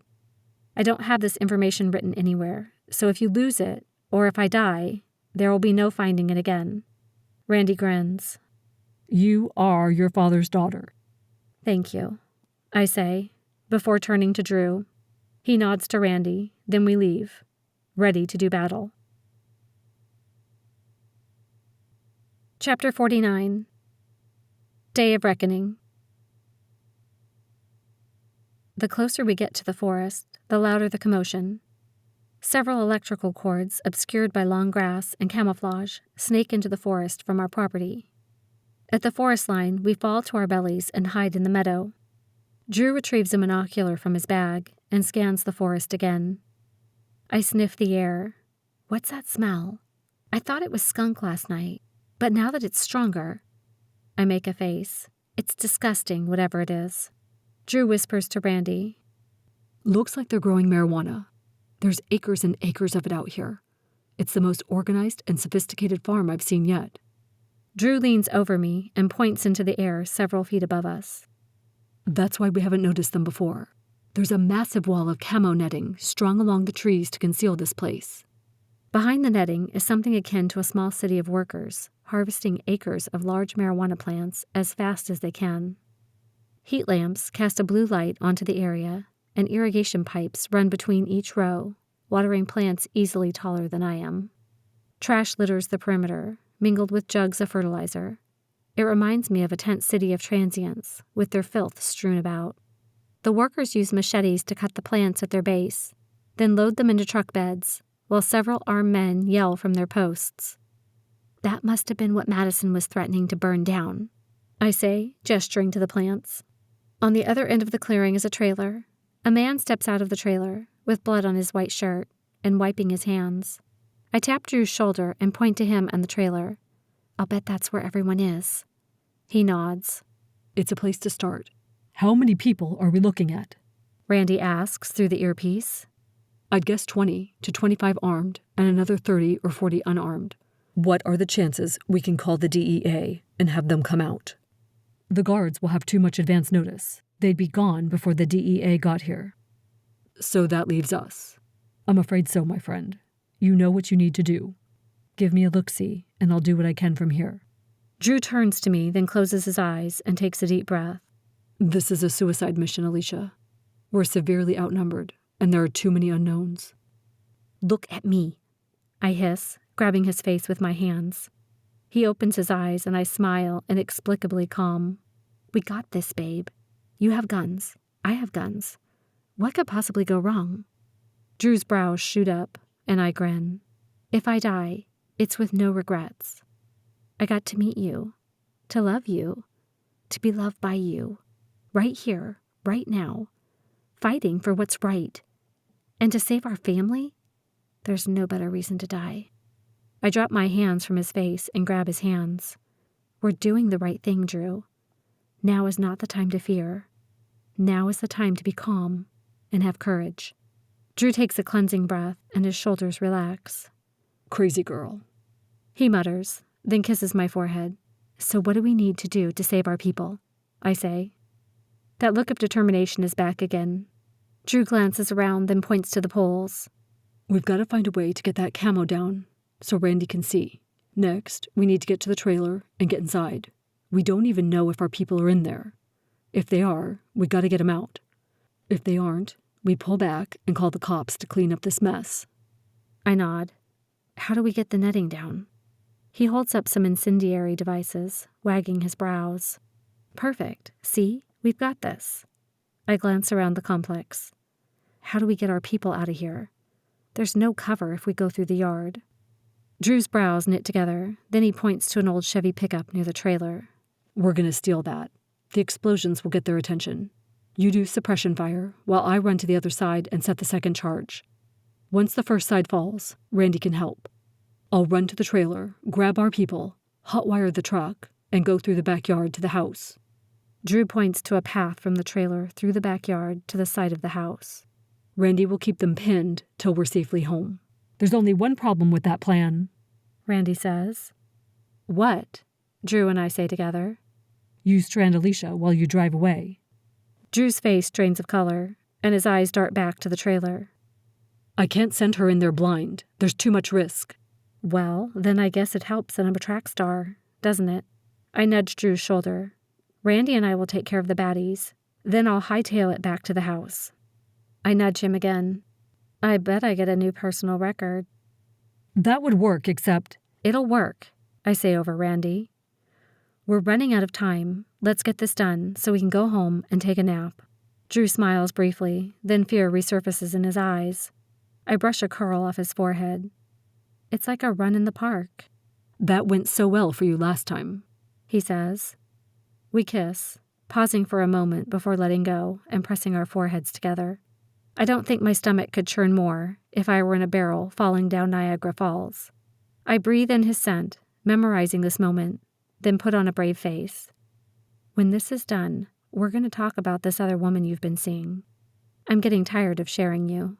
He breaks into a grin. As you wish. I unsling my rifle from my back and roll into position on my belly. Randy? Yes, Aleasha? Are you a good shot from up there? I can hold my own. Can you do me a favor? Sure. When the netting comes down, can you start on those furthest from me? Since I've never shot a moving target, I want to aim at the biggest ones. Randy sniggers, and Drew shakes his head, mumbling. We're gonna die. Don't get killed, I say to Drew as he begins creeping toward the netting. His eyes turn serious, and he nods. My adrenaline surges, and a light sheen of sweat forms on my forehead. There's no turning back now. Stay calm, Aleasha. Drew places a charge, then sprints half-crouched toward the other pole. A guard notices the movement and raises his gun, so I shoot him, pulling all attention away from Drew. It's like a light switch is flipped, and the compound erupts into chaos. Guards whip their guns up, searching for me. I look for anything that's holding a weapon and fire. Now, above all other times, I must stay calm. If I freak out and start shooting randomly, I'll hit nothing. Luckily, these targets are larger than the quarter-sized ones I'm used to. Unluckily, they shoot back. I tag another one who crumbles to the ground. Drew's first explosive detonates, and the pole splinters into thousands of pieces, collapsing towards the workers. They scatter in all directions. I shoot another guard, and he buckles. In my peripheral vision, I see Drew running from the second post as a guard tracks him with a rifle. I shoot at the guard, hitting him in the arm. He cries out in pain, and I shoot again, this time hitting him center mass. I spy another guard at the same time he finds me. We both fire, and his bullet embeds into the tree in front of me. I hit him, but he's still standing, a red stain flowing down his side. I aim again, but Randy finishes what I've started. A second explosive shakes the earth, and more shrieks fill the air. A gunshot sounds in the distance, and another body drops. Thank you, Randy. There are footsteps behind me. My rifle is too long to swing into position, so I grab my handgun and roll onto my side as a man comes into view. I fire 3 times, and he tumbles to the ground next to me, blood pooling into the dirt. I shoot him a 4th time in the head to make sure he's dead, then roll over and resume my search for Drew. Did he make it to the trailer? I can't tell. I glance back at the dead man. He's facing the sky, eyes wide and unseeing. I heave, then shudder. All around me there's pandemonium and destruction. Bullets whiz by my head and the smell of gunpowder and smoke fills my nostrils. I close my eyes, shuddering again. Focus. I cannot let fear consume me. To get out of here alive, I must do this. It's us or them, and I'm not going to die today. I lift my rifle and aim. Blam. Down goes another one. Blam, blam. Another one. I'm in full-on survival mode now. Randy's equally successful. I hit the release button, dropping my clip, then shoving in a new one. It isn't long before I'm through that one, too. Still no Drew. There's no activity around the trailer or any of the trucks. Fear snakes through my spine, leaving goosebumps in its wake. I'm down to my handguns and knives now. The last of the guards are hunkered down, taking shots at my position. I'm a sitting duck. Randy, you still there? I ask as another bullet ricochets off the boulder behind me. Yeah, you okay? Yeah. Do you know what's going on with Drew? Silence. Randy, I bark. Now is not the time to candy coat things. I think they've got him, and from what I can hear, they're beating the daylights out of him. My stomach knots and my blood runs cold. Is everyone in there with him? Yeah, I think so. Okay, here's what we're gonna do. Aleasha? Shut it, I snap. My entire world is in that trailer. You can't stop me, so you better freaking keep me alive. What do you want me to do? His voice is tight, but he keeps his temper in check. I'm going to that trailer. I figure there are 6 more guards left out there, correct? Yes, and probably 2 or 3 in the trailer. Okay. I take a deep breath, mustering as much courage as I can. I'm gonna have to trust that Drew is as tough as I think he is. But I have to kill these guys so we can escape. Can you tell me where they are so I can take them out? Okay, kid. And Randy? Yeah, kid. If by some act of God you can get a shot, take it. Sure thing, Ish. He says. The first guy is 15 yards to your 3 o'clock, behind a log. If you can get to that group of trees to your right, you can get behind him. Got it. Here we go. This is not what I signed up for, that's for sure. But here I am, about to run through a hail of gunfire, kill a bunch of people, and hopefully save Drew, Patty, and the crew. Geez, I'm going to hell. I managed to shoot the guard 3 times before he even sees me. My first handgun is now empty, and I'm down to 1 gun and my knives. Another bullet whizzes by my face. Guard number 2 is 5 yards to your 12 o'clock. He's behind a mound of trash. Randy says. What kind of trash? I ask, ducking to find cover. A big black leaf bag. The bag next to the red jugs? Yes. I move into position, jump up, and fire 3 shots directly into the bag, then run for cover as the guard slumps backward. Okay, we're down to 3. Randy says. The next guy is... Behind you! I turn in time to deflect the machete with the barrel of my gun, then punch its owner in the trachea. The man drops his weapon, grabbing his throat. I maneuver myself behind him and snap his neck with one swift movement, dropping my gun in the process. The other guys advance, but another one falls, leaving me with 2. I dive behind a tree, barely avoiding their bullets. Well, things just got interesting, I say to Randy. How's that? I am down to only knives. Randy curses. Time to play chicken, I say. I'll run at the next guy, drawing him out into the open. It's your job to kill him before he kills me. Got it? Randy coughs. I don't like that idea. Honey, it's time to cut your losses and get back here before it's too late. It's already too late, I snap. I'm not going back without them. You have 3 seconds to get into position before I go kamikaze. I close my eyes. 1, 2, 3. I turn from the safety of my tree, running toward my next closest target. His gun is already aimed at me. I take 2 steps, then dive to the left and roll, hearing the crack of his gun. My body cringes, waiting for impact, but nothing happens. and I'm not going to wait around till it does. I'm on my feet, charging again. There's another gunshot, but not from him, and I don't see him crumble. I throw one of my knives, hitting him square in the chest. He pulls his trigger, but yanks his rifle to the side as he falls, missing me completely. You missed, I tell Randy as I run behind another tree. Where's the last guard? I didn't miss. I nailed the last one as he tried to get you in the back. Thanks, man. I owe you about a dozen now. Aleasha, Drew's about done. If you're going to save him, it's got to be now. My heart lurches and I dash for the trailer, ignoring everything around me. I skid to a stop, bending at the waist and gasping for breath. I reach up and knock. Who's there? It's me, I say. The person on the other side opens the door and I shove a knife into his ribs, level with his heart. I pull him to the ground behind me, then climb into the trailer where all hell breaks loose. I grab the first guy I see and snap his neck. Hands grab me from behind and I'm hit on the head. Blood flows down the side of my face, but I struggle to stay conscious. In a last-ditch effort, I swing with my knife at the person restraining me, landing it in a fleshy part of their body. Blackness engulfs me. Chapter 50. Enough is enough. I don't know how long I've been out. When I wake, I'm sitting on a couch in the trailer, with my hands zip-tied in front of me. My earpiece is gone. It takes a second for the pain to register, but when it does, I nearly puke. Drew sits directly in front of me, white as a sheet. His head nods and rolls to the side, as if he's fighting to stay conscious. His face resembles a piece of tenderized meat, with blood stains on his leg and arm. He lifts his eyes and stares at me, absolutely defeated. I stare back, trying not to cry. Everyone else is huddled together on a bed to the left, zip ties on their hands and duct tape on their mouths. Aunt Patty's mascara trails down her cheeks. Sarah and Mark look like they received the worst of it, though. Sarah's shirt is torn, revealing a gash along her collarbone, and one eye is nearly swollen shut, with blood matted in her hair.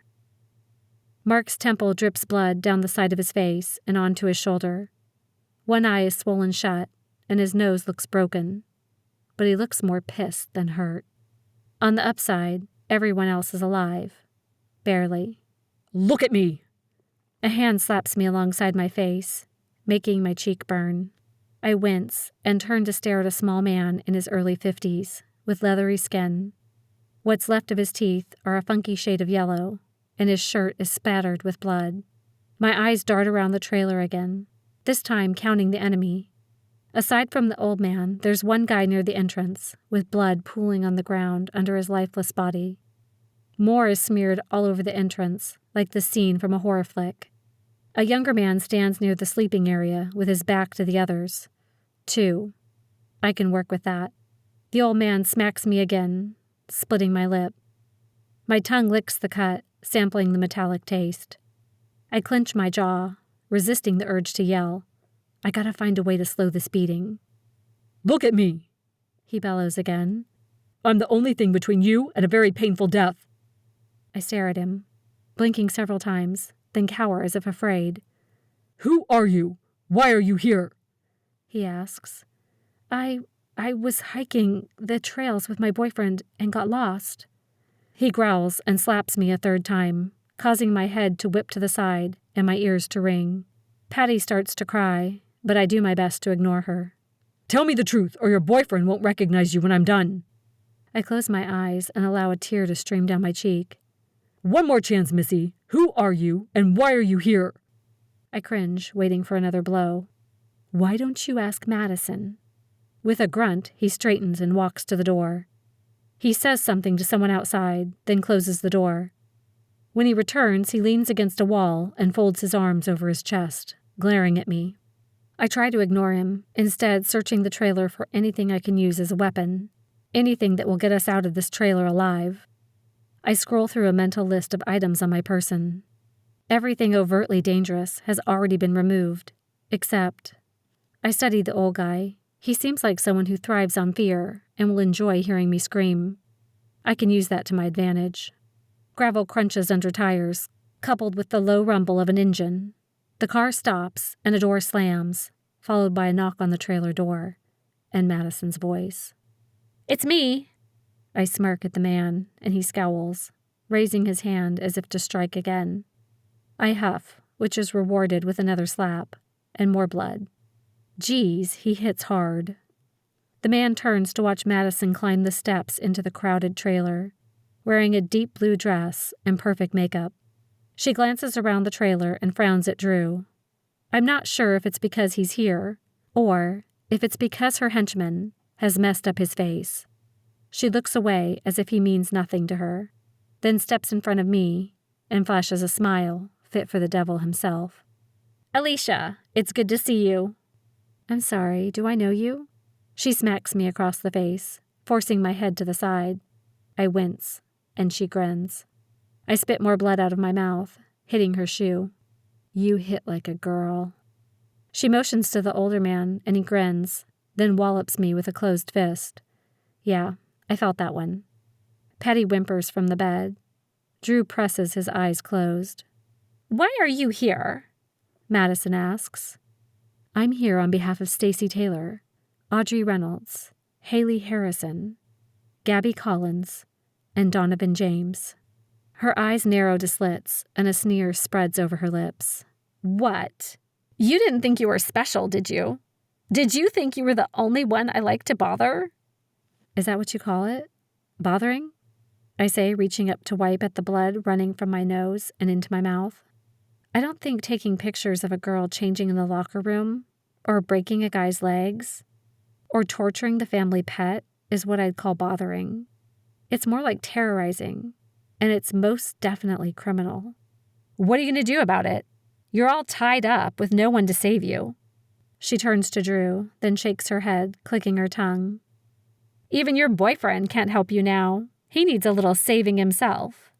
She caresses his face, then grabs a handful of hair and yanks, forcing his face up to hers. He grunts in pain, and I bite my tongue. "If he even is your boyfriend," she says, glaring at me. "I was sure the two of you were in love, but it was all an act, wasn't it?" She looks down at Drew, her hand fisted in his hair. "I was hoping to sample so much more than those lips of yours," she says, then pushes him away like a discarded toy. Wait a second. Lips?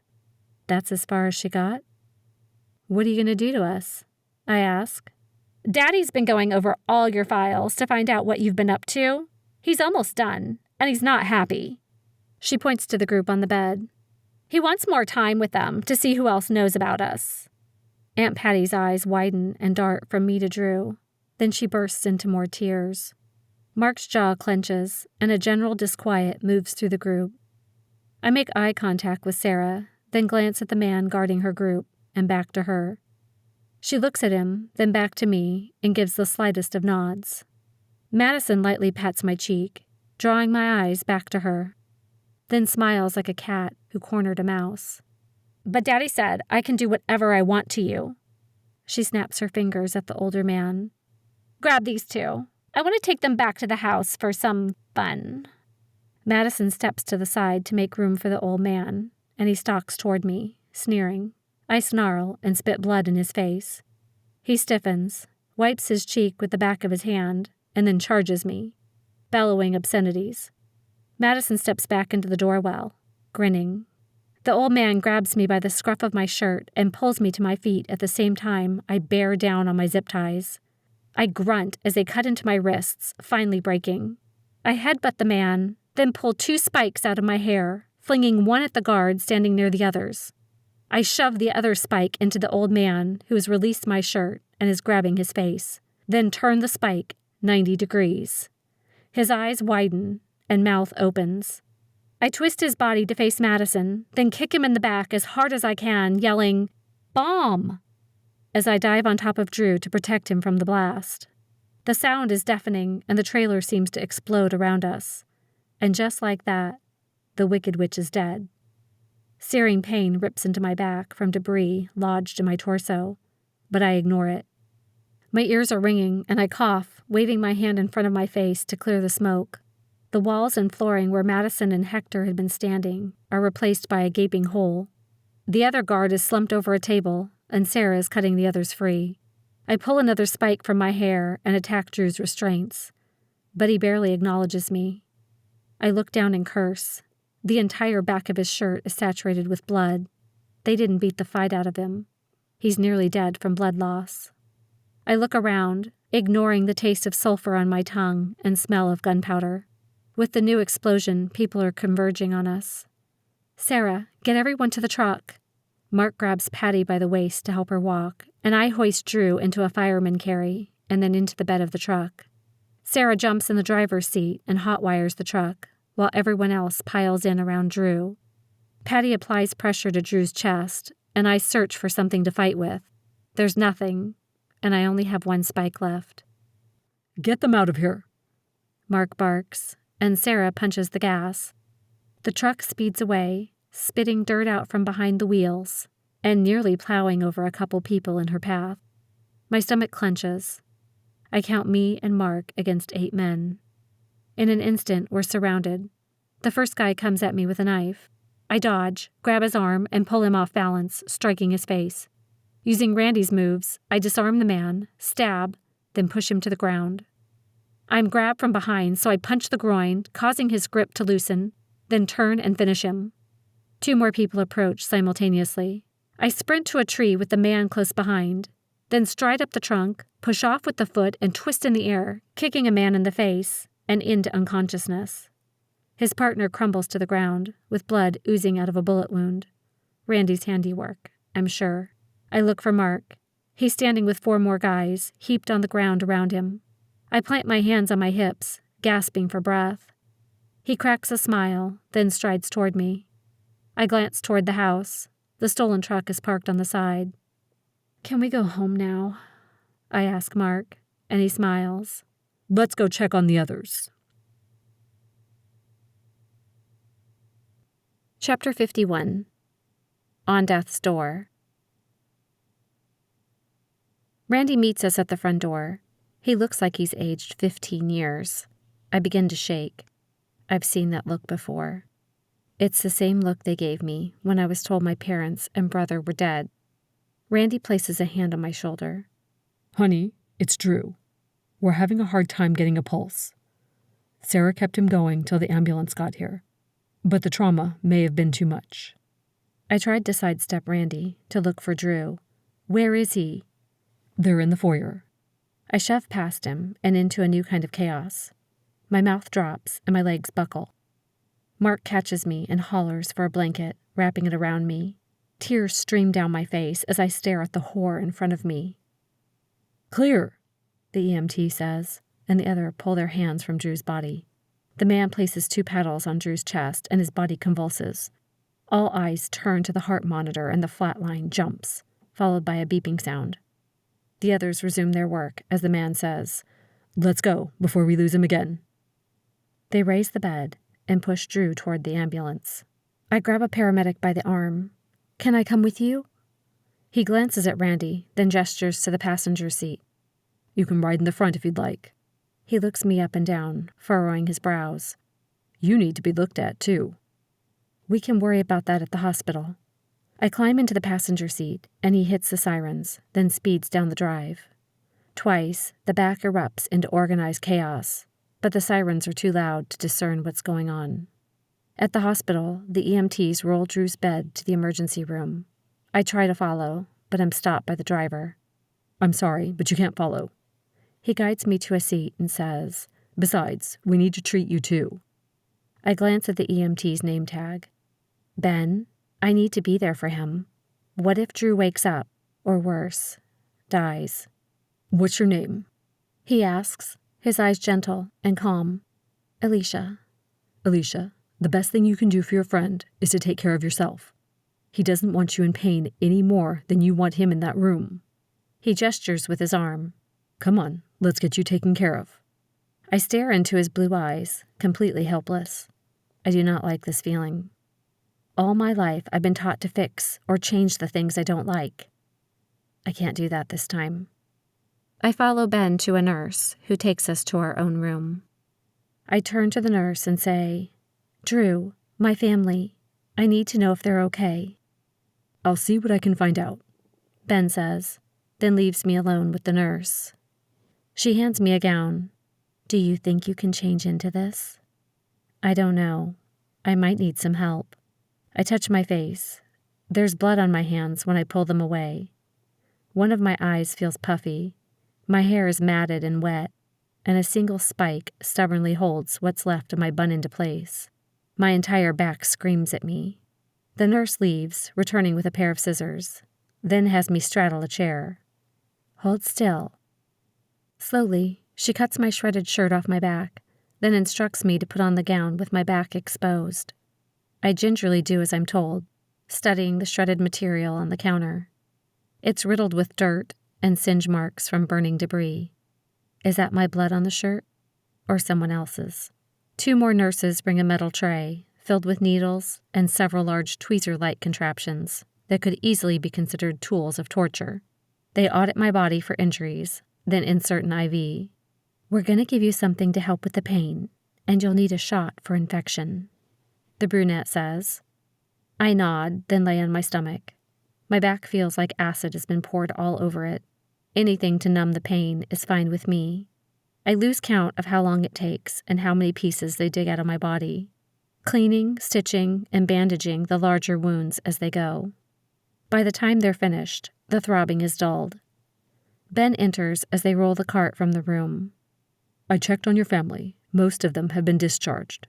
One guy, Mark, broke his nose, but they've packed it and he's free to go too. Oh, and your Aunt Patty is outside, working on discharge papers for you. What about Drew? Ben runs a hand through his blonde hair, his young face looking worried. Drew's injuries are more severe. I think the doctor wants to talk to you personally. Thanks, Ben. And thanks for saving us. Ben smiles. It's what I do. A doctor walks in, passing Ben on his way out. Miss Summers, she says. I'm Dr. Westwood. How is Drew? I ask. I'm afraid he sustained some major damage.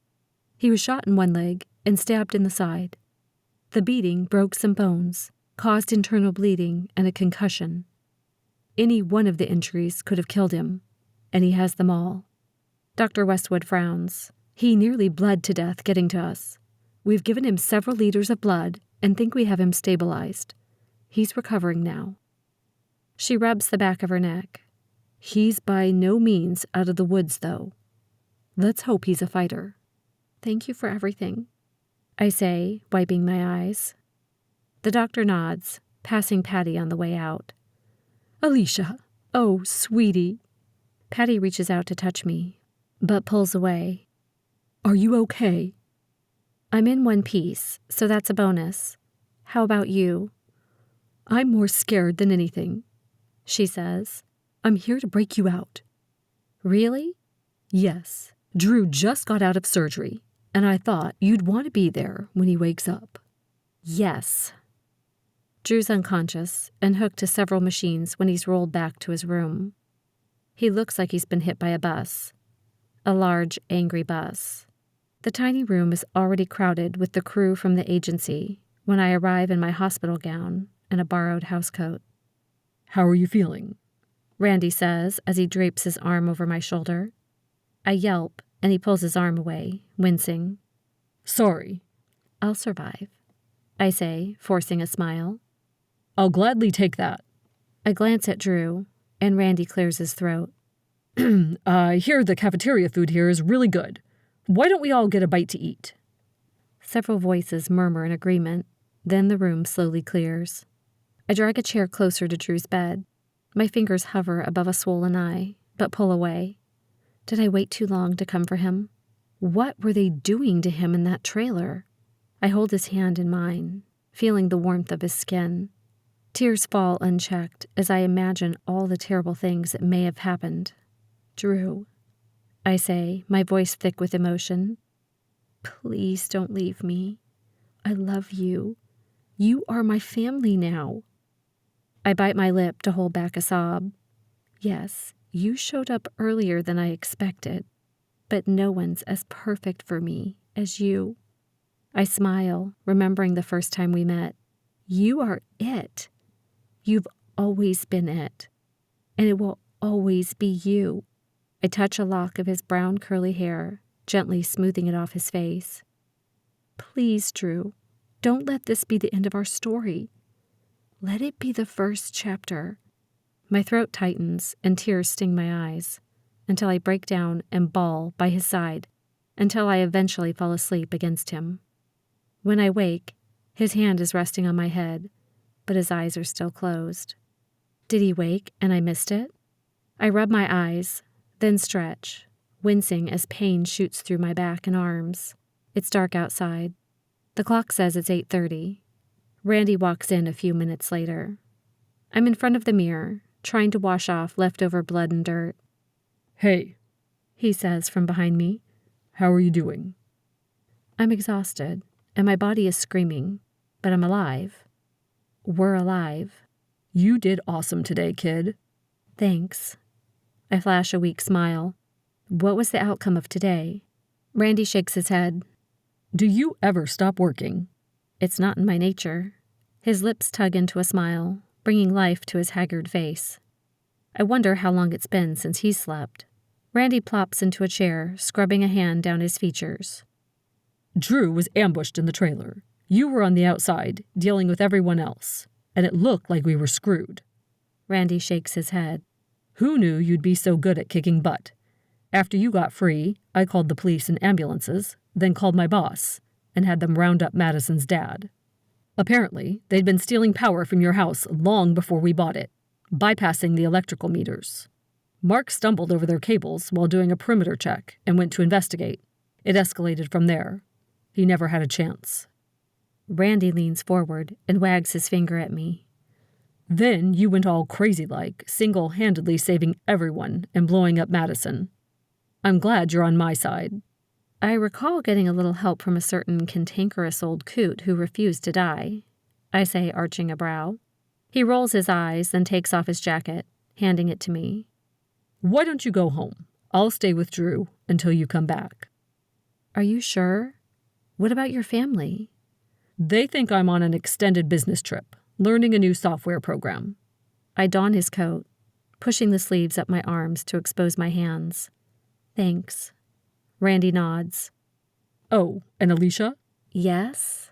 "The police suspected a sophisticated drug operation, run by Madison's family, was how they were paying for their racketeering. That compound behind your house was the proof they needed to put them away for a very long time. You did good, kid." He nudges me toward the door. "Get out of here. Sarah's in the hall, waiting to take you home." Chapter 52. It's complicated. I slather peanut butter and jelly onto some bread, then pull a steaming cup of ramen soup from the microwave. I snarf the sandwich and burn my tongue on the soup, chasing it down with a Dr. Pepper. I hobble up the stairs, then gingerly peel off my hospital clothes. In the shower, I stand motionless with my face under the warm stream, avoiding all contact to my bandages. Instead, I pull the hand shower off its cradle and use it to clean my grimy hair. My head bobs as I struggle to stay awake. I want nothing more than to crawl into bed and call it a week, but knowing Drew's in the hospital keeps me moving.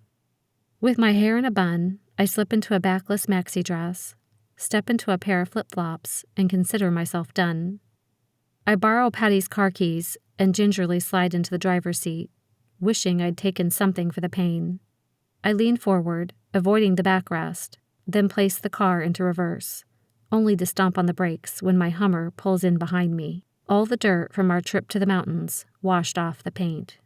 I slowly climb out of Patty's car and hobble to the Hummer. Manny's in the driver's seat, and Bodie is in a car behind him. Perfect timing. Not. I give a half wave to Bodie as Manny climbs out of the Hummer. Manny's grin fades and his eyes narrow in on my body, conveniently illuminated by Bodie's headlights. "What happened to you?" Manny circles me and chokes when he sees my back. "When I left you last night, you were in perfect condition." He steps closer, examining the bandages. "What the?" He growls under his breath, and his hands ball into fists. "I'm fine," I say, touching his arm. "Oh, no, you're not. How did this happen? Did Drew do this?" He and I need to have a little talk.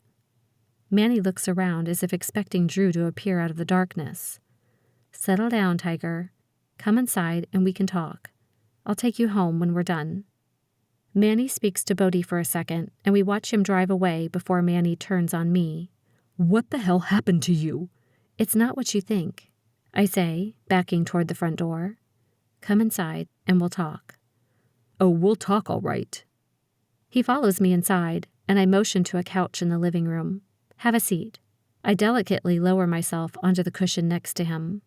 Manny looks like he's about to vomit. Please tell me who I get to kill. When you left last night, someone was already here. What? Was it Drew? Who? Apparently, someone's been growing pot behind our house, and one of the groundskeepers found it. I happened to come home at the wrong time. The police are still investigating and cleaning up the mess. Manny narrows his eyes. Pot is illegal in Washington. There are still rules and laws to be followed. How did you get away? Obviously by the skin of my back. Not funny. Come on, Manny. Don't you think if I can take on the football team, I can handle a couple of thugs? I'm fine, and the police are taking care of things. It was half the football team, and wherever you go, violence seems to follow. Manny stands and paces in front of me. There's something you're not telling me. What's going on? I close my eyes and turn away. Manny, you have to trust that I'm fine and I can take care of myself.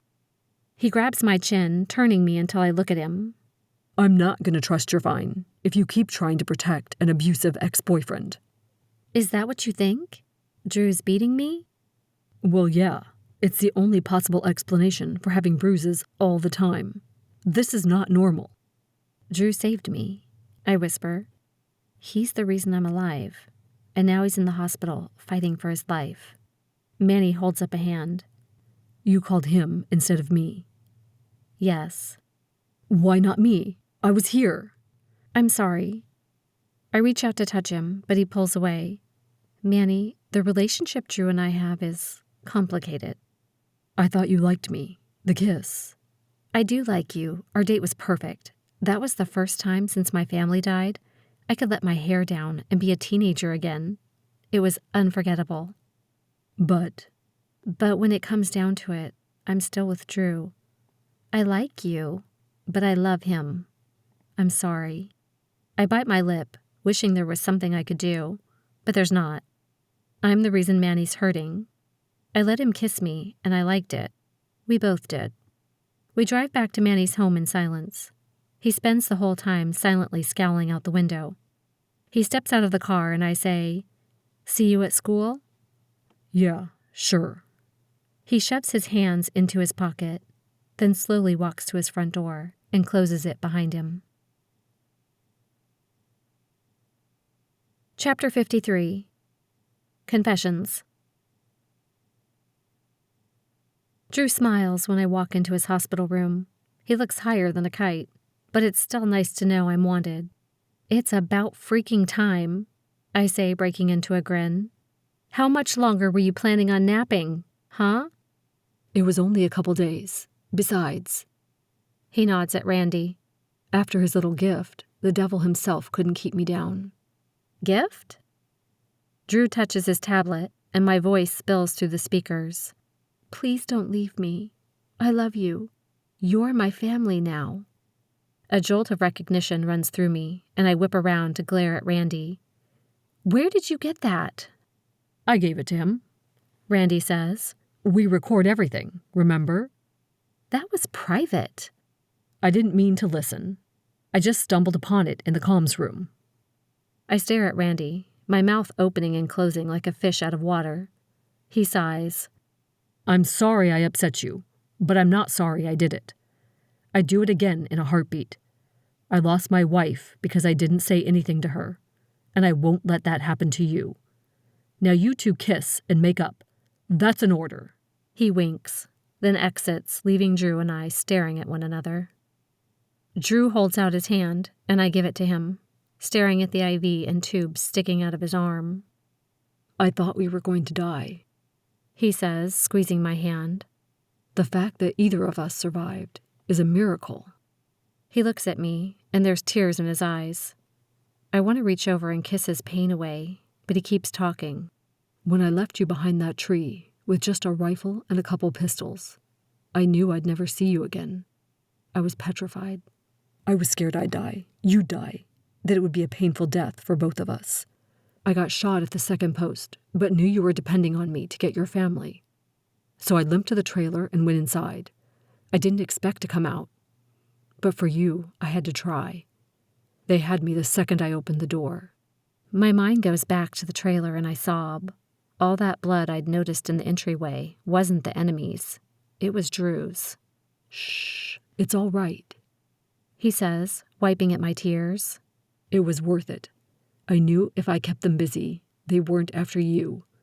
Every minute I stayed alive was another minute you had to escape. He shakes his head and looks at me with wonder. I should have known you wouldn't leave me there. I heard your voice on the other side of that door and would have fallen over if I could. I couldn't believe you were coming in.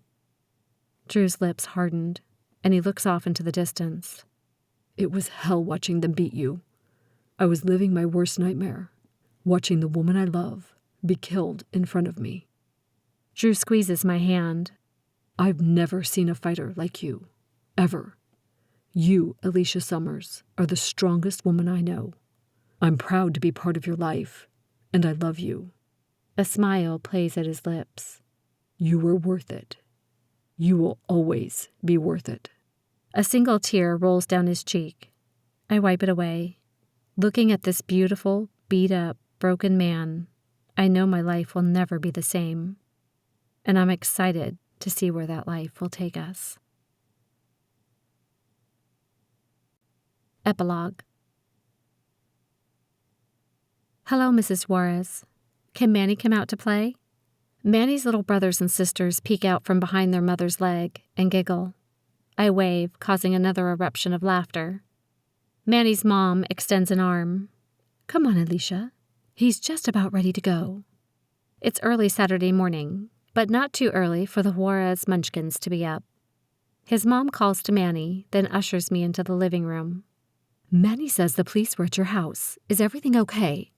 Apparently, someone had a drug operation in the forest behind our house. The cops have been at our place for days, cleaning up the mess. Her eyes grow large. Really? That's the sort of stuff you hear about in the news. Not around here. Crazy, huh? Manny walks in wearing a pair of caramel cargo shorts and a t-shirt.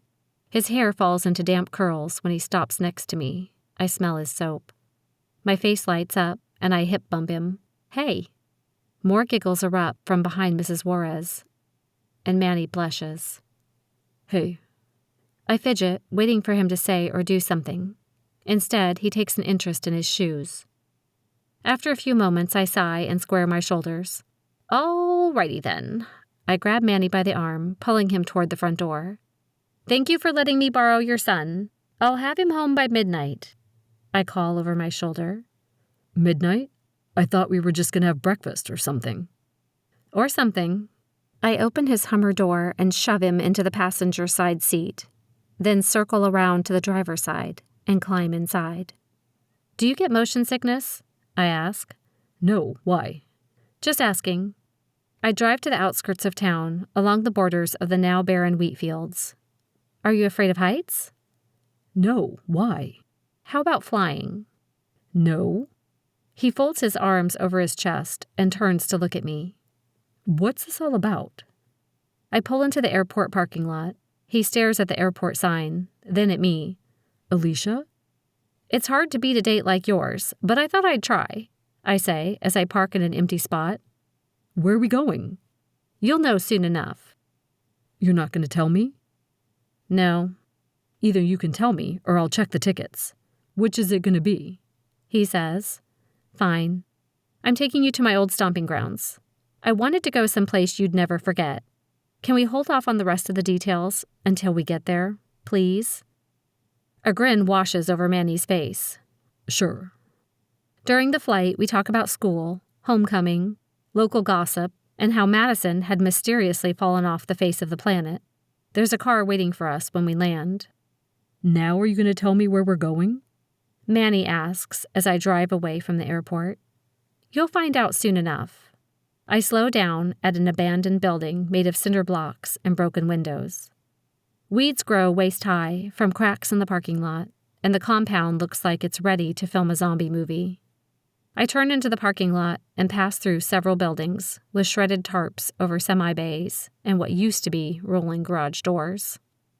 Finally, I roll through one of the darkest bays in the compound. Beside me, Manny's hands tighten on the armrest. What are you doing? Once my windshield crosses the threshold, it's like a curtain opens up for us, and Manny squints from the bright halogen lights. Dozens of people our age walk around holding rifles and wearing exoskeleton-type armor. Several rifles are pointed at our car. I glance at Manny, and his hands are in the air, and his eyes are about to bug out of his head. Aleasha? I hold up my ID, and one of the soldiers walks to my window and nods. He's waiting for you at the door. We pull forward to stop in front of a gunmetal gray door and step out of the car. The door swings open, and Randy steps out, a grin covering his face. I was beginning to wonder if you'd gotten lost. I was preparing to send out a search party. He turns to Manny and holds out his hand. Hello, Manny. I've heard great things about you. Come in. We need to talk. This has been Unleashed, a teen spy thriller. Unleashed Book 1. Written by Susan Cady Allred. Narrated by Kristen Jones. Copyright 2019 by Susan Allred. Production copyright by Susan Allred. Aleasha will return in With Drew. With Drew. Memory lane. Bodies crumble to the ground and screams fill the darkness. I gasp for breath and lurch upright to sit in bed. Beads of sweat drip down my face and my shirt clings to my torso. With wide eyes, I scan the room and take in my surroundings. Family pictures on the wall, backpack by the door, turquoise duvet on the king-size bed. My room. Well, the room I call mine as long as I'm in Walla Walla to be a high school senior for the agency. I scrub my hands down my face and take a cleansing breath. Icy air fills my lungs. It was just a dream. It was just a dream. I rub my arms, staving off a shudder, and waiting for the cold boil of my blood to calm. Checking the time on my phone, I groan. 2:15 in the morning. A familiar ringtone fills the air, and I grab my phone, touching the screen to make Drew's worried face appear. Another nightmare? He asks from the phone, his brows scrunched together with concern. Yeah. I rub the remaining cobwebs from my eyes and glance at the ring. Spy gear the agency uses to listen in on me 24/7.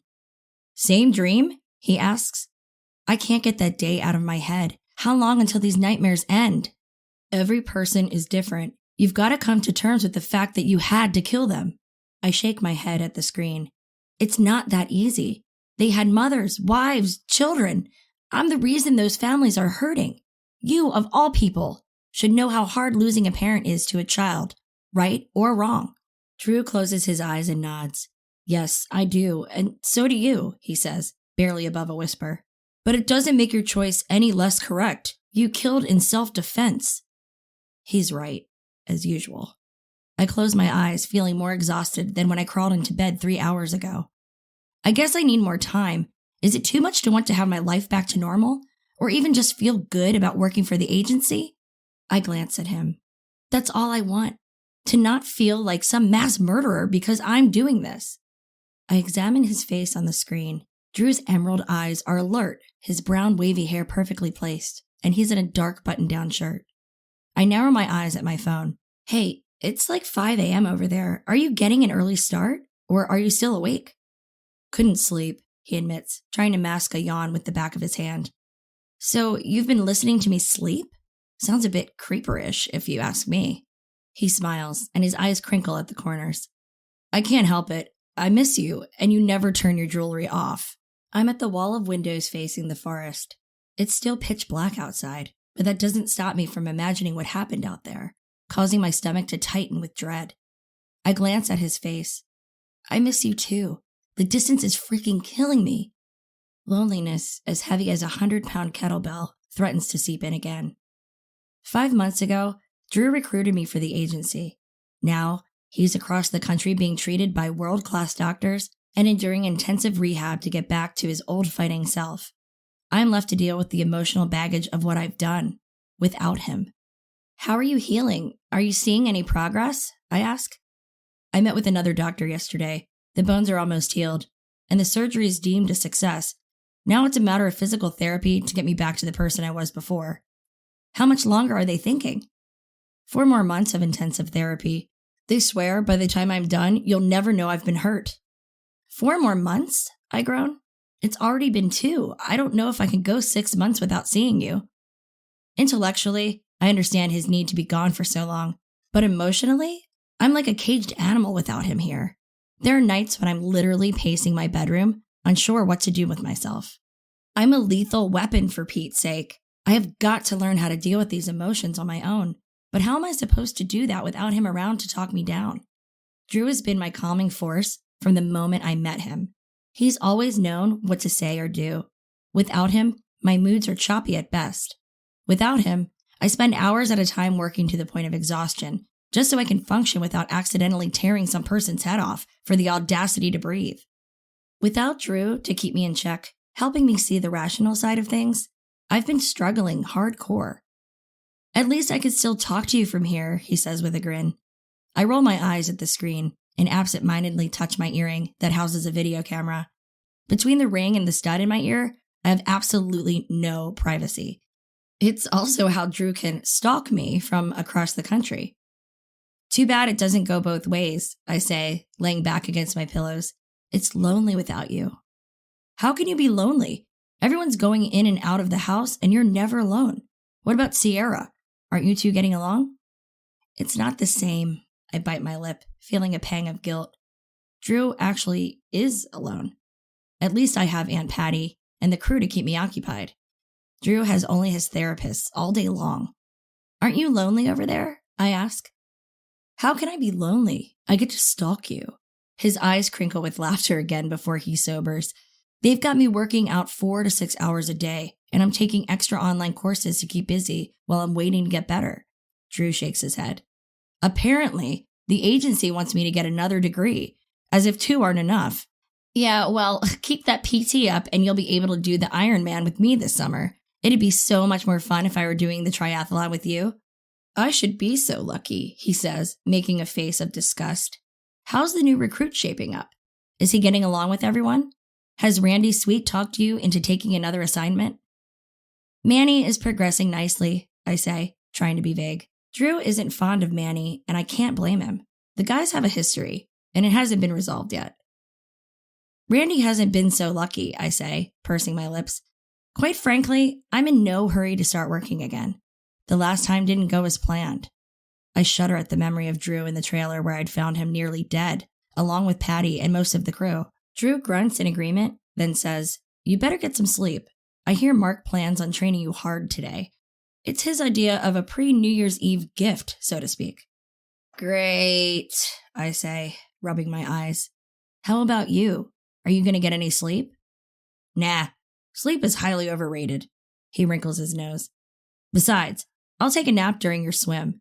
I found the sound of splashing water calming. I make a face at the screen. I'm jealous already. He smiles again before wagging a finger at me. Seriously, sleep. I'll talk to you at our usual time tonight, okay? Okay. He stares at me.